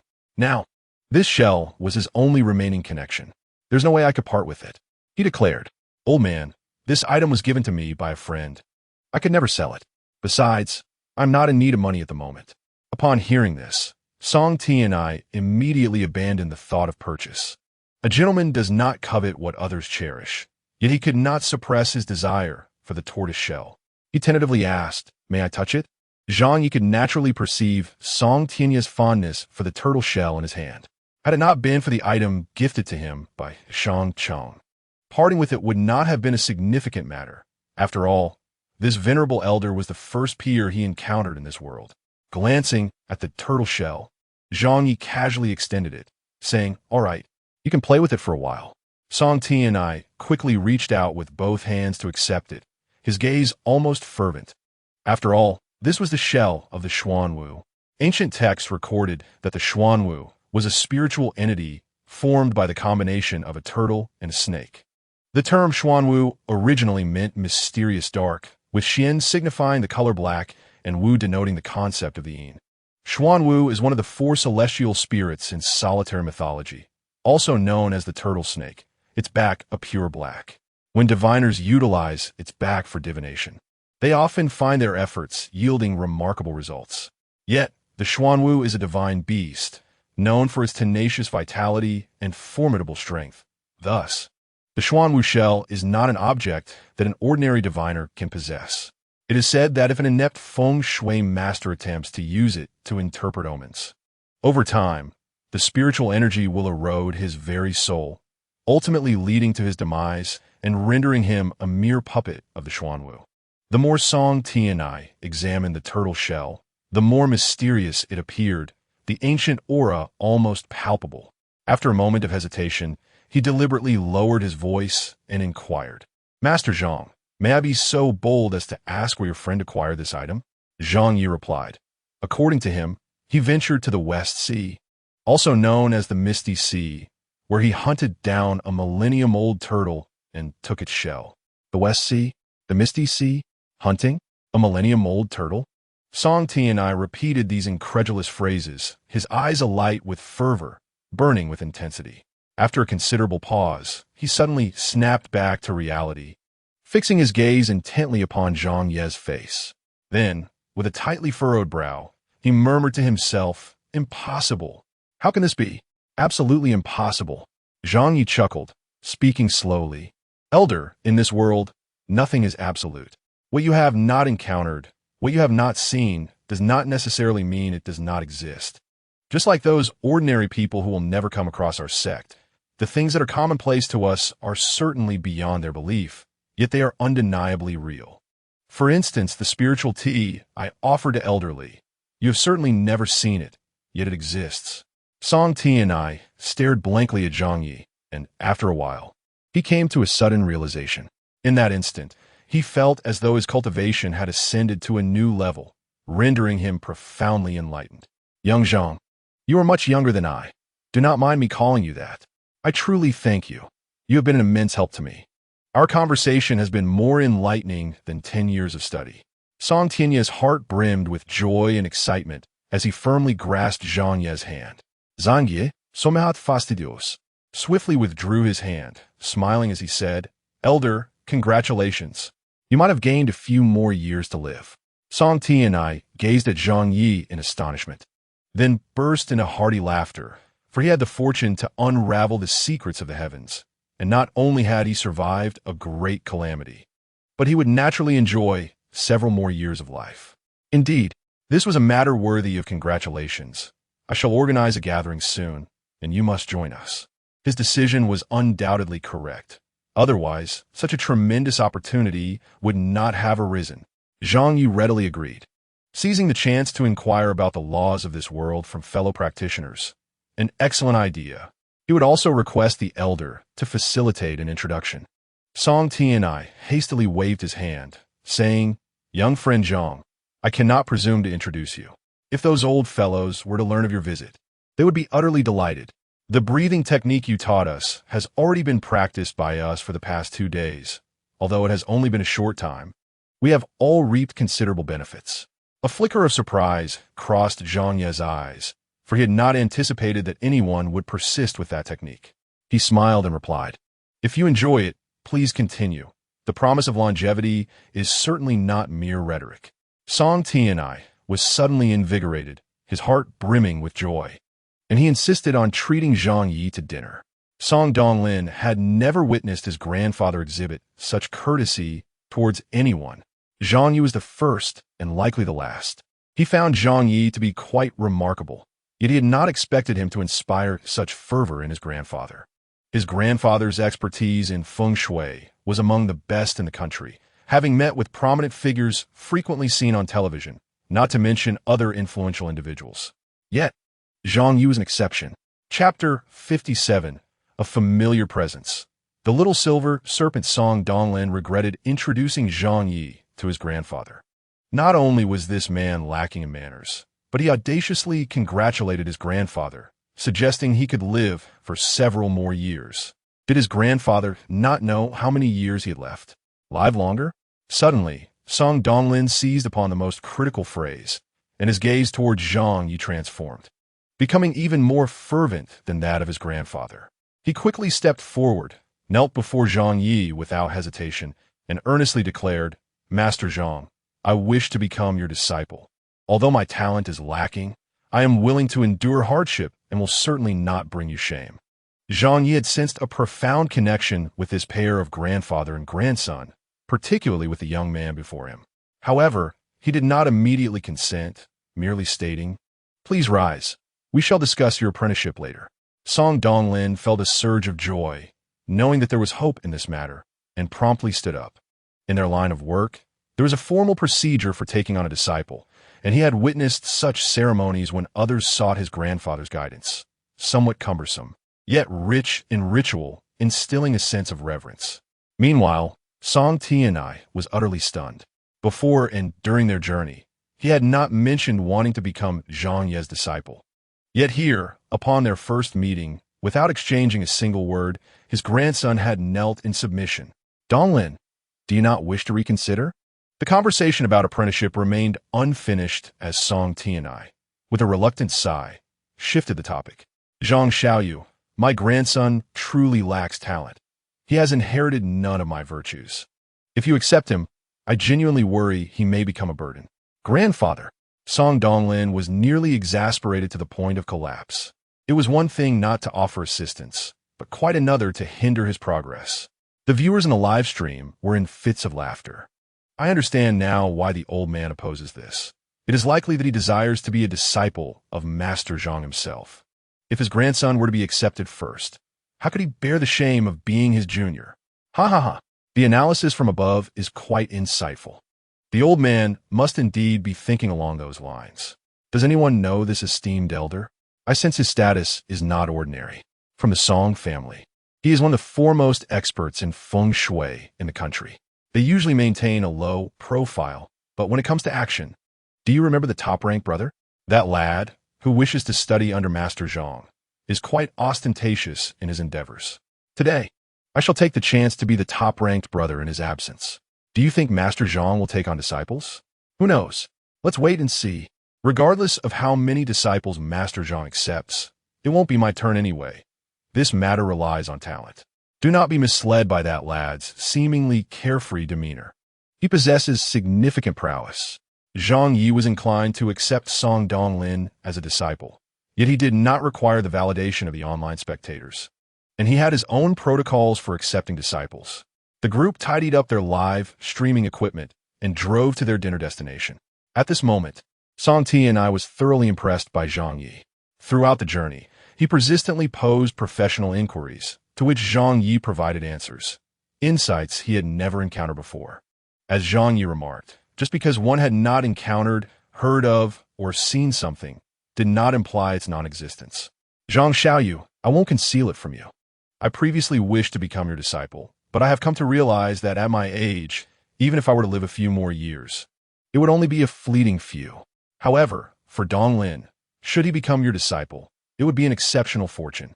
After a brief pause, he cheerfully added, "Before coming here, I cast a fortune for Donglin, and in this field he is destined for extraordinary encounters. I surmise that his fortune is indeed you." Seeing the elder's sincerity and recognizing a kindred spirit, Zhang Ye developed a fondness for him and said, "Elder, I shall accept Donglin as my disciple. However, due to certain circumstances, I am currently unable to contact my sect. For now, I can only designate him as an outer disciple. He will be my first disciple. Regardless of whether he is inner or outer, the first is what truly matters." Naturally, Song Tianai was elated. He had long suspected that Zhang Ye was no ordinary individual, nor merely a disciple of a typical sect. He might even be an inner disciple of a legendary hidden sect, as chronicled in ancient texts. The mere thought of such possibilities filled Song Tianai with exhilarating excitement, impossible to suppress. Not long after, a group led by Song Tianai arrived at an exclusive private club. However, as soon as they stepped inside, Zhang Ye detected a faint metallic scent of blood, which he chose not to disclose to anyone. As they ventured deeper, the odor intensified. Guided by the staff, they entered a private room. "I'll just take a quick trip to the restroom." Zhang Ye fabricated an excuse to slip away, intending to investigate the source of the unsettling scent. It puzzled him that none of the others seemed to notice it, not even Song Tianai. Just as Zhang Ye exited the room, Candy followed closely behind, calling out, "Daddy, wait for me." "What are you doing following me?" Zhang Ye inquired, ruffling her hair in exasperation. "Do you need to go to the restroom too?" Candy raised her little head, her expression unusually serious. "Could you bend down a bit?" I want to whisper something in your ear. With a sigh, Zhang Ye obliged and bent down. Candy leaned in conspiratorially and whispered, "Did you smell something unusual? It's a bit like blood, but not quite the same. There's a hint of sweetness to it." Zhang Ye's eyes widened in surprise. "You noticed it too?" "Yes." Candy nodded enthusiastically, her eyes sparkling like stars. "Can you take me with you? I want to find out what it is." After a moment's hesitation, he agreed. "All right, but you must keep it a secret." Candy solemnly nodded and extended a tiny finger, declaring, "Let us make a pact." "Okay, pact." Together, the duo followed the peculiar scent. Soon, they exited through the back door of the club, entering a lush bamboo grove, devoid of any human presence, where only the gentle rustling of leaves filled the air. Suddenly, Candy halted, tugging at Zhang Ye's sleeve and gesturing for silence, directing his gaze toward the spot she indicated. Understanding her cue, Zhang Ye looked and spotted a small silver snake, no thicker than a child's finger, coiled among the bamboo. Upon closer inspection, he noticed a striking red stripe on its head, resembling a lightning bolt. The little snake appeared injured, its head lifting momentarily before drooping helplessly. Candy turned to Zhang Ye, her voice barely above a whisper. "Should we save it? It looks quite pitiful." "Definitely. We must help it." The sight of the red mark on the silver snake's forehead reminded Zhang Ye of his pet, Hua Hua, from his past life. When he first found Hua Hua, it too was in a similar state, yet it was a unique creature with divine blood, capable of transformation. He wondered what had become of Hua Hua after he was struck by that purple lightning. Before they could approach the silver snake, it suddenly raised its head and, with great effort, flicked its tongue toward Zhang Ye. A surge of excitement coursed through him as he hurried forward, carefully squatting down, allowing the silver snake to coil around his wrist. "It's coming up. It's coming up," Candy whispered softly, fearful of startling the little silver snake. In no time, apart from its head, the snake's body had melded into Zhang Ye's skin, creating the illusion of a serpentine tattoo adorning his wrist. Tentatively, Zhang Ye reached out to caress the little silver snake's head, his fingertips grazing a protruding area. Upon closer inspection, he discovered a red streak resembling a lightning bolt. Could it truly be Hua Hua? Suddenly, a thought struck him, causing his eyes to narrow. It appeared that the purple heavenly thunder had also affected Hua Hua. After being struck, Zhang Ye had lost his senses, and Hua Hua had not been spared either. Yet, if this little silver snake was indeed Hua Hua, how had it come to be here? A colossal enigma took shape in Zhang Ye's mind, and he knew he must unravel it. "Daddy, it's so adorable. May I touch it?" Candy's eyes sparkled with excitement. Her innocent voice interrupted his musings, prompting him to smile as he replied, "Hua Hua can sense your kindness. It will not refuse you." Candy paused, gazing at Zhang Ye with bewilderment, and hesitantly inquired, "Do you know it?" Zhang Ye could distinctly sense a shift in Candy's emotions. He lowered his gaze slightly and replied subtly, "If it truly is Hua Hua, then I know it. If not, we shall still call it Hua Hua." Candy squinted her eyes with a smile. "Yes, let us call it Hua Hua. It's a lovely name." Hua Hua interjected, "Is this name truly lovely? How can everyone's taste be so lacking?" Observing the little silver snake's incessantly bobbing head, Candy's smile grew ever brighter. She cautiously extended her soft hand and cheerfully exclaimed, "Daddy, look how happy it is. It must really like the name Hua Hua." Hua Hua retorted, "Who likes it? Who likes it? I find this mundane name utterly displeasing." Zhang Ye stifled a laugh, maintaining a serious demeanor as he nodded. "If it dislikes such a beautiful name, we might as well take it to the kitchen to cook snake soup. My dear daughter, I presume you have never tried this dish?" Understanding that Zhang Ye was merely teasing Hua Hua, Candy giggled and replied, "I haven tea. Should we give it a try?" Infuriated, Hua Hua contemplated feigning death. Heartless, heartless.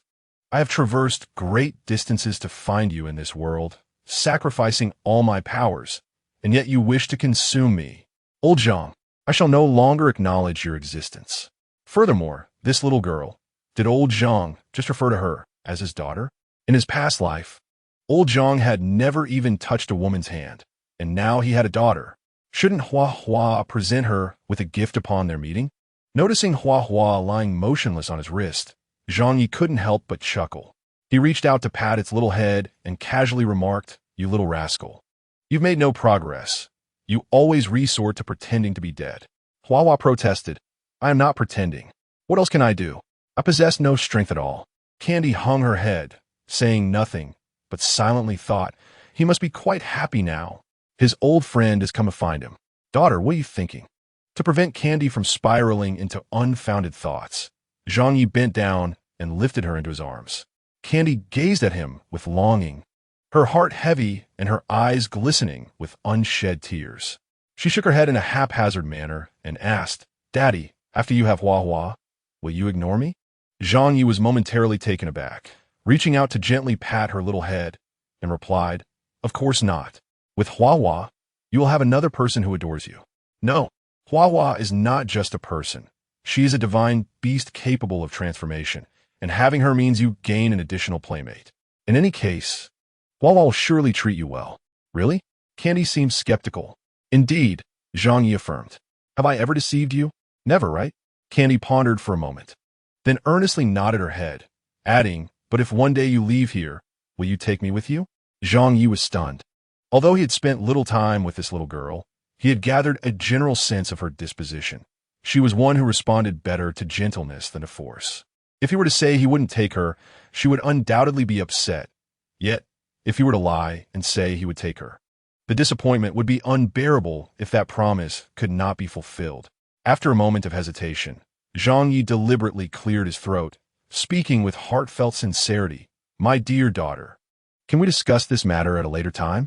It involves too many complexities." Candy nodded, "All right, but you must not deceive me." Zhang Ye reached out to touch her forehead and sighed internally, indulging her with a gentle tone. "I would never deceive you. I would never lie to my daughter." Huahua commented, "Listen to him. Is this the words of a prodigy? Nevertheless, he has his own burdens." After obtaining Huahua, the duo returned to the private room, as if nothing had transpired. As time was still on their side, Zhang Ye allowed Song Donglin to proceed with the initiation ceremony.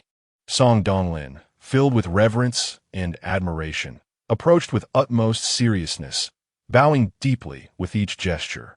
"Master Tea," he declared, straightening his back as he respectfully offered Zhang Ye a cup of tea. Zhang Ye accepted it, taking a symbolic sip, and said, "Now that you have entered our esteemed sect, you must abide by all our regulations from this day forth." He then retrieved a bottle of cleansing marrow pills and a manual of sect rules from his cosmic bag, his expression hardening slightly. "Take these. One is the manual, and you must memorize every rule within. The other is the pill. Take one each night in conjunction with the breathing techniques I've taught you." Upon hearing about the pills, Song Donglin couldn't contain his excitement, exclaiming, "Rest assured, Master, I will follow your instructions diligently. But may I ask, what kind of pill is this?" Zhang Ye did not withhold the information. "It is the cleansing marrow pill. After taking the first one, you may experience some discomfort while practicing the breathing techniques. This discomfort will occur at most 3 times after the first, second, and third doses. After that, you will only feel invigorated." He paused and added, "This small bottle contains 5 cleansing marrow pills. You may experience them as you see fit." Song Donglin heard little else, but the 3 words cleansing marrow pill resonated clearly in his mind. Could it be that such a miraculous pill truly existed in this world?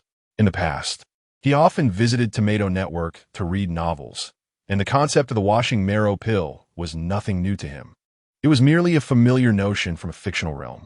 However, Song Donglin found himself increasingly agitated, his emotions visibly heightened. He continued, "I had always believed that such things existed solely in the realm of fiction, yet now I find it in my grasp. This is simply unbelievable.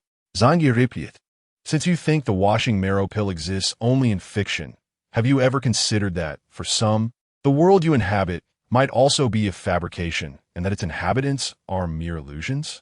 Song Donglin was taken aback, stammering, How could that be possible? It undeniably exists. I can touch it, I can feel it." Suddenly, enlightenment struck him. The washing marrow pill in his hand and this world were not dissimilar. "Master, thank you," he exclaimed, bowing deeply once more, then eagerly examining the washing marrow pill in his possession. Though Song Tianai was envious of his grandson, he recognized that this opportunity was not meant for him. The viewers in the live stream witnessed this moment of apprenticeship, and the comment section erupted with excitement. Washing marrow pill. That is something only found in the fictional realms of cultivation novels. Based on my extensive reading experience, its effects likely involve purging impurities from the body. Everyone consumes grains and cereals, and thus, the body must harbor impurities. After consuming the washing marrow pill, one's physique is bound to transform. Perhaps he has already taken a step into the path of cultivation. Who is this teacher Zhang? I sense an air of mystery surrounding him, even possessing the washing marrow pill. Can you guess if teacher Zhang has any other elixirs? Perhaps blood coagulation pill, longevity pill, beauty pill, or 9 turns rebirth pill. Those above, dream on. Everything exists in dreams. You're all imagining too much. In my opinion, this washing marrow pill must be a fraud. And even his persona is a fabrication. Narrow-minded. Did teacher Zhang not say it? Your understanding dictates your perspective. Just because you haven't heard of or encountered something doesn't mean it doesn't exist.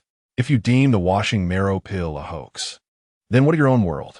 It may seem real to you, but could it also be an illusion for others? Have you considered that there might indeed be parallel worlds, vibrant with fantastical elements, inhabited by various demons and spirits, and powerful beasts? I believe teacher Zhang's reasoning is sound. The limits of science lead to theology. How many phenomena in this world remain unresolved by science? Zhang Ye welcomed his first disciple, a moment of great joy. And, in his elation, he produced a small amount of spiritual tea. The instant Zhang Ye tasted the tea, a delicate aroma enveloped him. Could this be the miraculous tea that healed oldly? The thought ignited a surge of euphoria within him. This trip had truly been a monumental gain. Such an opportunity is rare for an ordinary person to encounter in a lifetime. Before his arrival here, he underwent a medical examination due to some minor ailments. However, the doctor reassured him that they were not serious issues and advised him to take good care of himself. Upon returning, he intended to have a comprehensive checkup at the hospital. Several staff members also savored the taste of the spiritual tea, and the fatigue accumulated from days of filming dissipated in an instant. They exchanged glances, and in each other's eyes, they saw sheer ecstasy. The little silver snake, Hua, which had nestled into a deep slumber on Zhang Ye's wrist, suddenly awoke, evidently attracted by the fragrance of the spiritual tea. It cautiously raised its tiny head, its mouth incessantly flickering, yearning for a sip. To Zhang Ye's surprise, he still possessed spiritual tea. Could it be that his bag of wonders had accompanied him? Daddy, Daddy, Candy exclaimed, turning her head to spot Hua. She promptly tugged at Zhang Ye's sleeve and whispered, Hua is awake. Could it be that it wants to drink tea too? Zhang Ye gently stroked her little head and replied, It's merely a little glutton, eager to try anything novel, though its favorites remain the spiritual tea and elixirs. It drinks spiritual tea like water and treats elixirs as candies. Candy giggled, tenderly caressing Hua's head, saying, Hua is indeed a little glutton. As if understanding her words, the little silver snake nudged its head against her palm. The ticklish sensation made Candy chuckle, and she playfully remarked, Hua, you truly are mischievous. Her laughter immediately attracted the attention of others, leading to the inevitable revelation of the little silver snake. Zhang Xiaoyu, is this your pet? Zhang Ye inquired, his gaze fixed on Hua as it leisurely slithered into the teacup, his eyes sparkling with intrigue. In these times, one could find all sorts of pets, but a completely silver snake was indeed a rarity. At least, he had never encountered one before. Most importantly, the little silver snake Zhang Ye kept resembled a creature he had read about in ancient texts, known as the Huai, which was an early form of dragon appearing in the guise of snake. Fond of water, the Huai would transform into a Jiaolong after 500 years and into a dragon after a millennium. Thus, the Huai represented the juvenile stage of a dragon. Zhang Ye affectionately patted the little silver snake's head and said, Indeed, I raised it. Hua, greet the gentleman. The little silver snake seemed to comprehend his words and nodded its head towards Zhang Ye. Suppressing his astonishment, Zhang Ye jovially returned the greeting and playfully questioned Zhang Ye. Zhang Xiaoyu, where did you acquire this little snake? Zhang Ye replied, I found it, whether in this life or the previous one. His fortune had always favored him in such encounters. Now, he even began to suspect that the reason he was struck by the purple lightning of destiny was perhaps due to having exhausted all his luck when he stumbled upon Huahua. Found it? Song Tianya's lips twitched slightly. Old man, you may not believe it, but Huahua truly is something I stumbled upon. Zhang Ye said with a chuckle while amusing Huahua.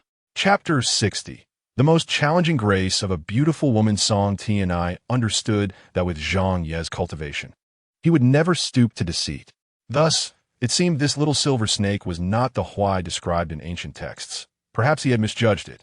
Could it be possible that Zhang Ye's fortune was so remarkable that he had found an injured Huai in the midst of its dragon transformation? Even he was unaware that this small silver serpent was, in fact, a Hu. This thought ignited a surge of excitement within him, which he could scarcely contain. With a serious demeanor, Song Tianyi suppressed his exhilaration and remarked, Zhang Xiaoyu, I once encountered a creature in ancient texts that bears an uncanny resemblance to your little silver serpent. It is known as Hu. It is said that after 500 years, a Hu transforms into a Jiao, and after 1,000 years, a Jiao becomes a dragon. In other words, Hu represents the juvenile stage of a dragon. At this juncture, Song Tianyi paused dramatically, leaning closer to Zhang Ye with an air of mystery, and whispered, Could it be possible that you fortuitously stumbled upon a Hu that failed to transform into a dragon? Huahua interjected, This old man is indeed a genius. How would I have guessed that? Zhang Ye, inching closer to Song Tianyi, lowered his voice and confessed, You have indeed guessed correctly. Huahua is a Hu that failed its transformation into a dragon. When I found it, it was not the small silver serpent you see now, but rather completely black, as if struck by heavenly lightning. It took quite some time for it to regain its true appearance. Song Tianyi was momentarily speechless, both astonished by the revelation and aware of his own limited knowledge. Zhang Xiaoyu, I must admit, even if I were to perish right now, I would die a contented man. In my lifetime, I have encountered two entities recorded in ancient texts. These texts mention that such beings existed in ancient times. By now, they have either gone extinct, hidden away, or— He suddenly paused again, leaning conspiratorially toward Zhang Ye. My master once told me that the entities described in those ancient texts may have transcended to another realm, a world entirely distinct from our own. Zhang Ye se pupilles constricted, a look of astonishment flashing in his eyes as he calmly inquired, Do you believe that besides our world, there exist entirely different realms? A world where such entities could exist, as your master posited? Song Tianyi replied, I used to be a skeptic. After all, those were merely speculations. However, the circumstances have shifted, Zhang Xiaoyu. I now hold a profound belief. The presence of the Xuanwu's shell, the Hu capable of transforming into a dragon, the life-extending techniques of breathing exercises, and the existence of elixirs compel me to question the entirety of the cosmos, whether there are indeed other worlds beyond our own, realms suffused with fantastical elements.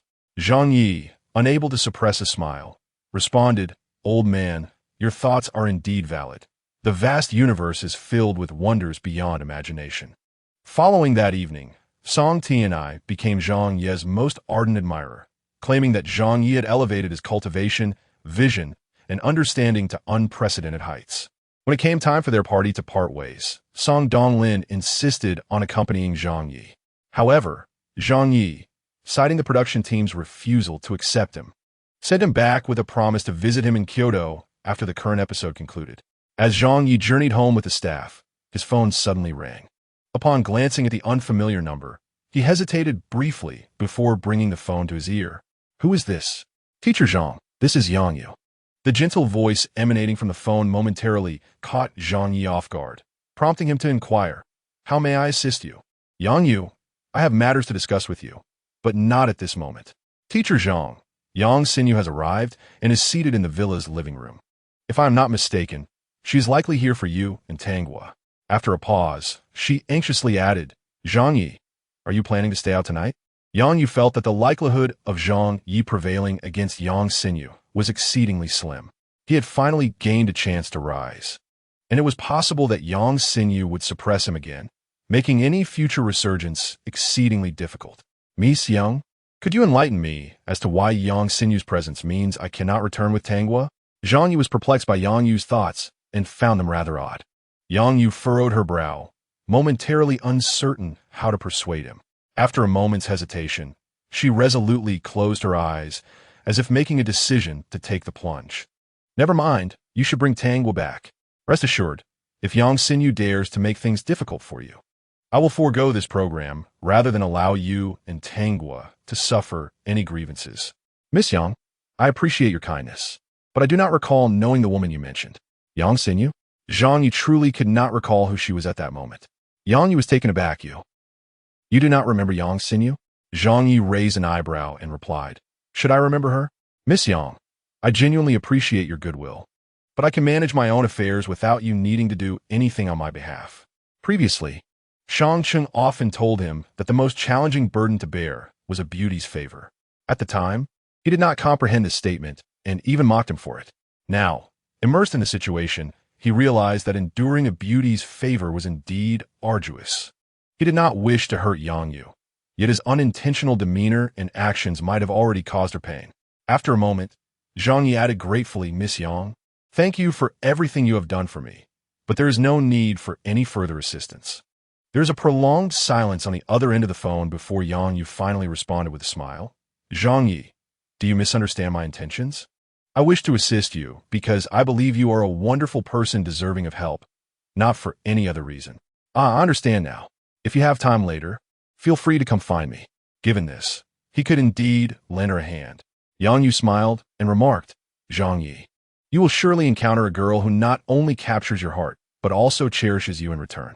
After saying this, she quickly hung up, fearful that Zhang Ye might detect her emotions. Leaning against the cold, hard wall, Yang Yu pressed her hands tightly against her face, weeping uncontrollably. Yet, she felt no regret. Such a man was indeed worthy of her affection. After a long while, Yang Yu dried her tear-streaked cheeks, splashed cold water on her face, and gazed at her slightly pale reflection in the mirror. She gently rubbed her cheeks, attempting to restore some color to her complexion. Once she completed her preparations, she made her way to the first-floor living room. Some matters, even if Zhang Ye forbids her from engaging in them, she must pursue. 5 years ago, she had no ground to stand beside him. She could only silently support him through a pseudonym, quietly contending with those oblivious to the truth online. Yet, the present is markedly different. She is single and free to undertake any endeavor she desires. Chapter 61. The Indomitable Yang Yu in the living room. Yang Xinyu sat gracefully on the sofa, her makeup exquisite and radiant, resembling a proud peacock in full display. This time, she had taken the initiative, slipping out with her assistant without prior approval, and the director on the other end found himself utterly powerless against her. She simply could not wait any longer. She had witnessed Zhang Ye's live stream, which attracted an audience several times greater than during her own broadcasts. Although reluctant to admit it, Zhang Ye had indeed risen to prominence once more, as if he had unlocked the secret to virality, achieving an even greater level of fame than before. With over 1 million active viewers in his live stream, not a single one among them was a mere ghost follower. What troubled her further was that Zhang Ye had dominated the trending searches for the past few days. Regardless of the circumstances, she could not allow him to succeed. If he defended himself, those viewers would undoubtedly believe his words, effortlessly dismantling all the lies she had woven over the years. Unfortunately, this Li Ming was a man easily swayed by money. She had even lowered herself to plead with him, yet he remained unyielding. The mere thought of this left Yang Xinyu in a state of vexation. Her only course of action was to leverage Zhang Ye's affection for her to win him back. Publicly, she could assert that her decision to remarry him was in pursuit of providing a complete environment for their child, Candy. In that case, the unsuspecting online audience would unreservedly align themselves with her. Her current objective was to coax Zhang Ye back into her grasp, a task she was well aware he was susceptible to. In the past, she would strike him playfully and then offer him a treat, and he would invariably confess his faults and shower her with gifts. Alas, she could hardly tolerate such a spineless character. What good was good looks? As these thoughts crossed her mind, her luscious red lips curled into a slight smile. That feeble man would never escape her clutches. Didactoli. Could you perhaps urge him a little? I've already been waiting for over half an hour, Yang Xinyu said, furrowing her brow, her voice sweet and soft, making it difficult for anyone to refuse her. But who was Li Ming? He had long been accustomed to the glitz and glamour of this industry. Aware of Yang Xinyu's intentions, like a mountain, he remained unmoved. Xinyu, Zhang Ye is no longer the Zhang Ye of the past. You must be aware of how wildly popular his live streams are now. And those trending topics? They're propelled by the audience, not purchased. Faced with Li Ming's firm stance, Yang Xinyu's expression soured momentarily, but she quickly regained her composure. She had come with the intent to reclaim Zhang Ye. The production team had granted her 3 days, after all. If she could successfully win him back, her own popularity and national recognition would undoubtedly surge. Making the drama, she was currently starring in a hit before it even aired. The director would be more than pleased to facilitate her ambitions. Director Li, you must have heard about Zhang Ye's feelings for me. As long as I am willing, he will still accept me. After a brief pause, Yang Xinyu smiled gently and continued, my purpose for coming here is quite simple. I wish to reconcile with him for the sake of providing Candy with a complete home. I believe he would be amenable to it. Upon hearing this, Li Ming could not help but furrow his brow. He had encountered shamelessness before, but he had never seen anyone more audacious than her. What did she take Zhang Ye for? A cash cow? Or perhaps a source of popularity? With her limited acting skills, characterized by merely pouting and glaring, if she hadn't occasionally mentioned Zhang Ye's actions during their marriage on the show, who would cast her in films? Ironically, some netizens genuinely bought into her narrative, perceiving her as a pitiful victim. Is she truly pitiable? Xinyu, as a longtime friend, I advise you not to wait for Zhang Ye any longer. It would be best for you to leave swiftly. He is no longer the same as he once was, and your presence here will only humiliate yourself. Yang Xinyu scoffed disdainfully, lifting her gaze to Li Ming and said, Are you so unable to bear my happiness? Li Ming sighed heavily, helplessly replying, Xinyu, I have never uttered such words. Nevertheless, I have said all that I needed to say. If you insist on staying, then stay. Yang Xinyu smiled contentedly, saying, In that case, you must assist me. After a few minutes, instead of Zhang Ye, she found herself face to face with the person she disliked the most, Yang Yu. Had it not been for her subtle schemes, Zhang Yu would never have ended up with her. However, Yang Yu could only endure in silence. No one would believe her if she spoke of it, and should she reveal the truth, her pure and innocent image will be transformed into that of a seductress, ridiculed by the public. Long time no see. Yang Yu approached with a smile that was neither genuine nor hostile. After enduring numerous trials, she was no longer the helpless girl she once was. She had become an indomitable mother, capable of bearing immense hardships alone. Yang Xinyu showed no fear. If she had once lost Zhang Ye to her, she could just as easily lose him again.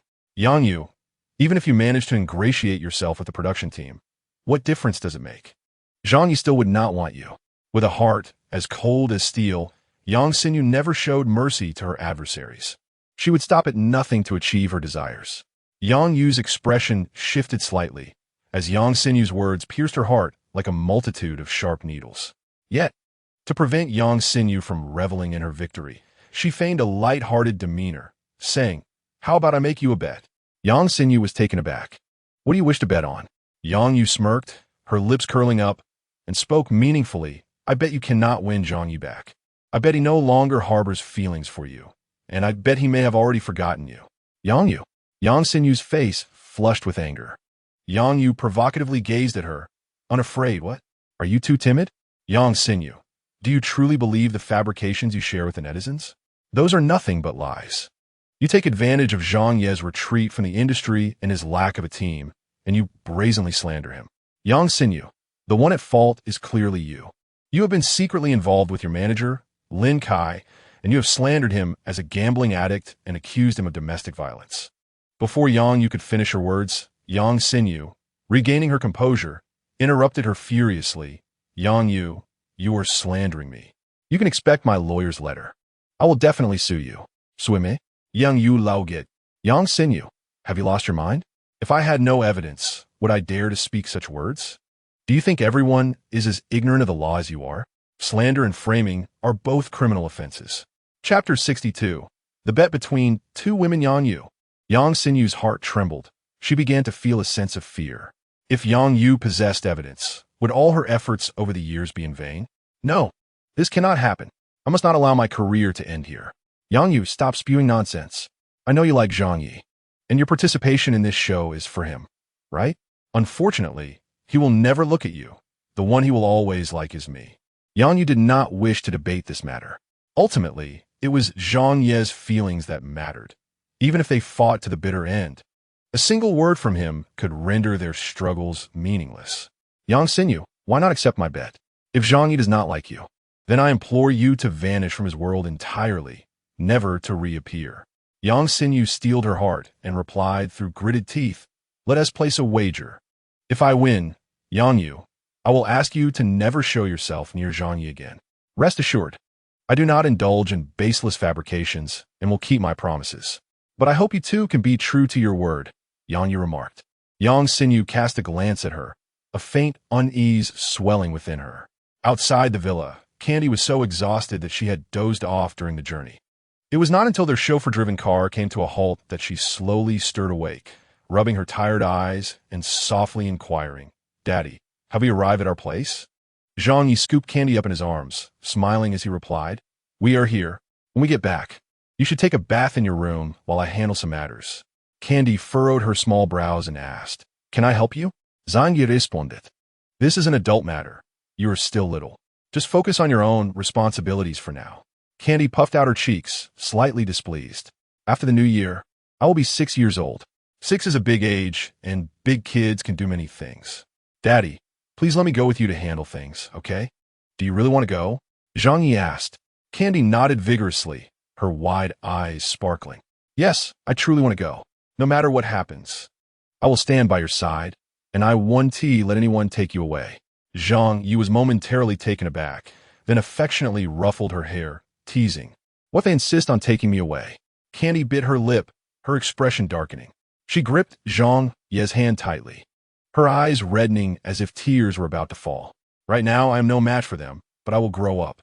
When I am older, I will not let them off. A pang of emotion surged within Zhang Ye. The young girl was undoubtedly concerned for him, having never experienced love throughout her childhood. Upon encountering someone who genuinely cared for her, she clung to him as if he were a lifeline, resolutely unwilling to let go for a lifetime. His thoughts wandered to the fate of Candy after she turned into a villain, ultimately meeting her demise at the hands of the man she adored. My dear daughter, he reassured her, rest assured that no one shall take me away. Even if they harbor such intentions, they would not dare act upon them. After all, any endeavor to harm me would only result in their own ruin. Unless, of course, they wish for the world to perish alongside them. Candy failed to retain any of Zhang Ye's other words, save for the last. Tilting her small head, she sweetly remarked, Daddy, you're so amazing. I want to be just as formidable as you. To which Zhang Ye replied, if you wish to be as remarkable as I am, the first thing you must do is avoid harboring affection for those who do not reciprocate it, be they men or women. If they do not cherish you, then do not waste your feelings on them. Fearing that Candy might not heed his counsel, Zhang Ye reiterated earnestly, my daughter, you must remember what I have said. Even if I depart from this world, as long as you hold on to my words, you will be spared from a tragic fate. Candy puffed her cheeks in exasperation, sighing, Daddy, were you always this chatty? Zhang Ye retorted, this troublesome child. When have I ever been verbose? Besides, my current disposition is a direct result of you. Truly, she was ungrateful. Suddenly, Candy wrapped her arms around Zhang Ye's neck, affectionately nuzzling against him, whispering, Daddy, no matter who you are, I will always love you dearly, and I shall always stand by your side. As the two continued their gentle banter, they entered the living room of the villa. There were several guests present, and aside from Zhang Ye and Candy, the other parent-child pairs had returned, engaged in lively conversation and laughter. However, Zhang Ye's attention was drawn to the aloof demeanor of Yang Yu. He recalled Yang Yu's words on his phone. It seemed she harbored a dislike for Yang Xinyu. Or perhaps there was a certain aversion to her. Otherwise, she would not display her displeasure so openly in front of others. Your teacher Zhang has returned. Huang Zongqi scoffed. Rolling his eyes in disdain, his tone dripping with sarcasm. The most excited of all was Gio, who, after informing his father, dashed away with the chocolate he had purchased with his own earnings to seek out Candy. Zhang Ye was well aware of Huang Zongqi's disdain for him, and given their previous altercation over the car accident, he had no intention of reconciliation, nor did he feel the need to consider Huang Zongqi's feelings. As Gio approached, Zhang Ye hastily set Candy down, urging them to enjoy themselves together. Yet, Candy was adamant in her refusal to leave his side. Even with Gio offering her favorite chocolate, she insisted on staying with Zhang Ye. With no other options, Zhang Ye took one child by each hand, guiding the reluctant Gio along with him. He glanced around and, with a playful tone, remarked, "With so many of you here, are you waiting for me to commence the meeting? In truth, if there were matters you had already discussed, simply informing me would suffice. I generally hold no objections." When Zhang Ye agreed to participate in this program, he had established a clear objective: to elevate his own notoriety and amass considerable wealth, ensuring that Xiao Tangguo would no longer fret over basic necessities. As for anything beyond that, he remained utterly indifferent. Even if the director were to dismiss him at that moment, he would leave without a moment's hesitation. "Zhang Ye, Xinyu has traveled quite a distance to seek you out. Do you not intend to say anything to her?" Huang Zongqi harbored a palpable disdain for Zhang Ye, believing that since his rise to fame, he had begun to regard him with contempt. Particularly following the recent incident, Dong need not have been frightened. He could have intervened during the accident, yet he chose to do nothing, adopting a condescending demeanor. Chapter 63. Resolving the mess. The name Yang Xinyu represented a lifelong torment for the original owner, and even in his dying moments, he yearned for a final encounter with her. In the vernacular of this world, he was merely infatuated. However, such infatuation belonged to the original owner, not to him. Zhang Ye cast a half-smile, glancing at Huang Zongqi, his tone remaining indifferent. "You have failed to manage your son's affairs, and yet you possess the leisure to concern yourself with others' matters? Were I in your position, I would certainly stay close to Dong. Huang Zongqi's expression shifted, his anger nearly boiling over. Gritting his teeth, he retorted, "If it weren't for your ill-omened words, would my son have been frightened?" Following the accident yesterday, Dong had been in poor spirits, and Zhang Ye's careless remarks only fueled Huang Zongqi's desire to expel him from the program. Zhang Ye furrowed his brow, unwilling to engage further. For him, all that mattered was to act with a clear conscience. Anything beyond that was of no concern. Yang Yu glanced over, indignant that anyone would dare to bully Zhang Ye simply because of his amiable disposition. Resolute, she stood up, her delicate brows furrowing tightly, unafraid of offending Huang Zongqi. "Teacher Huang, how can you speak like that? Just yesterday morning, Zhang Ye had already warned you. It was your own unwillingness to heed his advice that led to the subsequent events. Shouldn't you reflect on your own obstinacy?" Publicly reprimanded by a woman, Huang Zongqi's countenance darkened further. He regarded Yang Yu coldly, clearly taken aback that someone would dare to defend Zhang Ye. "Yang Yu, this is a matter between Zhang Ye and myself. What business is it of yours? Do not presume that by uttering a few words on his behalf, he will harbor any affection for you. That is impossible. His affections have always been for Xinyu and will never change." In his moment of exasperation, he spoke without thought. Once those words escaped his lips, even if Huang Zongqi wished to retract them, the opportunity was lost. Yang Yu's eyes instantly brimmed with tears, her slender form swaying as if on the verge of fainting. Sitting beside her, Zhao Shuili quickly rose to support her, concern etched on her face as she asked, "Yeah, are you all right? You should sit down. Do not stand any longer." Yang Yu silently shook her head, rather than returning to her seat. She directed a mocking gaze at Huang Zongqi and stated, word by word, "Teacher Huang, I have always held you in high regard. Yet I never anticipated you to be one who relishes discussing the private matters of others. Indeed, I have an affinity for Zhang Ye, and I concede that. But so what? He is single, and so am I. There is nothing shameful about it. I admire him, yet I have never demanded that he reciprocate my feelings." Standing tall, her eyes reflected no trace of fear. The worst outcome would be that no one would cast her in films or invite her to participate in programs. Huang Zongqi's expression grew increasingly grim, nearly ashen. He opened his mouth, seemingly poised to retort, when Li Ming hastily stepped forward to mediate, cheerfully exclaiming, "Let's all calm down. This isn't a monumental issue. Teacher Huang, Yang Yu, perhaps you could each temper your words a bit."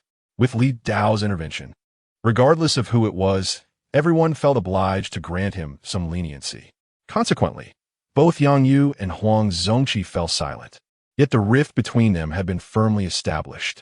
After a brief pause, Li Ming continued, "Yang Yu, apologize to Teacher Huang, and we shall consider this matter settled. From now on, no one is to speak of it again. Director Li, I am not at fault. Why should I apologize?" Yang Yu protested, her brows furrowing tightly. Observing Yang Yu openly contradict him, Li Ming's expression soured. "Teacher Huang is a senior. What is wrong with asking you to apologize?" Yang Yu's demeanor faltered, her mouth slightly agape, just as she was about to respond when Zhang Ye leisurely interjected, "Director Li, are you attempting to smooth things over? The one in the wrong is evidently not Yang Yu." Li Ming was infuriated. He was merely a peacemaker, yet somehow the blame had shifted to him. Zhang Ye, his face devoid of emotion, stepped forward and coldly regarded Huang Zongqi, stating, "If one has erred, an apology is warranted, rather than leveraging one's status to bully those weaker than oneself." Huang Zongqi's complexion fluctuated between red and pale, filled with a desire to confront Zhang Ye. But the thought of his current circumstances quelled the anger that rose in his chest. Noticing Huang Zongqi's reluctance to move, Zhang Ye casually remarked, "Will Teacher Huang not apologize?" The previously silent Yang Xinyu finally reacted, rising to stand beside Zhang Ye, her demeanor gentle, her tone soft. Zhang, Teacher Huang has helped you immensely in the past. How could you allow him to lose face over someone like Yang Yu? Besides, Teacher Huang is not at fault in this matter. Moreover, she continued, what is Yang Yu? After all, what qualifies her to meddle in your affairs? Yang Xinyu raised her chin, gazing at the man before her with admiration. Suddenly realizing that Zhang Ye now possessed an allure that surpassed his former self, rendering her unable to resist. "Zhang, I came specifically to find you. May I have a word?" Just moments ago, an unusual feeling had blossomed within her. She believed she had fallen for this man. Zhang Ye furrowed his brow, turning to look at Yang Xinyu with a cold and indifferent gaze, his tone equally aloof. "Are we so familiar with one another? Zhang, how can you speak to me in such a manner?" Yang Xinyu suddenly felt her eyes welling up with tears. "I specifically took a leave from the director to seek you out, and yet you tell me that we are not familiar?" With an innocent furrow of her brow, her tears brimmed, as if they were about to cascade down at any moment. You promised that you would love me for a lifetime. Have you already forgotten the words you once spoke?" Zhang Ye frowned, coldly gazing at the woman before him, who was on the verge of tears. Feeling distressed that the original owner of this body was so infatuated, leaving him with such a mess. However, the original owner was one thing, and he was another. Thus, it did not hinder him in the slightest from calmly assessing Yang Xinyu's features. Surely, she had undergone cosmetic surgery. The facial structure was beyond his analysis, so he would have to rely on the bone structure instead. Before Zhang Ye could utter a word, Tang was suddenly sprang forth, forcefully shoving Yang Xinyu aside, and shouted fiercely, "Where did this wicked woman come from? Stay away from my father." Caught off guard by the shove, Yang Xinyu stumbled, nearly falling to the ground. Instinctively, she wanted to drag Tanghua over to give her a proper scolding, but the quick-witted child darted behind Zhang Ye for protection. Yang Xinyu, feeling a surge of anger, retorted, "Where did this wild child come from? Lacking in manners, are we?" By the time she realized her misstep, it was too late. "You are Tanghua, right?" "Tanghua, I am your mommy. Don't you remember me? The last time I visited you, I bought you many beautiful clothes." Seeing Yang Xinyu reach out to touch her, Tang's expression soured instantly, and she shouted passionately, "You are not my mommy. I have no mommy. Stay away from me and my father." Zhang Yi bent down to pick up Tanghua, gently patting her little head, and said in a soothing voice, "My dear, with your father around, there is nothing to fear.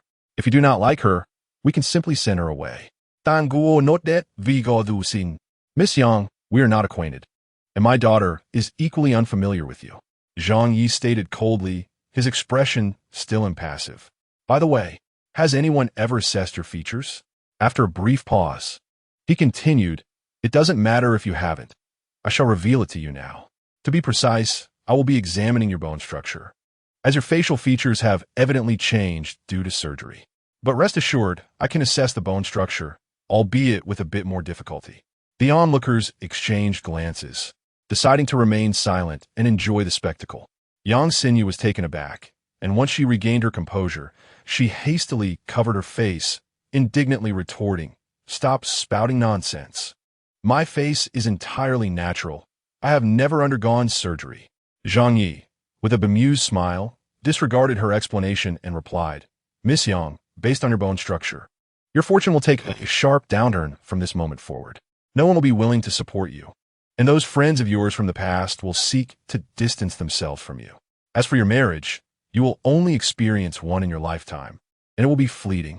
Your future days will be unsatisfactory, and the man you desire holds no affection for you. As for your offspring, it seems you are destined to remain childless in this lifetime. Your transgressions are far too numerous, having personally taken the lives of many children entwined with your fate." Zhang Ye's words fell upon Yang Xinyu's ears like a heavy stone, driving her to the brink of madness, her countenance dark and nearly contorted. "Cease your nonsensical ramblings. Zhang Ye, after all this time, I am your closest confidant. Surely I know your true worth," she retorted vehemently. "You claim to read faces and divine fortunes. Such talents must surely be mere fabrications contrived by the production team. You have merely become so enmeshed in your role that you've forgotten your true self. Zhang Ye, you are nothing more than an utterly worthless coward, foolishly believing you could rise again.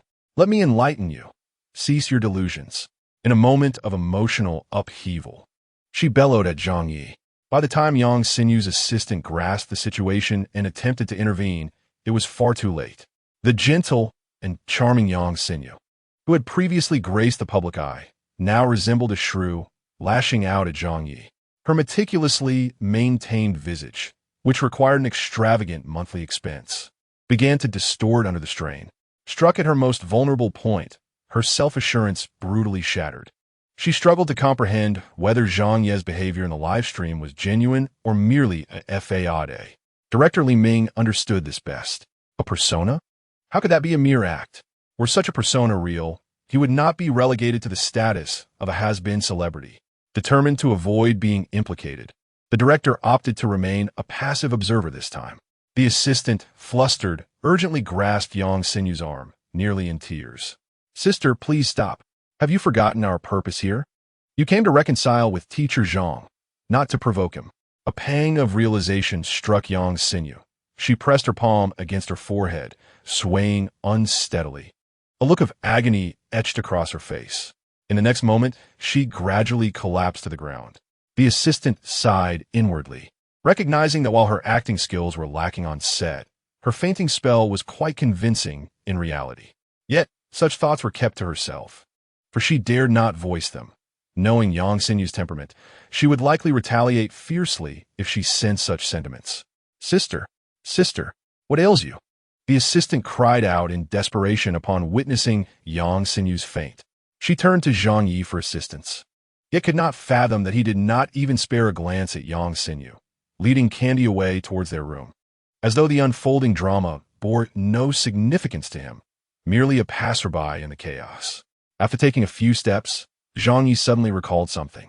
He halted, turning back to glance at the unconscious Yang Xinyu, declaring, "Candy is not your biological child." This statement reverberated like thunder on a spring night, leaving all bystanders in stunned silence. What did it mean that Candy was not Yang Xinyu's biological child?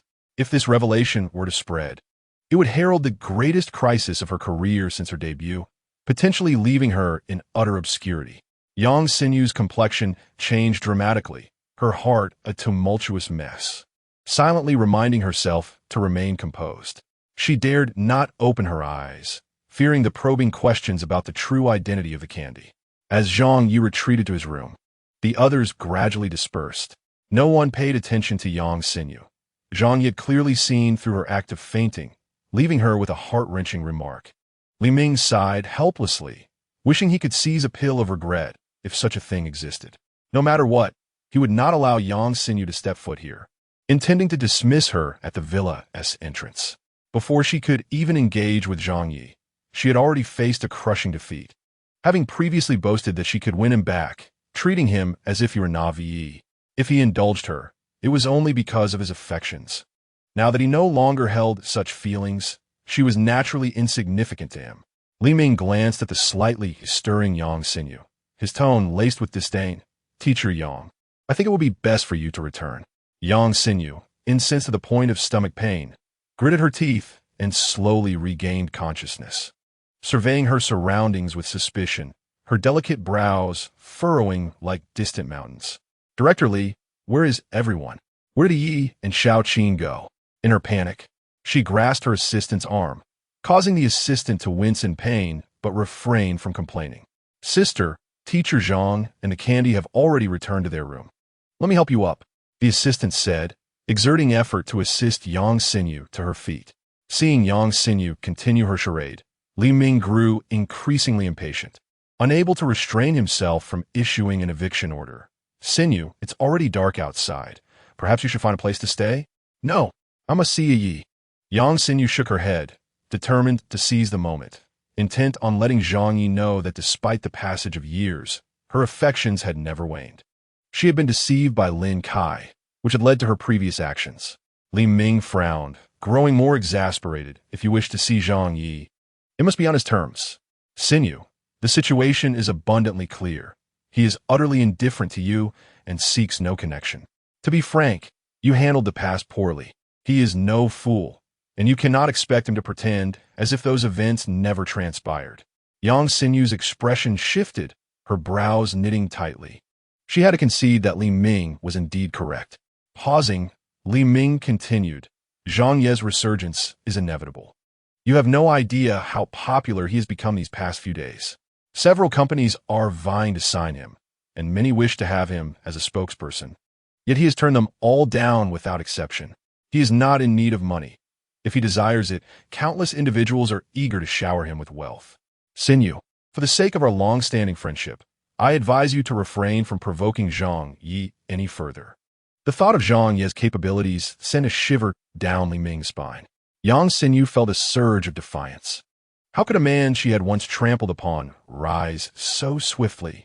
Most unbearable was his cold demeanor toward her. "Director Li, I appreciate your concern, but I know what I must do." Despite her dissatisfaction, Yang Xinyu was not without reason. She realized that her foremost priority was to clarify the matter of Candy with Zhang Ye.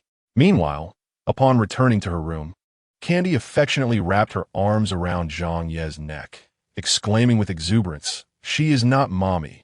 I am so happy, so very happy." Zhang Ye was amused by her exuberant display. He gently patted her little head and playfully suggested, "Since you are so delighted, should we celebrate with a late-night snack tonight?" Candy's eyes sparkled with excitement as she eagerly nodded. "Daddy, can I have roasted chicken wings?" She had seen other children enjoying them before, and they seemed utterly delectable, nearly making her drool. "Of course. My dear, you can have whatever you desire.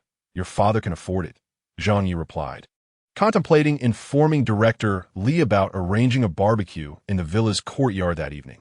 Suddenly, an unsettling thought crossed Candy's mind, causing her once radiant eyes to dim and her mood to plummet in an instant.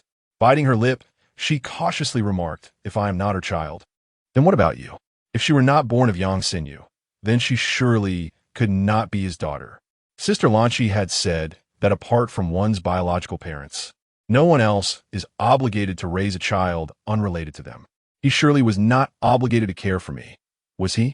Candy sniffled, lowering her head in contemplation, internally vowing to be even more obedient in the future.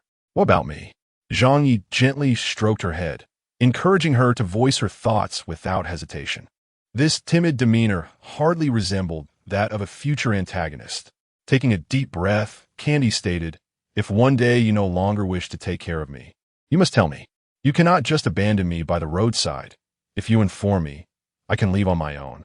Zhang Yi was taken aback for a moment before bursting into laughter. Candy pouted slightly. "You mustn't laugh. I'm being serious." Sensing the little one's sorrow, Zhang Yi embraced her, affectionately ruffling her hair, and spoke in a gentle tone. All right, I won't laugh. However, you must understand something very important. I willingly care for you and strive to earn abundant money for you because you call me daddy. That is all there is to it. Is that true? Candy's eyes widened, shimmering with hope. Absolutely true. In order to rewrite Candy's future, he needed to be thorough. Parenting resources indicate that lying to a child marks the beginning of losing their trust, and he must ensure that Candy trusts him unconditionally. Candy sniffled, breaking into a smile as she clung to his neck, repeatedly calling, "Daddy, Daddy, Daddy." Finally, with a sense of conviction, she declared, "Having called you Daddy so many times, no matter what happens in the future, you cannot abandon me." Zhang Ye rubbed his forehead with one hand, feeling a headache coming on. Why was this topic resurfacing again? Just as he pondered how to respond to Candy, a sudden knock at the door interrupted his thoughts. Zhang Ye's heart immediately settled back into place, filled with gratitude towards the person outside the door, who had seemingly rescued him from a dire predicament. He quickly rose to his feet and announced, "Daughter, someone is knocking at the door. I shall go and see." Tang Guo puffed out her cheeks reluctantly and responded with a lackluster "oh" before scampering off to the balcony. She grasped the jade gourd hanging around her neck and softly recited a spell. Meanwhile, upon opening the door, Zhang Yu was greeted by Yang Yu and Zhao Xueli standing at the entrance. He promptly invited them in, courteously saying, "Please, make yourselves comfortable. What would you like to drink? Bottled coffee or coconut juice?" The two ladies replied that they were fine with just water. Zhang Yi, not wishing to stand on ceremony, welcomed them to take a seat and cheerfully inquired, "You both have come together to see me, so there must be something you wish to discuss. Please go ahead. If I can assist, I shall do my utmost." Zhao Xueli exchanged a glance with Yang Yu, who, after a moment's contemplation, earnestly stated, "Teacher Zhang, we have specifically come to you because there is indeed a matter of great importance to discuss, one that I must address." Zhang Yu raised an eyebrow, urging her to continue. Yang Yu took a deep breath, her expression becoming exceedingly serious as she looked into Zhang Ye's eyes. "Teacher Zhang, you should be aware that the easiest money to earn in this world comes from children and women. I currently have an idea that I can guarantee will yield substantial profits, but its execution requires your support." As she spoke, she discreetly assessed Zhang Ye's reaction. Noticing his lack of curiosity, Yang Yu felt a flutter of anxiety within her. What if he declined? How could she possibly convince him?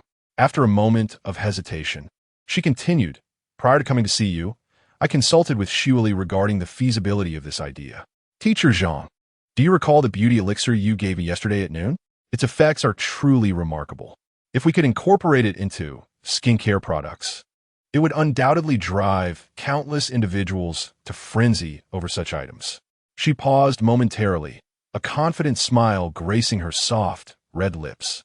If a skincare product capable of replacing aesthetic medical procedures were to emerge on the market, it would surely captivate a multitude of women.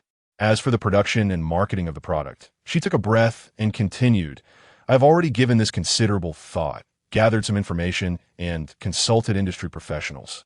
We could partner with a manufacturer possessing skincare production credentials. As for marketing, Xueli and I are prepared to personally promote it, and we can enlist the help of friends within the industry to assist with advertising. By the way, we aim to position ourselves in the high-end skincare market." Having concluded her presentation, Yang Yu turned to Zhao Xueli and asked, "Xueli, do you have anything to add?" Zhao Xueli raised her gaze to Zhang Ye. They were contemporaneous artists, yet she had never reached the heights attained by Zhang Ye. During his meteoric rise, she was still relegated to supporting roles. Later, he withdrew from the limelight for Yang Xinyu, and subsequently, he was embroiled in various scandals, subjected to scorn across countless online platforms.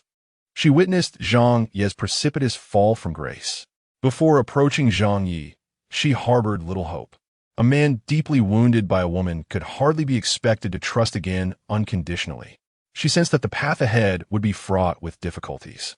Zhao Xueli smiled gently and said, "Teacher Zhang, should this project come to fruition, you need only provide the beauty elixir. The rest will be managed by Yang Yu and me. Of course, we must address the project costs and profit distribution. You will contribute the beauty elixir, which equates to core technology, thus holding 40% of the shares. I will hold 25%, Yang you will have 20%, and the remaining 15% will be allocated to others later. Teacher Zhang, if you have no objections to this distribution, we should swiftly finalize the contract. If all goes well, this skincare product infused with the beauty elixir could be launched within 3 months. After a brief pause, she added with a smile. Yang Yu mentioned that she doesn't have much money to contribute. Zhang Ye pondered for a moment and replied, "How about this, Miss Zhao? You and Yang Yu can each take 25%, and I will cover the shortfall for her. As for the rest, I have no objections. You may proceed as you see fit." Zhao Xueli glanced at Yang Yu, her expression one of disbelief. Did he just agree without hesitation? Shouldn't he take a moment to consider? The notion that a man, having been deeply hurt by a woman, would not easily place his trust again seemed far from reality in this instance. He hadn't deliberated at all. Yang Yu shrugged, her red lips curving into a slight smile. "How would I know? Perhaps you should ask him yourself?" Teacher Zhang, could you perhaps reconsider?" Zhao Xueli felt overwhelmed by the sudden turn of events. As if she were caught off guard, she wished to confirm the agreement once more. What if this were merely a fleeting daydream? Zhang Ye chuckled and replied, "You have already mapped out every detail. I need only collect the funds. Such a splendid opportunity requires no further contemplation. To hesitate for even a moment would be a disservice to the money." The two women couldn't help but laugh at Zhang Ye's words. "Teacher Zhang, you seem rather aloof in your daily demeanor. Yet who knew you could be so humorous?" Zhao Xueli teased. Zhang Ye paused and smiled. "That is merely because you do not know me well enough. I am quite easygoing." Zhao Xueli replied, "Then, Teacher Zhang, could you grant us the chance to know you better?" Yang Yu, too, looked at Zhang Ye with eager anticipation. Zhang Ye, feigning exasperation, said, "I was merely jesting. Did you take me seriously?" The two women nodded in unison. Zhao Xueli then burst into laughter, playfully remarking, "Teacher Zhang, once this project is established, you will become our greatest ally. Rest assured, we will labor tirelessly to earn you a fortune. You need only sit back and count your money." Zhang Ye responded, "Why does that statement carry such a double meaning? It sounds as though the two of them are jointly nurturing him." Suddenly recalling something, Yang Yu added, "Teacher Zhang, after we finalize our partnership with the manufacturers, we will commence production. At that point, we will engage professionals to manage the brand, and we will allocate a small portion, 10% of the shares, to him. As for the nourishing elixir in your possession, it is the crux of this project. Without it, her grand vision cannot possibly materialize." Zhang Ye understood their concerns and smiled, saying, "When the skincare products enter production, please inform me, and I will present the nourishing elixir." Zhao Xueli felt a surge of joy and quickly replied, "Teacher Zhang, you are remarkably generous. Once our company is registered in a few days, we shall sign the contract. I'm entirely agreeable." The core technology resided in his hands, and with financial security on his side, Zhang Ye felt no urgency. The two women chatted with Zhang Ye for a while longer, and somehow the conversation veered towards Yang Xinyu. Zhao Xueli, unable to tolerate her duplicitous demeanor, launched into a tirade against her, concluding with a smile, "Teacher Zhang, a man of your caliber is truly unworthy of someone like Yang Xinyu." In truth, they were both quite curious about Zhang Ye's initial attraction to Yang Xinyu, who was far from remarkable. Zhang Ye had wealth and looks in abundance, coupled with outstanding character, yet he possessed a hint of aloofness, which left many women in the circle smitten with him. An enigma indeed. Zhang Ye cleared his throat deliberately, saying, "That was a matter of the past. Let's not dwell on it. It was merely a folly of the original owner of this body, and has no bearing on me. It would be rather embarrassing to disclose. During the peak of his career, while mingling with those female cultivators, he isolated himself in a courtyard, either meditating or studying the Tao, determined to become the youngest ascendant in that realm. But alas, the heavens, envious of his talent, struck him with a purple lightning bolt during his tribulation, forcibly extracting his soul." Zhao Xueli assumed Zhang Ye was simply shy and quickly added, "Teacher Zhang, you are still young. There are many wonderful women in this world. Do not forsake a vast garden of flowers for one Yang Xinyu. In fact, if you would not mind, I could introduce you to someone. Just tell me your type." Chapter 67. Candy is a little pitiful seeing Zhao Xueli's increasingly outrageous remarks. Zhang Ye felt compelled to interrupt. Teacher Zhao, I appreciate your kind intentions, but I believe that my current situation is quite satisfactory. I simply wish to raise Candy well. Zhao Xueli responded, That does not conflict at all. Teacher Zhang, please do not despair.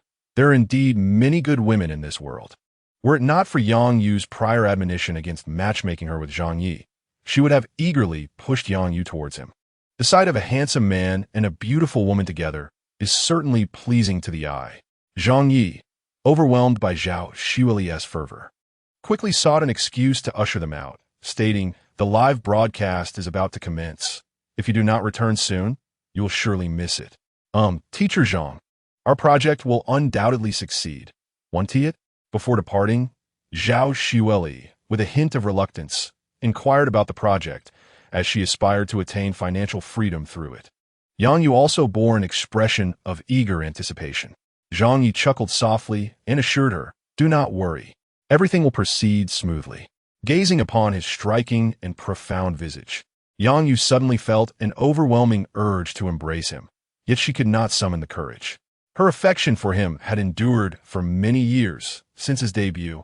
To be precise, when she calculated the duration, it had been a staggering 12 years, an interminable span indeed. With her eyes slightly reddened, Yang Yu mustered a gentle smile and spoke softly, Zhang Ye, if there is anything you require assistance with, please do not hesitate to ask. I shall certainly do my utmost to help you. As long as you voice your needs, I shall be at your service. The burdens of beauty's grace weighed heavily upon Zhang Ye's heart, and he sighed inwardly, reflecting on Yang Yu's adoration for him, which only intensified his sense of the original character's predicament. Really? He decided to be unreserved. Yang Yu paused for a moment, then beamed at him and affirmed, Yes, indeed. As long as you ask. Zhang Ye then posed a question. Would you both like to have a late-night snack? The two women exchanged glances of suspicion before Yang Yu playfully asked, Teacher Zhang, are you perhaps feeling peckish for a late-night treat? It's candy, she exclaimed. I would love some grilled chicken wings. I was wondering if we could have a barbecue in the villa's courtyard? If it's feasible. We could start tonight after the live stream. It wouldn't be too late. Zhang Ye shared his thoughts, then looked towards Yang Yu and Zhao Xueli for their reactions. Yang Yu nodded in agreement, saying, I concur. I will inform Director Li shortly to make arrangements. Zhang Ye replied, No need for him to arrange anything. Just inform him. A barbecue in the courtyard will be livelier with more people. He intended to coordinate with a few of his staff members to prepare the essentials. Upon hearing this, Zhao Xueli expressed her excitement. Teacher Zhang, please include Lele in this plan. He's been working so hard these days, and if he learns there's free barbecue tonight, he will surely be overjoyed. Zhang Yi suggested. Then you two should also check with Zhou Yeluan and Zhuzhu. The two women promptly agreed and hurried off. Once they were out of earshot, Zhang Yi took out his phone and called his staff, sharing his plans. The staff members readily consented, with two of them assigned to prepare the late-night snacks, and the other two tasked with the evening's livestream.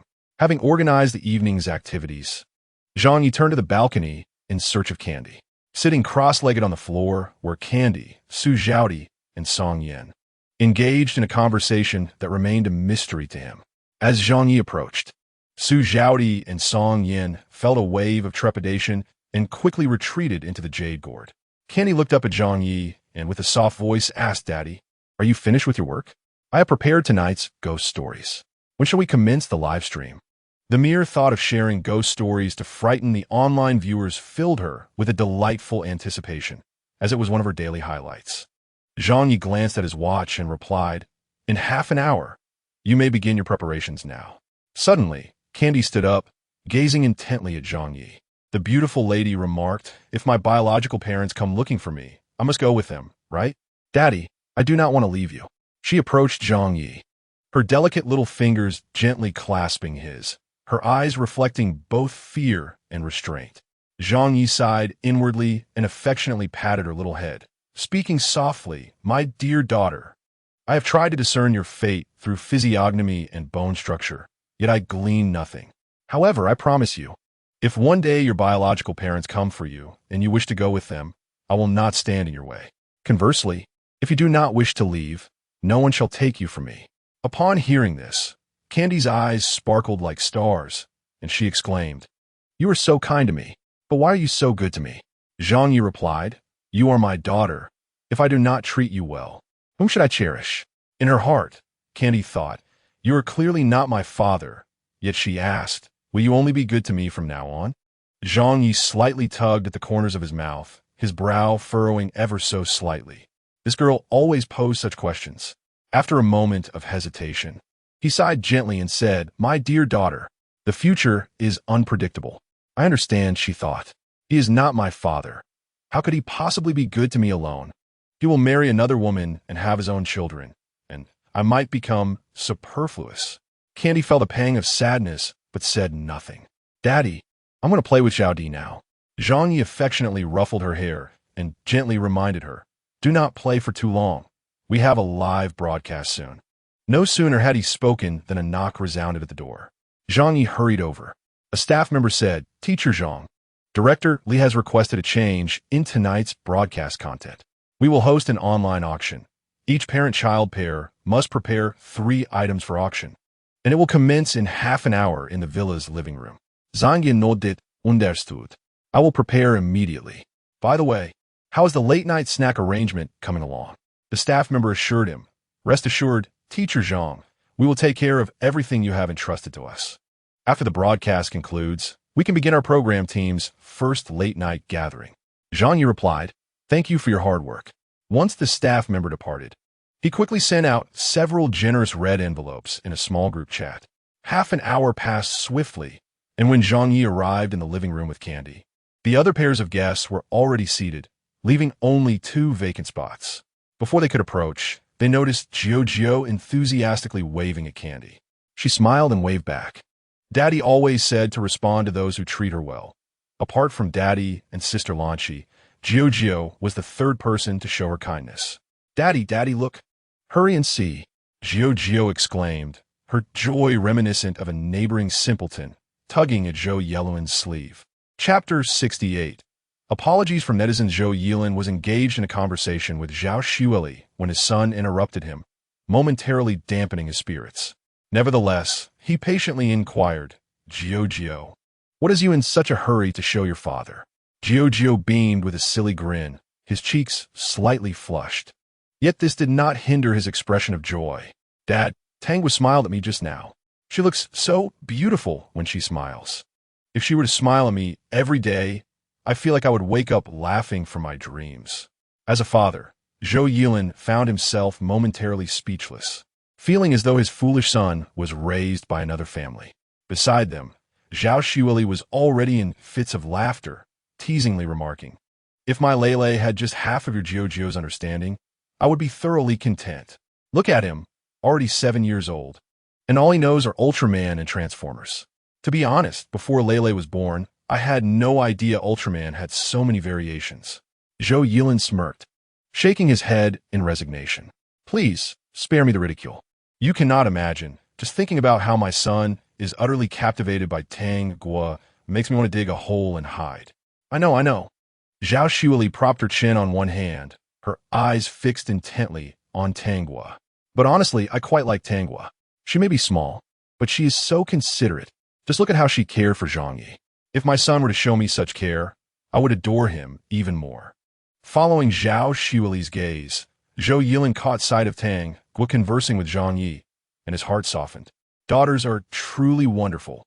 They are more considerate and perceptive, unlike sons. Soon, 5 pairs of parent-child guests were seated. To maintain an air of mystery, the production team had only announced the auction event on Weibo an hour prior, promising that half of the proceeds would be allocated to assist underprivileged children who had dropped out of school. In just a few minutes, the post garnered millions of shares. Beneath this announcement, countless netizens left comments asking for Zhang Ye's Weibo handle. In response, the staff made a follow-up post clarifying that Zhang Ye does not have a Weibo account, stating that this family variety show would mark his final appearance on screen, after which he would not participate in any other programs in any capacity. Once this message circulated, the production team's account was inundated with attention. Simultaneously, Yang Sinyu's Weibo account came under scrutiny. Her prior lamentations were dredged up, and soon after, An insider leaked that the entire situation had been orchestrated by Yang Xinyu and her manager, Lin Kai, with the intent to deplete Zhang Ye's savings while simultaneously undermining him.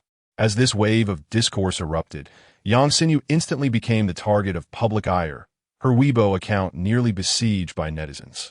Witnessing the overwhelming tide of criticism online, Yang Xinyu's team was left utterly bewildered, caught off guard by the backlash.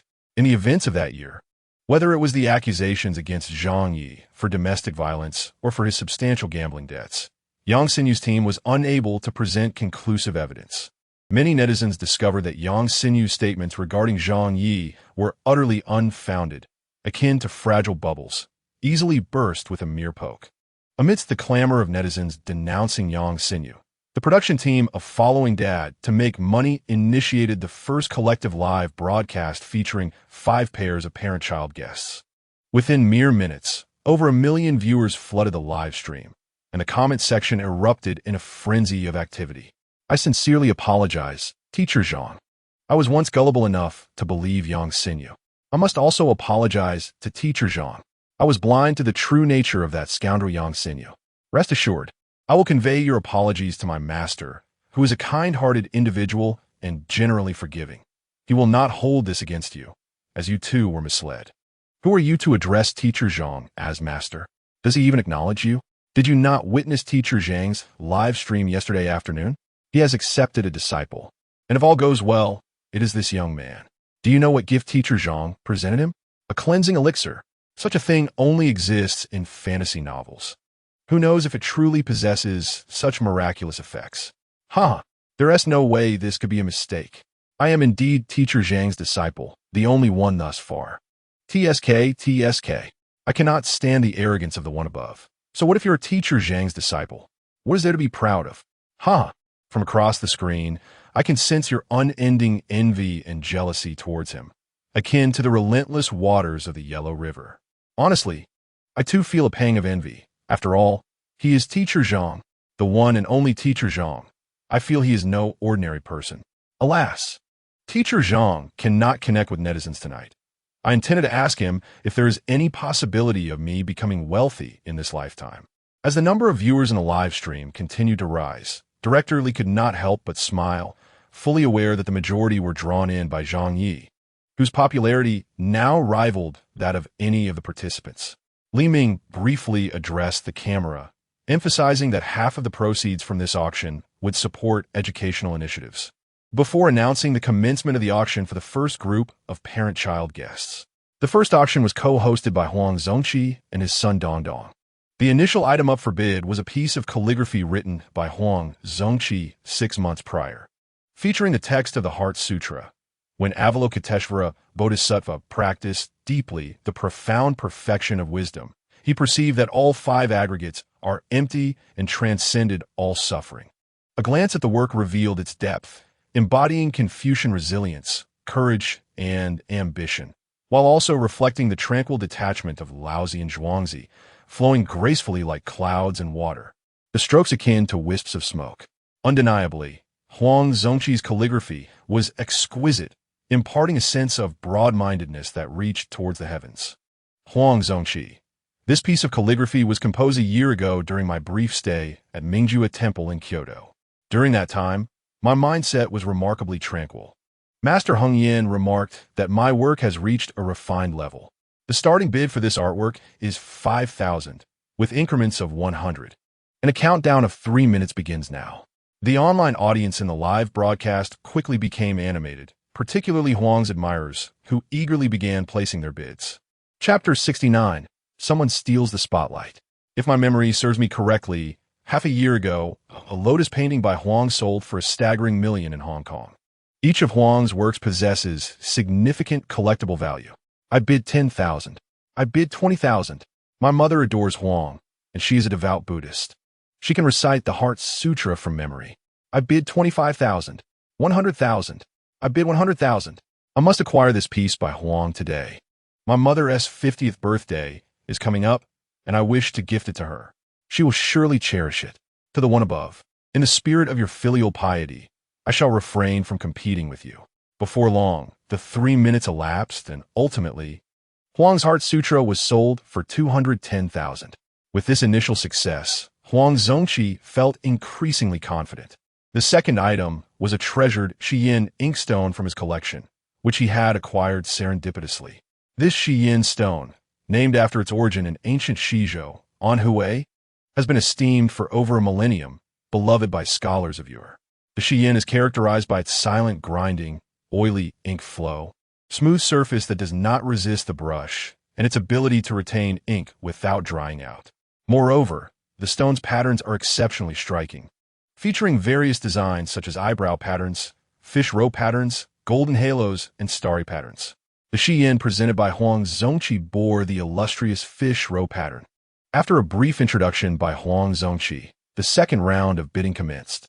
3 minutes later, the Shiyin was sold for 50,000. In the third round of the auction, Huang entrusted his son Dong Dong with a piece of ink wash painting depicting withered lotus in winter. Reports from informed sources indicated that Dong Dong is a lay disciple of Master Heng Yin and is greatly favored by him. During every winter and summer break, Huang Zongqi would take Dong Dong to Mingjue Temple for a few days, signifying that Dong Dong's artistic skills have been nurtured by the esteemed master of traditional Chinese painting. This is my own creation, a winter scene of lotus. I wish to contribute my efforts to charity. The starting bid is 500, and if anyone appreciates it, they may bid. The minimum increment is 50. As Dong Dong finished speaking, bids began to flow in the live broadcast. Within minutes, the price surged from the initial low to a remarkable 5,000, a tenfold increase. Ultimately, the bidding concluded at 5,400. After the first segment of parent-child guest auctions, Li Ming stepped in front of the camera to summarize the total amount raised. The auction proceeds from Huang and Dong Dong amounted to 205,400 yuan. He offered routine commendations before continuing. Next, we invite teacher Yang Yu and her daughter, Xia Tian. Yang Yu and Xia Tian were not entirely prepared. In terms of economic circumstances, apart from Zhang Ye, she is the least fortunate among them. Over the past 2 years, in her quest to regain custody of her son, Xia Tian, from her ex-husband, she nearly depleted all her savings accumulated from years of acting. Fortunately, she ultimately triumphed, and Xia Tian returned to her side. In the subsequent 2 years, despite her relentless efforts in her career, she could merely sustain her current lifestyle. Yang Yu, this bracelet was purchased in my early years. It is not particularly expensive. I spent 150,000 at the time of purchase. Now, as I present it for auction, considering inflation, I have set the starting price at 150,000 with a minimum bid increment of 1,000. Let the bidding commence. The live stream quickly became lively, with enthusiastic bidding. Teacher Yang is my idol. I must support her. 160,000. I bid 160,000. 165,000. Teacher Yang is also my idol. It's a pity she rarely appears on screen after getting married. For my idol, I'd bid 200,000. 210,000. The price escalated rapidly, and as the final 3 minutes approached, the bid settled at 352,000, making it the highest bid of the evening. Next, Yang Yu presented another item for auction, a rather ordinary handmade piece, which eventually fetched 5,000, a decent price. Xia Tian showcased her small gold lock, attracting compliments from numerous viewers for her delicate charm, and the final price exceeded the current gold market price, concluding at 35,000. Following her was Zhou Yellowen and his son, Zhuzhu. Their auction items were unremarkable, yet they also achieved commendable prices. When it was Zhao Xiuli's turn, she removed a limited edition watch from her wrist. She had always disliked being overshadowed and was determined to secure the top bid this time. However, she was acutely aware that she could not possibly outbid Zhang Ye, whose beauty-enhancing pills alone held considerable value. Thus, her aim was to secure the second position, surpassing the amounts offered by the 3 others. Honestly, when Director Li informed me about the auction segment, I was utterly bewildered, as I was at a loss for what to present. Eventually, I recalled that the watch I wore was quite nice, and I steeled myself to put it up for bidding.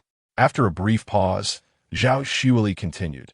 This watch was a gift from my husband last year, celebrating our 7th wedding anniversary. It is a limited edition, and I heard he had to pull many strings to acquire it.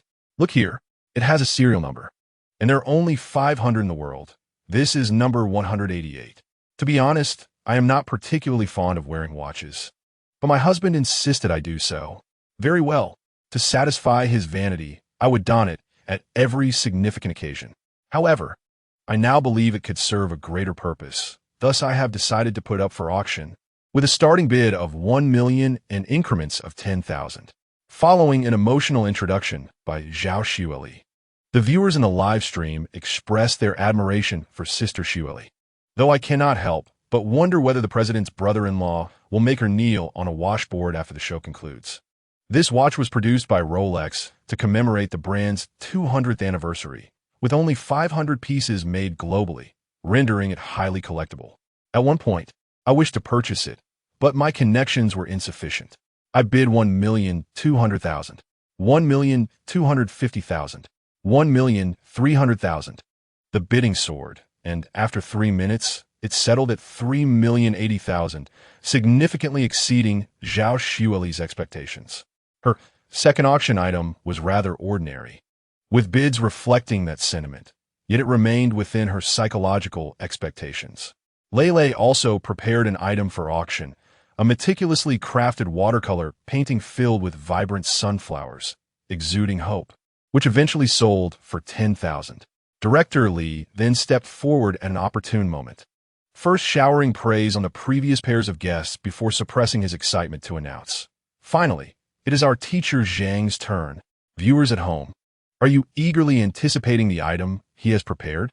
To be honest, I'm unaware of what he has in store, but I can assure you that Teacher Zhang will undoubtedly broaden our horizons and ignite our passions." Chapter 70. Preparations by various influential figures. As the live camera focused on Zhang Ye and Candy, the viewers in the live stream became electrified. This was a person capable of producing spiritual tea and cleansing elixirs, so his auction item could not possibly be ordinary. Those influential individuals already waiting in front of their screens began showering Zhang Ye with gifts, filling the screen with cruise ships and carnivals. Wow, who is so wealthy? These cruise ships and carnivals are raining down like heavy snow. I must admit, I am filled with envy and admiration. Yet, knowing that half of this income is to be donated, I find myself elated once again. The person upstairs understands metaphor. I surmise that those gifting to Teacher Zhang are anticipating his auction item. Even a sip of spiritual tea can drive the elite into a frenzy. And I doubt Teacher Zhang has only that to offer. Indeed, the truth is revealed. How could someone who possesses spiritual tea have only that? He must have something even more extraordinary. Otherwise, why would he be willing to share the spiritual tea with so many? I am no longer envious of others. I only envy the few staff members accompanying Teacher Zhang. Initially, they must have been quite reluctant, as at that time, Teacher Zhang was still somewhat obscure, even overshadowed by a plethora of rumors, and it was said he was quite impoverished, relying on friends for support. 1. Routine inquiry. Is there a need for tea servers beside Teacher Zhang? Bodyguards would suffice. The 18th generation inheritor of Wing Chun is not to be trifled with. Facing 10 opponents is certainly not a challenge. To the person above, perhaps you should take a break. My master is already content, a person who finds joy in simplicity. Chen Jing learned from her friend Zhang Shumin that Zhang Ye would be hosting an online auction this evening. In a show of support, Chen Jing suggested they meet at an exclusive venue to cheer for Zhang Ye, even if they were unable to acquire any items. Their presence would help elevate the bidding prices. Naturally, Zhang Shumin agreed to Chen Jing's proposal. Without Zhang Ye's assistance, her daughter would still be in a precarious situation. And now, upon learning the outcome, she felt a sense of relief. Life stretches ahead, and those who remain should embrace it fully rather than succumb to the burdens of regret day after day. Jing, don't you have sufficient liquidity? If it comes to that, we can acquire the items together, Zhang Shumin remarked. Chen Jing pondered for a moment and replied, "That is indeed a good idea, if it becomes necessary. We shall resort to that."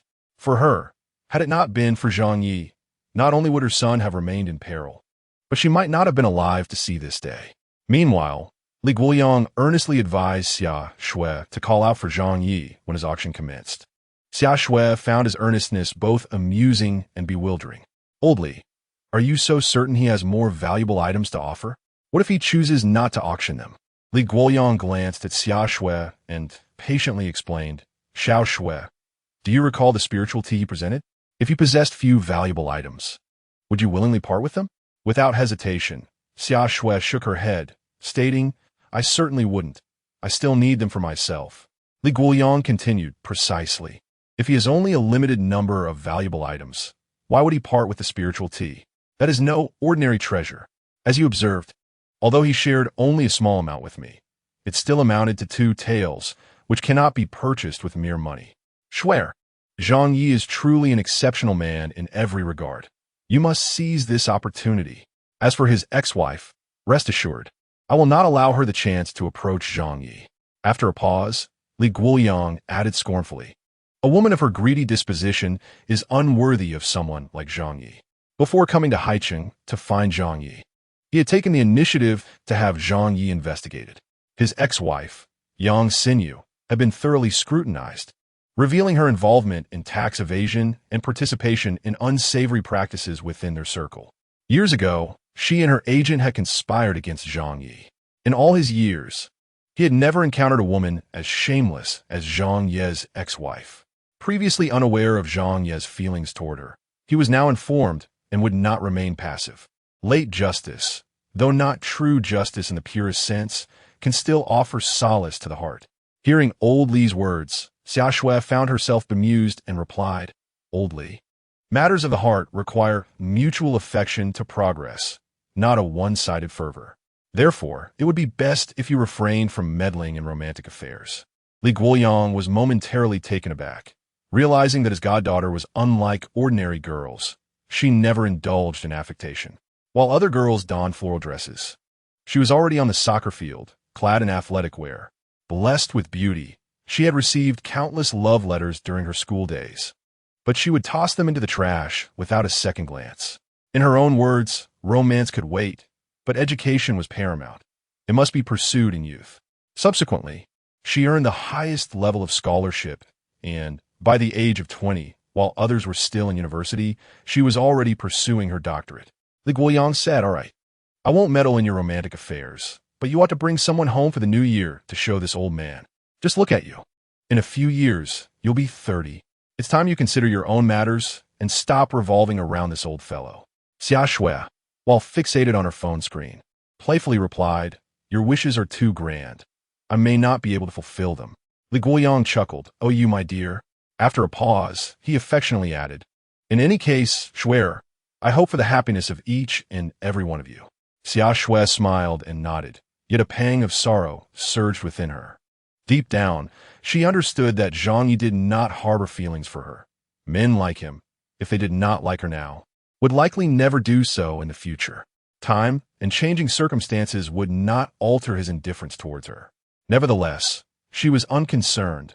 For her, liking someone did not necessitate a specific relationship with them. Li Lao, I understand. Rest assured, as long as it is my own choice, I shall find happiness in it. Meanwhile, the Song family duo, upon learning that following Dad to earn money would be conducting an online auction, positioned themselves in front of their phones the moment the live stream commenced, determined to secure one of Zhang Ye's auction items. Donglin, have you spoken with your uncle and granduncle? Make sure they prepare ample liquid funds. Song T and I urgently inquired, fearing their available funds might fall short. Song Donglin responded without hesitation, Grandfather, you need not worry. This is Master S' first auction. I will ensure that everything goes smoothly. We will raise the bids high, supporting charity while also generating revenue for my master. 2 birds with 1 stone. That boy. Song Tianye's mood soured at the thought of inflating the prices on the very first day of apprenticeship, feeling that his loyalty was already swayed. Grandfather, to be honest, the cleansing elixir my master provided, just thinking about that exhilarating sensation. Song Donglin exclaimed, his voice almost distorted with excitement. It's simply beyond human use. Fortunately, he possessed a strong mental fortitude, managing to endure the experience. After enduring, he found himself feeling remarkably light, as though every pore in his body had opened, releasing an overwhelming scent that was a nauseating blend of sourness and foulness, reminiscent of a street dweller who hadn't tea-bathed in days. No, it was far worse, nearly overwhelming him. Nevertheless, he felt a newfound lightness coursing through him, observing Song Donglin's incessant display of bravado. The elder could no longer contain his irritation and delivered a sharp slap to the back of his head, exclaiming, "You rascal! What is all this fuss about? Hurry up and tell me, what does your master's cleansing elixir truly feel like?" With a grin, Song Donglin replied, "How should I put it? I feel so much lighter, and my hearing seems to have improved as well. By the way, you just called me a little brat, didn't you?" "Umph, I heard every word." Song Ti and I retorted, "Did I really? I have no recollection of such a thing. You must have misheard." Admitting to it was out of the question, particularly since Zhang Ye was this brat's master. "I've already told you, my hearing has indeed sharpened, so there's no point in denying it, even if you're my dear grandfather." With a triumphant smirk, Song Donglin's gaze suddenly widened as he focused on his phone screen. "Grandfather, I can't chat any longer. It's my master's auction now, and I must ensure his success in securing the top bid." Meanwhile, at the Chuanjin sect on Qingqing Mountain, Ling Xiaojunren felt a newfound lightness after practicing the breathing techniques imparted by Zhang Ye. He was currently exploring the integration of these techniques with Tai Chi, however. After several attempts over the past few days, he had yet to succeed. Perhaps he needed to seek an opportunity to meet Zhang Ye. Master. The online auction hosted by Master Zhang has commenced," a young Taoist hurriedly reported. In a whisper, he added, "I truly don't understand. Our temple has little money, so how can we possibly acquire anything? I watched part of the live stream, and those items are exorbitantly priced. They are worth more than what I could fetch by selling myself." Ling Xiaodaoren stroked his grizzled beard and chuckled. "I merely intend to join the festivities. Even if our temple had the funds, I would never squander them frivolously." "Master, I'm not exaggerating. Those items are truly costly." The young Taoist frowned, "Yet they seem of little practical use. I fail to comprehend why anyone would spend such sums on seemingly useless things." Hearing this, Wang Lingxiao erupted in laughter. In a different realm, far away in Kyoto, the Zhang family, a lineage that has endured for centuries, claimed descent from Zhang Sanfeng. Their ancestral records detail his birth date and the accolades bestowed upon him by the court. Notably, in the 5th year of the Yuan dynasty, he was honored as the immortal Sanfeng, and a family shrine was erected in his honor. Traditionally, from each generation of the Zhang family, a gifted child was sent to Wudong for training, returning only after reaching the age of 18. Although the Zhang family no longer holds the same prominence, their legacy and influence remain formidable. Zhang Yi belonged to this esteemed family, and he was a direct descendant. However, many years ago, he insisted on pursuing a career in the entertainment industry, leading to a severance of ties with his family. Yet on the very first day, he trended online. He caught the attention of his relatives, who have been closely monitoring his live broadcast activities in recent days. "Dad, do you truly believe he is so exceptional? Surely, it must be a crafted persona by the production team. Moreover, the variety shows of their kind are scripted and performed by actors. He could hardly comprehend those intricacies." Regardless, Zhang Yao could never bring himself to believe that his worthless brother could achieve a turnaround. He had clearly been rendered useless, abandoned by the family, and was on the brink of death due to alcoholism. Yet suddenly, someone informed him, "Zhang Yao, your brother has become a sensation in live streaming, and he is now quite formidable and enigmatic." Zhang Aoyan cast a glance at Zhang Yao, his profound eyes betraying no emotion, his tone serene. "Ah Yao, he is your biological brother. Siblings should support each other rather than harbor jealousy and suspicion." Zhang Yao's expression shifted subtly, and he dared not utter another word. Zhang Aoyan, unfazed by his son's feelings, paused momentarily before continuing. "After his online auction concludes today, find an opportunity to reach out to him and invite him to stay at home for a few days." Suddenly recalling something, he quickly amended his statement. "Never mind. I shall make the trip myself." He and T returned home in many years. That boy had always been quite obstinate, much like myself. Listening to his father extolling the virtues of his brother, Zhang Yao's disdain and animosity surged like ink, yet his countenance remained largely unchanged. "I understand, father. I shall take my leave now." The moment he turned to depart, his expression morphed instantly, a flicker of ferocity flashing in his eyes. The first item Zhang Ye intended to auction was spirit tea, the effects of which Li Guoyang had experienced firsthand, and he would undoubtedly bid without hesitation. With his participation, there would be no fear of others being unaware of the tea's virtues. This spirit tea was scarce, merely 2 taels in quantity. As for its effects, I shall refrain from elaborating here. Is elderly present in front of his phone? He is the most knowledgeable about this spirit tea's quality. As if recalling something else, he added, by the way, the owner of Bu Xian Xian, Zhong Kai, expressed interest in this spirit tea. I wonder if he is watching. If so, remember to place a bid, as I shall not be gifting it. Zhang Ye's succinct remarks immediately set the online audience ablaze. Master Zhang, I am here. I am here. Could it truly be the big boss of Bu Xian Xian? I can't believe it. Do these magnates really watch live streams? I refuse to believe they are merely tuning in to Master Zhang's broadcasts. The truth revealed. Master Zhang, I am here. Rest assured, I will spare no effort to secure it. Chapter 72. Concealed Malice. As Zhang Ye unveiled the spirit tea, the director Li Ming's eyes sparkled with excitement. However, he was acutely aware that, given his current financial status, he could not afford even a single tael of the spirit tea, let alone 2. Such a treasure was worth more than gold or diamonds. Judging by the atmosphere tonight, it was certain that Zhang Ye would claim the top spot once again. Zhang Ye maintained his unhurried demeanor, devoid of the anxiety and unease exhibited by the other guests. He announced, "This 2 taels of spirit tea is rare and unassuming. Yet its starting price is 1 million, with a minimum increment of 10,000. And we shall once again have 3 minutes for the auction to commence." Before he could finish his sentence, the viewers in the live stream erupted once more. What kind of tea is this? Just 2 taels. Yet he dares to sell it for 1 million. Is this not daylight robbery? It's more expensive than gold, and the audacity is astonishing.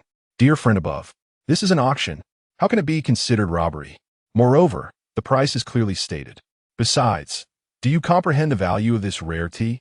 It is evident that you are a newcomer, utterly oblivious to the nuances of this matter. My dear, you are mistaken. Our esteemed teacher Zhang St is truly one of a kind in this world. If you can find this tea elsewhere, I shall double the price in exchange for it. How does that sound? While that may hold some truth, it is still excessively priced. 1 million for merely 2 taels is hardly distinguishable from robbery. Only someone with a rather peculiar mindset would spend such a fortune on 2 taels of tea. Mr. Zhang, who is not envious of immortals, please come and take a look. Someone claims your judgment is clouded. I bid 2 million. Goodness, there truly is a buyer. And they start the bidding at 2 million. Can someone enlighten me? Is this world now fantastical? It is merely 2 taels of tea. 210,000. 3 million. What a spectacle. There seems to be an abundance of wealthy individuals. The bid has already reached 3 million. My word, before I even finish my statement. The bid has escalated to 350 million. I now realize I'm merely a pauper. For 1 million, I bid 450 million. Do not compete with me. This tea is a matter of life and death. Our family also requires salvation. Why should it be handed over to you? I must acquire this tea. 5 million. I am waiting for it to save lives, unlike certain individuals. 6 million. Zhang Ye glanced at the timer and leisurely announced. The final countdown begins. 10, 9, 8, 7, 6, 5, 4, 3, 2, 1. Congratulations to the user not envious of immortals. Little Zhang for acquiring these 2 taels of spiritual tea at the astonishing price of 825,000. You may contact the program team privately thereafter. Upon hearing the final transaction price, everyone was astounded, including those viewers in the live stream. Goodness. 2 taels of tea sold for over 8 million. Is the user not envious of immortals? Little Zhang a fool with too much money? With such wealth? Why not engage in philanthropy? Over 8 million for 2 taels of tea. How do you know he does not engage in charity? Half of that 8 million is surely allocated for charitable purposes. Moreover, he earned that money through hard work. He can spend it as he pleases. And what about you? How much charity have you done? Is it even a fraction of what little Zhang has? Does it concern you whether I have engaged in charity or not? To the person above, I do not intend to meddle. I merely find your moral superiority quite irksome. Hence, I felt compelled to speak out. To be honest, If I were not short on funds, I too would spend over 8 million on those 2 tales of spiritual tea. Do not question my reasoning, if you must. I can only tell you that some things cannot be purchased merely with wealth. It seems many viewers are unaware of the benefits of this spiritual tea. Allow me to provide a brief introduction. Though I am not entirely versed in this matter, it is evident that Old Li is in the advanced stages of lung cancer, and even the expert from the mainland are at a loss. However, after consuming teacher Zhang's miraculous tea, he felt an extraordinary transformation within himself. And subsequent examinations revealed that the cancer cells in his body were undergoing rapid restoration. Such is the power of this tea. Is this for real? Can tea possess such miraculous qualities? The ability to mend cancer cells within the human body? I refuse to believe it. It defies all scientific rationale. The Old Li you speak of must surely be a plant set up by the production team. Laughing my head off in the comments. The production team must have immense audacity to claim they could invite Old Li. For those who are unaware, you can search for the name Li Guoyang. He is the beverage magnate from the Treasure Island, worth billions. In Kyoto, the Zhang family, Zhang Ye and his son Zhang Ye, were fixated on their mobile screens. Father, how could this young man possess such extraordinary treasures, yet not bring them home to honor you and the elders? It is utterly disgraceful, Zhang Ye exclaimed, his eyes gleaming with fierce envy and resentment. Zhang Ye paid no heed to his son's outburst. His gaze transfixed on the 2 tales of miraculous tea in his hand. This tea bore an uncanny resemblance to a variety he had encountered in ancient texts. Before brewing, the leaves appeared a deep green, but upon immersion in water, they transformed into a nearly transparent jade hue. If the tea in Zhang Yu's possession matched the description in the ancient volumes after brewing, its worth would be incalculable. Old Li, Zhang Ye furrowed his brow, pondering if the netizen referred to Li Guoyang from the Treasure Island. Hesitating momentarily, he seized his phone and made a call. Soon after, he received contact details for Li Guoyang. Under ordinary circumstances, he would never consider reaching out to a figure of such stature. Their ancestry boasted the first person in history to ascend to immortality, a legacy that still filled them with pride. And they aspired to tread the path laid by their forebears. Noticing his father's indifference, Zhang Yao narrowed his eyes. Had his father begun to regret severing ties with Zhang Yu? Father, I suspect he is simply in need of funds. Having acquired some tea leaves and boldly claimed them to be miraculous. Such substances are only recorded in ancient texts, and even our ancestors encountered them only by sheer luck. How could he possibly? Zhang Yao's expression was one of disdain and mockery. Zhang Yao's brow furrowed slightly as he cast a cold glance at his son, whom he had always held in high regard. Yao, Zhang Yu is your biological brother. Zhang Yao's expression shifted dramatically. It had been so long since he had heard this statement that he was almost on the verge of forgetting that Zhang Yu was indeed his flesh and blood. Unperturbed by the lively discussion in the streaming room, Zhang Yu continued to unveil the next item for auction. This was a beauty-enhancing elixir, capable of rendering a woman radiant. Even one with merely a modest appearance could attain unparalleled beauty after consumption. Have you all noticed how Teacher Zhang Yu seems even more stunning than before? Chapter 73. Teacher Zhang understands human nature at this juncture.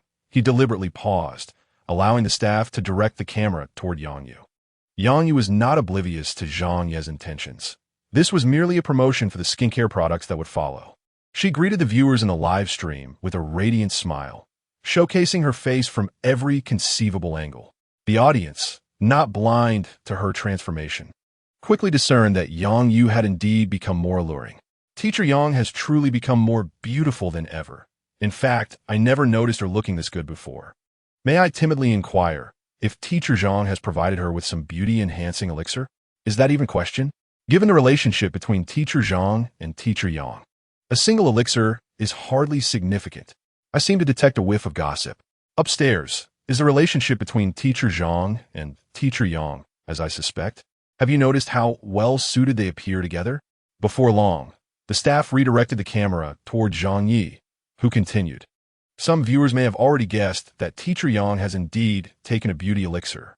Ladies wishing to enhance their beauty can prepare to place their bids. Starting at 100,000, with increments of no less than 5,000, for a duration of 3 minutes. Additionally, I would like to mention that the effects of a single elixir can last approximately 3 years. Subsequently, we will introduce a range of skincare products infused with this elixir. Therefore, those who miss the auction need not fret. Our skincare line will be available soon. While it may not deliver instant results like the elixir, consistent use will yield commendable effects. This beauty elixir is bound to be immensely popular among women. Even I, as a man, am somewhat tempted, though my wallet protests. 110,000. Bidding has commenced. I estimate this elixir could fetch up to 500,000. After all, women's money is the easiest to earn. Thankfully, my wife is unaware of this auction, or my finances would be in jeopardy. Upstairs. Enlighten me. How did a man like you manage to marry? You seem to value your wallet over your wife. In summary, if you have wealth, you may have many wives. Without it, even a cooked duck will fly away. As the viewers engaged in light-hearted banter, a minute had passed, and the price of the beauty elixir soared to 400,000, with further increases anticipated. Any woman, upon encountering this item, would undoubtedly feel a tug at her heartstrings. Those with affluence would not hesitate to spend lavishly, while those without could only indulge in wistful longing. Someone has already bid 500,000. This live stream is overflowing with wealthy women. Such a tiny item, akin to a candy, and yet someone is willing to pay 500,000 for it. You may not know this, but affluent women spend far more on their appearances annually, and this elixir is simply marvelous. No side effects, and it's effortless. Just pop in your mouth. Indeed, especially for public figures, undergoing cosmetic procedures can leave them swollen for days, disrupting their schedules. Not to mention, cosmetic procedures carry certain risks. 60,000. Goodness, is this money just falling from the sky? There is nothing surprising about that. If she has the means, she will certainly invest in her beauty. Xia Shui felt her heart flutter. Even though she had always been exceptionally beautiful, at this moment, her heart fluttered. She longed to capture a photo of the beauty-enhancing elixir, yet reason held her back. A man like Zhang Ye would not be swayed by her enhanced beauty. Alas, a fruit forced from the vine is never sweet. Zhao Xueli too felt a stir of desire. Upon witnessing the effects of the elixir on Zhang Ye, she yearned to seek out Zhang Ye to procure one for herself. However, given her previous relationship with him, she could not muster the audacity to make such a request. After their collaborative ties were established, her hesitation only deepened. After contemplating for a moment, Zhao Xueli decisively placed her bid. 610,000, 700,000, 800,000. As the bids escalated, Zhao Xueli felt a surge of frustration, nearly choking with indignation. The timer beside her reminded her that the 3-minute window was drawing to a close. In her fervor to secure the beauty elixir, she resolved to go all out. Yet, before she could make her offer, another bid of 1 million was already placed.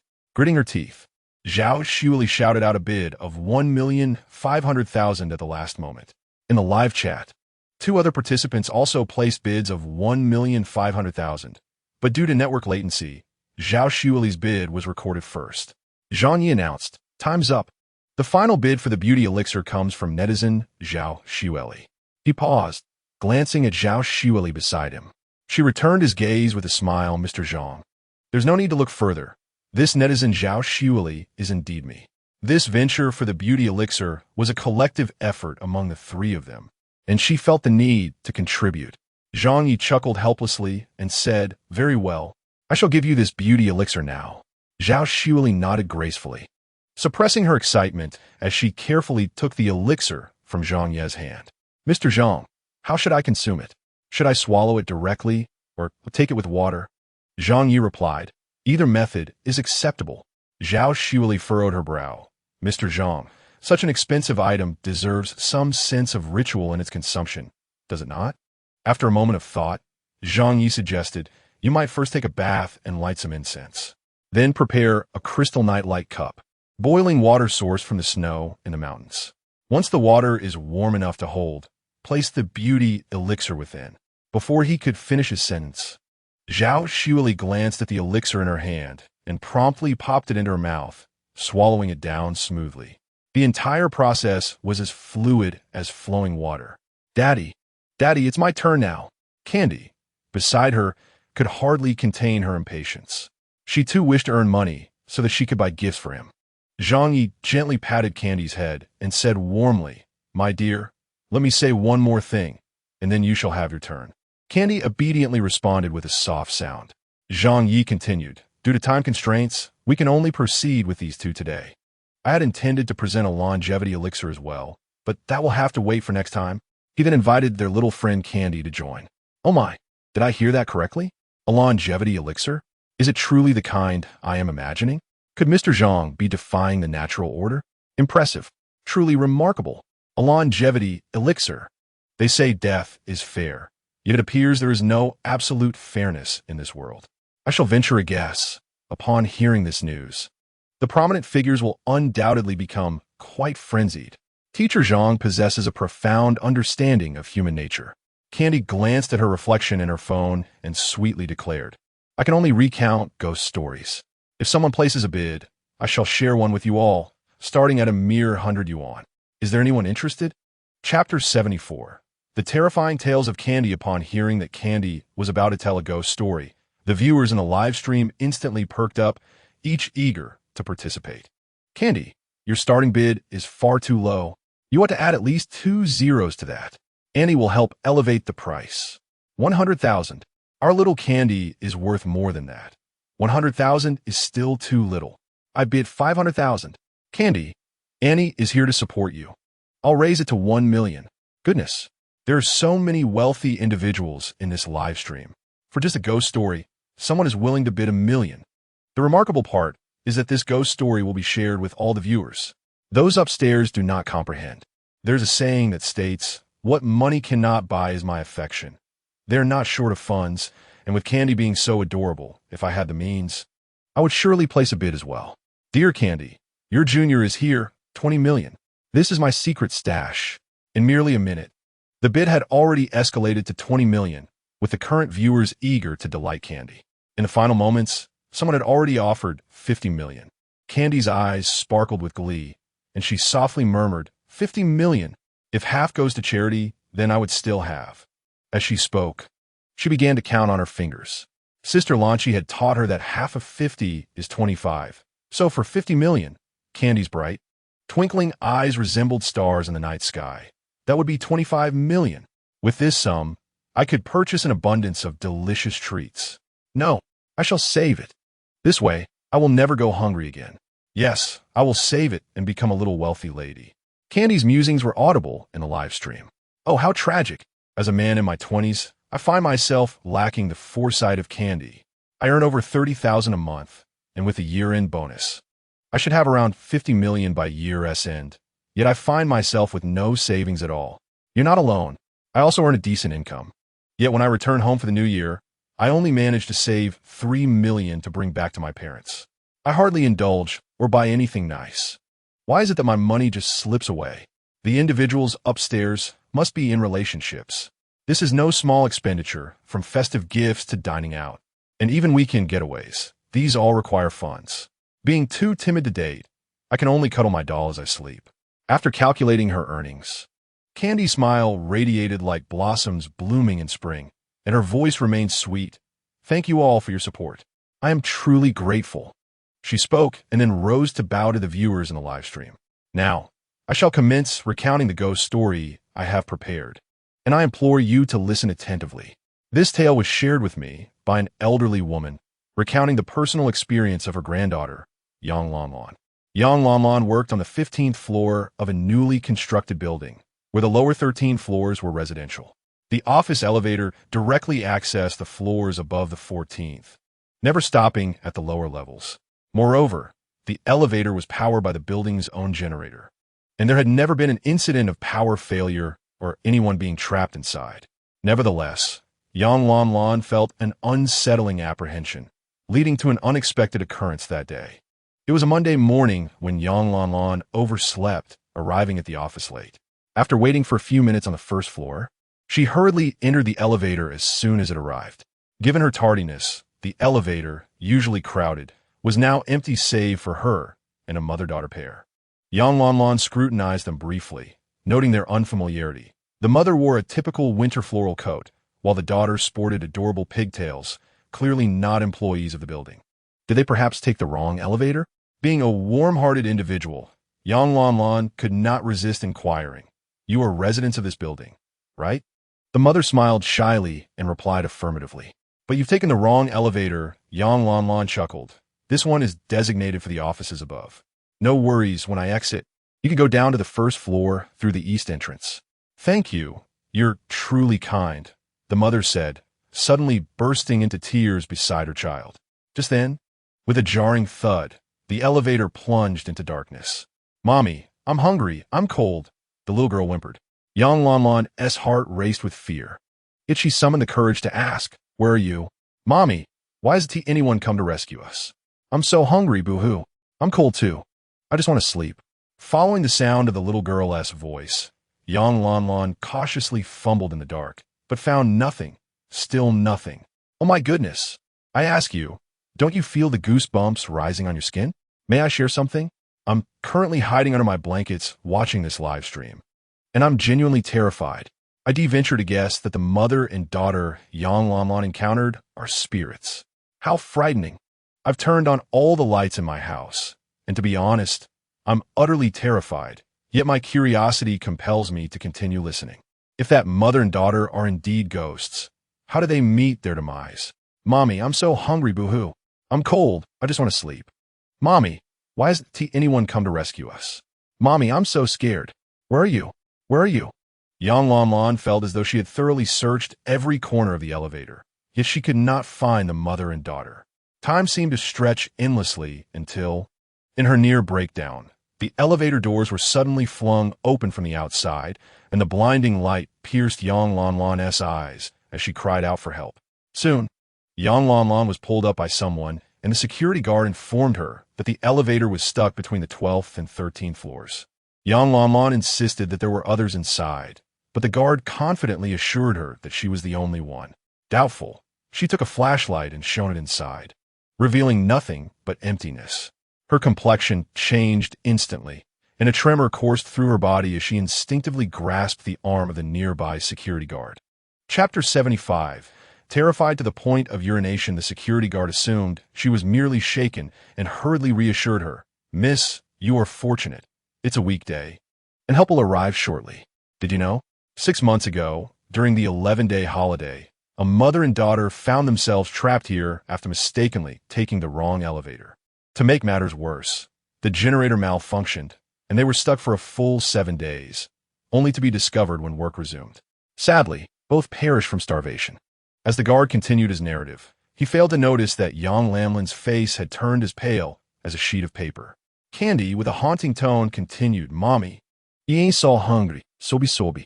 I am so cold, I just want to sleep. In the next moment, a child's terrified wail reverberated through the grand living room of the villa. Simultaneously, the viewers in a live broadcast room also heard the cries, leading to a flurry of discussions. Whose child is crying? Could it be frightened by Candy's ghost story? Just a wild guess. But it's probably Dong Dong from Teacher Huang's family. Previously, when Teacher Huang brought him to a participatory show, he cried at the sight of a worm. It's only natural that he would cry at Candy's ghost tale. Honestly, Candy's storytelling skills have become increasingly impressive. I was nearly scared out of my wits.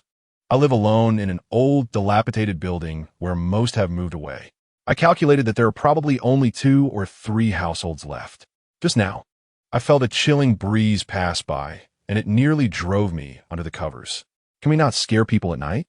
My parents are on a business trip, and I'm all alone at home. Do you know how I listen to Candy's ghost stories? I burrow under the covers. Huang Zongqi could never have imagined that his son possessed such a timid nature. A seemingly innocuous ghost story had managed to frighten him to tears. Oh no! He had wet himself, and the unmistakable odor of urine quickly permeated the air. Dong Dong has wet his pants. Dong Dong has wet his pants. Jiu looked up, and, upon seeing Dong Dong's predicament, exclaimed in shock.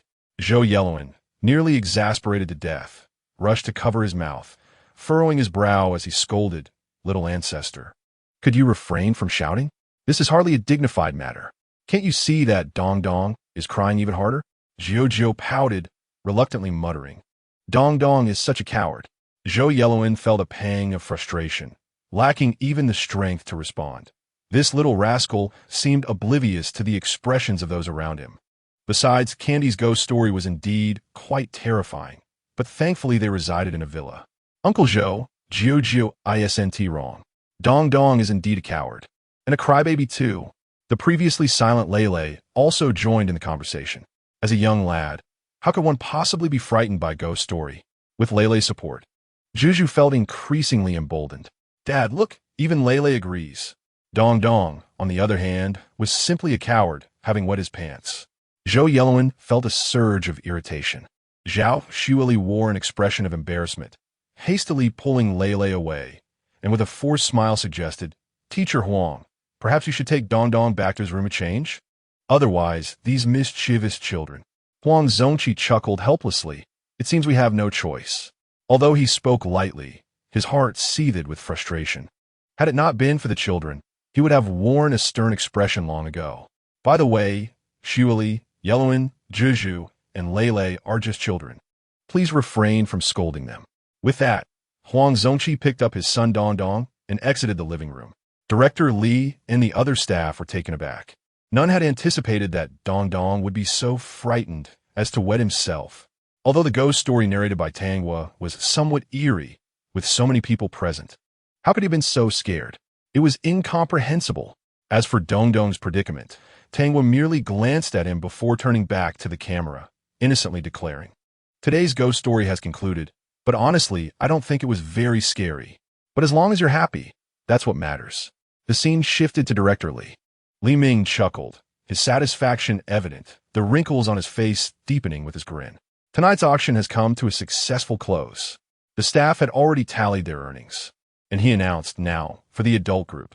Teacher Huang Zongqi earned 260,000 yuan. Teacher Yang Yu earned 357,000 yuan. Teacher Zhao Shuili earned 3,088,000 yuan. Teacher Zhou Yellowen earned 200,000 yuan.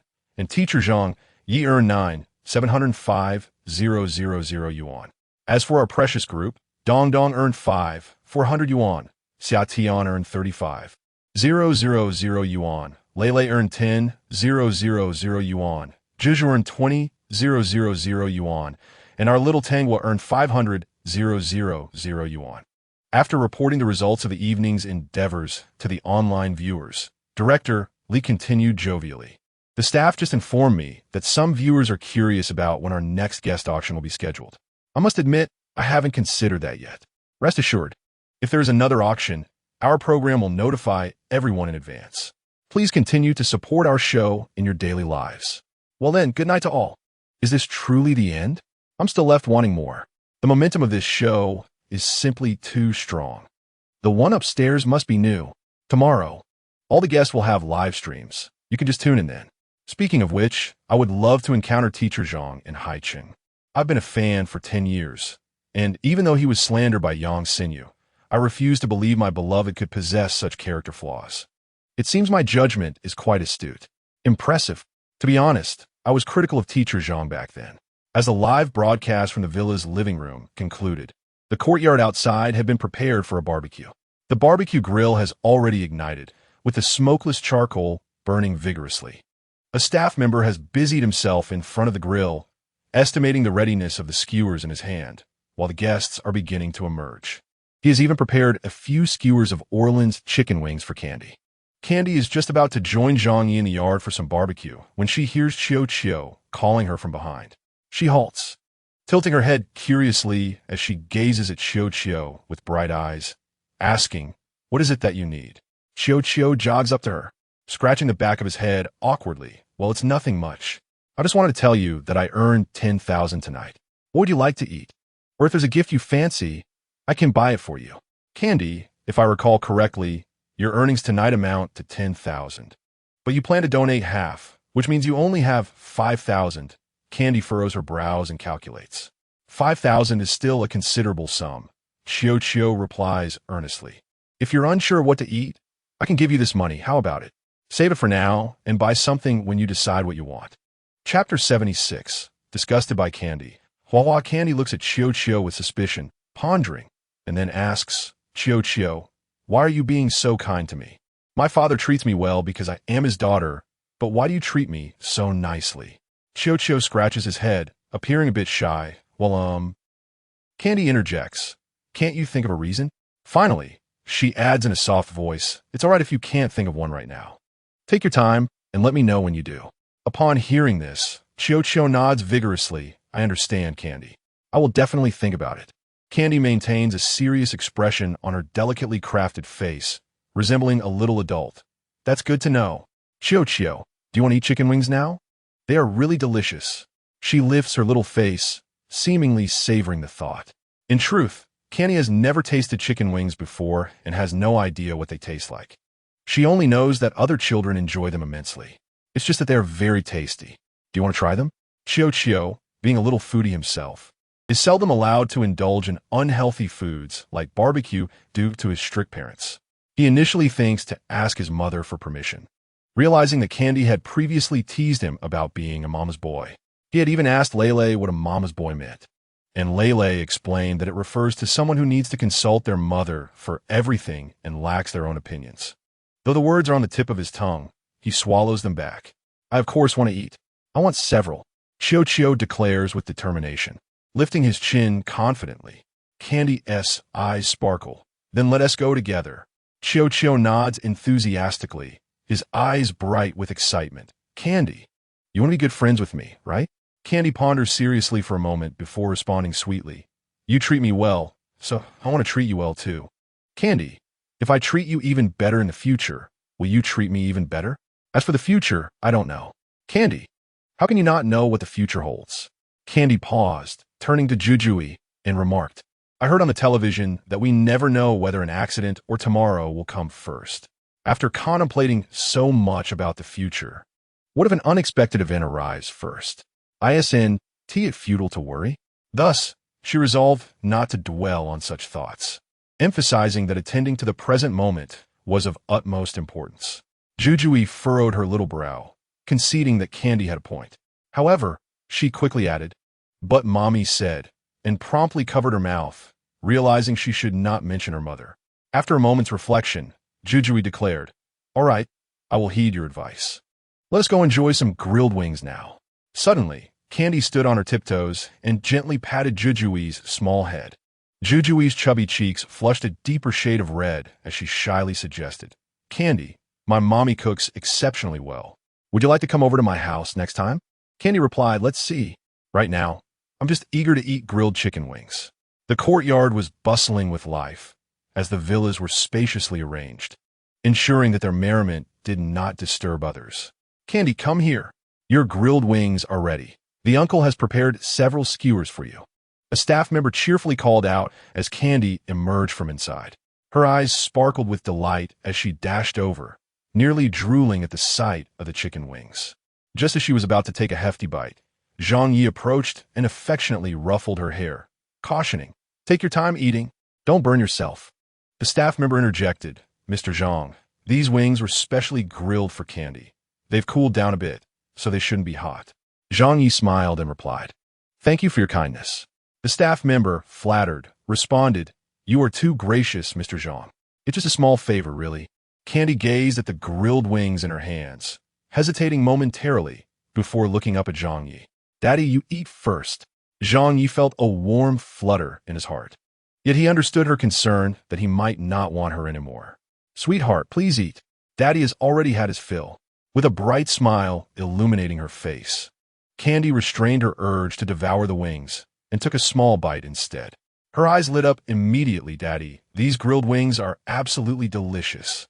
Zhang Ye affectionately patted her head, saying, in the future, if you crave anything, just tell Daddy, and he will get it for you. Just as he finished speaking, the little silver snake coiled around his wrist stirred, evidently drawn by the enticing aroma of the wings. Candy squinted her eyes, grinning sweetly as she asked, Wawa, do you want some too? The silver snake flicked its tongue, seemingly understanding her words, and nodded in response. Generously, Candy placed the grilled wing before Hua, proclaiming, then I'll give you this one. The silver snake pondered, what is this human child doing? Offering me something she has already tasted? I am not that fat cat. I only consume what is pristine. Noticing the little silver snake's hesitation, Candy furrowed her brow in contemplation. After a moment, she took a small bite of the meat, then spat it out, swiftly offering it to the silver snake as it opened its mouth. "Daddy, look, Hua is eating the grilled wing I fed it." Zhang Ye glanced at the excited Candy, then at the indifferent Hua, struggling to suppress his amusement as he earnestly said, "Sweetheart, you are truly remarkable. Just look at how happy Hua is." "Hua, what makes you think I am happy?" "Master, can you refrain from speaking such nonsense with your eyes wide open? I am feeling quite nauseous." Candy, on the other hand, was cheerful. "Hua, let me feed you a little more." Zhang Ye turned his head, a faint smile playing on his lips as he regarded Hua. The silver dragon quivered, nearly retracting in fright. How could a majestic dragon like itself be bullied by a mere human child? Oh, where could it possibly seek justice? It was utterly absurd. Zhang Ye remarked, "Daughter, it would be best if you left Hua alone." Hua responded, "Master, your kindness towards me is truly overwhelming. It is worth the sacrifice of my cultivation to come to this world in search of you." After a moment's pause, Zhang Ye continued, "You haven't even had a few bites yourself, so why concern yourself with it? Though Hua lacks hands and feet, it possesses a mouth. Rest assured, it can feed itself." Hua felt on the verge of tears. Candy nodded vigorously and took a large bite of the roasted wing, her eyes narrowing in satisfaction. "This is absolutely delicious." Suddenly, a staff member rushed over. "Teacher Zhang, there are people outside looking for you. It seems urgent, and they are quite imposing." He lowered his voice conspiratorially, adding, "Teacher Zhang, their demeanor suggests they might not come in peace. Should I inform directly? He has some connections." Zhang Ye calculated the situation, his brow furrowing slightly. "No need to inform directly. I shall handle it myself." Chapter 77. Visitors seeking trouble. The staff member hesitated before replying, "Very well. Teacher Zhang, I will go inform them." Zhang Ye nodded, "I will join you shortly." Just as Candy took a bite of her roasted wing, too anxious to chew before swallowing, she asked, "Daddy, where are you going?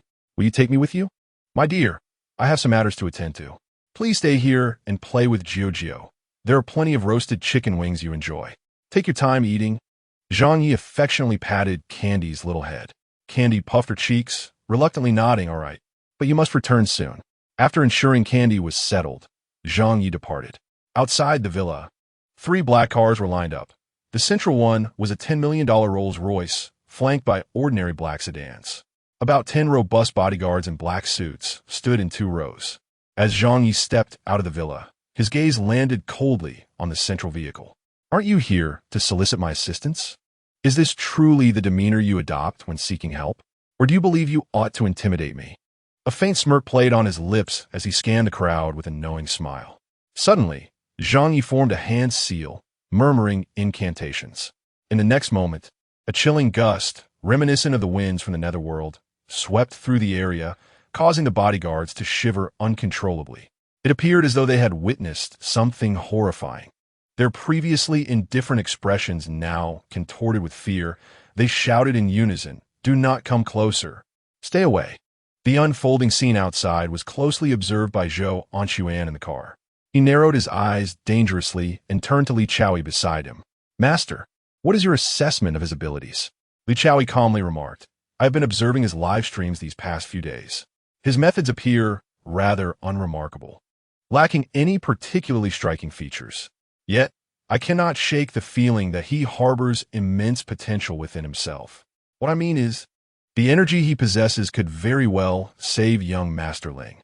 After a brief pause, he added nonchalantly, "Boss Zhou, it would be prudent to treat him with some courtesy. Do not jeopardize the harmony, as you will still require his assistance in rescuing young Master Ling." He refrained from voicing his subsequent thoughts, merely offering a significant smile. Zhou Anquan instantly grasped his implication and cheerfully flattered. As always, Master S methods are indeed reliable. Upon finishing his words, he pushed open the car door and stepped outside. Despite Zhou Anquan's extensive experience, he was taken aback by the spectacle before him. Mere steps away, a black vortex with an approximate diameter of 1 meter emerged. Ominously dark, darker than ink. It seemed to connect to a terrifying abyss, and no one dared to step closer, fearful of being drawn into the depths of hell. The 10 bodyguards he had brought along appeared entranced, their faces etched with fear as they remained transfixed by the vortex. Zhou Anquan's expression shifted slightly. A glint of ruthlessness flickered in his narrowed eyes. The master was right. Someone like Zhang Ye, who lacked respect, did not warrant a place in this world. Yet, for the moment, he needed Zhang Ye to save his son. Zhou Anquan turned to Li Chaoyi, signaling him to save the 10 bodyguards. Among these bodyguards, several had been with him from the beginning, assisting him in numerous matters, and he did not wish to see them perish here. Li Chaoyi, however, was oblivious to Zhou Anquan's unspoken urgency. The moment he exited the vehicle, he was captivated by the black vortex, his gaze fixated upon it. Those 10 bodyguards, encircled by the swirling dark mist emanating from the vortex. Were they witnessing the horrors of hell? Li Chaoyi's eyes remained glued to the vortex, occasionally glancing at the terrified bodyguards. Remarkable. He had to concede that he was far inferior to Zhang Ye. Li Chaoyi narrowed his eyes, the desire to eliminate Zhang Ye intensifying within him, an urge he could not suppress. It was the first time in many years that he encountered someone of greater prowess among his peers. If he could not forge a friendship, then his existence seemed to lose significance. Most troubling of all, he found Zhang Ye's visage inscrutable, as if obscured by a veil of mist.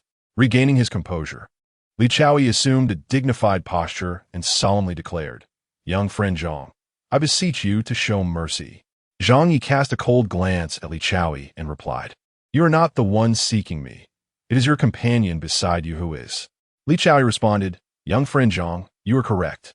It is indeed Boss Zhou who seeks your assistance. I am merely accompanying him." Zhang Ye smiled enigmatically. Is an invitation or a plea? Li Chaoyi's expression shifted slightly. This individual was indeed extraordinarily arrogant. Zhou Anquan's stature in Huagua was not at all inferior to that of Li Guoliang. Had Zhang Ye never heard of Zhou Anquan? Or did he simply regard him with disdain? Or perhaps he held Li Chaoyi in low regard as well? Zhou Anquan's expression stiffened, his heart filled with seething resentment. Yet, the thought of his son lying in the intensive care unit forced him to suppress his fury. He forced a smile and said, "It is a plea. Of course, it is a plea. Master Zhang, my son is on the brink of death. I implore you to save his life." After a brief pause, he quickly added, "Master Zhang, you may set any price. I only wish for my son to survive. Since it is a plea, I find your attitude rather displeasing." Zhang Ye remarked with a subtle smile, casting a glance at the bodyguards flanking him. Zhou Anquan's face darkened. Gritting his teeth, he stepped forward decisively and declared, "Master Zhang, tell me what kind of attitude you desire in this plea. I will comply with your every demand, as long as you can save my son." "Zhou, you might as well abandon this hope. I will not save your son," Zhang Ye stated flatly. "He should have perished at the age of 8. But it was your companion who employed dark arts, robbing another of their life, which allowed him to live unscathed until 20. However, such sorcery bears a backlash. It can not only return upon the recipient, but also upon the practitioner." Pausing momentarily, he cast a sly glance at Li Chaoyi and inquired, "Have you recently felt a chill at the nape of your neck?" Li Chaoyi's heart sank, and he instinctively touched the back of his neck. He suddenly recalled that for the past week, he had occasionally sensed a cold breath upon his neck. "Do you feel it now?" Zhang Ye pressed. Li Chaoyi, startled, hastily withdrew his hand and sternly rebuked, "Zhang Ye, cease your nonsensical ramblings." Chapter 78. A failed scheme. Zhang Ye narrowed his eyes, coldly regarding Li Chaoyi. "You are well aware of the truth of my words. For now, you merely feel a chill at your neck. In a few days, you will experience an all-encompassing cold. Even under the thickest blankets or the warmest sun, you will not escape the bone-chilling frost. Ultimately, your very blood will freeze. Those who commit wrongful acts will meet their demise. This is the consequence of your dalliance with dark arts and your retribution." Li Chaoyi fell silent, his gaze fixed intently on Zhang Ye. Zhang Ye, however, dismissed Li Chaoyi's presence and glanced at the bodyguards, who were still paralyzed by fear. With a sweeping gesture, he dissipated the swirling black mist that had been emanating from him, restoring the road to its original state in an instant. The bodyguards remained trapped in their terror, slowly emerging from their daze only several minutes later. Even Li Chaoyi, despite his extensive experience, felt a chill creeping up from his feet and a tingling sensation on his scalp at the sight of such power. Zhou Anquan, once so brazen, now found himself utterly bewildered and cowed. Although he was unaware of what had transpired in the minds of his bodyguards, he had handpicked them from a rigorous selection process, some of whom had even committed murder, making them desperate men. Yet, faced with Zhang Ye's capabilities, they were utterly powerless, their fear palpable. The captain of the bodyguards, Ah-san, was the first to regain his composure. Zhou Anquan quickly inquired, "Ah-san, how are you? What did you see?" The pallor of Ah-san's face remained evident as he weakly shook his head, clearly unwilling to broach the recent events. Observing his silence, Zhou An's heart sank, and his expression grew increasingly grim. Initially, he had intended to assert dominance over Zhang Ye, yet unexpectedly, it had devolved into a self-defeating endeavor. He turned to Li Chaoyi. From Zhang Ye's remarks, it was apparent that Li Chaoyi was in dire straits, with Zhang Ye being his only recourse. Zhou gritted his teeth, ready to kneel before Zhang Ye.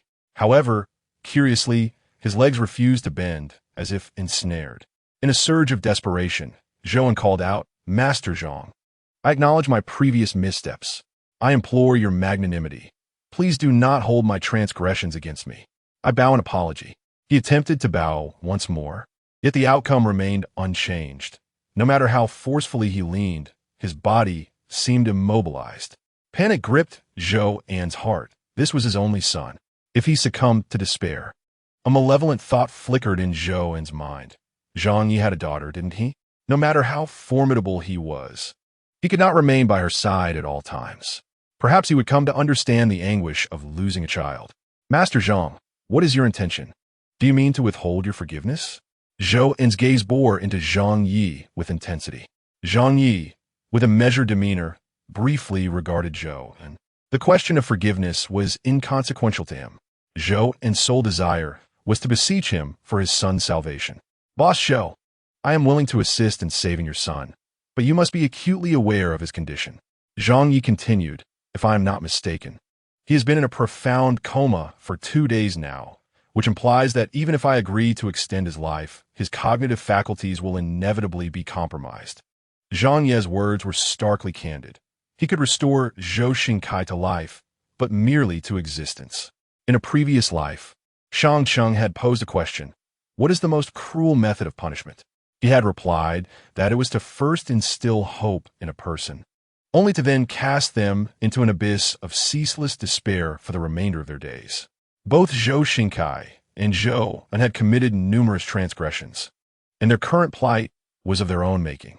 As Zhang Ye articulated this, Zhou An's countenance grew increasingly ashen. A compromised intellect signified the potential for his son to become a fool. After a brief pause, Zhang Ye continued, "Should I choose to extend his life, it will not involve the usurpation of another's lifespan. It must be a voluntary gift, and the benefactor must share a bloodline with him." He added, "You have witnessed the consequences of life usurpation. I shall never engage in such heinous acts." Finally, he stated, "You have 3 hours to prepare. Should you fail to do so, I will be powerless to assist." Zhou An was left speechless, his mouth agape as he stammered, "Master Zhang, do you have no other alternatives?" Zhang Ye replied, "Do you understand the reason for your son's unresponsiveness?" Zhou An shook his head in bewilderment. Zhang Ye then turned his gaze to Li Chaoyi, coldly remarking, "The individual you sought lacks the requisite skill to usurp the lifespan of a normal person. Your son has borne the weight of 10 malevolent spirits over the span of 12 years, from the age of 8 to his current 20th year. The specters of the past were relentlessly pursuing him, for in this world there are no free lunches. One must eventually repay what is borrowed." Zhou Anquan felt a wave of darkness wash over him, nearly collapsing to the ground. After regaining his composure, he exchanged a knowing glance with Ah-san, who promptly gathered a few companions to subdue Li Chaoyi. Li struggled momentarily but could not break free, his frustration boiling over as he shouted, "Boss Zhou, what is the meaning of this? If it weren't for me, your son would have perished long ago. How could he possibly have lived to see 20? Zhou Anquan ignored Li's outburst and signaled for Ah-san to escort him away. Li Chaoyi was taken aback, unable to comprehend Zhou's sudden betrayal. Panic set in, and he gritted his teeth, cursing, "Zhou Anquan, you are burning bridges. Retribution will befall you." Zhou scoffed, unwilling to back down. "Master Li, I have already faced my retribution. My son is either dead or incapacitated. Had I known this would be the outcome, I would never have heeded your advice. Moreover, I have not treated you poorly over the years. The money and gifts I have given you amount to nearly 100 million. Look at what you have done to me. You have brought me to ruin. Even caring for a pet deepens the bond over time, let alone a biological son." Finally, Zhou Anquan wearily waved his hand. Sam produced a foul sock from seemingly nowhere and forcefully stuffed it into Li Chaoyi's mouth. Observing this farcical scene, Zhang Ye remained silent. Subsequently, Zhou Anquan invited him to a lavish club, seemingly having forgotten his son lying in the intensive care unit, never once mentioning Zhang Ye's assistance in prolonging his son's life. "Master Zhang, I regret my earlier lack of discernment. I ask for your forgiveness." Zhou Anquan lowered his posture, head bowed, clutching a check, his tone laced with reverence and trepidation. Chapter 79. There could not be a worse fate. Zhang Ye regarded him coolly. For the sake of the financial reward, he was willing to assist, provided it did not contravene his principles. "Boss Zhou, regarding your son, there is no room for negotiation. However, you may express your other concerns." Zhou Anquan's heart leaped with joy. He had contemplated this matter thoroughly during the journey. At 60, he reasoned, even men in their 70s and 80s could still sire children. Why should he be any different? His immediate aim was to have Zhang Ye assess his fortune, to see if he could still conceive another son. "Master Zhang, please help me discern my fate. I have labored tirelessly for most of my life, amassing considerable wealth. Surely, someone must inherit it," he said with a jovial grin. Zhang Ye did not decline. Having accepted the money, he was obliged to fulfill his duty. After a moment of contemplation, he responded, "Boss Zhou, I have already examined your fate. You are destined to have 2 sons and 1 daughter, all of whom are now adults." 2 sons and 1 daughter? All grown? Zhou Anquan was taken aback, swallowing hard as he struggled to contain his excitement. "Master Zhang, this is of utmost importance. You cannot deceive me." Zhang Ye smiled and said, "Since I have accepted your money, there is no reason to deceive you." Zhou Anquan pondered this and found it reasonable. After all, Li Chaoyi had previously told him that in their line of work, once money is received, one must fulfill their obligations. Yet, he remained perplexed about the origins of his son and daughter, both of whom were now adults. Zhang Ye continued, "Boss Zhou, your wife should be well aware of this matter. Why not give her a call?" Zhou Anquan hesitated for a moment before picking up his phone to call his wife. "Chin Chin." Soon, a voice responded, laced with anxiety, "Old Zhou, how are things on your end? Will Master Zhang be able to save our son?" "Chin Chin, we will discuss this later. I have something very important to ask you, and you must tell me the truth. If I discover you have deceived me." Zhou Anquan narrowed his eyes ominously, his tone chilling. "You know my methods. I'm not one to show leniency." On the other end, Chin Chin frowned, her voice tinged with dissatisfaction. "Old Zhou, what could possibly be more important than our son's life?" "Must you ask me now?" Zhou Anquan replied. "It is of utmost importance, and I must inquire now. You are obliged to answer." Chin Chin conceded, "I understand. Hurry and ask. Once you're done, bring Master Zhang back to save our son." Zhou Anquan pressed on. "Chin Chin, I must ask you this. Did a woman give birth to a son and daughter from me years ago?" A shiver ran down Chin Chin's spine. Her well-maintained face turned as pale as a blank sheet of paper. Memories long buried surged forth like a torrent. Nearly 20 years her junior, she had once leveraged her position to oust Zhou Anquan's first wife, yet she could not thwart his pursuit of other women. To prevent others from seizing opportunities, she even assisted him in finding younger companions. However, she had overlooked one crucial detail. The girl in question was indeed one she had found, driven by desperation as her mother's health deteriorated and surgery costs loomed. Eventually, the girl became pregnant. Although she had taken her to the hospital, the girl managed to escape. In the initial years, she had secretly sought news of her, but to no avail. As time passed, the memories faded. 12 years prior, When her son fell gravely ill, Zhou Anquan had summoned Li Chaoyi, who then harbored unsavory intentions toward her. To ensure Li Chaoyi kept her secret, she had to submit to him. With his protection, the secret remained concealed all these years. Surely, he must have heard some unfounded rumors. In a moment of clarity, Qin devised a plan and began to sob. "Old Zhou, what do you mean by this? I have done everything for you, and yet you still doubt me? If I had ulterior motives, how could I have helped you find those young girls? Old Zhou, I warn you, if you continue down this path, I will be very angry." Zhou Anquan, now fully trusting Zhang Ye, believed that if Zhang Ye claimed he had a son and daughter, then he undoubtedly did. He felt no shred of compassion for his wife at home. After all, he had never lacked for women in his life. Had it not been for Qin's submissiveness, he would have long since dismissed her. "Do not attempt to divert the conversation," he commanded. "Answer my question honestly." "Old Zhou, you have wronged me," she protested. "I have devoted myself entirely to you. How could you doubt me so?" Faced with Qin's silence, Zhou Anquan had no choice but to terminate the call and seek assistance from Zhang Ye. "Master Zhang, can you discern their whereabouts? I shall send someone to find them immediately." Zhang Ye replied, "Boss Zhou, your son and daughter are fraternal twins. You have met them before." Zhou Anquan furrowed his brow in suspicion, astonished. "I have met them? But how could they be twins?" Zhou Anquan was an exceptionally astute individual. Otherwise, he would not have built such a vast enterprise. He quickly grasped the crux of the matter. However, before he could voice his thoughts, Zhang Ye continued, "Your son and daughter are currently in Haicheng. Your son is in the southwest, and your daughter is to the south. If you send someone now, they should be located swiftly." Upon hearing this, Zhou Anquan resolved to abandon his son, who required life support. Steeling himself, he said, "Master Zhang, Haicheng is vast. I do not know where to begin my search. Could you assist me further? I promise to reward you handsomely if I can locate them." Zhang Ye responded, "Boss Zhou, I have made it abundantly clear. Your son and daughter are fraternal twins, just turned 19, and you met them approximately 6 months ago, although your meeting was not particularly pleasant."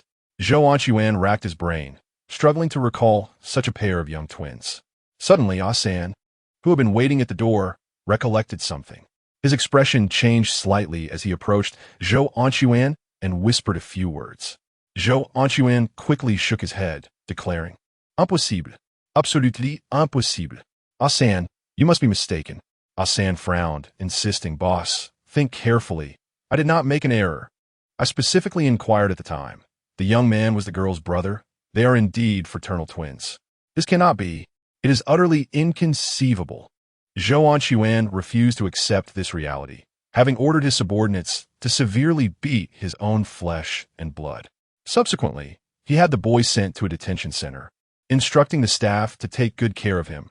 As long as they did not kill him, they could treat him however they wished. As for his daughter, Chapter 80, a very loquacious little ghost. Half a year prior, he had just exited his car at the company entrance when a young man, appearing to be under 20, rushed towards him. The hatred and anger in the boy's eyes were unmistakable. At that moment, Zhou Anquan was taken aback and immediately instructed San to restrain the youth. He understood that his precious son must have caused a commotion. There were many reckless youths in these times. To avoid escalating the situation, he directed San to take the boy to a club, claiming it was to seek justice on his behalf. Initially, Zhao Xiaoqing did not believe him. But how could a novice compete with this old fox? He casually uttered a few words, and the young man believed him. Subsequently, he learned from Zhao Xiaoqing that his beloved son, Zhou Xingkai, along with a few of his dubious companions, had violated Zhao Xiaoqing's twin sister, who worked as a waitress. With no avenue for complaint, Zhao Xiaoqing sought him out for an explanation. Zhou Anquan had always maintained a positive public image. He was not only a philanthropist, but also frequently concerned himself with the plight of the underprivileged, assisting them in their urgent needs. Many regarded him as an exceedingly kind individual, and Zhao Xiaoqing fell for it. Soon after, he reported Zhao Xiaoqing for extortion, and due to the irrefutable evidence, Zhao Xiaoqing was incarcerated. As for his twin sister, Zhao Xiaoyan, Zhou Anquan dispatched someone to capture her in compromising photographs, warning her to refrain from causing any trouble. Otherwise, not only would her nude images be disseminated across the internet, but her brother in custody would also meet a grim fate. Reflecting on his own actions, Zhou Anquan struggled to maintain his composure, teetering on the brink of emotional collapse. After all these years, he was finally facing retribution. He had mercilessly dragged his own pair of twins into the depths of hell. Had he not indulged Zhou Xingkai all along? Had he imposed strict punishment during his first misdeed? Things might have been different. Noticing Zhou Anquan's pallor, Ah-san promptly inquired, "Boss, are you all right? Do you feel unwell?" Zhou Anquan weakly waved him off, assuring him he was fine. He then turned to Zhang Ye, whose complexion had improved substantially since earlier. "Master Zhang, I shall arrange for someone to escort you home. Shortly, I will transfer 1 million to your account as a token of gratitude for your assistance in locating someone for me." Zhang Ye accepted the offer without hesitation.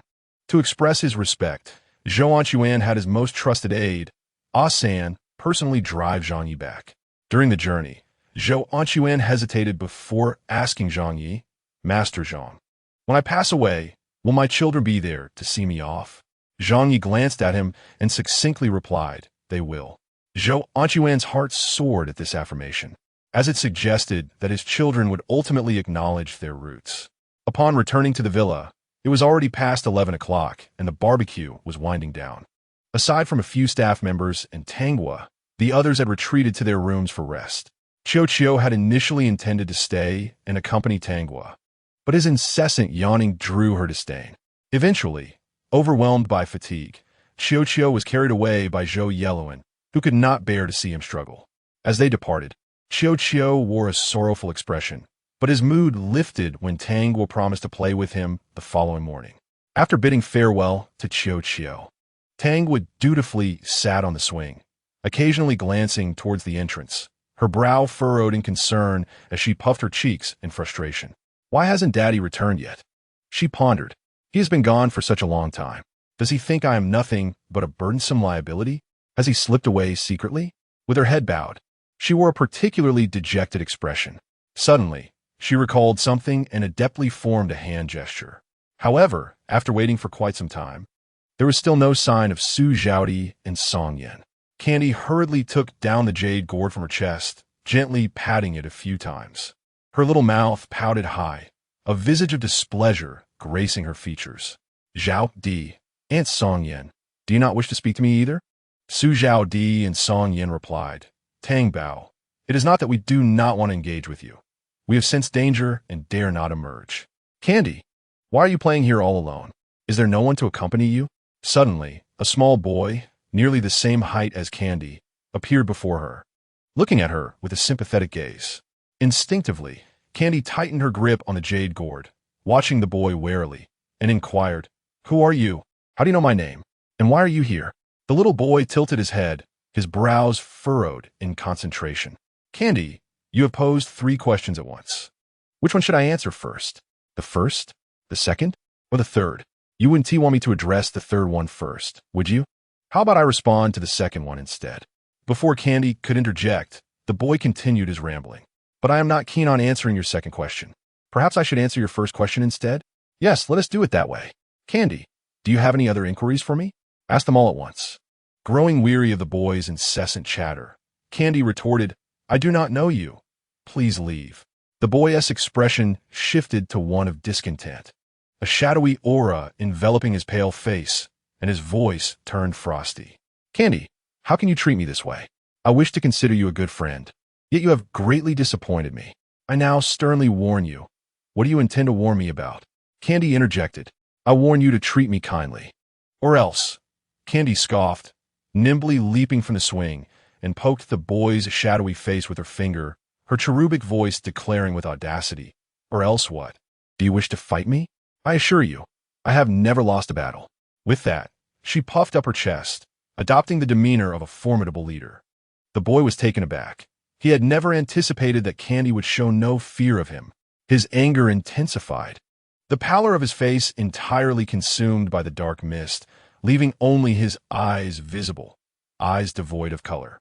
Candy, undeterred, continued to mock. "Is it impressive to emit dark mist? Look at yourself. You resemble a lump of coal, utterly grotesque. I wonder where you learned that." The boy gasped for breath. his frail body trembling. Candy declared, "Now I understand how you met your demise. It must be that you were so incessantly chatty that your parents could no longer tolerate you and cruelly ended your existence." Chapter 81. Witnessing the unseen. As if struck at the core, the boy let out a piercing scream, the dark mist on his face beginning to spread across his body. In no time, he was entirely enveloped in darkness, gradually swelling like an inflated balloon. Suddenly, Candy felt a surge of fear, instinctively wanting to retreat a few steps. Yet her feet seemed rooted to the ground. No matter how hard she tried, she could not move an inch. "Candy, do you think I am too verbose? Do you wish to silence me?" The little ghost gazed at Candy with sorrowful eyes, crimson tears streaming down his cheeks. 1 drop, 2 drops, 3 drops. Candy stared in terror at the increasingly menacing apparition before her. She realized that the staff nearby were utterly oblivious to her plight. Everything around her seemed to be isolated by this little specter. Gritting her teeth, Candy fought against her rising dread. "What do you want? Stay away from me." The ghost cackled ominously. "Candy, do you know how I exacted my revenge after they silenced me? I devoured them all, bite by bite, starting from their brains down to their toes. It was exquisite. To this day, I cannot forget that taste. Candy, allow me to consume you. I'm certain your flavor surpasses theirs." As his words lingered in the air, the ghost's frail body quivered, and a harsh, somber voice echoed in his ears. "What are you waiting for? Hurry and bring her to me." The dark aura enveloping the little ghost dissipated suddenly. He looked up at the void above, solemnly affirming, "Yes, Master." Soon, he hung his head, his breath turning cold. "Candy, come with me. Zhang Ye is not your true father. He has abandoned you. You must leave this place and follow me." Candy shook her head vehemently. "No, he would never abandon me. He promised he wouldn't." The ghost insisted. "He deceived you. Don't you realize? Adults relish deceiving children like us, believing our thoughts are inconsequential in their hearts. They only care for themselves. Candy, come with me. You can be my sole companion. I shall never forsake you." As he spoke, he slowly extended a hand towards her, an ashen hand with patches of decaying flesh. With each movement, bits of flesh fell away, revealing chilling, stark white bones beneath. "Candy, do not hesitate. Join me. Zhang Ye has already forsaken you. Just look, you have waited so long, and he still has not returned. In his eyes, you are nothing but a burden." Candy shook her head forcefully, crying out, "No, you are lying. Father has not abandoned me. He would never." At that moment, a warm hand enveloped her small one. Candy's heart surged with joy as she choked out, "Father, is it you? Father." Zhang Ye stepped forward, forming a hand gesture as he chanted urgently, "Divine Master, strike with resolve. Do not shy away from the powerful. First slay the malevolent spirits. Then vanquish the night's light. What god does not submit? What ghost dares to resist?" By the swift command, fear flashed in the ghost's eyes, and he cried out in agony, as if consumed by a dreadful flame. I was wrong. Please spare me, have mercy." Zhang Ye looked upon the weeping specter, hesitating. This little ghost was merely a pawn. The true villain was the one orchestrating from the shadows. As the thoughts converged, the golden light enveloping the little ghost dissipated instantly. Yet, the little ghost cast a resentful glare at Zhang Ye. Powerless against him, it could only depart in a dejected manner. With the ghost's departure, its domain crumbled. To be precise, it had been collapsing since the moment Zhang Ye entered. He had merely been sustaining it thereafter. Candy bit her lip, her eyes wide with curiosity. After a moment's hesitation, she cautiously inquired, "Daddy, where have you been? Why did you come back so late?" Zhang Yang gently ruffled Candy's small head and replied, "Daddy was busy with some matters." Candy softly acknowledged, a smile blooming on her face, reassured that her father had not abandoned her. The little ghost had deceived her. Upon returning to his room, Zhang Yi recognized that Candy had been frightened and intentionally stayed by her side until she fell asleep. Only then did he retreat to the balcony to meditate. The instant he entered a state of meditation, an unending stream of mental energy surged from all directions, permeating his skin and flesh, ultimately coalescing into a transparent liquid that nourished the golden seed within his sea of consciousness. The golden seed, now enriched by the transparent liquid, suddenly erupted with beams of golden light, rippling outward in concentric circles. Zhang Ye focused intently on the golden seed, astonished to discover it had developed cracks, indicating it was on the verge of sprouting. He suppressed his excitement and continued to absorb the encroaching mental energy. However, this time, whether due to insufficient quantity, he did not amalgamate it into the transparent liquid. Fortunately, Zhang Ye remained unperturbed, just as he contemplated concluding his meditation. A bold thought emerged in his mind. Why not attempt to project his spirit? Should it succeed, it would greatly facilitate his endeavors, allowing him to operate unnoticed. With the memories of his past life vividly intact, Zhang Ye swiftly found a method for spirit projection in his mind. Moments later, his spirit slowly detached from his body. Gazing down at his seated form, Zhang Ye couldn't help but smile with pride. He was indeed a rare genius in the Taoist tradition. Having been in this world for only a few days, he had already accomplished spirit projection. His spirit swiftly floated from the balcony, but did not venture far, merely meandering nearby. "Mr. Huang, please don't hold a grudge against Mr. Zhang. He is not the same as before," spoke Zhou Yellowen. Huang Zong furrowed his brow, remaining silent. Zhou Yellowen sighed in resignation, intending to continue his persuasion, but ultimately seemed to abandon the effort. Zhang Ye's spirit drifted past Yang Yu in her daughter's room. She had seemingly just bathed, her slender form adorned in a seductive camisole nightgown, a glass of red wine in hand, clearly having indulged quite a bit, her beautiful eyes reflecting a hint of dazed allure. Zhang Ye hurriedly covered his eyes, nearly fleeing in distress, muttering incessantly, "One should not gaze upon the indecent. One should not gaze upon the indecent." Unbeknownst to him, he had already left the villa, realizing he had floated quite a distance. He unexpectedly stumbled upon a household that kept little ghosts. Zhang Ye recalled the little ghost he had wounded. "As I was about to float in to explore the situation, I noticed a drunken woman staggering inside. That wretched creature dared to usurp my position as the protagonist. She ought to reflect upon her own worth. This woman shall not survive the night." In Chapter 82, the demise is particularly gruesome. Zhang Ye perceived a trace of dark energy surrounding the woman. This ominous aura is only present in those who are on the brink of death, particularly in individuals who meet a violent end. Their deaths so horrific that they are denied even the chance of reincarnation. Zhang Ye was not one to meddle in others' affairs, and soon he drifted away. Time passed, though its measure eluded him, when suddenly his ethereal spirit sensed a tremendous force, which yanked him back into his corporeal form. Daddy, what is wrong? Please don't leave me." Upon his spirit's return to his body, he heard the anxious and worried voice of Candy. Zhang Ye slowly opened his eyes to find Candy's small face mere inches from his own, her expression a precarious balance between tears and concern. Seeing Zhang Ye awaken, Candy quickly wiped her tears, gazing up at him with a pitiful look, and said in a quivering voice, I just noticed you weren't breathing. Were you going to leave me?" Zhang Ye couldn't help but chuckle at how frightened the child was. He gently patted Candy's little head and replied, "My dear girl, it's late at night. We must speak softly so that others do not discover our little secret. Otherwise..." Before Zhang Ye could finish his thought, Candy instinctively covered her mouth, her big, sparkling eyes wide with fear. Zhang Ye managed a faint smile, bemused by her anxiety. "You needn't worry so, my dear. As of now, I believe no one is aware of our secret," Candy softly acknowledged, her voice a conspiratorial whisper. You're all right now, right?" Zhang Ye nodded. "Asurin her?" "Yes, I am perfectly fine." In truth, he had never been in peril. "Rest assured, my dear Candy, I shall never divulge that incident to anyone. It remains our little secret." Zhang Ye added, "I trust you will keep it." Candy pondered for a moment before asking, "Daddy, can you tell me what happened to you?" "Will it happen again?"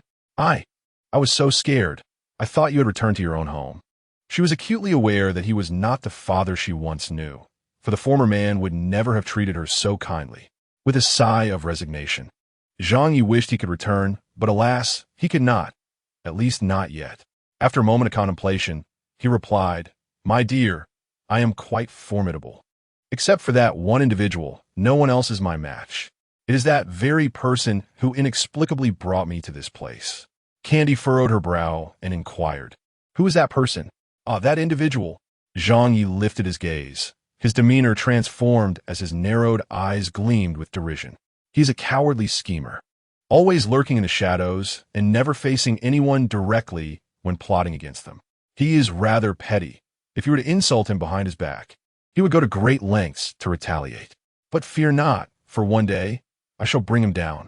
Sen digente graspet Zhang Ye fingers, her gaze resolute. When I grow up, I will help you bring him down." Zhang Ye was momentarily taken aback, unable to suppress a smile.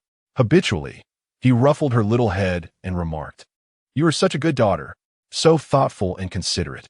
While he praised Candy aloud, he inwardly sighed, considering how young she was. Just a few years old. According to parenting websites, children of this age only know how to eat and play. Everything else is superfluous to them. Yet, little Candy was different. Zhang Ye recalled Candy's tragic fate and his own. He was confined in a dark, windowless basement, shackled by iron chains, enduring all his needs in that grim place until his demise. "My dear daughter, it's quite late. You should head to bed. Staying up late won't help you grow." Candy promptly stood up, saying, "Then I shall go to sleep." Suddenly recalling something, Zhang Ye quickly added, "Sweetheart, if you ever find me in that state again, just stay by my side and do nothing else." Candy obediently nodded, "Ma'am, I understand." Watching the little one return to her small bed, Zhang Ye hesitated, contemplating allowing his spirit to leave his body once more. Just then, a piercing and anguished scream echoed in his ears. Zhang Ye furrowed his brow, recalling the young woman entangled in dark energy. Could she be the one in peril? The following morning, as Zhang Ye stepped out of his room, he overheard several staff members engaged in discussion. They mentioned a criminal incident that had occurred late last night at a nearby villa, where a recently famous actress had been murdered. Her abdomen had been completely sliced open, with her intestines spilling out. Her death was gruesome. They further noted that the corpse appeared to have been gnawed on, and despite having died only hours ago, her skin exhibited severe decay. Even the slightest movement caused pieces to flake off. Upon seeing Zhang Ye and Candy approach, the staff members appeared as though they had found savior, quickly rising to inquire, "Teacher Zhang, could you help us analyze whether this incident is particularly bizarre?" Zhang Ye raised an eyebrow, maintaining an air of calmness. "What incident? Do tell." The staff members exchanged glances at Candy, frowning. "We fear it might frighten her. Not only the children, but even the adults would likely have nightmares tonight." Candy, perceptive as ever, understood the gravity of the situation and quickly declared she would find Gio. Naturally, Zhang Ye did not impede her. Once Candy had distanced herself, he turned his attention back to the staff. "Now I can speak." The staff promptly relayed everything they knew, expressing, "Teacher Zhang, we feel something is amiss.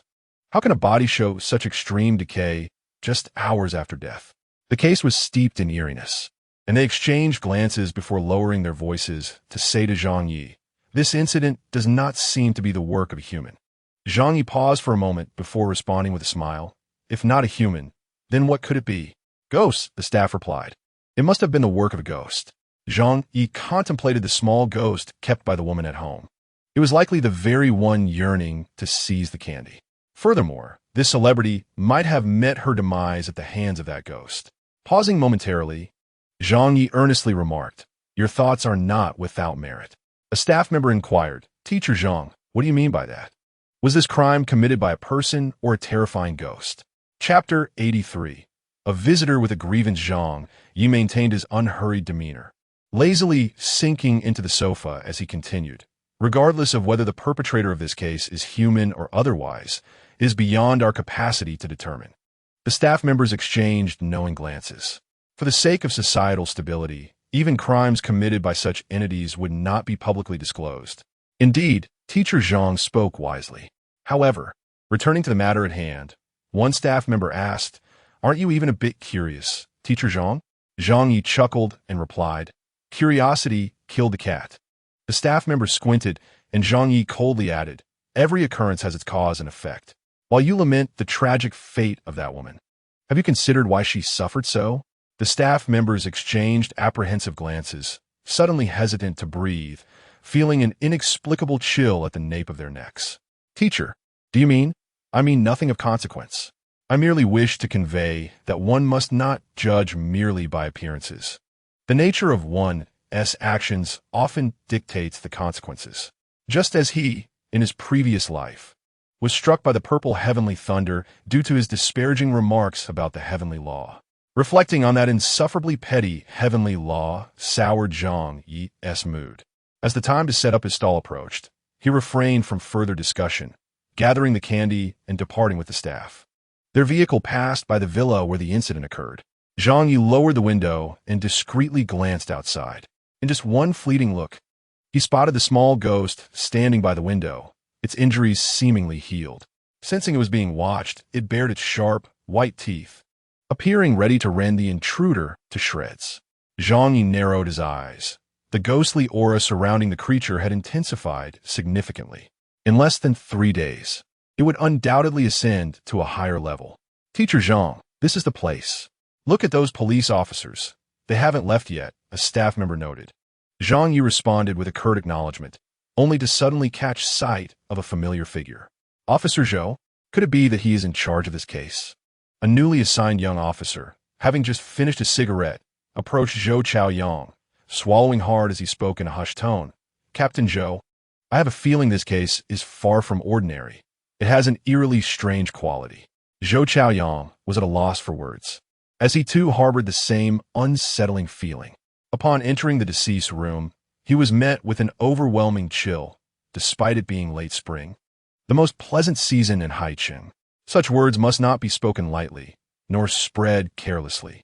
"We are materialists, after all, and do not believe in such things," Zhou Chaoyang stated, though his internal unease only intensified. Just the day before, he had felt a similar coldness in a sinister underground chamber.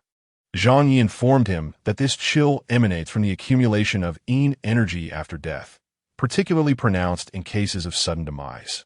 Anyone who becomes tainted by this yin energy, if unable to dispel it promptly, is destined to fall gravely ill.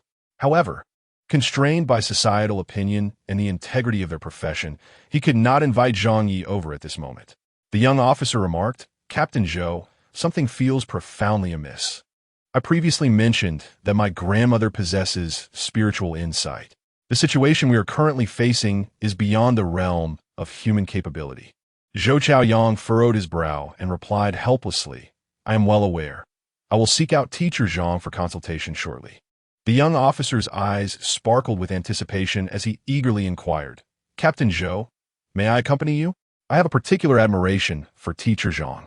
Zhou Chaoyang firmly responded, "No, you may not." Meanwhile, Zhang Ye had arrived at the overpass where he had been setting up his stall, accompanied by Tanghua. The foot traffic remained sparse, with only a few passers-by, yet the live stream was bustling with excitement. "Did you catch the news? A prominent actress, Yang Xinyu, has been accused of evading taxes to the tune of $1 billion, and it appears that the evidence is irrefutable. The official account will likely issue a reprimand in a few days. She cannot possibly absolve herself of this. This is such significant news. Justice may be delayed, but it is certainly served. Although the truth has arrived late, I am still elated. I hope Teacher Zhang can return to the screen soon." Reliable sources indicate that Yang Xinyu's agency, Shandong Shan Media, has also been reported for tax evasion. With their own troubles, they probably won't be able to support Yang any longer. Indeed, what a fitting retribution. I never thought highly of Yang Xinyu. Her appearance alone suggests she is not of good character, sharp-tongued and fickle. It is a mystery how she ever gained fame. And how did she gain fame? It is evident that society is full of individuals like her, who are readily celebrated. The lively atmosphere of the live stream had no bearing on Zhang Ye and Tanghua, who were transfixed by a large caterpillar that had mysteriously appeared. Suddenly, a middle-aged man, slightly portly and seemingly in his 50s, halted before their stall and inquired, "You must be Master Zhang.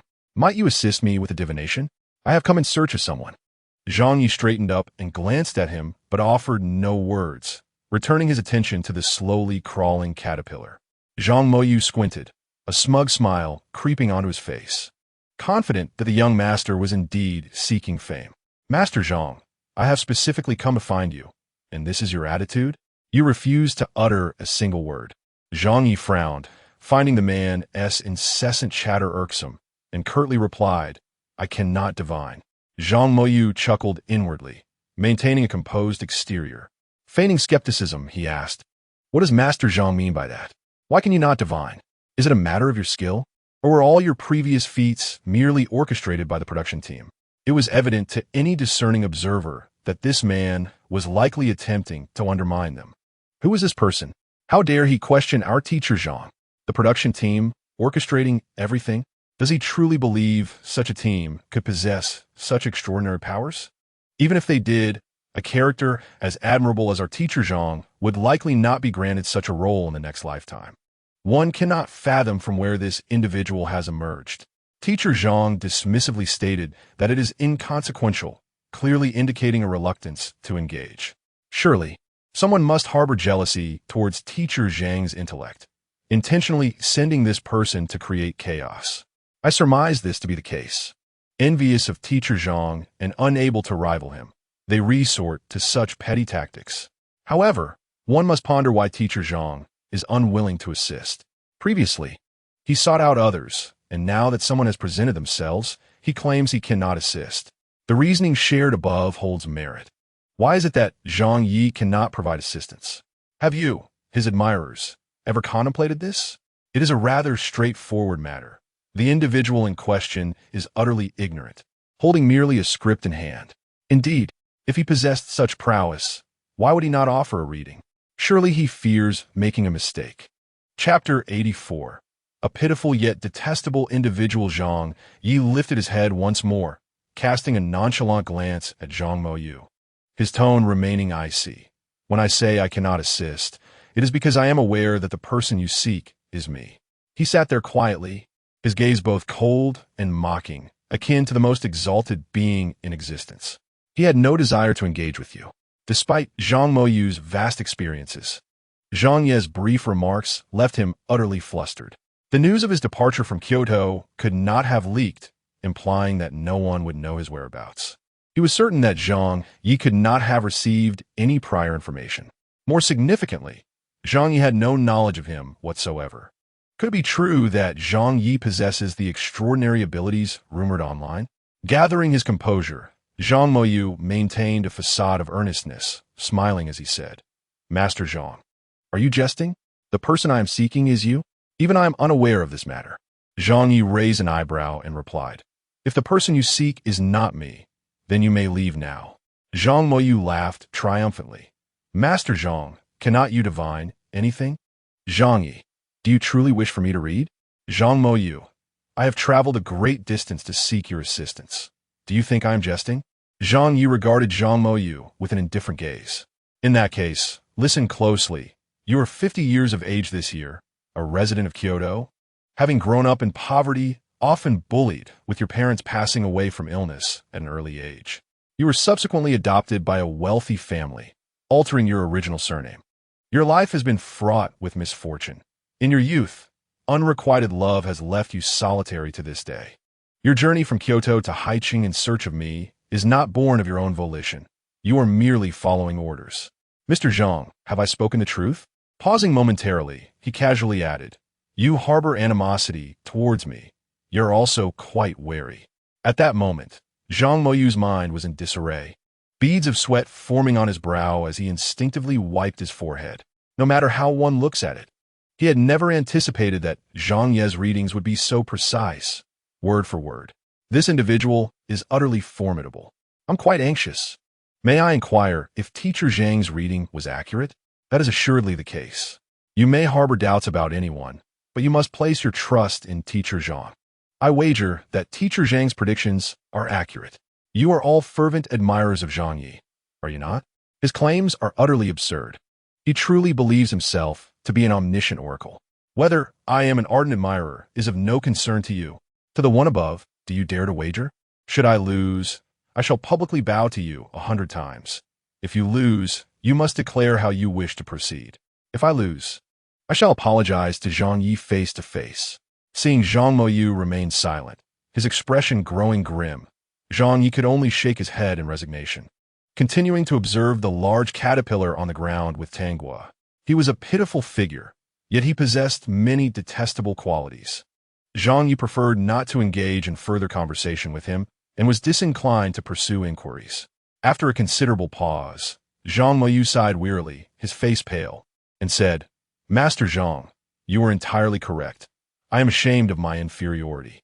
In the end, he sincerely bowed to Zhang Ye.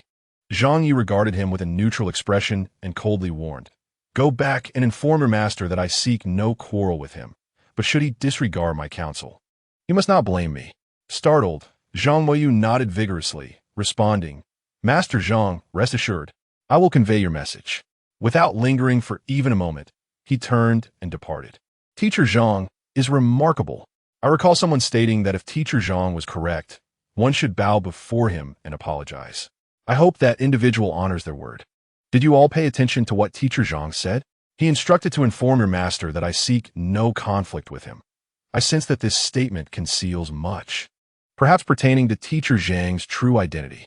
Many may not know that for many years, Teacher Zhang's identity and background have remained an enigma, with no media outlet uncovering any details about his family. Even during his marriage to Yang Xinyu, none of Teacher Zhang's relatives were present. I sense a significant revelation on the horizon. Zhang Ye glanced at the departing figure of Zhang Moyu, his expression still impassive and indifferent. Until he observed a hurried middle-aged man. He called out to him, "Sir, I perceive a darkness clouding your brow and a lack of vitality in your gaze. Has a close relative recently passed away?" Han Liang paused, turning to Zhang Ye and asking, "Were you speaking to me?" "Indeed, it is you," Zhang Ye affirmed. Han Liang quickly returned, his emotions somewhat agitated, nearly kneeling before Zhang Ye. He implored, "Master, please save me. Rescue me." Zhang Ye raised a hand to calm him. "Speak slowly." Han Liang took a breath, soon regaining his composure, and began to recount his tale at a measured pace. "My name is Han Liang. 6 months ago, I was the owner of a real estate company valued at over $1 billion. Through a friend's introduction, I purchased a plot of land in the west of the city for $500 million.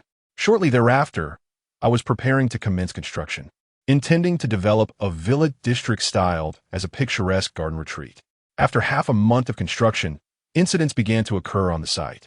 The first accident involved a worker who fell into a cement mixer and tragically lost his life. Initially, I regarded it as an unfortunate mishap, settling the matter with compensation.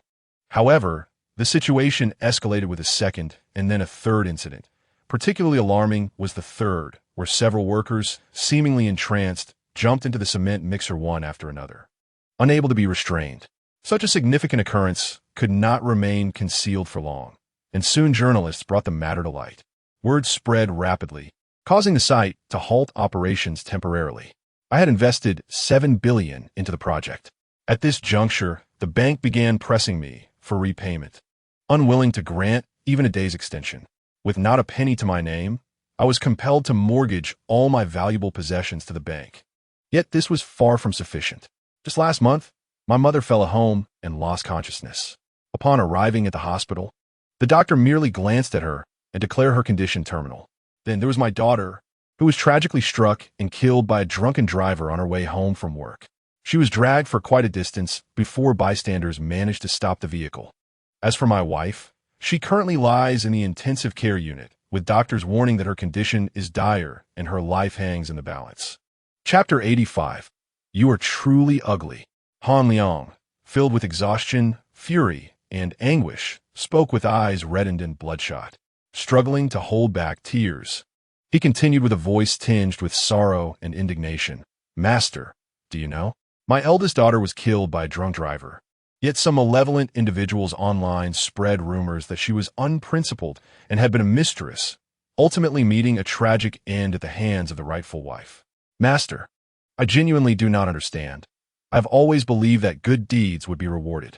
Each time I see someone in need, I extend my hand to help. I have even sponsored several underprivileged children in the mountains and regularly take my family to visit welfare homes, striving to do good. But why, oh why, do I not receive any reward? Master, please teach me. Teach me what I must do to save my wife and my youngest daughter." In his agitation, Han Liang knelt before Zhang Ye. Zhang Ye did not stop him, but accepted the gesture calmly. Meanwhile, Tangwa tugged at Zhang Ye's sleeve, whispering, "Daddy, look at his back."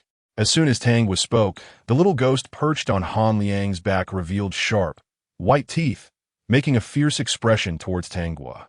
Startled, Tangwa quickly regained her composure and retorted with a mocking expression, "You are truly ugly." The little ghost, evidently understanding her words, gritted its teeth in anger, and the dark aura surrounding it intensified. Unbothered by the ghost, Tangwa continued to play with her large, plump caterpillar, finding it adorable. The little ghost's dark energy grew thicker, soon affecting Han Liang. He felt an abrupt drop in temperature around him, causing him to shiver involuntarily.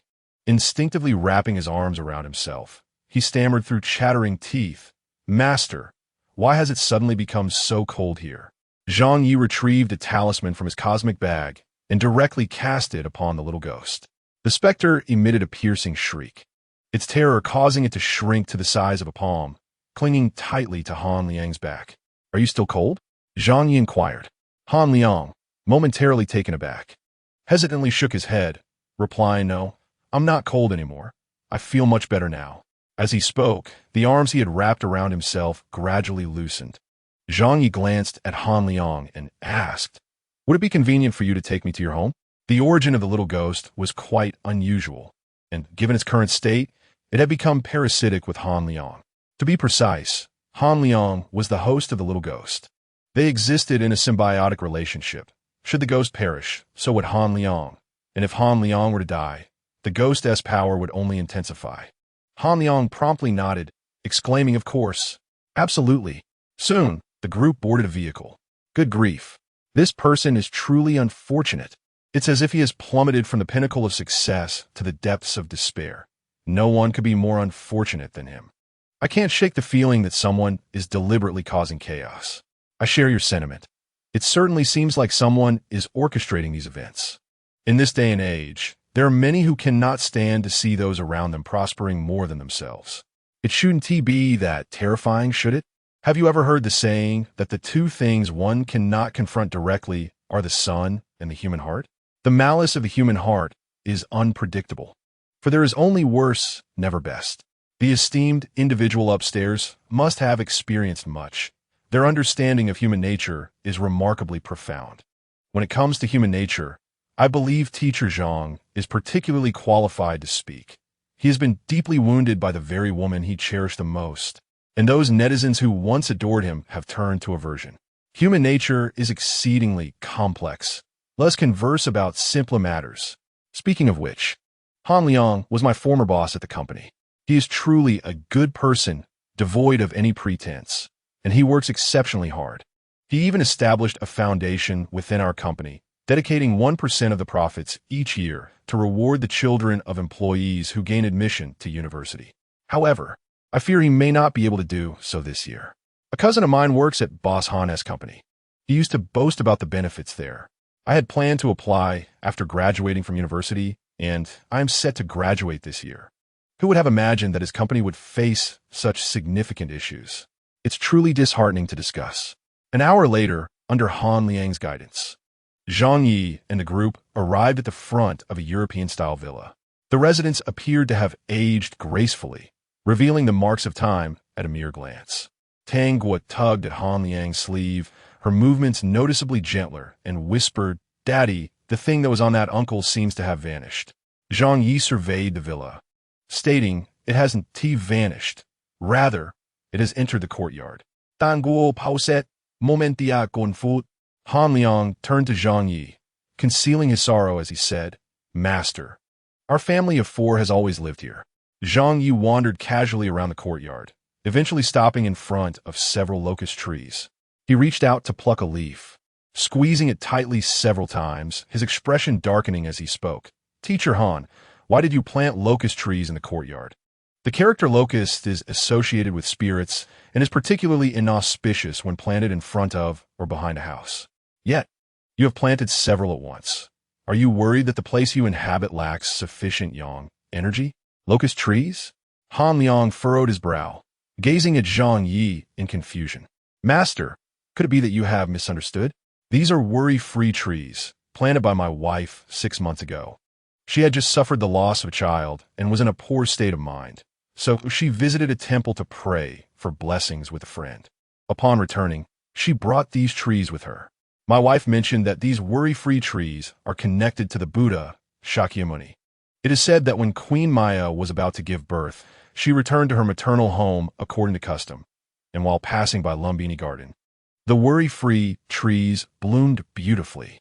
Unable to resist, she reached out to pluck one, and at that moment, Prince Siddhartha was born from her right side. My wife, being kind-hearted, heard that these trees could harbor the souls of children, so she planted them in the courtyard. Zhang Ye glanced at Han Liang, saying nothing more, and continued walking forward. Han Liang felt a sense of unease from that glance.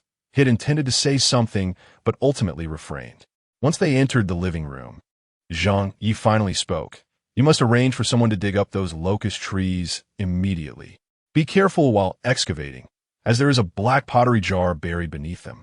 It must not be broken. Han Liang was taken aback, curious as he inquired. A pottery jar? Master, how could there possibly be a black pottery jar under those trees? Zhang Ye responded. If I am not mistaken, that black pottery jar was buried by your wife, and it likely contains the remains of the child she lost. This is impossible.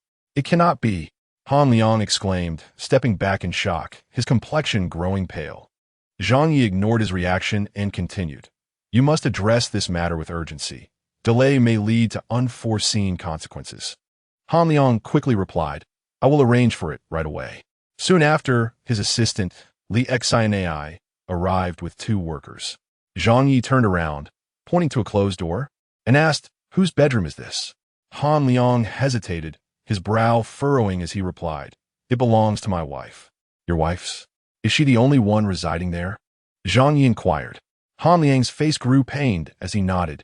Yes. This bedroom is solely hers. Ever since she lost the child 6 months ago, her demeanor towards me has grown exceedingly cold, completely rejecting my physical affection. I have made numerous efforts, yet nothing has changed. She has begun to confine herself to the room, only emerging to eat and immediately retreating afterward. Whenever I attempt to speak with her, she regards me with disdainful eyes. I truly do not comprehend what I have done wrong. After a pause, he added helplessly, A week ago, my eldest daughter died in a car accident, and she did not even inquire about it, as if that child, who had called her mother for over a decade, bore no relation to her whatsoever. She continued to isolate herself in her room. When I knocked on the door, she paid me no heed. It was only when my frustration peaked that I took up an axe to chop at the door that she reluctantly emerged, locking it behind her. I couldn't fathom what treasure she might be concealing within. However, given the tumultuous events of recent times, I lacked the inclination to inquire about her daily activities. It wasn't until 3 days prior, when she failed to join us for dinner, that I was compelled to call for her, only to discover her unconscious on the bed. Candy observed everything clearly. Although the door was firmly shut, she discerned a dark aura reminiscent of that which enveloped the little ghost. A flicker of fear gripped her heart as she clutched Zhang Ye's shirt tightly. Sensing her anxiety, Zhang Ye gently patted her head, smiling as he said, My dear, if you are afraid, you may wait outside for Daddy. Candy promptly shook her head, declaring with conviction, I am not afraid, not in the slightest. Zhang Ye stifled a laugh, solemnly praising her, truly my daughter. With that, he turned to the staff, instructing, I will take Candy inside to have a look. You all wait here. The staff, naturally, complied with Zhang Ye's wishes. Mr. Zhang, please prioritize your safety. If anything arises, do call us. Strength lies in numbers. The viewers in a live stream found the staff's comments amusing. What a ridiculous notion that strength lies in numbers. The work Mr. Zhang undertakes hardly requires a crowd. Ha ha ha. The comment above is spot on. Anyone else entering would only create chaos. Still, aren't you at all curious why Mrs. Han chose to seclude herself for half a year, only emerging to eat? What could she possibly be doing alone in that room? While I cannot surmise what she engages in, I can assure you it is not benevolent. Have you ever heard of someone burying their miscarried child in a clay pot beneath a locust tree? Goodness, that sounds utterly chilling. I feel a shiver down my spine. Fortunately, it is daylight. Otherwise, I would be terrified. Han Liang believed he could remain outside like the staff. However, As Zhang Ye approached the door, he called back to him, "Mr. Han, you're coming in with us." Han Liang hesitated, furrowing his brow. "Master, must I enter? This room makes me uneasy. It feels so cold." Yes, the kind of chilling cold. Just days prior, when he went in to find her, he felt as though his blood had nearly frozen. Fear is a natural human emotion, and Zhang Ye would not force him, simply stating, "Since you are unwilling to enter, then wait outside with them." Soon, Zhang Ye opened the tightly shut door, taking Candy's small hand as they stepped inside. As Han Liang had described, the temperature of the bedroom was indeed frigid. After turning on the light, Zhang Ye drew back the curtains that blocked the sunlight, standing before the window. He suddenly noticed that the window of this bedroom directly faced the 3 locust trees, the very spot where the black clay pot was buried. The location is perfectly oriented to the southeast, initially boasting an exceptional position that welcomed the rising sun, capable of dispelling all impurities. However, the presence of 3 locust trees has disrupted this auspicious feng shui arrangement, rendering the area a veritable dead zone. Once such a dead zone is formed, it becomes a breeding ground for incessant malevolent energy. Furthermore, every night at the stroke of midnight, Han Liang's wife clandestinely descends to nourish the infant within the earthen jar with her and Han Liang's blood. Over time, this locale has nurtured vengeful spirits.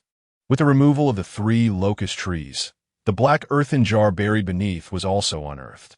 Zhang Ye observed the unfolding scene from above with clarity.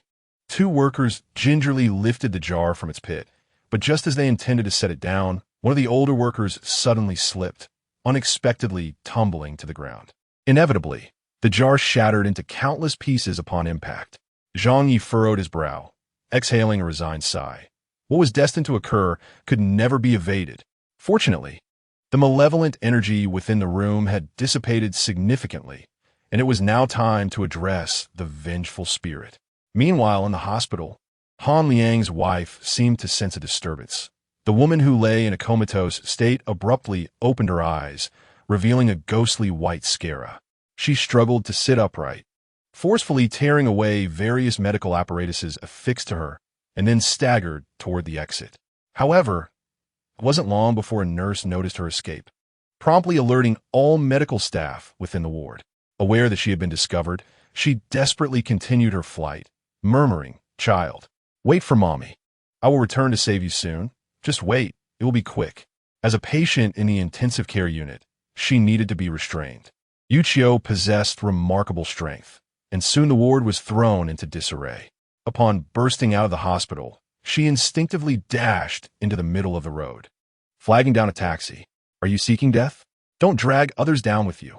Before the driver could finish his reprimand, Yu Qiu had already flung open the door and climbed inside, promptly reiterating her home address.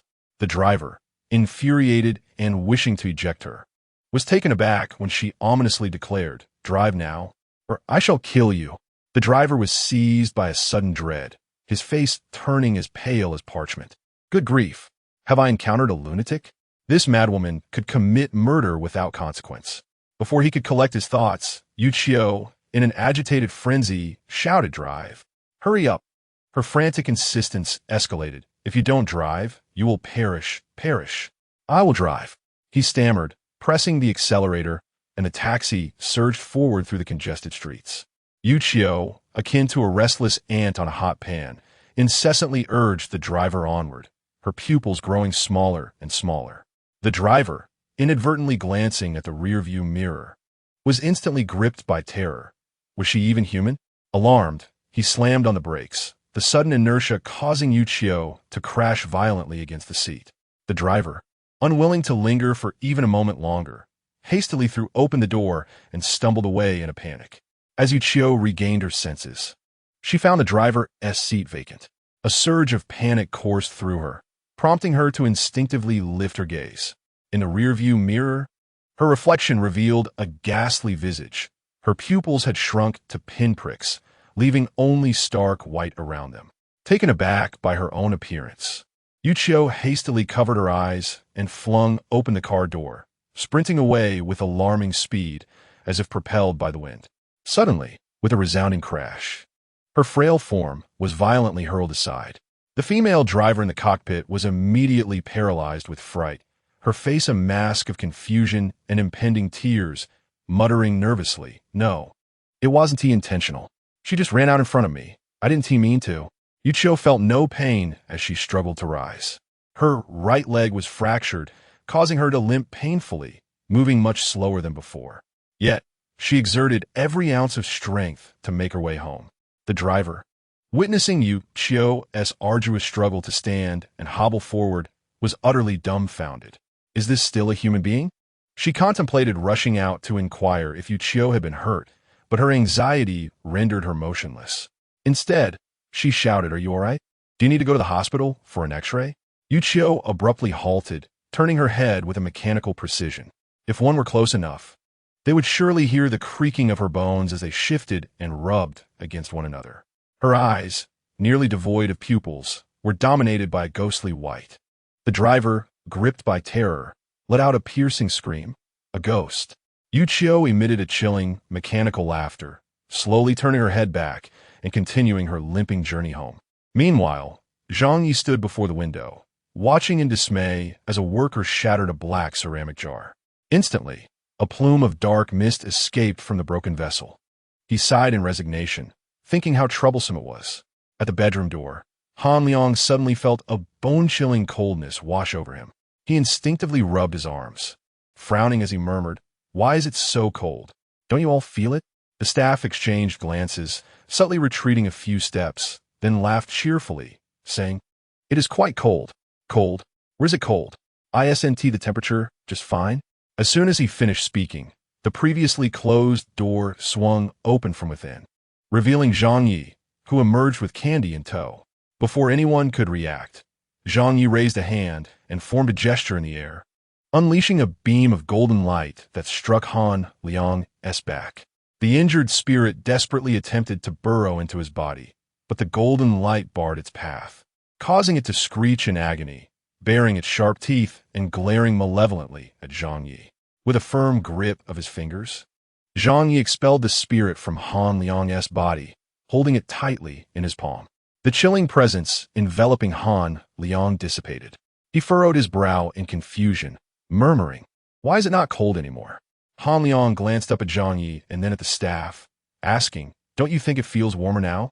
The staff dared not speak out of turn. Zhang Ye glanced at Han Liang and handed him a pill, saying, "Boss Han, you are afflicted by malevolent energy. Quickly consume this pill. Otherwise, within half an hour, your life will be in grave danger." Upon hearing the mention of a threat to his life, Han Liang dared not inquire further. He accepted the pill, nearly the size of an adult's thumb, and hurriedly placed it in his mouth, fearing that a moment's delay could lead to his demise. He was not foolish, given the circumstances, if he still failed to discern the underlying issues. Then his decades of experience would have been in vain. Struggling to swallow, he rolled his eyes in distress. Zhang Yi frowned and slapped him on the back, remarking, "Could you not chew it after putting it in your mouth? Swallowing such a large pill whole could choke you." Han Liang thought, how was I to know it could be chewed?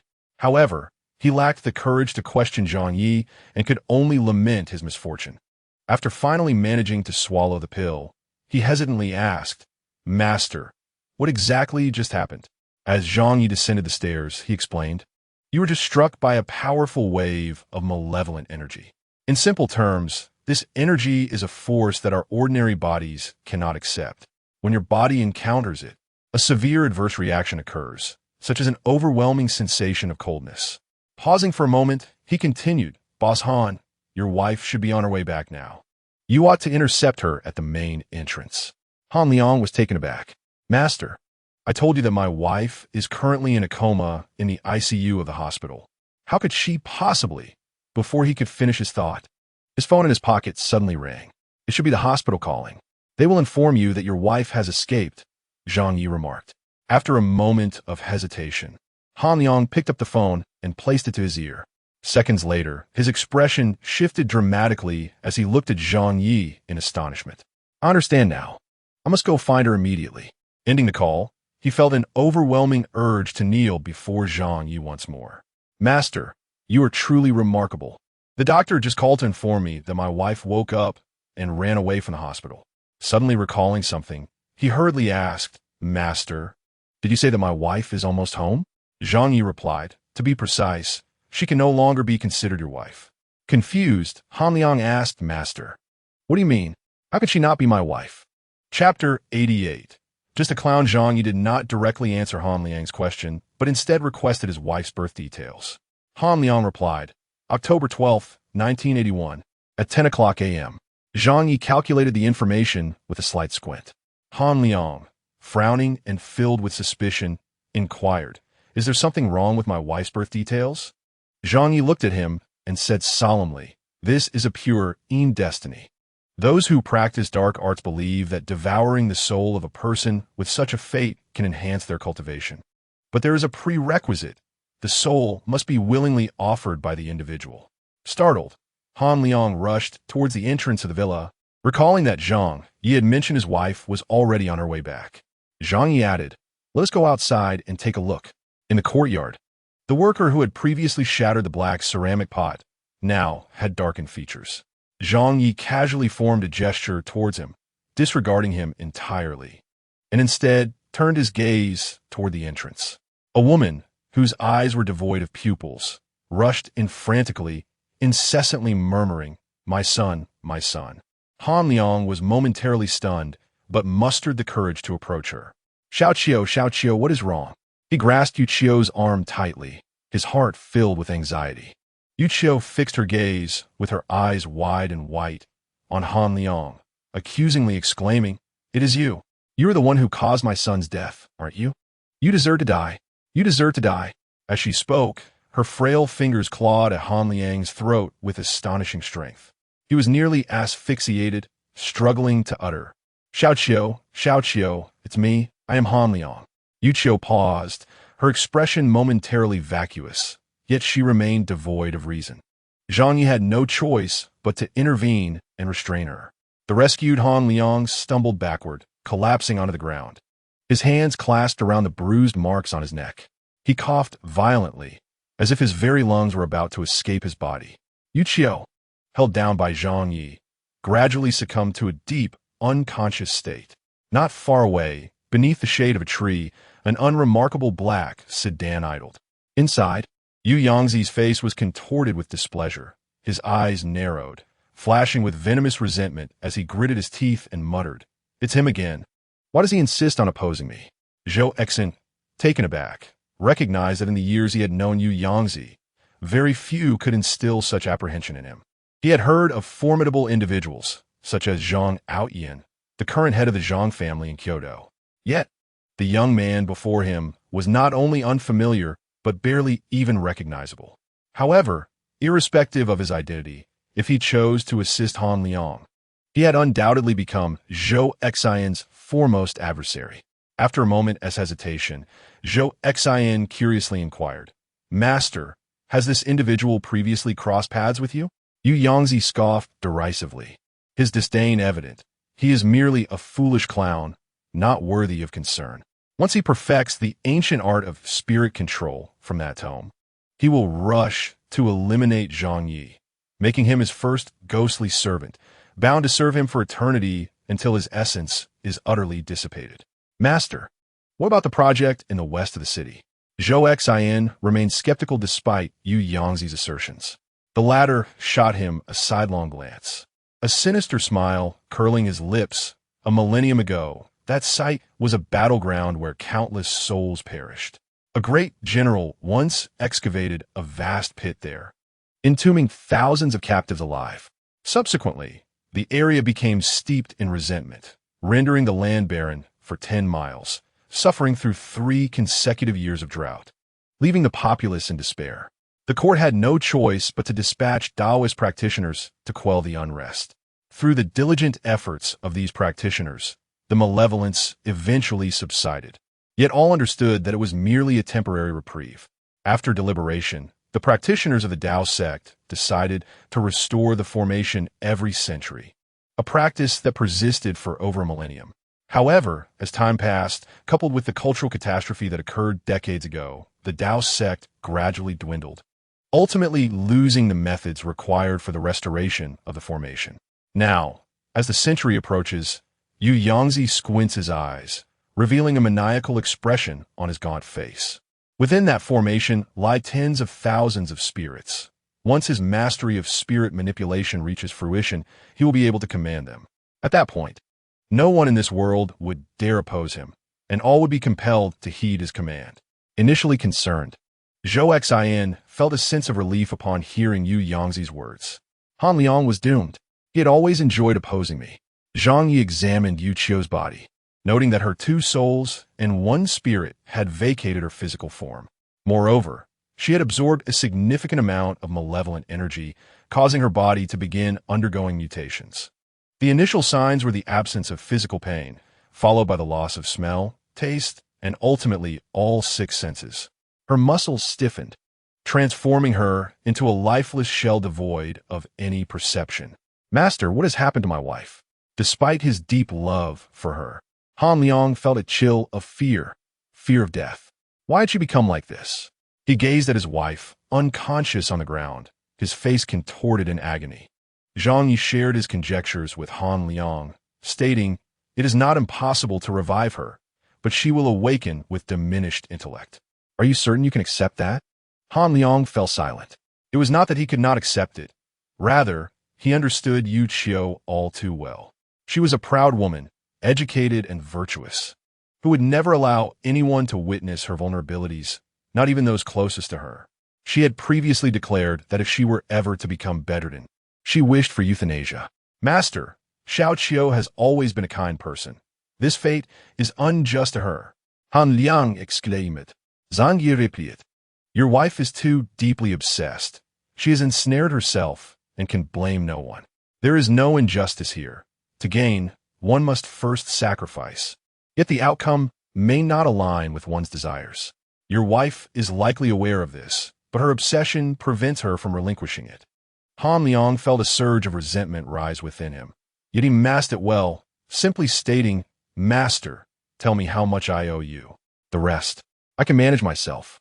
Zhang Yi turned to him, coldly remarking, "Given your current financial situation, can you truly afford it? Moreover, do you believe this matter ends here? Han boss, you have a young daughter, unless you wish for her demise as well." Han Liang was taken aback, his complexion paling to that of paper. Zhang Yi chose not to press further, saying, "I will give you half an hour to resolve matters here. After that, take me to your construction site in the west of the city." Chapter 89. A temporary fix rather than a permanent solution. Han Liang recognized that he was at a dead end, fully aware that he had no other options, unless he was willing to disregard the safety of his young daughter. He bent down to lift his wife from the ground and strode towards the bedroom upstairs. No one could fathom the psychological torment that Han Liang had endured. When he reemerged before the crowd, his demeanor was distinctly transformed, imbued with a newfound resolve and fearlessness. Han Liang approached Zhang Yi with purposeful strides, respectfully stating, "Master, I implore you to accompany me to the construction site at once. Please rescue my youngest daughter. If she were to perish as well, my life would lose all meaning." Zhang Yi cast a glance at Han Liang, gesturing for him to lead the way. The live stream had already erupted with fervor. "Are you certain this isn't staged by the production team?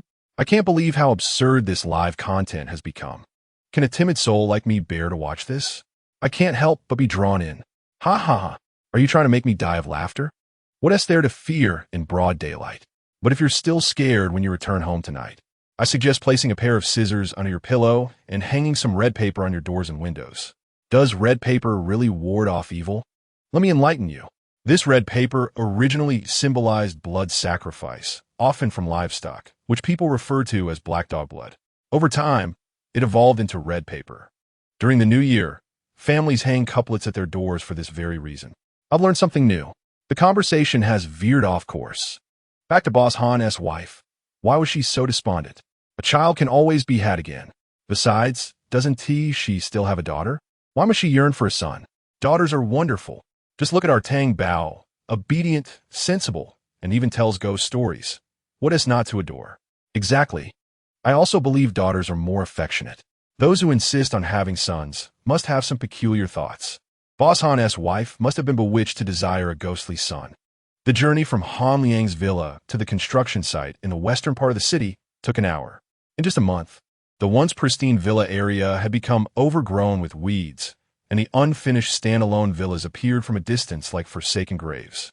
A chilling sensation enveloped one upon first glance.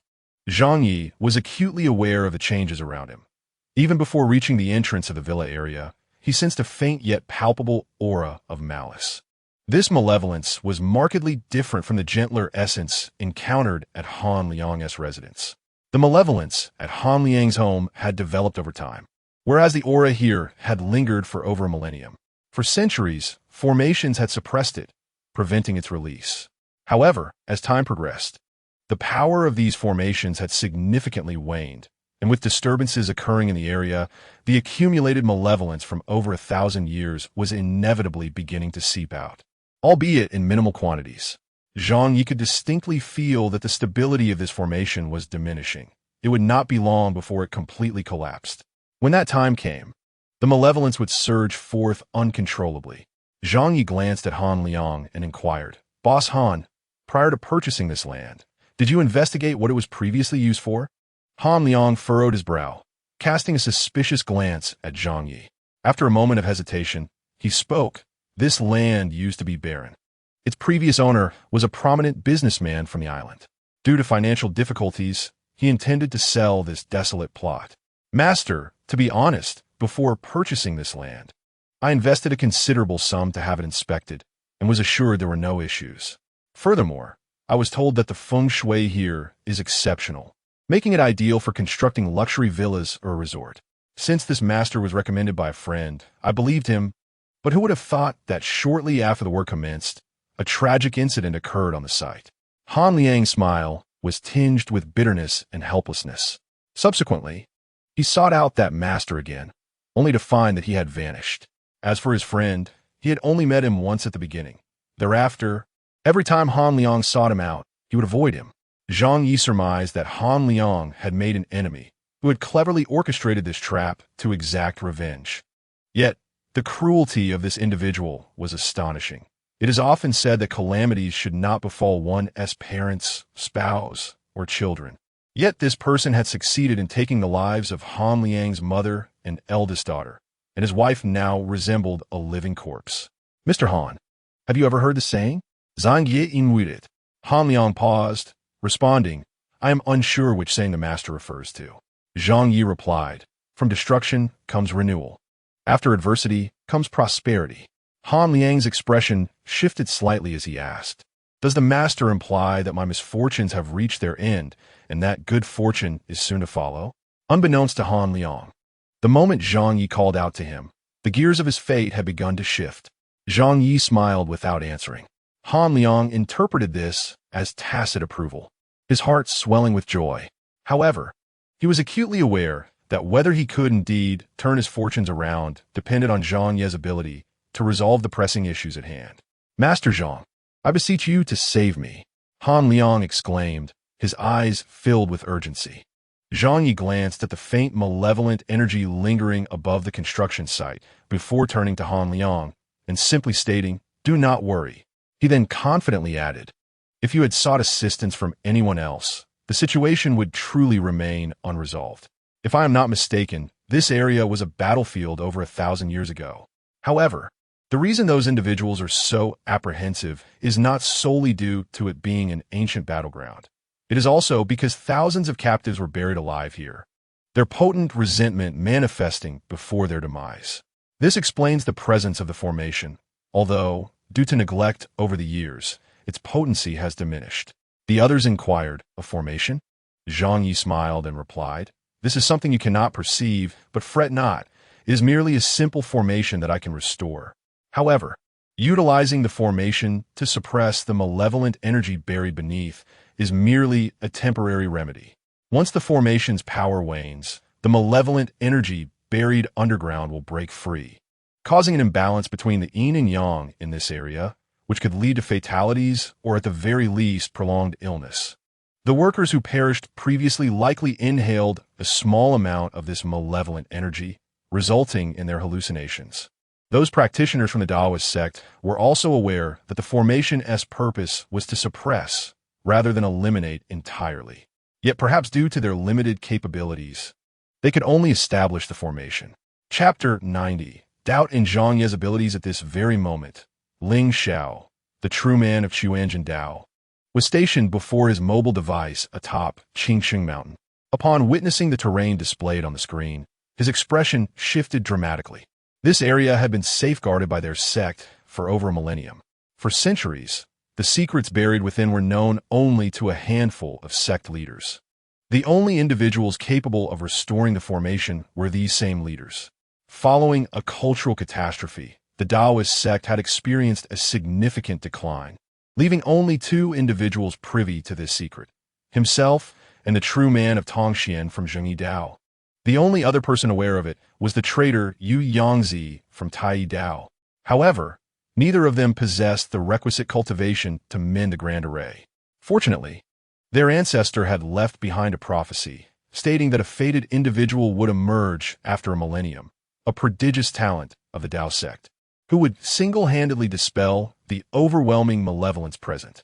As the date for the restoration of the formation drew ever closer, the Taoist genius had yet to materialize. Could it be that Zhang Xiaoyu was the fated individual foretold by their ancestor? As this thought crossed Wang Lingxiao's mind, his breath quickened. How had he not considered this possibility sooner? He hastily picked up his phone and dialed Li Tongxian. The call was soon connected, and he was greeted by Li Tongxuan's haughty voice. "Oh Wang, what do you want? Are you watching Zhang Xiaoyu's livestream? I bet you're not. Hurry and turn it on. You need to be quick," Wang Lingxiao urged. Li Tongxian, momentarily taken aback, retorted, "Why would I not be watching Zhang Xiaoyu's stream? Old Wang, stop seeking validation from me." As he spoke, he gestured for his disciples to open the live stream. Wang Lingxiao chose not to engage in banter. He glanced around to ensure no one was eavesdropping and lowered his voice. "Do you remember that place? Not long ago, a wealthy developer sought to build real estate there. But shortly after commencing work, a series of unfortunate events occurred, resulting in several fatalities. Their workers unearthed human bones, which turned to ash upon exposure to sunlight. I mentioned to you previously that I suspected those bones belonged to the victims of a tragic incident." Growing increasingly impatient with Wang Lingxiao's lengthy preamble, Li Tongxian interjected. "Old Wang, can you get to the point? Spare me the rambling." Wang Lingxiao, slightly flustered, replied, "Isn't this a setup? Now, for the crux, that developer somehow found Zhang Xiaoyu and is leading him to that location." Li Tongxuan's excitement surged at this revelation. "Are you suggesting that the fated individual of our ancestors' prophecy is him?" Wang Lingxiao shrugged. "How would I know? I'm planning to fly over. You should prepare as well. It's possible that the traitor Yu Yangzi is in Haicheng." After a moment of contemplation, Li Tongxian agreed. "All right, I'll have my disciple book the tickets, and we can meet at the airport." Suddenly remembering something, he added, "Old Wang, if Zhang Xiaoyu is not the fated one, could he be harmed by the malevolence there?" His excitement nearly caused him to drop the phone. "They are about to enter imminently. Old Wang, you must swiftly devise a method to contact Zhang Xiaoyu and advise him to refrain from entering for the time being. We shall make alternative arrangements upon our arrival. Rest assured, I have already dispatched my disciple to attend to this matter, yet whether he can successfully deter him ultimately rests upon fate." Zhang Ye instructed the driver to halt the vehicle at the entrance of the villa district. The group promptly disembarked. Suddenly, a chill breeze swept through, stirring a multitude of withered leaves and weeds. Logically, at this season, one would not expect to encounter such an abundance of withered foliage. However, their perceptions were not mistaken. Those were indeed withered leaves and weeds. Isn't it only May? Why are there so many dried leaves and weeds? Upstairs, did you not hear what Teacher Zhang mentioned? There is a presence of malevolent energy here, which can disrupt the balance of yin and yang in a location. The withered leaves and weeds are the most apparent manifestations. If inadvertently inhaled, they can induce hallucinations. Goodness, that is somewhat terrifying. Teacher Zhang also stated that should the power of the formation be depleted, that malevolent energy would erupt, potentially resulting in death or illness. Ordinary individuals, like us, are unlikely to perceive such energies. That goes without saying, we are certainly oblivious to it. I recall in my childhood, I loved to venture into the mountains. Behind our home lay several solitary graves, and during tomb sweeping day, I never witnessed anyone visiting. One evening, my friends and I decided to play near the back hills. One particularly mischievous friend, the chubby one, urinated on one of the graves. That very night, he developed a fever and rambled incoherently. His grandmother later inquired if he had engaged in any peculiar activities at the grave, particularly if he had urinated on it, to which we all nodded. The following day, his grandmother brought numerous offerings to the solitary grave and asked several individuals to show her which grave he had urinated upon. Subsequently, I learned from my mother that he had inhaled malevolent energy, which caused his persistent high fever. The late evening sunlight was insufficient, and he had approached the shadowy grave, thus triggering the accumulated malevolent energy with that act. We have digressed.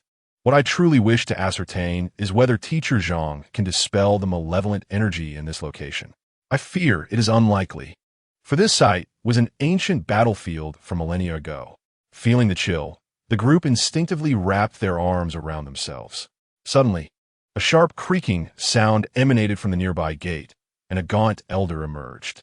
Observing this, Han Liang hastily introduced, "Master, this is the elderly gentleman I have temporarily engaged to guard the entrance." Zhang Ye glanced at the elder and then at Han Liang, pondering the peculiar fortune of having found such a resilient individual. A common person would have likely succumbed to fear from the peculiarities of this place. After a brief pause, Han Liang added, "The elder's hearing and eyesight are not particularly sharp." Zhang Ye discerned this as well. He retrieved a purification talisman from his bag, performing a gesture with his fingers, and the slight malevolent energy seeping from the ground was instantly dispelled. Just as Zhang Ye was about to step inside, a staff member handed him a phone, stating, "Teacher Zhang, this is for you." Zhang Ye accepted the phone and inquired, "Who is it?" Wang Lingxiao deliberately cleared his throat and solemnly declared, "You must be Zhang Xiaoyu. I am Lingxiao Zhenren of the Chuanjin sect, and I am here to save your life." Zhang Ye was taken aback. "Save my life? Indeed, that is precisely my purpose. Zhang Xiaoyu, you must take your companions and leave that place immediately. I, along with Zhini Dao's Tongxian Zhenren, will hasten there to assist you in resolving the predicament." Chapter Doksambir, Trudi Heartles Sudendi, Zhang Ye Chakrit. As a distinguished talent of the Taoist sect, had it not been for the deceit of the heavenly Tao, he would have ascended long ago. Although his current cultivation was not what it once was, a mere malevolent force suppressed for millennia was still within his grasp. Zhenren Lingxiao, I appreciate your goodwill, but I do not require it. Do not require it? Wang Lingxiao was momentarily taken aback, reflecting on the arrogance of the youth of this generation. Yet, valuing talent, he could not bear to see Zhang Ye perish, and hastily replied, "Zhang Xiaoyu, you are still young. One must act within their capabilities. Do you comprehend the peril of that place? It was an ancient battlefield over 1,000 years ago, where countless captives were buried alive. Before their demise, they harbored immense resentment. According to our sect's records, the region subsequently suffered a drought for 3 years. The emperor, upon learning of this, had to send our sect to address the matter. We could not devise a method to dispel that resentment, so we gathered our strength to establish a great exorcism formation. Every century, the heads of our sect convene to repair the formation." Wang Lingxiao sighed in resignation. In recent years, the Taoist sect had declined, and even the methods to repair the formation had become incomplete. Zhang Ye understood the underlying message. It was a warning of the dangers and an admonition against recklessness. After a brief pause, he confidently asserted, "Zhenren Lingxiao, I believe there is no need to repair the formation. I shall directly dispel the malevolent energy here, thereby alleviating a significant burden for the sect." Wang Lingxiao was taken aback. "Dispel? You mean to dispel it?" "Exactly. Dispel it. Otherwise, the formation must be repaired annually, which is quite troublesome." Wang Lingxiao began to cough violently, exclaiming, Zhang Xiaoyu, you must be jesting with me, correct? Dispel it? How could that be possible? Our sect has researched this for over a millennium without success, and you are but a youth." Zhang Ye offered no further explanation, simply stating, "Just wait and see." The entire process will be swift. Wang Lingxiao remained skeptical, yet he was powerless to hinder Zhang Ye's actions from afar. Zhang Xiaoyu, if you insist on attempting this, I can only wish you success. After concluding his conversation with Zhang Ye, Wang Lingxiao promptly contacted Li Tongxian to relay Zhang Ye's decision. Li Tongxian, likewise disapproving, questioned whether this youth had lost his senses, daring to claim he could dispel the malevolent energy single-handedly. In our Taoist sect, despite the passage of a millennium, we have yet to dispel the lingering malevolent energy. That inexperienced young lad, Wang Lingxiao, remarked, well, old Li, Zhang Xiaoyu is not entirely a novice. At least the breathing techniques he teaches online are commendable, indicating his merits. However, he has been rather impetuous in this matter. Li Tongxian, irked and unwilling to engage further, declared, then there is no need for us to revisit the past. The past must remain in the past. Regardless, he acted for the sake of our Taoist affairs. Understood. Understood. At worst, I shall offer him a grand ceremonial rite free of charge, Zhang Ye thought, unaware that Wang Lingxiao and Li Tongxian, miles away, were already planning his funeral. After concluding the conversation with Wang Lingxiao, Zhang Ye entered the construction site with Tanggua, while others remained outside. Upon stepping into the ancient formation that had endured for 1,000 years, Zhang Ye sensed the malevolent energy within was far more intense than that outside. Yet, this posed no challenge for him. Tanggua trailed closely behind Zhang Ye. Although the malevolent energy swirled around, she felt no discomfort, even perceiving the area as an ideal playground for hide-and-seek. If she were to hide, no one would ever find her.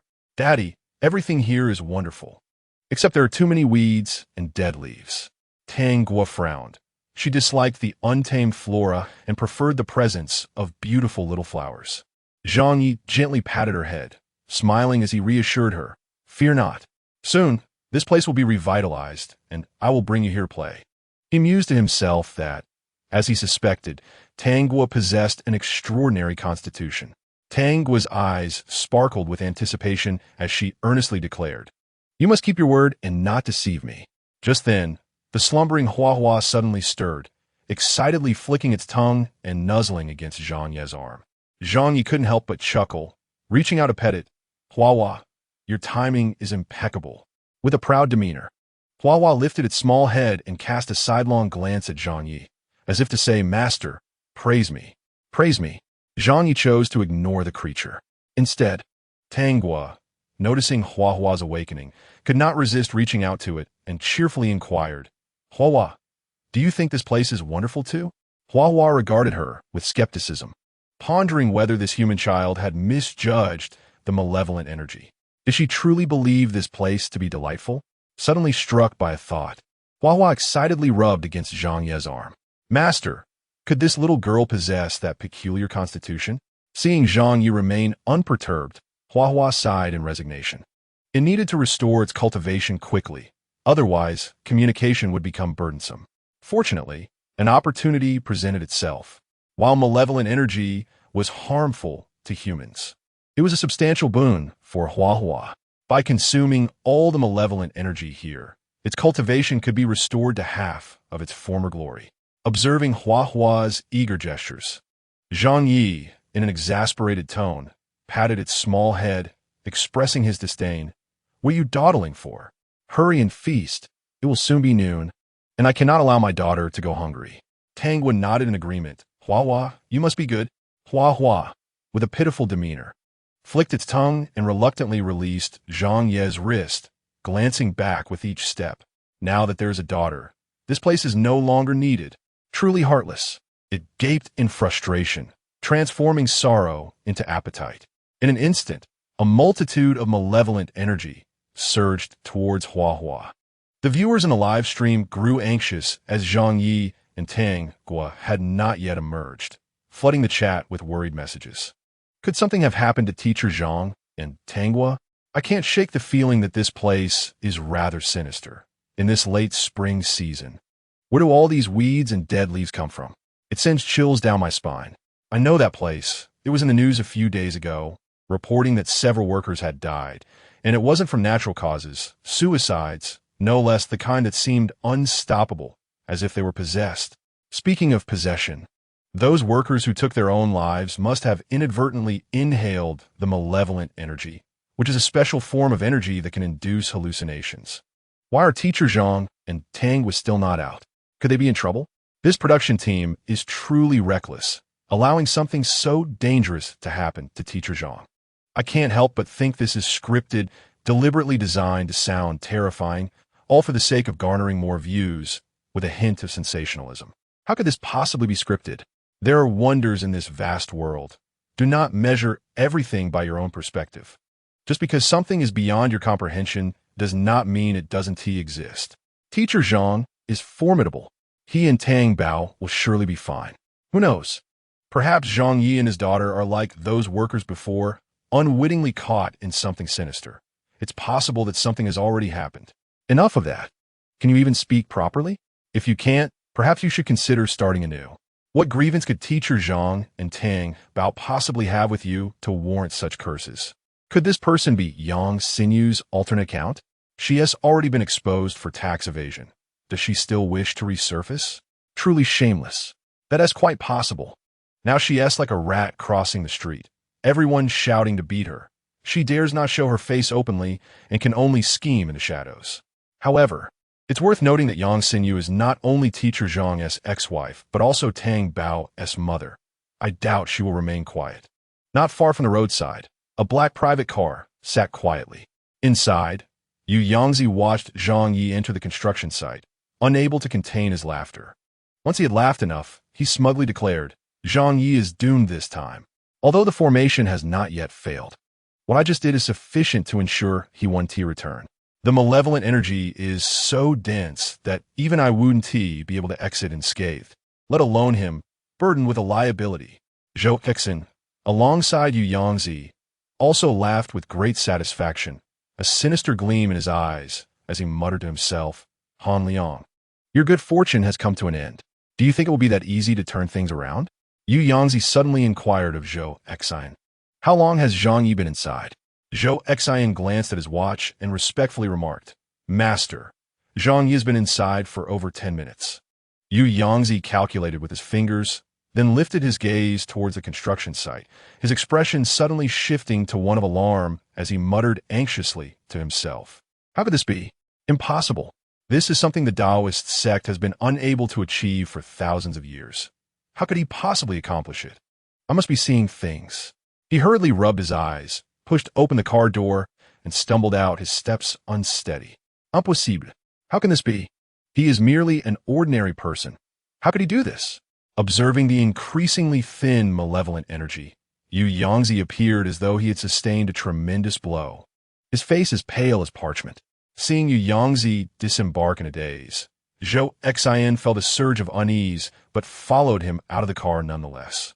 As Yu Yangzi rushed heedlessly towards the entrance of the construction site, Zhou Exian's anxiety deepened. In a moment of urgency, he grasped Yu Yangzi's arm and implored, Master, what is wrong? Is something the matter? Yu Yangzi jolted back to his senses, startled. The malevolent energy here was indeed formidable. He had momentarily lost focus and nearly succumbed to its influence. Turning to Zhou Exian, he coldly advised, Mr. Zhou, it would be wise for you to remain in the car. Should you fall under its spell, I cannot guarantee your safety. Frowning in confusion, Zhou Exian questioned, Isn't it safe as long as we don't enter? Yu Yangzi replied, To be precise, we have already crossed the threshold. After Han, Liang developed this area. He arranged for this path to be constructed. Upon hearing this, Zhou Exian's expression changed drastically, and he urged, Master, should we not leave at once? Yu Yangzi insisted, You should depart. I have urgent matters to attend to. He needed to confront Zhang Ye directly to inquire how he had managed to dispel the malevolent energy here. This energy was unlike any other, having been transformed from countless grievances and suppressed for over a millennium. Most crucially, it had recently absorbed fresh resentment. Worried for Yu Yangzi's safety, Zhou Exian reflected on how he had amassed his considerable fortune over the years, entirely reliant on Yu Yangzi's expertise. What would he do if something were to happen to him? With this in mind, he urged, Master, as long as the Green Mountains remain, We need not worry about firewood. Let us leave together. I will not leave. Yu Yangzi remained steadfast in his decision. He had always revered the power of strength. Years ago, he had secretly practiced ghost-controlling techniques, only to be discovered by his senior brother, who not only expelled him from the sect, but also stripped him of his lifelong cultivation. He vowed silently that one day he would achieve mastery and return to reclaim his honor. Master, why subject yourself to this? Zhu Xin Imlot? Yu Yangzi disregarded him and strode purposefully toward the entrance of the construction site. Zhou Xin felt a pang of urgency but dared not advance further. He valued his life above all else. At the entrance, Han Liang and several staff members frequently glanced towards the door, yet they could only wait anxiously. When Zhang Ye had entered with the sweets, he had specifically instructed them not to take a single step forward until he emerged. Otherwise, they would bear the consequences. Several staff members, despite their overwhelming anxiety, maintained an outward demeanor of utter composure. They understood the importance of not losing their composure. They should place their unwavering trust in Teacher Zhang. Yu Yangzi sped along, swiftly arriving at the construction site entrance. Han Liang immediately recognized Yu Yangzi. Casting aside Zhang Ye's admonitions, he dashed forward recklessly, seizing Yu Yangzi's arm and vehemently chastising him. Yu Yangzi, at last, I have found you. You shall not escape my watchful gaze today. Yu Yangzi, of course, also recognized Han Liang. With a disdainful scoff, he effortlessly shook off Han Liang's grip. In contrast, Han Liang staggered backward as if struck by an overwhelming force, stumbling and falling to the ground. Yu Yangzi shot him a scornful glance, remarking, "Truly, you overestimate yourself." With that, he continued on his path. However, Han Liang had finally located him and would not allow such an easy departure. He had come to a stark realization. This seemingly righteous Taoist had brought about his ruin, leading to his disgrace and the destruction of his family. Even if it meant his own demise, he would not permit Yu Yangzi to escape. Struggling to regain his footing, Han Liang recklessly lunged at Yu Yangzi once more. Yet, before he could reach him, he was violently thrown aside by an unseen force. Chapter 93. The oppressed flower Han Liang felt a sharp pain in his chest, followed by a spurt of crimson blood, yet he gritted his teeth in silence, resolutely rising again. A few staff members hurried to his side, unable to restrain themselves from advising him. Boss Han, you are no match for him. Perhaps it is best to let this go. No, it cannot end like this. If he has the ability to kill me, then so be it. But if he cannot, I will not let him go unscathed. Han Liang shook his head, his gaze unwavering, fixed intently on Yu Yangzi, who stood a few meters away. Yu Yangzi scoffed dismissively, clearly underestimating Han Liang. However, should anyone dare to provoke him recklessly, he would not let them off lightly. At that moment, Yu Yangzi's anger was palpable. He strode over to Han Liang, casting a cold, menacing glance at the staff members. Those who wish to live should behave themselves.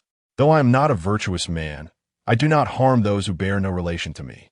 The staff members who had considered intervening were instantly struck with fear, paralyzed into inaction. Han Liang was no kin of theirs. Should they find themselves in peril because of him, they would likely receive no compensation for injuries sustained. Thus, they remained still, not out of indifference, but out of trepidation, for all had families to care for. The thought of meeting an untimely end here was too daunting. Seeing no one move, Yu Yangzi let out a sinister laugh, suddenly seizing Han Liang by the throat. Boss Han, I had initially intended to spare you. However, your lack of foresight has compelled me to reconsider. If I do not bestow upon you a grand farewell gift, it would be quite remiss of me. Han Liang glared at him with fury, his eyes ablaze. Yet, when confronted with the formidable Yu Yangzi, he found himself utterly powerless, akin to a fish on a chopping block, devoid of any opportunity to struggle. Yu Yangzi, the person you seek is me. Why must you trouble others? Zhang Ye gently held Candy's small hand, slowly exiting through the construction site's entrance, his tone mild yet unwavering. As he observed Zhang Ye approaching step by step, Yu Yangzi's heart raced in a flurry of panic. Without hesitation, he seized Han Liang as a hostage, his voice trembling. You, don't come any closer. Stay right there. If you dare to take another step forward, I will end his life right now. Zhang Ye raised an eyebrow, a sardonic smile playing on his lips as he inquired, "Are you truly afraid of me?" Yu Yangzi paused, suddenly realizing the immense fear he harbored for Zhang Ye. "No, how could I fear a nameless wretch?" He retorted, "You should refrain from such nonsense. How could I possibly fear you?" Observing Yu Yangzi's blusterous facade, Zhang Ye chuckled disdainfully, stating, "If you are not afraid of me, then release Boss Han." Yu Yangzi, you may not realize that dispelling the malevolent energy here required little effort on my part. It was quite simple. However, apart from me, no one from your sect could accomplish this task. That Wang Lingxiao is from your sect, right? He claimed that your sect has been unable to resolve this significant issue for a millennium. As a member of your sect, not only do you fail to express gratitude, but you also dare to threaten me. He lamented, furrowing his brow in disappointment. Yu Yangzi, I warn you, should anything happen to Han Liang, you will be responsible for repaying his debts. Yu Yangzi choked momentarily, nearly spitting blood in frustration. You cannot expect that, Zhang Ye replied. If you are unwilling, then you should release him immediately. Are you waiting for me to take action myself? Rendered speechless by Zhang Ye's retort, Yu Yangzi shoved Han Liang away in anger. Deep down, he understood that someone capable of effortlessly dispelling such malevolent energy was no ordinary individual. This was a dilemma that had plagued their sect for over 1,000 years, yet this person resolved it with ease. Faced with Zhang Ye's calm demeanor, Yu Yangzi felt both fear and jealousy, the latter nearly driving him to eliminate Zhang Ye on the spot. Yu Yangzi steadied himself and, feigning composure, addressed Zhang Ye. Young friend Zhang, I had no intention of becoming your adversary. It is you who persistently obstructs me. However, I appreciate talent. As long as you are willing to set aside your prejudices against me, I assure you, your future will be devoid of worries. Zhang Ye regarded him as though he were a mere jest, leisurely observing Yu Yangzi. You might not fully comprehend my sentiments toward you. It is not prejudice, but sheer disdain. Do you understand the meaning of disdain? How dare you, a rogue cultivator, bargain with me? In all my years, no one has ever dared to negotiate with me in such a manner. He paused deliberately, clearly reluctant to mention that particular individual. By the way, has anyone called the authorities? As he spoke, his gaze swept across several staff members. One of the staff replied, someone has already reported it. The moment Yu Yangzi appeared, a report was made. As the viewers in the live broadcast room heard Zhang Ye's inquiry, responses promptly flooded the comment section. Rest assured, Teacher Zhang, I reported to the police early this morning. I remember that Taoist. He previously incited an elderly woman to harm her granddaughter. Such proponents of feudal superstition must be apprehended. I also reported it. So did I. I suddenly ponder a question. Since Teacher Zhang boldly states his intention to alert the authorities, should not that Yu Yangzi be able to hear him? Might he escape before the police arrive? He is not blind. He surely can hear. That's disastrous. We've just given him the opportunity to flee. Who knows when he might reappear? Upon hearing that someone had reported him, Yu Yangzi's expression shifted slightly. Yet he showed no inclination to flee. Haiqing was his stronghold. If he could not manage such a trivial matter, he would have wasted these years. With a smug smile, Yu Yangzi remarked, Zhang Xiaoyu, reporting is futile. The police have no grounds to detain me. I did strike Boss Han earlier, but that was in self-defense. At most, I will be required to cover his medical expenses. As for anything else, do not even think about it. Zhang Ye seemed to grasp the implications of Yu Yangzi's words and let out a resigned sigh. He did not spare another glance at Yu Yangzi, but instead focused on the well-fed Hua Hua on his wrist, gently stroking it while whispering, having eaten so much, it's time to get to work. Hua Hua retorted, who goes to work right after a meal? Not me. This sovereign shall not go. Absolutely not. Chapter 94. Turned into a fool observing Hua Hua's complete lack of response. Zhang Ye chuckled dryly, saying with a hint of significance, I once had a plump cat, which did nothing but eat and sleep. Then I thought of the later big cat. Hua Hua shivered at the recollection and hurriedly twisted its body to rise, affectionately rubbing against Zhang Ye's palm. This sovereign is ready to commit. After all, that big cat cannot see. Zhang Ye gently patted Hua Hua's little head, warmly stating, recognizing one's errors and amending them makes for a good serpent. Hua Hua insisted, I have told you, I am not a serpent. I am a Hua that can transform into a dragon. Zhang Ye, uninterested in Hua's discontent, leisurely commanded, go to work. Immediately, a silver flash seemed to streak across the scene. Tanghua could not help but clap in delight, exclaiming, Hua's speed is astonishing. I thought I was seeing things just now. Zhang Yi patted Tanghua's head, leaning down to lift her up with utmost seriousness, stating, Hua's cultivation has regressed significantly.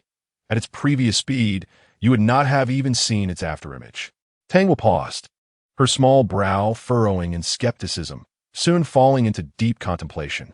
Hua's speed was so swift that no one, not even Yu Yangzi, could react. He merely felt a chill envelop him, and, in an uncontrollable moment, began to drool, foolishly grinning at the crowd.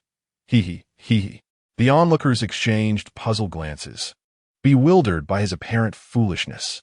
After completing its task, Hua returned to Zhang Ye's wrist to resume its slumber. After consuming an excessive amount of food, he found himself quite uncomfortably full and decided he must rest for a while to alleviate the discomfort. Yu Yangzi had already begun to dance in place, exhibiting none of the arrogance he had moments ago. The viewers in the live stream were left utterly bewildered. What on earth is happening? Why has that Taoist suddenly become so foolish? Wasn't he perfectly fine just now? Indeed, just a moment ago, he wanted to recruit teacher Zhang, and now he has turned into a simpleton. Yet, a person like him is merely a single rotten apple spoiling the entire barrel, tarnishing the reputation of our sacred Taoist tradition. Could it be that he is feigning ignorance to evade legal consequences? The likelihood of him pretending is quite slim. From what I observe, it appears that teacher Zhang has intervened in some manner. Otherwise, how could a normal person suddenly become so dim-witted? This is simply inconceivable. Stop speculating. Everyone, the Taoist's folly is a blessing, as it prevents him from engaging in further misdeeds. Han Liang covered his chest with one hand, staggering toward Zhang Yi, and without hesitation, knelt before him, tears streaming down his face as he exclaimed, Master, thank you. Truly thank you. If it weren't for you. Zhang Yi frowned and urged him to rise. Han Liang dared not oppose his words, struggling to stand and bowed his head, taking his place beside Zhang Yi. Zhang Yi remarked, Mr. Han, if you genuinely wish to express your gratitude, simply offer a more generous reward when you have the means. For alleviating this malevolent energy has required considerable effort on my part. Hua interjected, do you not feel any guilt saying such things? It is clearly the result of my own efforts. Tanghua furrowed her brows in suspicion. Had father truly done anything at all? Upon hearing Zhang Ye's words, Han Liang's expression shifted to one of distress. Master, as you know, aside from this piece of land, I possess nothing else and am burdened with a mountain of debt to the bank. At this moment, he lamented, helplessly tugging at the corners of his mouth, indicating that he was utterly broke. Zhang Ye replied, the issue of money can be easily resolved. I have completely dispelled the malevolent energy from this place. To put it plainly, before I intervened, this land was a dead zone. There is a saying, extremes lead to reversals. Once the malevolent energy is cleared, the feng shui dynamics here will undoubtedly undergo a significant transformation. This land is now a treasure trove of good fortune. Just look to the north. The majestic mountains stretch endlessly, while to the south, low hills and residential areas harmoniously complement each other. The surrounding hills provide robust protection, and the central area is spacious and well-defined, encircled by meandering waters. Mr. Han, this is a land of great fortune and prosperity. Why would you worry about selling your villa? By the way, please reserve the top villa, number 1, for me as your token of appreciation. After a brief pause, Zhang Yi continued, isn't this property available for pre-sale? You could organize a pre-sale event, and when the time comes, I will assist you in setting up a simple gathering array. It is bound to be a tremendous success. Han Liang's heart soared with joy upon hearing this. In that moment, the elation washed away all the pain and torment he had endured recently. Master, I truly do not know how to express my gratitude. Without you, I cannot bear to contemplate what my fate would have been. Today, his eldest daughter met a tragic end, and even in death, she is not spared from the relentless criticism of keyboard warriors. With her mother gone and his wife's life hanging by a thread, she is, in essence, no different from the deceased. Zhang Ye remarked, "There is no need for gratitude. It is nearly noon. Once the police arrive, we shall proceed to lunch." Han Liang quickly nodded, stating, "I will have my assistant make the arrangements." Zhang Ye gestured for him to attend to his tasks, then turned his gaze to the live stream, adeptly greeting the viewers. As I previously mentioned, malevolent energy is a form of energy capable of disrupting the balance of yin and yang. The existence of such energy is born from the immense resentment generated in a person just before death. This suggests that malevolent energy is indeed stronger than mere resentment.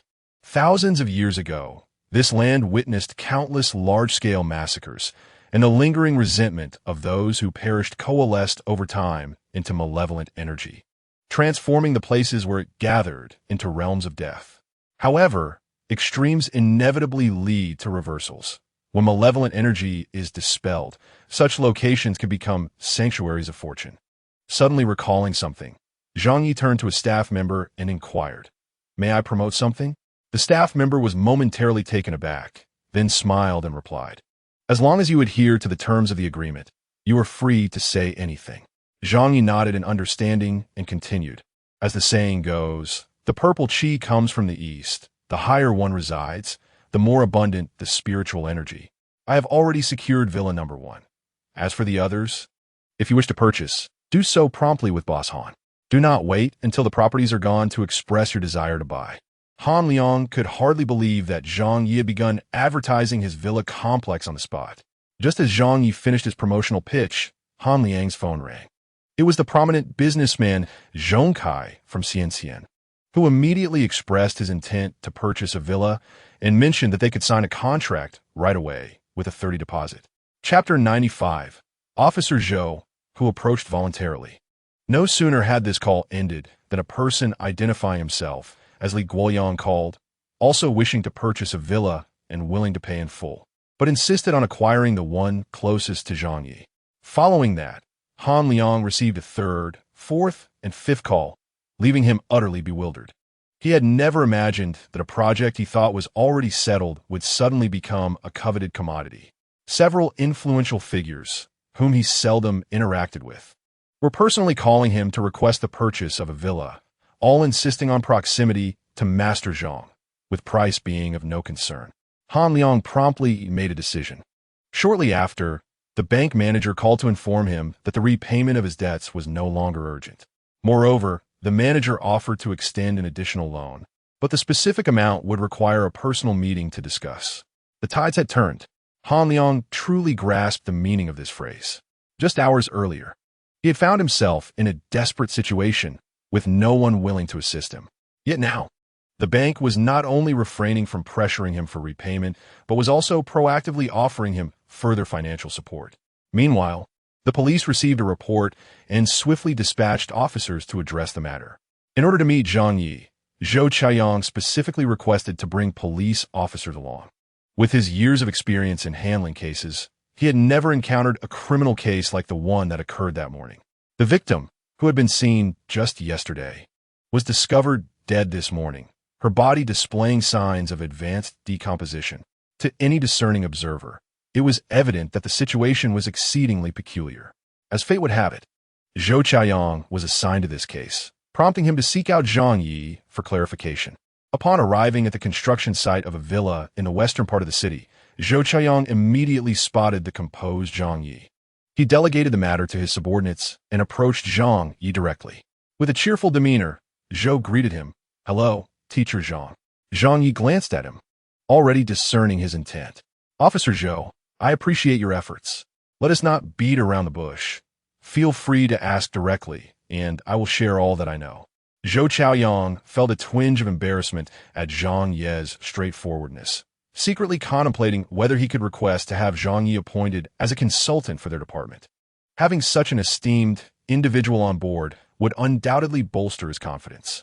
"Teacher Zhang, it is as follows. There was a criminal incident in your community this morning. I presume you have heard about it?" Zhang Ye nodded. "Yes, I have heard.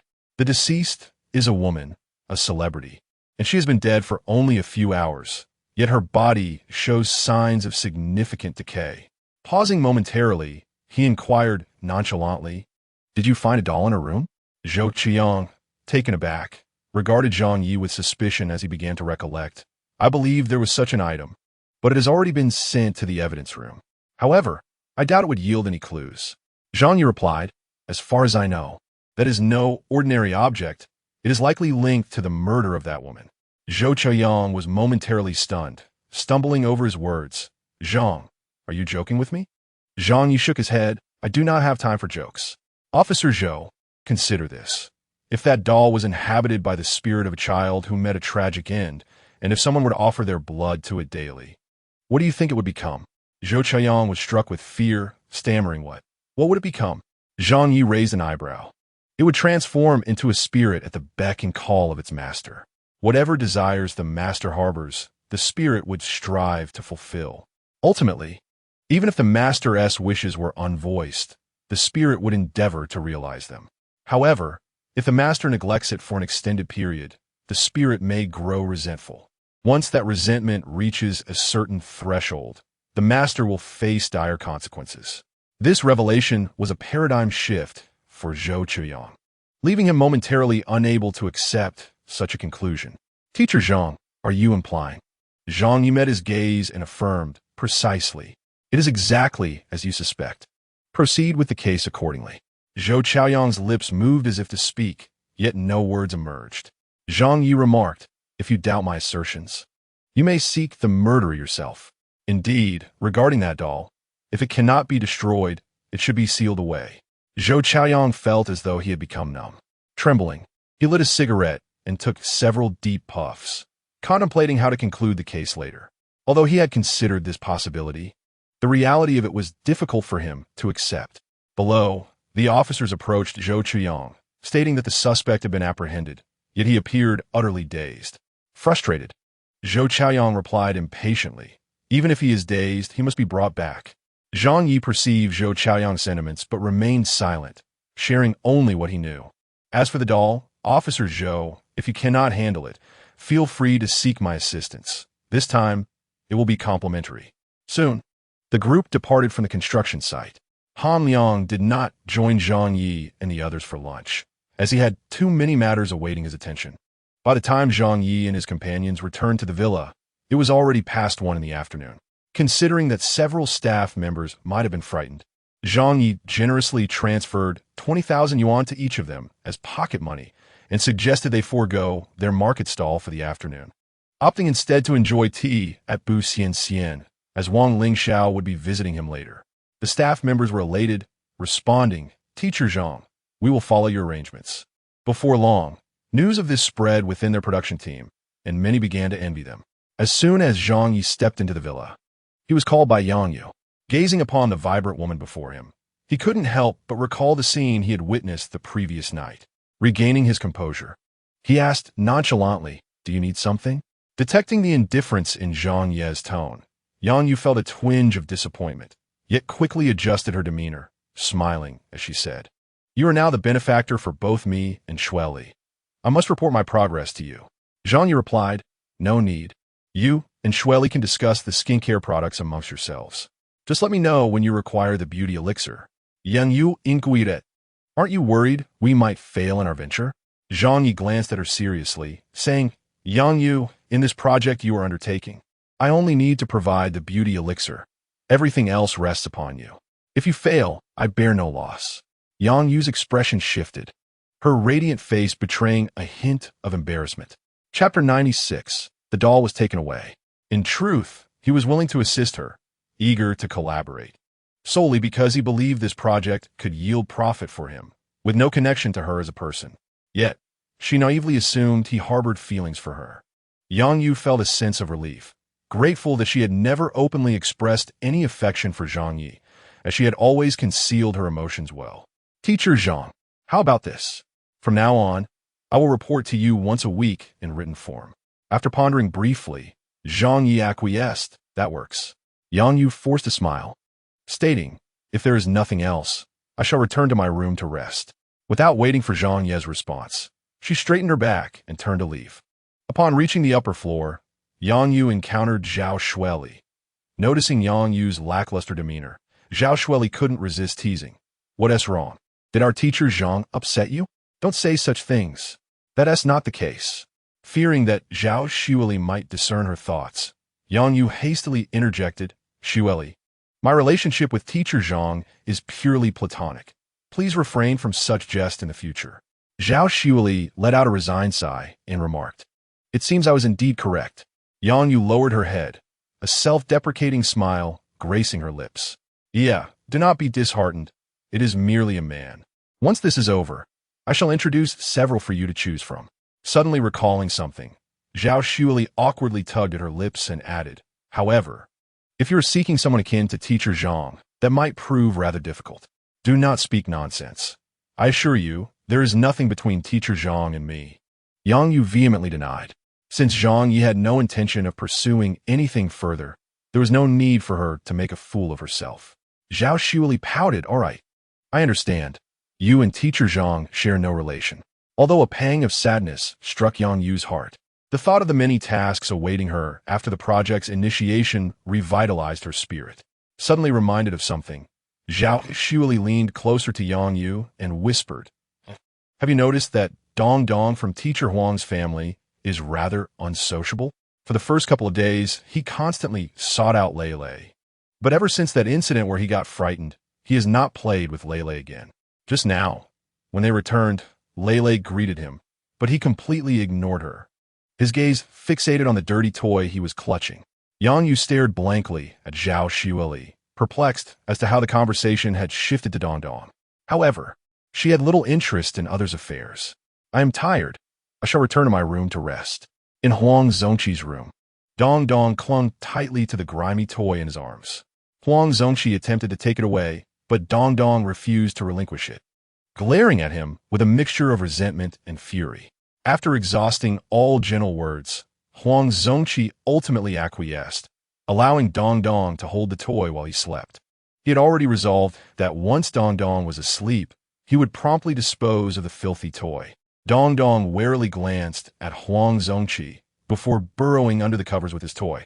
Soon, he fell into slumber, and Huang Zongqi cautiously approached to retrieve the toy from his grasp. Unbeknownst to him, at the very moment he pried the toy from Dong Dong's hands, its eyes inexplicably shifted. To quell Dong Dong's attachment, he deliberately hurled the soiled toy into the trash outside the villa. Meanwhile, Zhang Ye just lulled the candy to sleep when he received a call from Zhou Zhaoyang, who informed him that the doll discovered at the crime scene had gone missing. Their team distinctly remembered securing it, yet it was now nowhere to be found. A sense of unease enveloped Zhou Zhaoyang as he stammered. Do you think that thing could have sprouted legs and fled? Zhang Ye, unable to suppress his admiration for Zhou Zhaoyang's imaginative thinking, conceded there is a possibility it might have wandered off. Zhou Zhaoyang queried, what should we do? What if another child has picked it up? Zhang Ye responded gravely. At best, it could lead to a severe illness, provided someone manages to deal with it. At worst, it could cost a life. Indeed, once ensnared by that entity, if not handled properly, one may be unable to escape its grasp for a lifetime, until the very end. Zhou Chaoyang involuntarily shuddered, anxiously proclaiming, I will do my utmost to ensure our people located. Meanwhile, as Wang Ling Xiao disembarked from the plane, he eagerly activated his phone, a torrent of messages flooding in. To his astonishment, he realized that the young man had single-handedly dispelled the malevolent energy in that locale. Gazing at the messages from his eldest disciple, Wang Ling Xiao was nearly rendered speechless. This was something their sect had strived to achieve for over a millennium, yet Zhang Ye had accomplished it in merely 10 minutes. Upon his return, the harmful energy had completely dissipated. Most remarkably, Zhang Ye had also apprehended Yu Yangzi and turned him over to the authorities. Well done. Truly remarkable, Wang Ling Xiao exclaimed. Realizing that the prophecy of their ancestor had not faltered, the destined individual had indeed emerged. He promptly dialed Li Tongxian, relaying the information he had gathered. Li Tongxian was momentarily taken aback, struggling to believe it. Old Wang, are you certain he is not deceiving us? Wang Ling Xiao hesitated before responding, it seems unlikely. What do you mean it seems unlikely? What if he is merely seeking attention and fabricating tales? Old Wang, the repercussions could be catastrophic. Li Dongshuan, known for his composure in the face of adversity, found this news, which appeared so implausible, hard to digest. After a pause, he continued, "Consider this. A dilemma that has eluded our sect for a millennium. How could a mere youth resolve it? Old Wang, it is not that I doubt him, but the situation defies belief. I propose we visit and ascertain the truth. If he has indeed dispelled the malevolent energy, we must express our gratitude." After a moment of contemplation, Wang Ling Xiao acquiesced to Li Tongxian's suggestion. The two soon met outside the airport and shared a taxi to the western part of the city. Upon stepping out of the vehicle, they were utterly astonished by the scene before them. This was no longer a desolate wasteland. It was a land of fortune and prosperity. Vitality surged from all directions, coalescing at the mountaintop. Old Li, Zhang Xiaoyu has truly succeeded.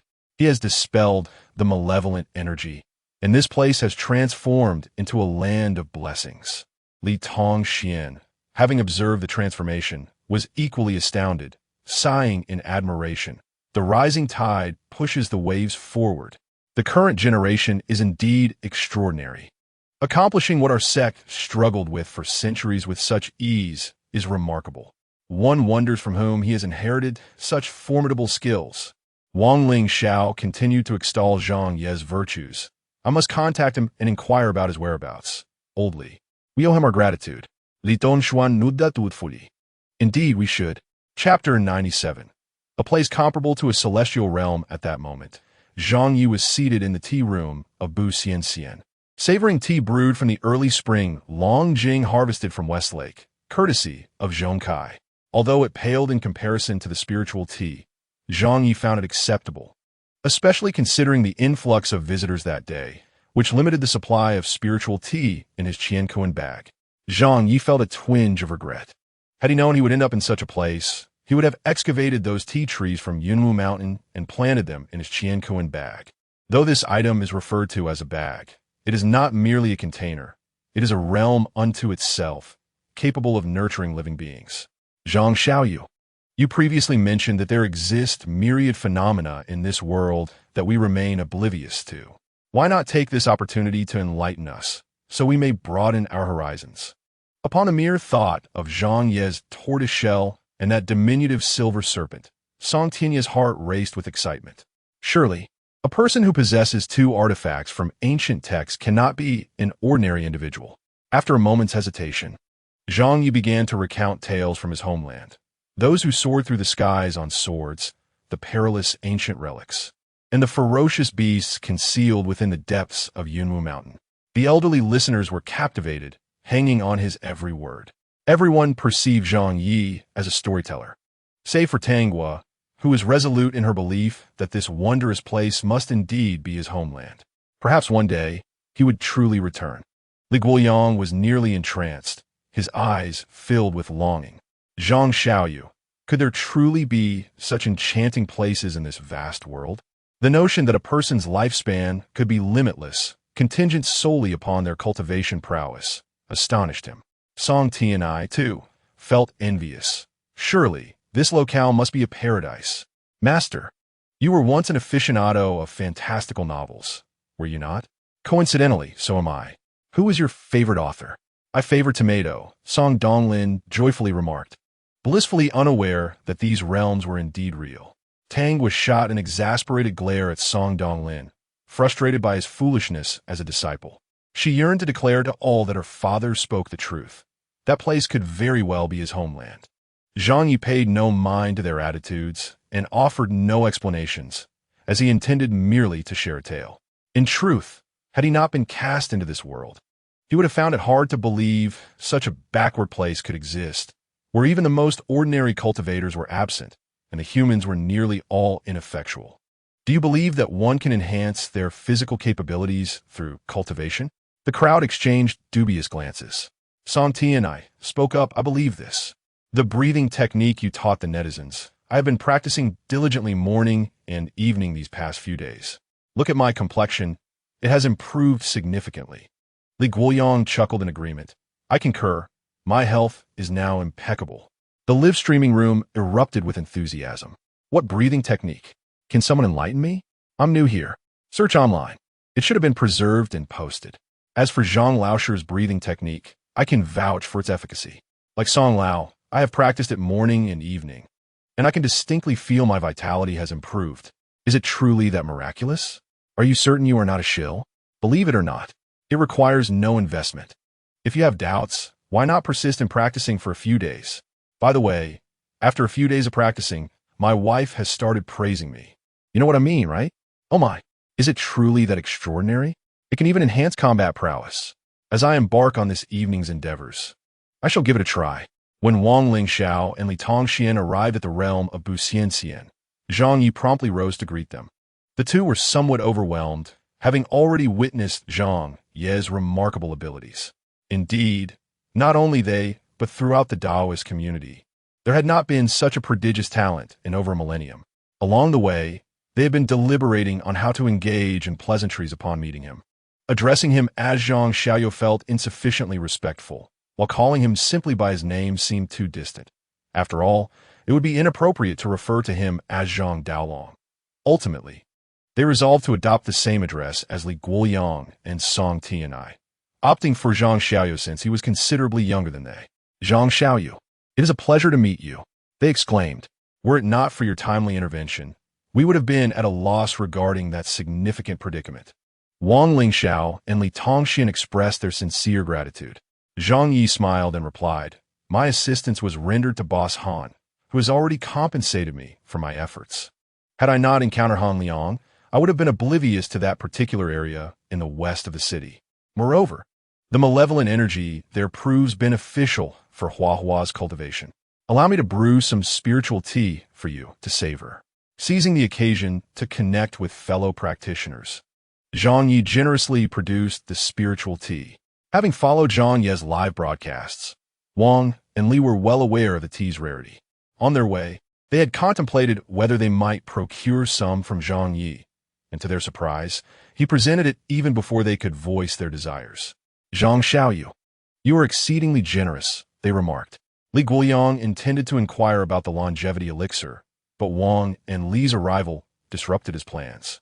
However, after the conclusion of last night's broadcast, an acquaintance had already reached out, inquiring whether he had seen the longevity elixir in Zhang Ye's possession.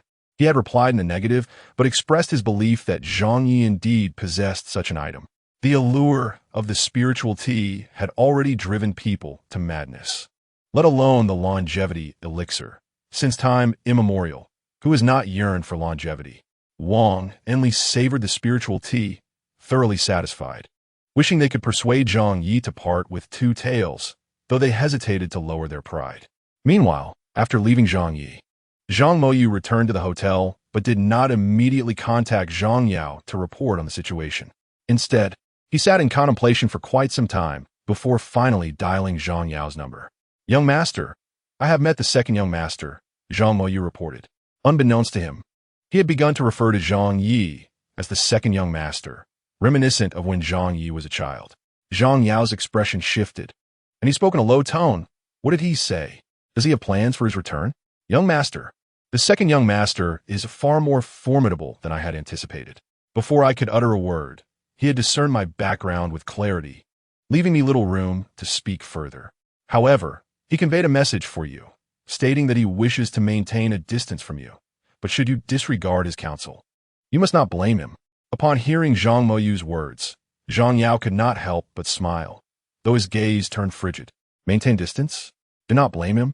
Zhang Shu, is he truly so self-satisfied now? It seems my earlier mercy was misguided. Zhang Moyu was at a loss for how to respond to Zhang Yao. As Zhang Ye's intentions were unmistakably clear, he sought no association with the Zhang family. After a moment of hesitation, Zhang Moyu inquired, Young master, what should I do now? From a moment he stood beside Zhang Yao, he was no longer a free man. For many years, he had followed the young master's every command.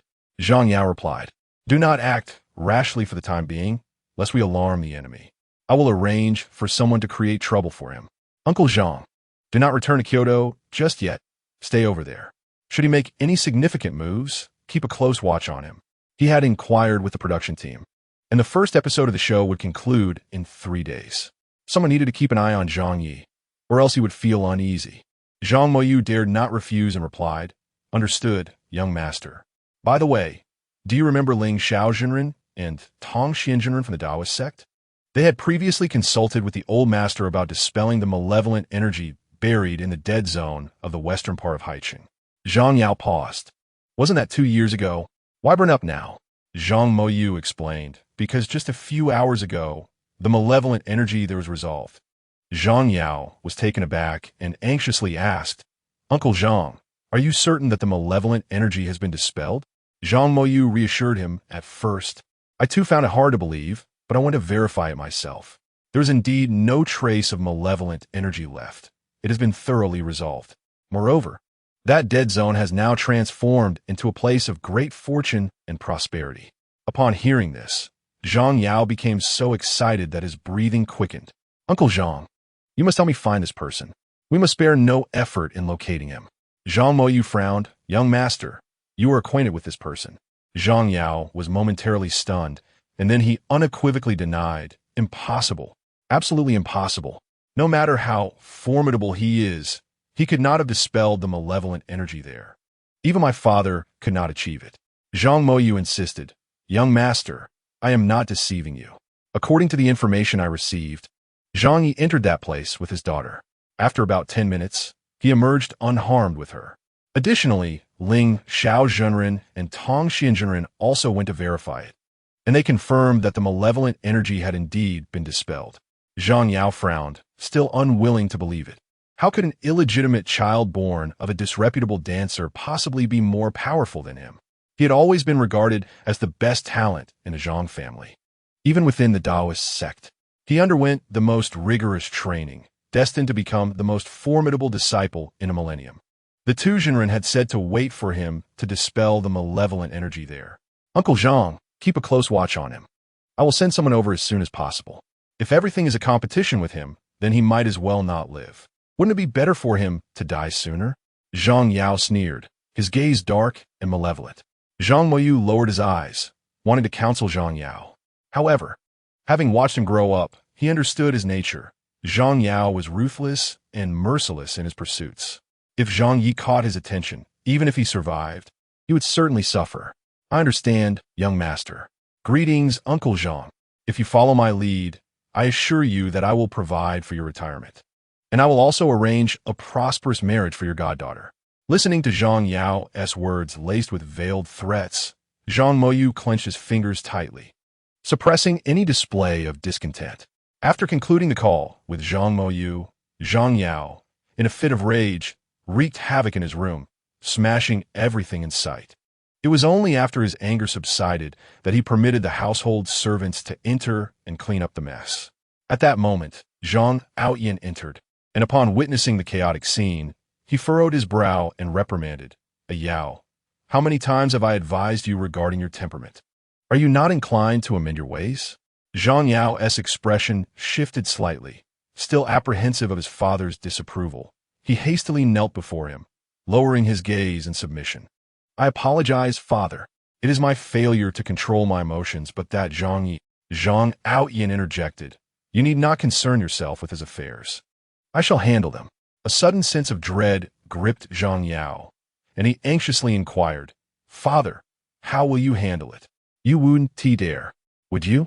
Zhang Aoyan glared at him coldly, perceiving the dissatisfaction and jealousy simmering beneath the surface. He discreetly warned, "Yao, he is your brother and the hope of our family. I expect you to prioritize the greater good, rather than indulge in immediate interests and personal grievances."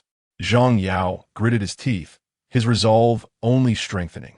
As long as Zhang Yi lived, his own position would remain precarious. Given Zhang Aoyan's insatiable desire for immortality, he would undoubtedly summon Zhang Yi back, leaving no place for him and his mother in this family. "I understand, father. I shall not act recklessly." Zhang Aoyan regarded him intently. "Yao, you would do well to adhere to your words. Otherwise, you know the lengths I am willing to go." Zhang Yao bowed his head deeply in respect.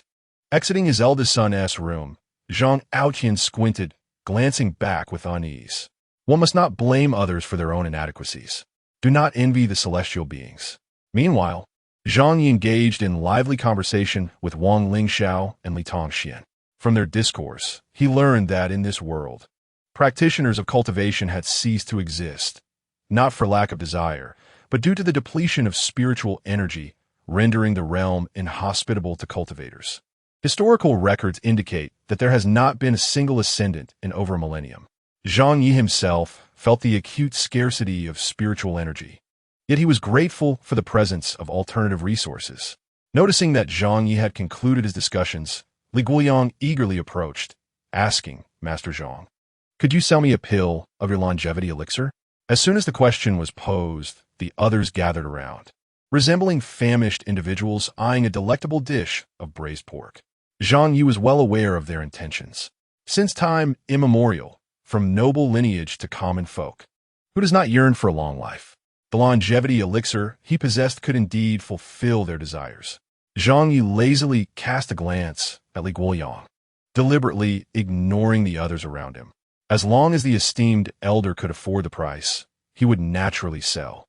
However, this longevity elixir could only be consumed when one was on the brink of death, and it was imperative that one had reached the end of their natural life, with only a final breath remaining. Finally, with a leisurely demeanor, Zhang Ye added, "One pill can extend life by 3 years, indistinguishable from that of an ordinary person." 3 years? The crowd was immediately astounded, their breaths growing heavier. 3 years? What a terrifying concept. If one pill equated to 3 years, then 2 pills would indeed mean 6 years. With 3 or even 4 pills, as long as one possessed sufficient wealth, immortality could be realized. For those in positions of power, this was undoubtedly a monumental temptation, one that no one could resist. Li Guoyang's eyes lit up, and without hesitation, he inquired, "Young Zhang, how many can I purchase?" In truth, he yearned to ask Zhang Ye if he could acquire 100 or so, but he restrained himself. Zhang Ye regarded Li Guoyang for a moment before smiling and asking, "How many would you like?" Li Guoyang was momentarily taken aback, suppressing his excitement, and tentatively replied, "Of course, the more, the better. Who wouldn't want to live longer?" Upon hearing Li Guoyang's words, the others became envious. Zhang Ye shot him a glance, scoffing, "Elderly, what are you thinking? Such opportunities are rare in this world." After a pause, he leisurely added, "A person can only consume 1 pill." Li Guolian exclaimed, "You can't be serious." Song Ti and I remarked, "I knew there couldn't be such good fortune."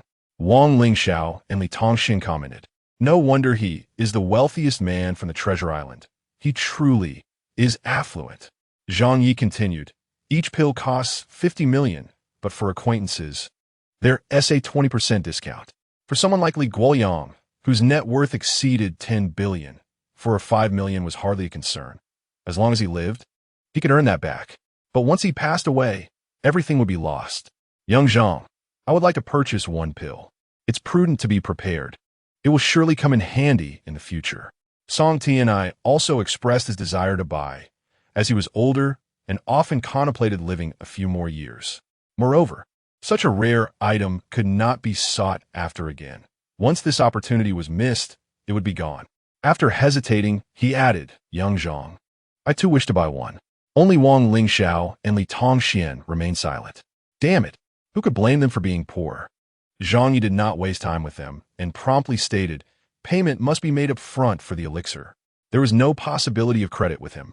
Li Guoyang was the swiftest, not delaying for even half a second, instructing Xia Shui, who had been beside him, to contact the finance department for the transfer to Zhang Ye. Song Ti and I also called his eldest son. Before long, Zhang Ye received 2 transfers.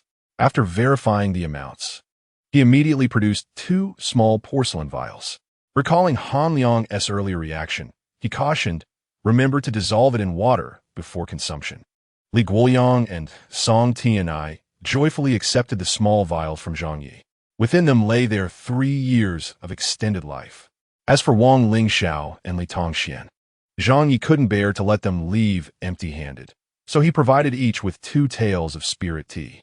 Zhang Ye and his companions departed after dining at the restaurant, the twilight having descended upon them. Habitually, Zhang Ye glanced outside the vehicle, his expression subtly shifting. Before he could alert the driver, a sudden and sharp brake startled everyone within the car. As the vehicle came to a halt, the driver cautiously raised his head, trembling as he uttered, "I think I may have hit something." He then nervously turned to Zhang Ye, seeking reassurance. Before Zhang could respond, a middle-aged couple emerged from the roadside, their voices piercing the night air as they cried out, "Son, my son." The scene rendered the passengers in the car momentarily frozen, a shared look of fear evident in their eyes. The driver had not merely struck an object, he had collided with a child. This road, usually sparse with both vehicles and pedestrians during the day, saw even fewer souls wandering after dark. How could a child have appeared so suddenly? Zhang Ye instinctively shielded the child in his arms, maintaining his composure as he commanded, "Call the police. I calculated the omens before we left. It's auspicious. You all remain in the vehicle while I investigate the situation." He reached for the door, only to feel the small hand of the child clutching tightly at his clothing. Bending down, he gently patted her head and inquired with a smile, "Darling, do you wish to accompany me?" The child nodded fervently, her loyalty unwavering. "Very well, you shall come with me," he replied, and before any objections could be raised, he stepped outside, leading the child while the others hastily dialed for help. The boy who had been struck appeared to be of similar size to the child in Zhang Ye's arms, lying unconscious on the ground with no visible severe injuries. A woman knelt beside him, weeping uncontrollably, while a man cautiously checked for the boy's breath. Alas, this child may have already departed this world, he thought. "My son is dead. It was you who drove the vehicle that struck him." The man abruptly rose, his anguished cries directed at Zhang Ye. The child, gazing at the boy cradled in the woman's arms, sensed a flicker of fear and instinctively moved closer to Zhang Ye, gently tugging at his sleeve to signal him to kneel down and listen. With a resigned smile, Zhang Ye complied, "Speak, my dear. What did you witness?" The child leaned in, whispering a few words into his ear.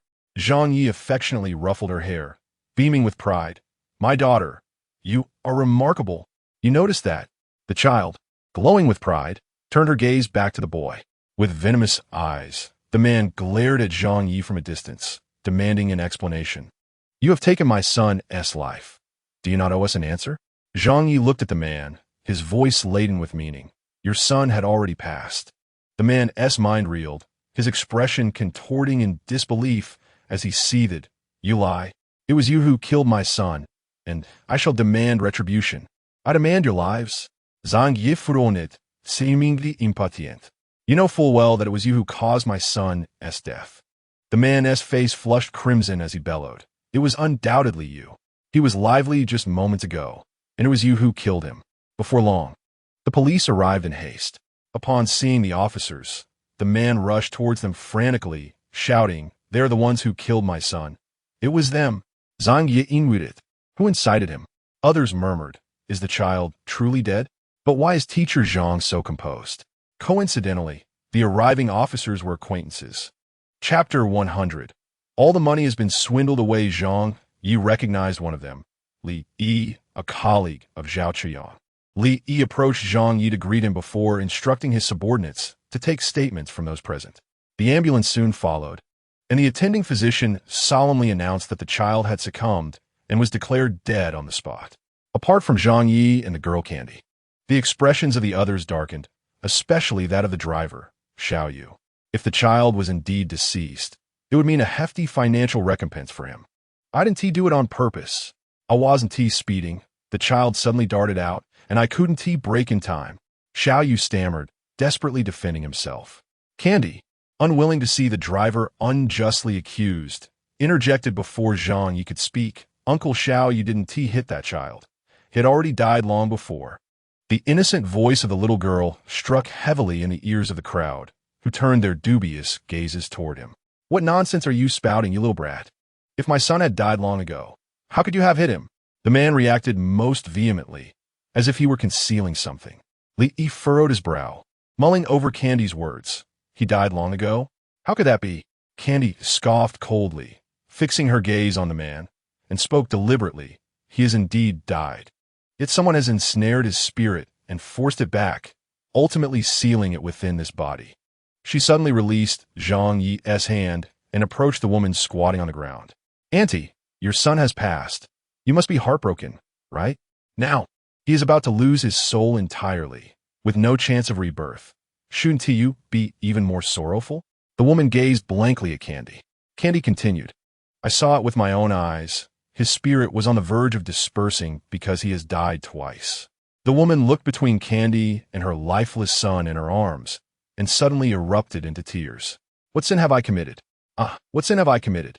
As she wept, she turned to the man, her face contorted with rage. It's all your fault. It's all your fault. The man, his expression darkening, rushed forward and slapped the woman harshly across the face, growling, This little brat is talking nonsense, and you dare to join in? How is this my fault? It was clearly them who drove into our son. They should compensate us, at least $1 million. Candy regarded the towering man, feeling no fear. Rather, she felt immense pity for the little boy. Far more pity than for herself. I am not speaking nonsense, nor am I lying. Every word I utter is the truth. It is truly pitiable to be the son of both of you. In the end, Candy sighed helplessly. That woman, already burdened with immense psychological stress and torment, crumbled under Candy's provocation. She collapsed on her son, weeping inconsolably. You wretched woman, what are you wailing about? The man retorted, his voice dripping with malice as he attempted to strike her, only to be firmly restrained by Zhang Ye, who grasped his wrist with unyielding strength. The man glared at Zhang Ye. What do you intend to do? Zhang Ye violently shook him off, disdainfully flicking his hand. It is not about what I want to do. It is about what you intend to do. Speak. Who is orchestrating this? How much were you offered to commit such heinous acts, forsaking even your own flesh and blood? A flicker of panic crossed the man's face, but he defiantly replied, I do not understand a word you are saying. Do you not comprehend? Zhang Yi narrowed his eyes and chuckled coldly. Suddenly, he raised his hand, pointing his index finger at the man's forehead. The man froze, his eyes gradually losing focus. Except for Zhang Yi, no one knew what he was witnessing. His expression contorted with excruciating agony, as though he were enduring the most horrific torture. Do you see? That is your son, on the brink of losing his very soul. All because you are such a good father. He is already deceased, yet you allowed his spirit to be seized and forced back into his body. Zhang Yi felt a profound revulsion towards this man. They say the deceased should be revered, that even a tiger would not harm its offspring. Yet this man was lower than a beast. The man screamed in terror, Do not come near me. Do not approach. You have spent so much on medical treatment. Now that he is dead, I thought I could make a little profit. I had no other choice. Li Yi, a prodigy of Zhou Chaoyang, was exceptionally skilled in investigations. Although the circumstances before him were unfathomable, a voice within urged him to believe Zhang Ye's assertions. As Zhang Ye's finger released the man's forehead, he felt as though he had just emerged from the depths of water, drenched and gasping. He then collapsed to the ground with a thud, his face ashen. The woman gasped in shock, letting out a piercing scream. Zhang Ye looked at him with disgust. Speak. Who instructed you to do this? What benefits were promised to you? The man's body trembled, and he stammered, I do not know them. I have never seen them before. They approached my wife and me, promising 1 million if we succeeded. Zhang Yi inquired, Succeeded in what? The man shivered again, appearing terrified, then summoned the courage to look at Zhang Yi, to bring you misfortune. Zhang Yi pressed further, So for this 1 million, you allowed them to seize your son's spirit and force it back into his body? I know nothing. I am completely in the dark. The man shook his head vigorously. They only asked for my son's corpse, saying that soon my wife and I would witness our son alive and well. Then, my son truly did come back to life. But we are not fools. There is no such thing as resurrection in this world. Moreover, they even offered us an additional 1 million. After my son awoke, he insisted that we come here, stating that a black sedan would pass by at 7:40. He even provided the details of the vehicle and its license plate, urging our family of 3 to wait here.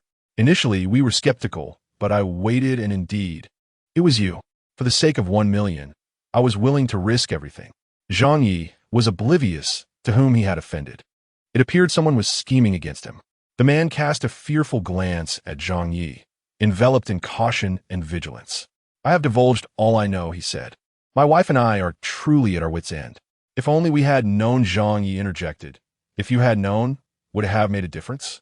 The woman quickly admitted her faults, lowering her head in timid submission. Please, spare us. We are genuinely at a loss. We originally had the means to treat our child, but my husband fell victim to a scam. We owe the hospital a substantial amount, and now we are utterly destitute. My son was expelled from the hospital, and not long after, he passed away this afternoon around 5. I remember it vividly. As soon as my son took his last breath, that man found us. We were left with no choice. In our desperation to save my son, we sold our home. We have truly reached a dead end. Zhang Yi cast a cold glance at the man and mockingly inquired, Is what your wife said indeed true?